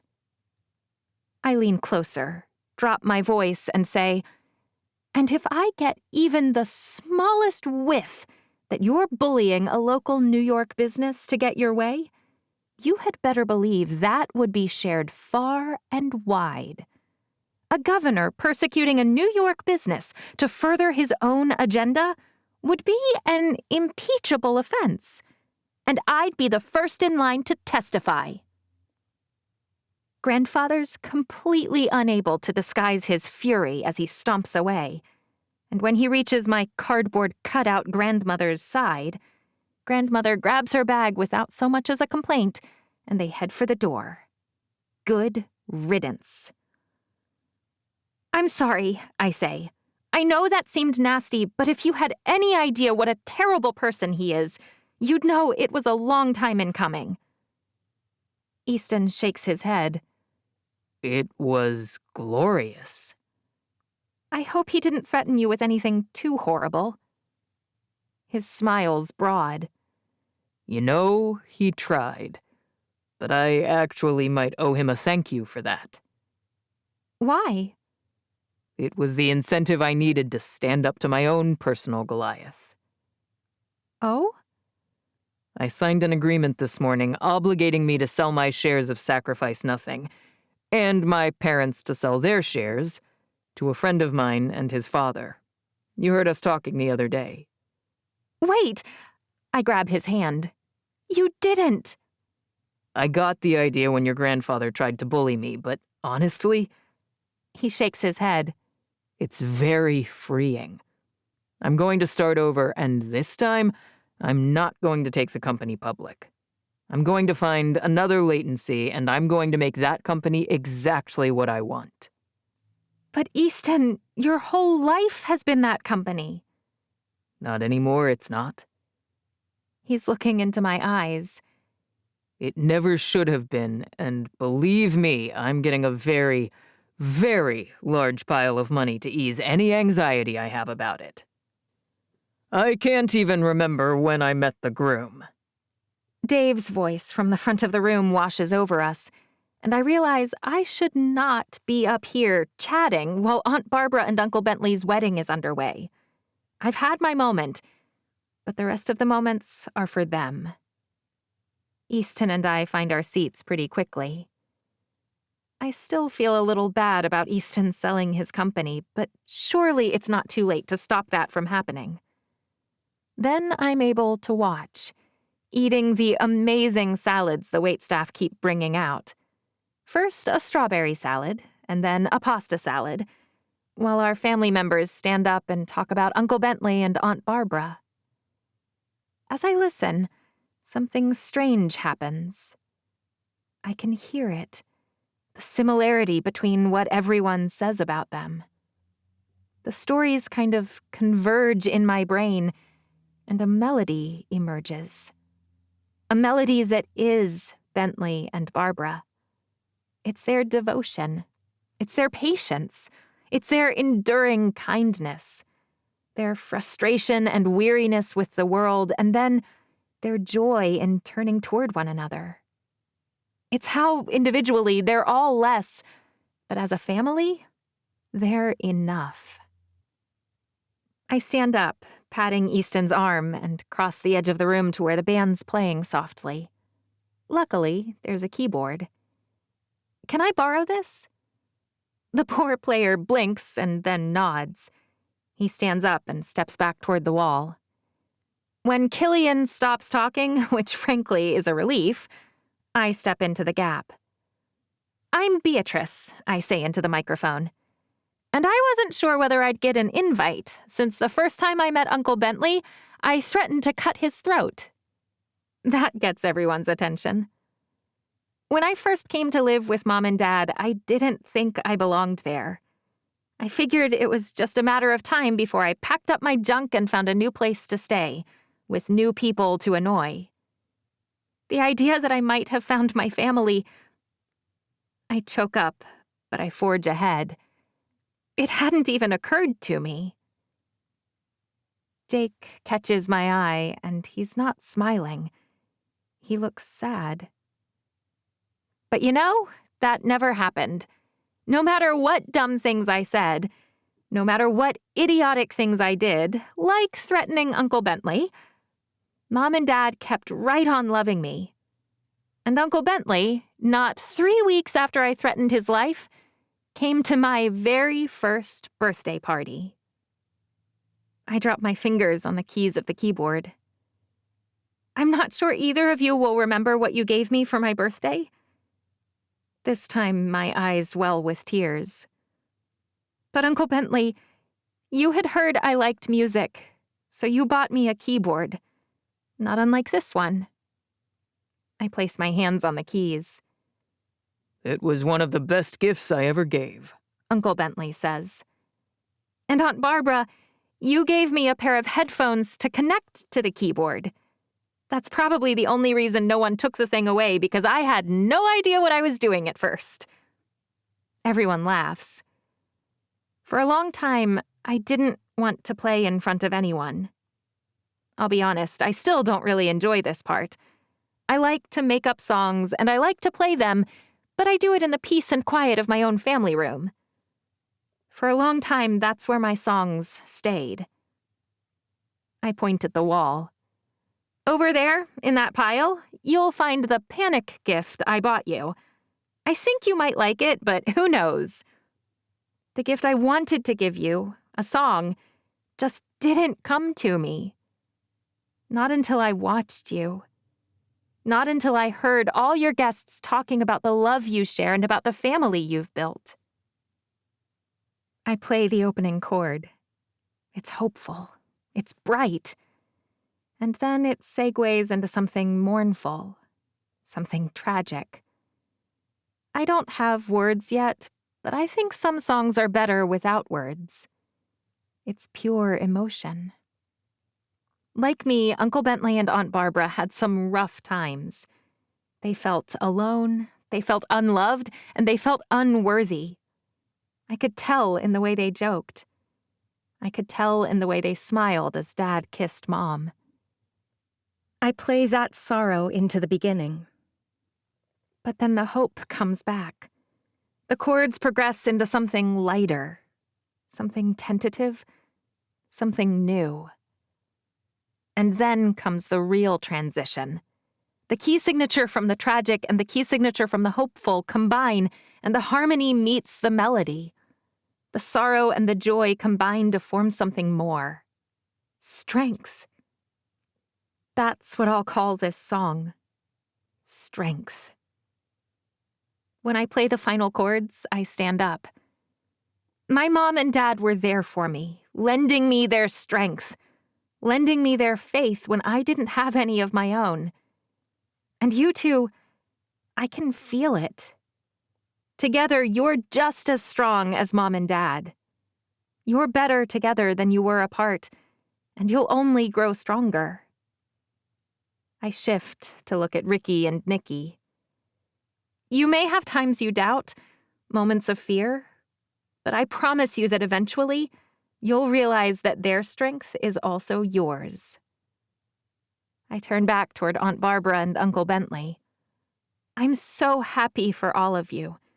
I'm delighted that I'll be around to watch as you only grow stronger. Congratulations, and best wishes for the years ahead of you. When I walk back to my seat, Uncle Bentley starts clapping, and then everyone else joins in. It's the first and probably the last time that I've ever been happy to perform. But when we finish eating, I notice that Octavia has tried to call me 4 times. I'm not sure she's ever called me before. She's always just texted. When I slide to my texts, I read hers. Check your email. So I do. And buried between something from Tractor Supply Company, how I got on their list I will never know, and Ann Taylor Loft, is an email that says, Finalist, Sony Music Record Competition. I don't squeal. I'm proud of that. I do, however, drop my phone. Luckily, the screen doesn't even crack. The rest of the night is a complete wash, though. I can't think about the wedding, not anymore. All I can think about is going up on that stage in front of who knows how many, being live-streamed to many more, and playing my own song with lyrics I wrote in the hopes of getting an album of my own. Things in my life have been going so well. This is sure to nosedive. I start trying to brace for it. 23. B. There are 16 days between the wedding and the finals performance. Each and every day is an agony. Do you feel ready? Easton's face is bright and happy in the lights from the stage. I know he's here to support me. I know he's trying to be helpful. I might punch him on the nose. Is that the wrong thing to ask? He cringes. Sorry, this is the first time my girlfriend has ever been preparing to perform in the hopes of winning a record deal. Octavia laughs. I scowl at her. How are you not more nervous? She shrugs. I've been on stage a lot, and also, I'm not harboring any of the false hope you are. It's not false hope, Easton says. Your song is amazing. And you're not biased at all. Octavia rolls her eyes. I'm not, Easton says, insistent in his delusion. I'm ready, I say. Or at least, as ready as I'm going to be. You've had it memorized since, well, all along, Octavia says. It would help if you'd stop changing things, though. It's just a tweak, I say, because that one spot where the C goes into has always bugged you, Octavia says. You said. I sigh. I'm being annoying, I know. I just don't want to sing the wrong note, she says. When you look like me, you don't need to give them any excuse to vote against you. I step closer. I run my hand over the shoulder of her dress. Like the first time I ever saw her, she's wearing an asymmetrical dress that covers her left shoulder. She has shown her shoulder to me, and I understand her desire. The seams of the grafts are unsettling. You look absolutely gorgeous. And it's true. Her dress is a pale blue chiffon, and it exactly matches her eyes. Her hair's a rich, faceted brown that makes her eyes pop even more. She wanted to wear a mask over the left side of her face, but I have consistently refused. I still think, she says, that the mask would be a good idea. I could take it off at the end if you insist, but then the song would be the focus. I shake my head. You should be the focus. Your voice is what makes the song. I haven't met another single person who could sing those notes. No, not sing them, nail them. This song was literally written for you. So go out there as you, all of you, and own it. You're spectacular, Octavia. As if there's someone directing this for us, they call our number. Number 8, you're on deck. Unlike the jingle contest with its 200 entries, this had literally thousands of hopefuls. They've narrowed it down to a top 40, but the competition is fierce. How does anyone ever break out?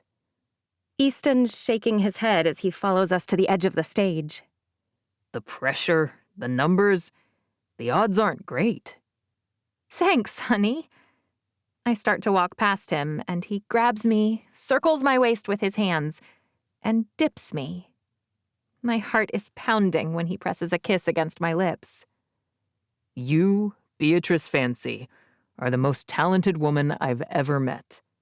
Now go show them all what I already know. The other performers should just go home. It helps. Having someone watching on the side stage, having Jake and Emerson, Elizabeth, Ardith, Dave, Saren, and even Killian in the audience, it all helps. Even if we mess up, even if we come in dead last, they'll still be cheering for us. I squeeze Octavia's hand. The music for the band in front of us is so loud I can barely hear that she's running through one of her vocal warm-ups. It's like she can't help herself. She's been flawless in every practice, in every warm-up.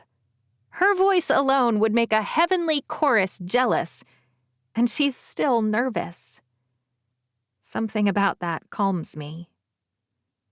"All right, you gorgeous monster," I whisper. "Let's go show those beasts out there what they came here to experience. Let's open their eyes." Her smile's tentative, but it's genuine. When the music cuts, we take our first steps onto the stage. As the applause for the song in front of us fades, I'm seated at the piano. Just like we discussed, Octavia's standing sideways so that the audience can only see her good side. I keep the notes light, sharp and haunting, but bright. When Octavia's voice joins me, it hits like a cool stroke along my spine. The world is full of beauty. The world is full of peace. The world is full of light and joy that almost never cease. You made me lots of promises. You made them all come true. I can hardly imagine living in a world devoid of you. But when the music segues, when the chords shift, she turns too. She looks out at the audience, and their gasp is a palpable thing. I keep playing, but something inside me curls up as her voice shifts too. It's sharp, it's dark, and it sounds dangerous. The world is dark and terrifying. All your promises were lies. The ones who talked of beauty were the first to avert their eyes. The face you said was gorgeous, you now cringe and turn away. The world has made it ugly. Your gorgeous monstrosity The transition back into beauty is smooth. It's clear. It's strong. I can see out of the corner of my eye that Octavia has shifted again. We didn't discuss this, but she turns so that only her good side is facing the audience. She once told me that it's hard for people to look at her. Seeing her face, her injury, pains them. In this moment, that statement pains me, truly. I play through the misery, but it hurts. When she re-enters the song, her tone cuts like a blade. This time, instead of just bringing beauty, the words condemn. You told me I was gorgeous. You told me I was beloved. You said you would be faithful no matter what the world did. All the joy inside me, my hope for a brighter day, the monster consumed it all, and I became both beast and prey. I've boosted this second-to-last transition. I do layer the angry and the lovely, but I also add a few twinges of accusation. Octavia's right. This music evolves as we play it together. I suppose when it's played by the creator, it's the way it should be. This is by far the best version we've ever had. Her voice, when it returns, feels like a gut punch. The world is dark and terrifying. That much, at least, was true. But those who spoke of beauty were the villains, not me and you. It's not my face at fault here. It's those who glare and jeer. The real beast lives inside of them. They get back what they give. I extend the transition a little, and I glance out at the audience. They're all watching, attention rapt. Not a single word. No murmurs. They're invested. My heart soars at the sight. Maybe the world is more beautiful than we knew. Maybe it's lovelier than we dared hope. I finally play it. The call to action at the end. The final rise. Octavia spreads her arms wide, lifts her chin, and she belts it. Stop looking to slay monsters and start working on yourself. The gorgeous monstrosity you should fear is the one staring back at you in the mirror. Work on the creature only you can tame. And when you see the ugliness, call it by name.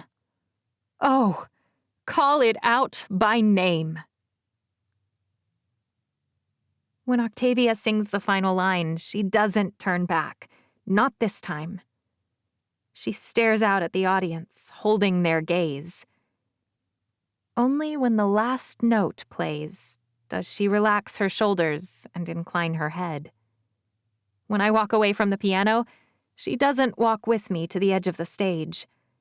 She grabs my hand and holds it high. The audience cheers, maybe louder than I've ever heard. People stand, like they do at the end of a play. It's a good moment. It gives me hope. More hope than I thought I'd really have that we might win. Like the jingle contest, the audience votes count for something. 30% in this case. To be honest, the audience votes are really the only ones I care about. I think they're the thing Octavia needs most. The knowledge that she was wrong about the world we live in. She may have endured pain most of us can't comprehend. She may have watched as her dreams slithered down the drain. But it's not over. The world sees her beauty, real beauty. Beauty she wasn't gifted, beauty she created. The next 2.5 hours are the longest of my life. Longer than when I sat in Serendipity Inn waiting for my mom. Longer than the weeks I prepared myself to be taken away from there, dragged back to grandfather's. Longer even than the days and days I waited for Jake to trust me in school. But finally, it's time. The 40th song has been sung. The audience is exhausted. I can see it. It's late. Nearly 10 o'clock on a Tuesday. Why they chose a Tuesday for this, I will never understand. It does come, though. The moment when the announcer stands up. He smooths his hair back from his face, and he grabs the mic. Well, folks, as you know, the audience votes count for 30% of each song's score. The judges over there have scored the songs as well, and they're each worth a 10% total. They're Sony executives and talent, and they're better than anyone else I can imagine at picking rising stars from a pile of talent. The guy beams. They chose me not 2 years ago, so they clearly have good taste. His new album just dropped, so I should know who he is. But all I can think is what on earth he must be thinking wearing sneakers to something like this. Nikes with a suit? Easton feels me. He shakes his head at my side. Bad call. Without further ado, I'm going to announce our winner for tonight. Someone from the judges' table waves and shakes his head. My bad. Apparently first, I'm announcing the runner-up. He grins, and I can see a little more why they chose him. I wish it was all talent, but clearly it's not always talent or intelligence. Okay, so our first runner-up will get a $2,000 prize, as well as an article written about them. He smiles again. And for tonight, I'm pretty pleased to announce that our runner-up of the Sony Music Breakout Album Contest is Gorgeous Monstrosity by Beatrice Cipriani and Octavia Rothschild. He spreads his arms wide. Where are you two? I can't be the only person in this room who had chills when they performed. The audience is cheering, but my heart is broken. Runners up? Again? I know there are 40 finalists. I know runner-up is good. But how? Were they in a different auditorium? Easton shepherds the two of us toward the edge of the stage, and then sort of shoves us out on the platform. The entire time we're standing there, I just keep thinking how unfair it is. And when they call the group who had the most insipid, most boring, most predictable song I've ever heard, but with a frontman with shiny hair and horse teeth, I'm done. The world might have seen our beauty, but our flaws matter more. After it's over, when I'm stumbling trying to walk down the stairs, a man with white hair catches my elbow. Philip Owens, he said, executive with Sony. Okay, I say. I just wanted to say congratulations to you on that very moving song. I hear you're the one who wrote it, that you brought in the other lady because of her voice. I want to rip my arm away from him, but I settle for simply shaking him off. Listen, I wanted to catch you now that you're alone for a moment. He smiles in what I'm guessing he thinks is a fatherly way. It's not a good start. Is it true that Octavia's just the vocal talent? Is that right? I frown. It's not. She helped me quite a lot. Still, you wrote the song, right? I shrug. We'd be very interested in talking to you about a record deal. I don't understand. I thought it was the grand prize winner only who got a deal. We're not interested in signing Gorgeous Monstrosity, he says. We are interested in signing you, Beatrice Cipriani, as a solo artist. He tilts his head. Any relation to the governor, by the way? I don't even dignify that with a response. You want to talk to me about a record deal, just not Octavia. He swallows. She has the most incredible, the most unparalleled voice I have ever heard in my entire life, and her feedback was critical to me in fine-tuning the song. Yes, well... He shakes his head. It's complicated. Because of her face? I want to slap him, or better yet, burn his face. Is that why? He shrugs. So much of what we do is controlled by optics. Music videos, social media, all of it. I hate it, but it is what it is. No. I turn so I'm facing him directly. In case you couldn't tell what I was saying, because I'm looking right at you, I want to be clear on my optics. Not only no, but hell no to your suggestion that I sign without Octavia. Was that clear enough for you? I shake my head in disgust and spin around to leave. I nearly slam into Octavia where she was standing off stage in the dark. I feel sick, like I might actually puke. Octavia! Oh no, I'm going to bawl right here on stage right. I didn't know you were here. She just hugs me. You should have said yes. She's crying when she shoots past me and out the door. 24. Easton. I almost backed out of the sale of Sacrifice Nothing. After all, Beatrice threatened her grandfather and it worked. The video died. The board calmed down. Things could have gone back to how they were. Sometimes, though, the change that's forced on us is precisely the one we need. I decide to go through with it. Rid myself of my parents' involvement, eliminate the misery of answering to a board, and start over. It's a pretty clean break. With the way our companies align, I have confidence that the acquisition will be a relatively seamless integration, even if they're mostly located in France and we're mostly headquartered here. I'm stuck doing as much as 20 hours a week of consulting for a full year, but I'll be paid well enough that I hope they won't need me too often. I haven't found my next market latency yet, though I'm looking, but I have found an interim project I deem worthy of my time and investment. Shortly after the catastrophic miscarriage of justice they called an album contest, that song gave every single person in the entire auditorium chills in the best way. Jake came to me with a proposal. I'm going to take this to B, but my producer's worried that our investors might object. He won't let me ask for it unless I have a fallback plan. Take what to B? The movie I'm filming is about a kid who wound up in the mob at an early age. He's struggling now that he's grown. He meets a woman who's totally good and he's falling for her, but he thinks he's too broken to be with her. He pauses. I want their song to be the title track.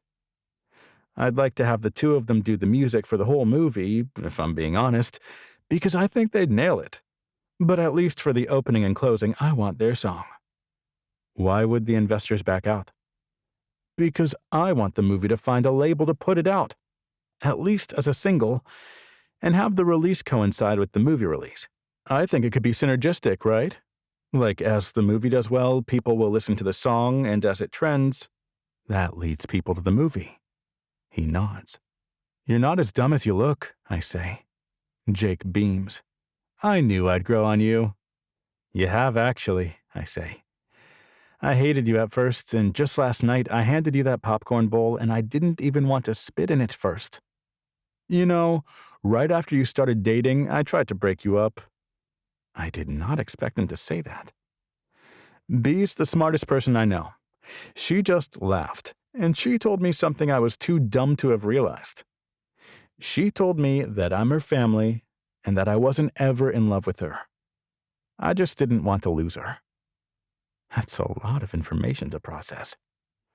She was right, as always, and I just wanted to mention that I'm not going anywhere. Ever. Bee and me, we're a package deal. I know the entire Fancy family's pretty close. Jake shakes his head. I mean, yeah, they are, but no. It's not the same. Bee and me, she's probably my only real family in the whole world. I'd murder for her. I'd die for her. And what's more, I will live for her. Anything she needs, I'll do it. Did she tell you that the label offered her a deal? Jake frowns. What? Why would she turn it down? They offered her A deal. Not Octavia. Jake's entire face darkens. You're kidding. I shake my head. It wasn't a good moment, and for almost a week, Octavia wouldn't answer B's calls because she heard them make the offer. Jake swears under his breath. That's messed up. He's right. It is. The two of them are talking again at least, and I think they even wrote a new song last week.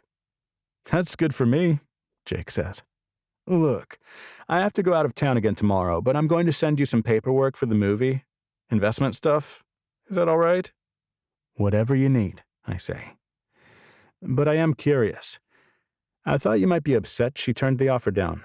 That's why she didn't tell you. She thought you'd yell. Jake's shoulders droop. I've known B for a long time, and she's been a musical genius that entire time. But I have never, not ever, seen her this excited or this passionate. They may have just met, but she loves that Octavia woman, and she's good for B.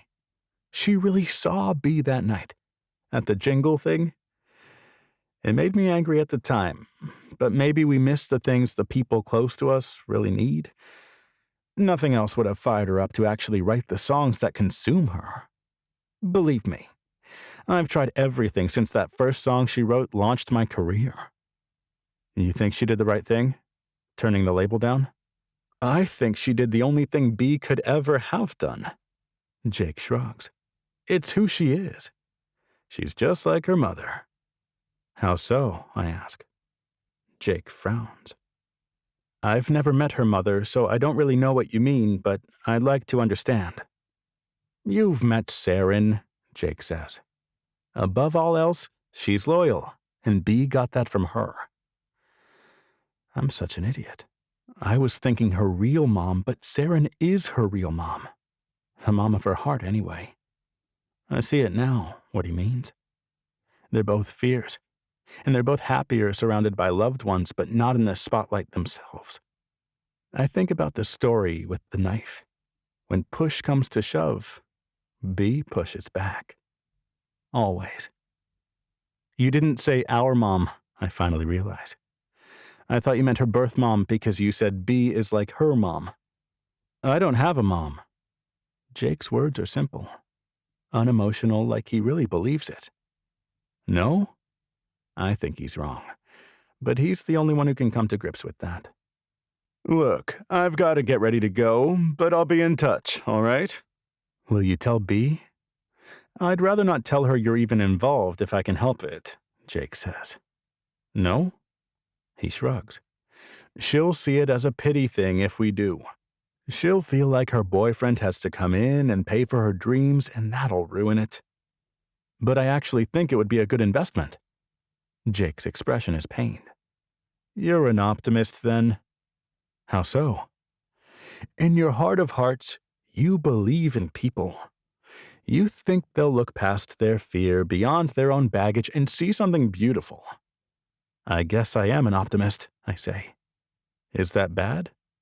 It's cute, Jake says. Probably misguided, but cute. So do you think I'm throwing my money away if I invest in this? I told them I'd take half my fee, Jake says, and they can use the other half to produce the record. So you're as stupidly optimistic as I am. He shrugs. They're the chumps. I'd have given them all of it. For B? Gladly. Why? I ask. Because she's your family? His brow furrows. It's more than that. That song, it's right.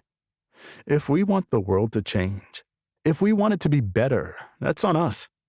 We have to change it. No one else is going to do it. Jake's not the person I thought he was when we first met. And he's not even quite the person I thought he was when we really started talking the first time. I understand a little more about why B puts up with him. Hey, I have a question for you. Oh, man. Jake runs a hand through his hair. You're going to propose, aren't you? I stare. Look, I'm not the best guy, but I'm pretty good at reading people, and you seem like the kind of guy who has been carrying around a ring in his pocket since the first date. He's rude. I still don't have a ring, but you're right that I've known for a while. You've been holding off because you don't want to scare her? Maybe. Well, I can't help you. B's a hard read on that. You know, her birth mom has had like a zillion boyfriends, and none of them have been more important than getting high. Certainly, B has never been more important to her than either a boyfriend or getting high. Does she not want to get married then? Jake shrugs. I really have no idea. You've never talked about it? That's not the kind of thing we talk about. Maybe with Ardith?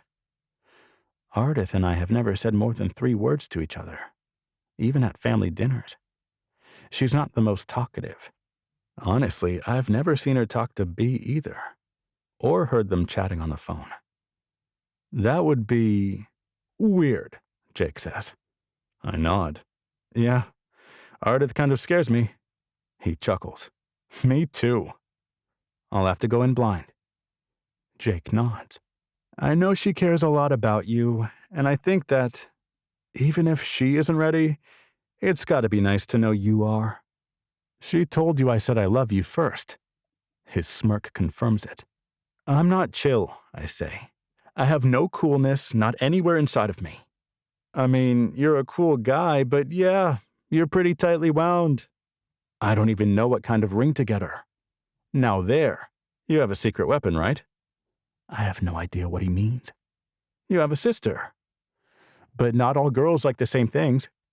Jake groans. This stuff is too hard. But I do have an idea, so I decide to run with it. You said you'd rather I not be involved in the initial presentation, right?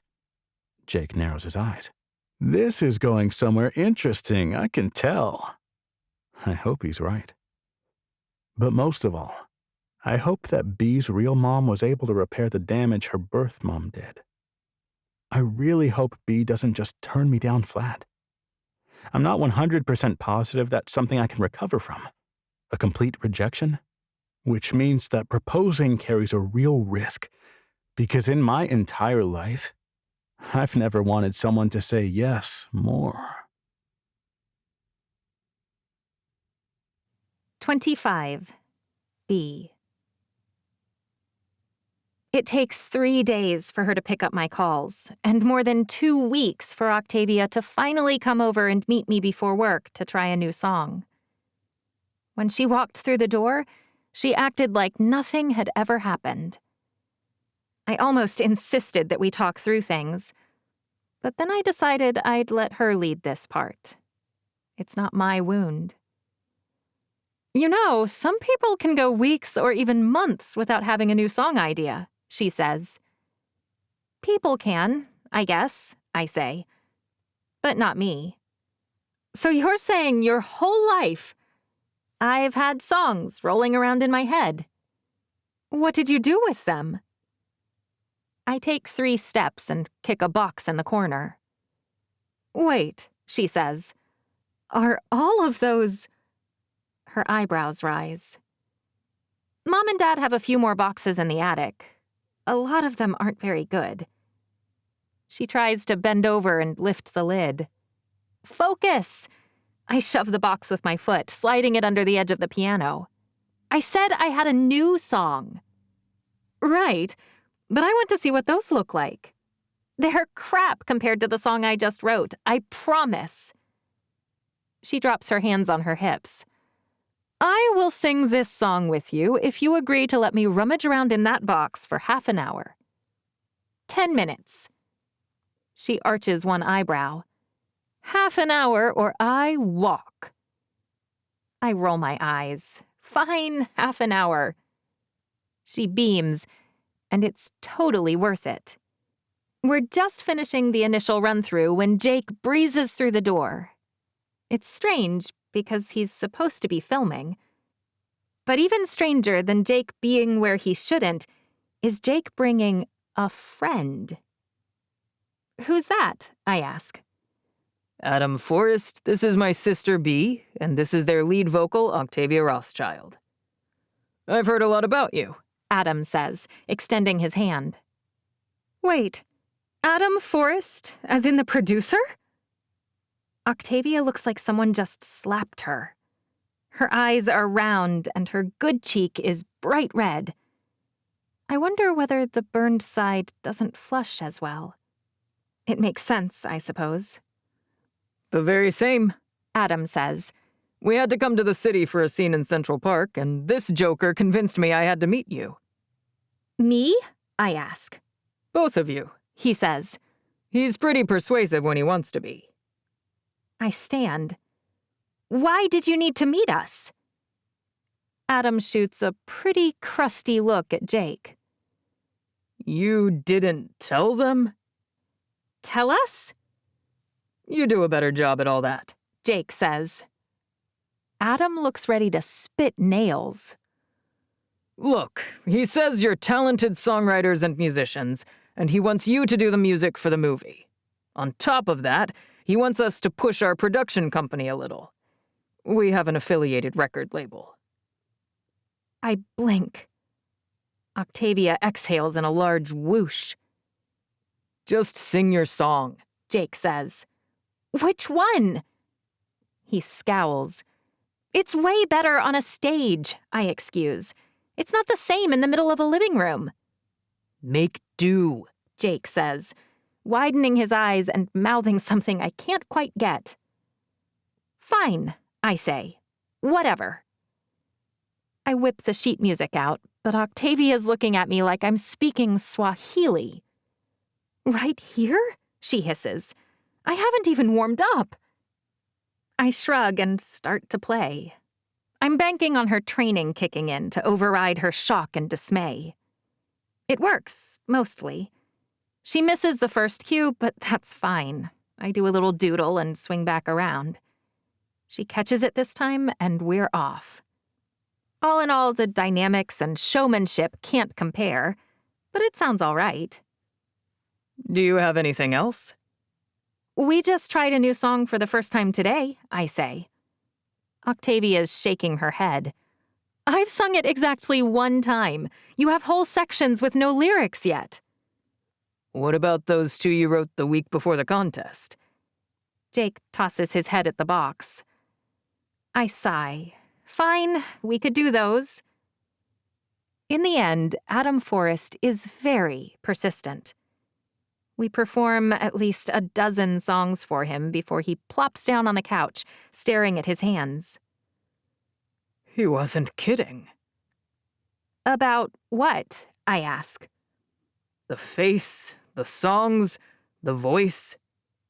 He shakes his head. Exactly like you said. Jake shrugs. I don't exaggerate that stuff. He exaggerates everything else, Adam says. So I'm sure you can excuse my incredulity. Not everything, Jake mutters. Look. Adam stands up suddenly. You two need to come do what you just did for me, but for the label. I can get you a meeting tomorrow. Tomorrow? I ask. I have work tomorrow. So do I, Octavia says. Adam stares at us.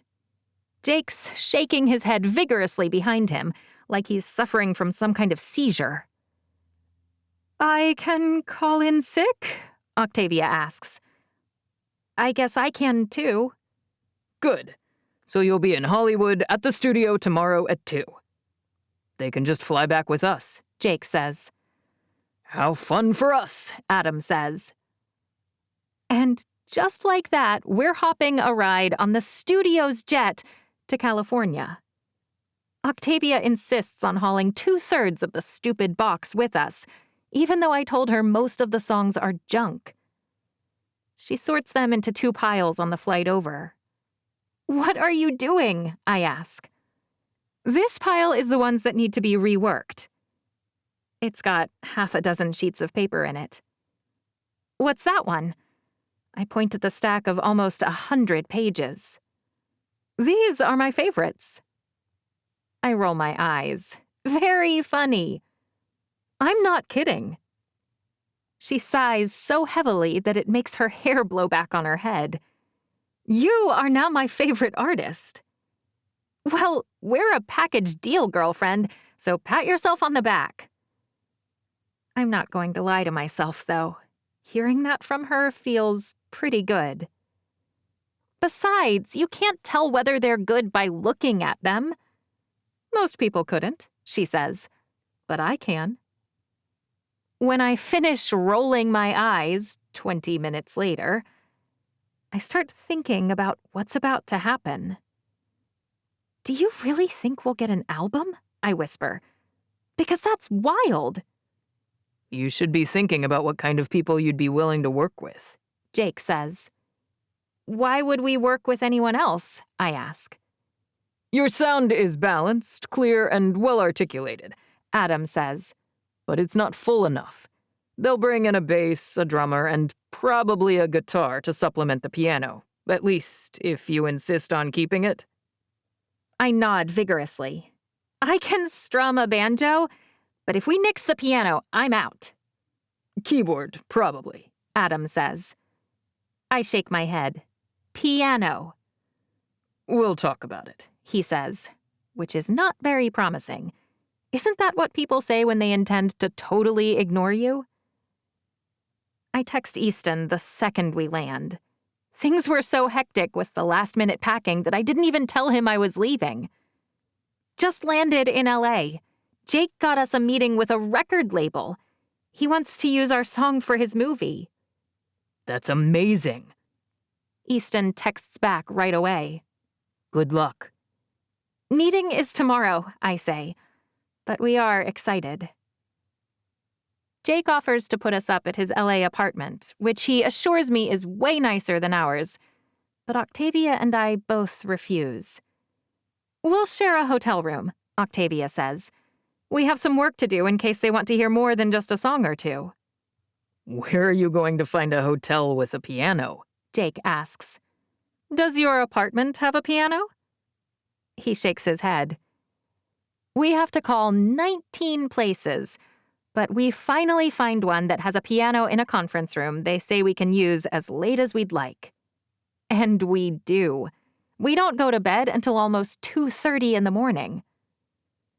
At least I feel more prepared, Octavia says. Do you think we're only getting this meeting because of Jake? The idea makes me a little uncomfortable. We got the last meeting because of him, she says. The one where that Adam guy made us play a dozen things. We're getting this meeting because the last one went well. If you'd just been some kind of mediocre scribbler, he'd have told Jake to shove it. I guess so. That makes me feel a little better. I've brushed my teeth and climbed into bed. Lights are out. When Octavia whispers, "You would already have an album if it weren't for me." It's the first time she's talked about it. Not a good one, I say. I wrote those songs for you. Yeah, but there are other singers, she says. Loads and loads of them. Talented ones. There are, I say. And there are loads and loads of songwriters, too. You think I'm special, so why can't I think the same thing about you? She doesn't ask anything else, but I know she's still thinking it. That she's the liability. That she's the weak link. I know, because I've felt like that most of my life. The next morning, Jake calls me 3 times while I'm in the shower. I finally answer, my hair dripping all over the bathroom counter and my phone. What? The meeting got moved, He says. They want you here by 9:30. Shoot! With Orange County traffic, you need to leave in the next 15 minutes. Can you do that? My hair's not even close to dry, and my makeup looks amateur in the extreme. But we step into a cab 14 minutes after I hang up. We make the meeting with 2 minutes to spare. Jake's waiting, tapping his foot like a husband waiting for the kids to be ready for Sunday morning church. You're here. Why the change? I'm panting. They want you to record some things first, like a sound test. Jake's smiling, but it's forced. Why is it forced? This was Adam's idea, Octavia says. Jake's flinch is so infinitesimal that if I didn't know him extremely well, I might have missed it. He thinks it's a good idea to sell them on the songs first. Fine, she says. Let's do it. The process of recording an album in an actual studio is almost surreal. It's rough, and we're not really doing all the things. But the way they put it down, I'm amazed. What if we increased that, I point at the stabilizer, and toned this down? I point at the compression aspect. Just a hair. You have a real knack for that. The guy, who was showing me what the different knobs and buttons do, says. Have you done this before? I shake my head. Don't laugh, but I have a PreSonus audio box. He does laugh. That's a respectable hobby setup. The M7 condenser mic isn't bad. Really? He shrugs. I mean, I think it's better for people who are doing, like, podcasts, but you can learn the basics with it. But an hour and a half later, once we have some decent recordings, it's time for us to clear out.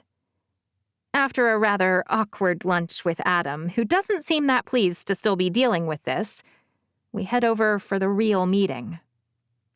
I sent them the rough cuts. Adam's staring at his phone. Stu loved it. Really? Jake's nodding. He's the one who never likes anything. But now they're going to see my face, Octavia says. I told them about it. Jake says. Nothing quite prepares you, though, does it? Adam's grimacing. I'm going to punch him. Stand down, Jake hisses.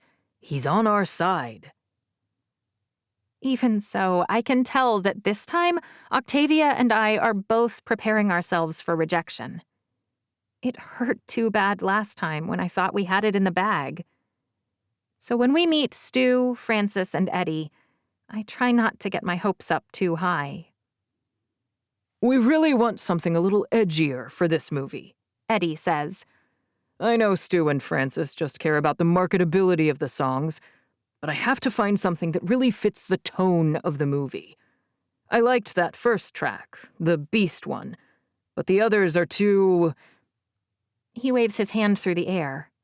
Too frivolous. Too happy. I think we can do a little edgier, I say. Adding the guitar, drums, and bass will go a long way, Adam says. Remember that. Do you know how to write their parts? Francis asks. Some pianists are not the best at integrating other sounds. I'm good at guitar, Octavia says. Played for more than 10 years. That's a surprise. And I often wish I could add some drums and percussion, I say. I think we can do it. Fine. Stu leans closer. I'll talk to publicity and marketing, but I think we can work this angle. He frowns, staring rather rudely. Is that considered a disability? I'm ready to start swinging again, but Octavia looks remarkably unruffled.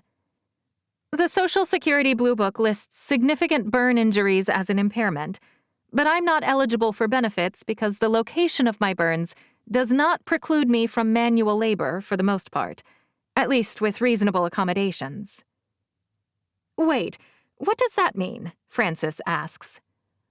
I have severe photosensitivity, Octavia says, for example, but sunblock and a hat could mitigate the impact. Can you film a music video outside? Of course, Octavia says, but depending on the length and sun intensity, I might need special makeup or regular reapplication of sunblock. Stu nods. We can work with that. I'd rather we not try to cover up her face, I say. It's uniquely beautiful, and we do not want to change that. Octavia winces, but she doesn't look angry. I realize what I'm seeing. She's bracing herself for them to change their minds. I think we just have the one last stipulation, Francis says. There's one investor who wants to meet you two and see you himself. Octavia's lips compress. He was possibly the most excited about your song, but he would like to introduce himself. He's put up quite a bit of capital through the private equity firm that's sharing the costs with the studio, and we thought one small meeting wasn't too much to ask. Octavia squares her shoulders. I nod. Sure. Is he here now? The three of them stand, and so does Adam. We'll invite him in. Oh, wait, Jake says. costuming had that question. Costuming? I frown. Isn't that a little premature? They wanted you to give them some input on some jewelry. One of our sponsors is a pretty well-known jeweler, and we'll be pushing their stuff in the music video and the movie. Your job is so weird, I say. Your job too now. Jake drops a box in front of me. Both of you need to pick your favorite ring from the box. Once you have, I can take it to them and let them know. Rings? Octavia flips the lid up. 8 diamond rings that look like engagement rings are lying flat on black velvet inside the heavy box. Geez, these look really expensive, I say. Who's the jeweler? Doesn't matter, Jake says. We're not paid to care about that stuff. I lean forward to look closer. This one, for sure. Octavia picks the wide yellow gold band, made of a delicate filigree that almost looks like lace. The large oval diamond is almost nestled against it. The combination of flat gold, hammered finishes, and the delicate shape makes it look like something they might have worn in the early 1900s, at least to me. It suits her. She has a classic, elegant beauty that reminds me of Katharine Hepburn or Elizabeth Taylor, if either of them was burned, I guess. Even her curls fall in soft waves, like the women back then. I glance at the rings that are left. One is a simple platinum band with a massive diamond.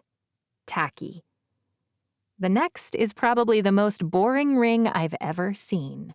One big round stone framed on either side by 2 smaller circles.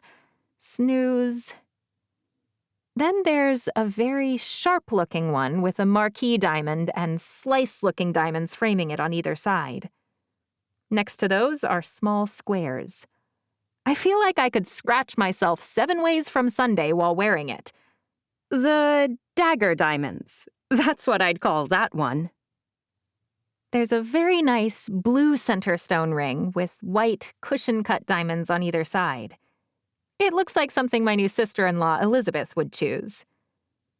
But the last ring, the one kind of shoved over on the end, is by far the strangest. I pick it up. It has a massive champagne-colored diamond in the center, and it's a large emerald shape. The prongs holding the golden stone are yellow gold, but next to it, pressed seamlessly against it on either side, are 2 more diamonds cut in triangles, with the point dripping down on either side toward the finger. They're both flawless to the naked eye. I like this one, I say. It's stunning in its own unique way. Are you picking it because of the song? Jake asks. Or because you like it? I think I like it because it fits the song. A song I wrote. A song I love. A song that speaks to who I am. I shrug. Does it matter? Won't that make the marketing easier? Actually, Easton says, strolling through the door at the back of the room. That diamond has a name. It's called the Verona diamond. The what? It's rare, a flawless champagne diamond, and it's brilliant, reflecting double the light that most diamonds would reflect. The second I saw it, I thought of you. I blink. What are you doing here? Me? Easton bites his lip. You haven't guessed? You're the investor, Octavia says. He shrugs. They didn't need me, in fact. Jake brought me in just in case the other investors wanted to back out. Because of my face, Octavia says. No, Jake says. because of their own idiocy. She sighs. But they didn't. Easton says. I had to badger them into cutting me in on the deal. Peachtree complained and harangued, but finally they took some of my money so I could be a part of things. And so you could... Jake snaps his mouth shut. So I could propose to the woman of my dreams, Easton says. I know we've barely known each other for more than 2 months. Well, I knew you for a year and change before that, I say. But next week is Thanksgiving, and our first date was in September, Easton says. Some people would say this is crazy. Not me, Octavia whispers. I think it's beautiful. It's nice to know that she approves, at least, and clearly Jake does. What did she say? A small, muffled voice asks. I can't hear. Turn the screen. What was that? I ask. Dude, I said you had to be quiet, Jake says. You guys never keep your promises.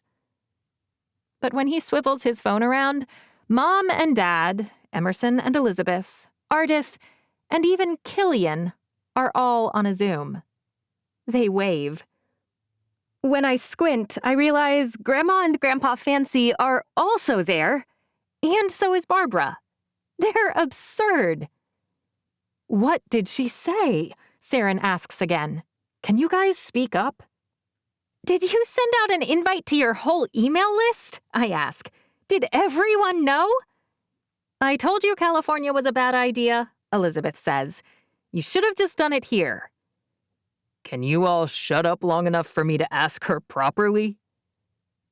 Easton drops down on one knee.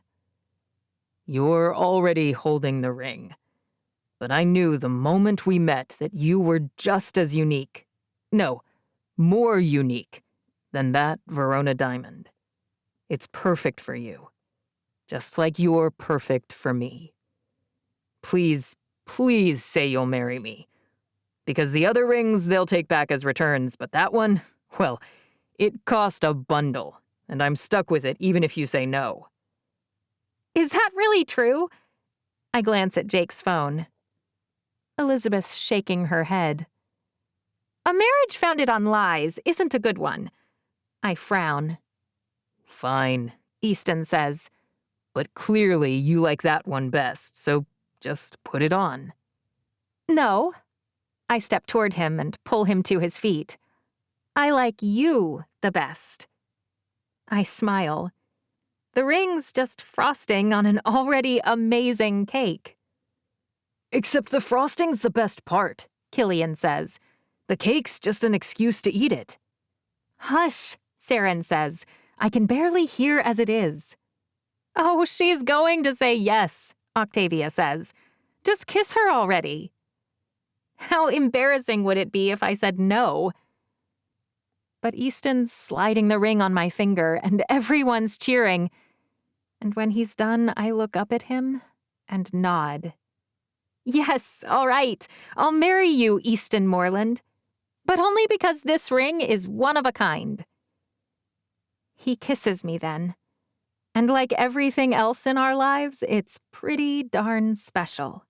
Even with all the jeers, hoots, and hollers from my ridiculous family. Actually, I wouldn't have it any other way. A moment later, when waiters come in with trays covered in strawberries and cream, I can't help laughing. I suppose this is my life now, joy and laughter. Please tell me these are the $20 variety, I whisper. Even if they aren't, Easton hisses. You don't have to worry anymore. His smile is the most beautiful thing I've ever seen. 26. Jake. The first key to the success of any good con is choosing your mark wisely. I hadn't been enrolled for very long when I spotted Beatrice. She was kind, she was open, and she was almost unbearably naive. She was also alone and desperate for a friend. As the new kid in school, it was pathetically easy to convince her that I too had no friends, and that I too really wanted one. Dad said we were in a hurry, so I didn't waste a lot of time. I started with the small signs right away. A minor but persistent cough. Fatigue, which as a side benefit got me out of pointless running in gym class. A little bit of wheezing. But the clincher was that B wanted me to join choir with her. Of course, the second I tried to sing, my symptoms worsened. It only took me a week to get her entirely vested. And that's when I confessed that I was sick. No, I was dying. You need to see another doctor, B says, her eyes utterly sincere. Get a second opinion. Your dad should take you right away. No. I shake my head and step back, lifting my chin. Strong men are always a little defiant. I won't waste his money like that. But Jake, you have to. No. I shake my head this time. Just drop it, B. You know what's wrong? She stares at me, her sorrow very real. I've done my job perfectly. I shrug and try to walk off, knowing she'll stop me. Jake, just tell me. Look, I always had asthma, but with my dad's job, his crew smoked. They all did. And with my asthma, I sigh. The only thing that can save me is a lung transplant, and it's too expensive. How much? It was enough for the day of the big reveal. I had planted the seed. I cut the conversation off and run home on cue. But when I get home that night, I feel almost sick about it. What's wrong? My dad asks. Nothing. Something, he insists. He can always read my moods. You can't lie to your one person. One of the first things Dad taught me was that all con men had one person. One person they really loved. One person they cared about. That one person was their true north. It was the one person they could never betray, never con. He's my person, and I'm his. It's always been Dad and me against the world. And one day, I'll be as good as he is at tricking stupid people out of money they don't need. For now, I'm learning. It's just that the girl at school, B, right? I nod. What about her? I don't want to say it. I mean, I'm not sure she really has money. You said her parents own that fancy hotel. I shrug. But they're not really her parents, and anyway, I'm not sure if she can get them to help. Not really her parents, he asks. What does that mean? They're like her foster parents or something? Dad smiles. Foster parents? They're suckers for sure then. But my unease didn't go away. Every day I spend, B cares more. She becomes more and more vested, and by the third week, she's already told her parents, over my objections. Her stepmom or foster mom or whatever actually comes to talk to me at lunch. You must be Jake. When she smiles, I can't help staring. It's dopey, but she's just so pretty. I haven't really met anyone quite that pretty before. Ever. I nod. Well, I'm Saren Colburn. Fancy. Fancy? I ask. That's a weird name. Then I cough a little for good measure. Oh, you sweet thing. I'm so sorry about that cough. B tells me it won't go away. I shrug. It's fine. She doesn't argue, but she starts sending little snacks for me with B's lunch. I made an impression.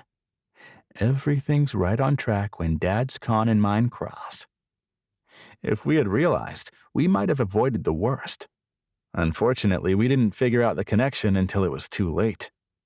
What threw us off was the stupid tiny town crap. We had no way of knowing that B's stupid dad knew the real estate guy Dad was working, or that the real estate guy had a few good friends he trusted implicitly who helped him.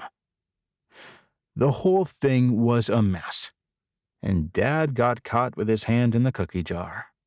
Or that's what he said. I'm there on the day Dad's taken away. He's in cuffs when they shove him into a car. I would have been freaking out, but he's just chatting with some uniformed officer. They call a social worker to deal with me, and B's crying. I'm not sure whether she's more angry with me or mad at herself. That's pretty common, I think, when saps realize they've been conned. This is a little different because our plan failed, but the idea is the same. The worst thing I could imagine was being stuck here to deal with the people I'd almost duped. But that's exactly how it goes down. Only, when I knew they'd be coming to yell at me, they don't. B throws her arms around me, tears running down her face. Does that mean you're not really sick? She's beaming. Because that's amazing news. Any sane person would have yelled at me. Any normal person would have given me a pounding. But B, the idiot, she's happy. My dad's going to jail, dummy. I shove her. Leave me alone. But you're not sick, right? The way she looks up at me from the dirt, it brings that feeling back. The uncomfortable, twisty one I had the first time I was bragging about how well I'd set things up. She looks like she's more worried about my well-being than about how I tricked her. I roll my eyes and walk away. Before anyone can come running after me, B's foster mom crouches down on the ground and holds her hands out to stop me. Hold on just a moment, Jake. What? My dad's right behind her, glaring at the officer who's asking him things, and there's nothing I can do about it. My one person's about to go away for a long time. It's all my fault. Dad wouldn't ever have screwed up like this. I messed it up. Your father may be unable to care for you for quite some time. She's amazing at stating the obvious. Yeah, B thinks the world of you because she's a moron. She begged us to invite you to join our family. I don't laugh, no matter how much I want to. To join your family. Dad taught me whenever I'm having trouble with something a mark says that's so painfully stupid that I'm going to react badly, that I should just repeat it back to them. It works. Exactly. It's just Dave, me, Emerson, and B.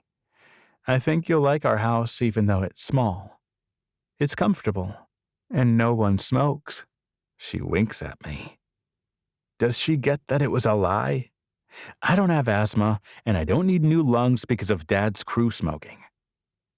I'm totally lost about why she would even ask me to come live with them, and it's even stranger that B and her crazy mom aren't mad at me. Please say yes. B has brushed herself off and is standing behind her mom now, peering over her shoulder. Please. She smiles, and it hurts. It makes my heart hurt really badly. It's real nice of you to offer, I say. But, son, Dad's voice is curt when he lifts his hands and waves me over. It's painful to watch because they're cuffed, but the officer next to him nods. 5 minutes or less. His voice is gruff, but he moves a few dozen feet away. I'm not sure when you'll see me again, Dad says. But you know the basics, the important stuff. I nod, trying my best not to cry. We knew this was always a risk, and now it's happened. But don't worry, you got luckier than I thought possible. Dad's not mad at me. He's not yelling that I ruined our lives with my stupid mistake. Okay, that family over there, Dad whistles. They're a special kind of stupid. I frown. I know Dad's right, but for some reason it still bothers me. Now you listen up. I don't have much time. Dad drops his voice. There's a bird called a brown-head cowbird. You hear? I nod. That bird is smart. It figured out that laying eggs and sitting on them and then feeding the babies is a lot of work. It wants there to be more cowbirds, but it doesn't want to do the work, right? Because it's a smart bird. I nod. That smart cowbird, it finds another bird that's close to its size, one that's got a nice nest and is laying eggs. Then it goes and shoves the dumb bird's eggs out when the mother bird's off finding food.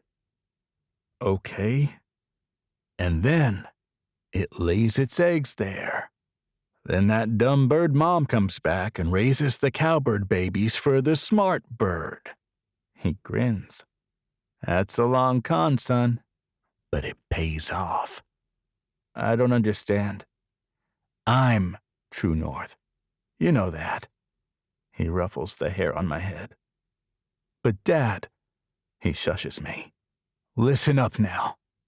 I'm almost out of time. I sigh. You're about to play the longest con of all, my boy. I'd be worried, but I know you're ready. What? Those dupes have a nice nest. They're already raising 2 chicks that ain't theirs, so we're going to drop you in their nest, let you win them over, and when I get out, we'll bleed them dry. Together. Dad grins. I trust you. You know enough to do this. When I get out, it'll be the perfect way for us to start over. All right? I nod. And it starts to really sink in that Dad's going away. But it's their fault you're going to jail. I shake my head. I don't want to live with them, with the people who got you locked up. Dad presses his face against my cheek. That's why you have to do it. We'll get our revenge, son. When I get out, you'll know everything you need to know about them. And we'll get them back, you and me. Just play the long con now, and sit in that nest, and Dad will come for you as soon as he can. But never forget the #1 rule. Dad, you cannot ever fall for the marks. You can't pity them. You can't care for them. You can never, ever love them. You hear me, boy? Dad ruffles my hair again. Now you go do what I taught you, you little cowbird. To my great embarrassment, I'm crying when they close up the car and drive my dad away. But I do as he asked. And the next time Saren Colburn Fancy asks if I want to stay with them for a while, I say yes. When Dad gets sentenced to 20 years and they ask if I want to stay with them more permanently, I grit my teeth and I say yes again. Because Dad is true north for me, and that's what he wanted. It's hard to pretend that I like them. It's hard to disguise how angry I am that they sent Dad away. But I do it. And little by little, it gets easier. But I never forget that I'm not a fancy. In my heart of hearts, I'm a cowbird. I'll always be a cowbird, which is why I'll never really belong. At least, not until Dad's free. Thank you for listening. This has been Down But Not Out, The Scarsdale Fosters, Book 4, written by B.E. Baker, narrated by Jennifer Jill Araya and Curtis Michael Holland. Copyright 2024 by B.E. Baker. Production copyright 2024 by B.E. Baker.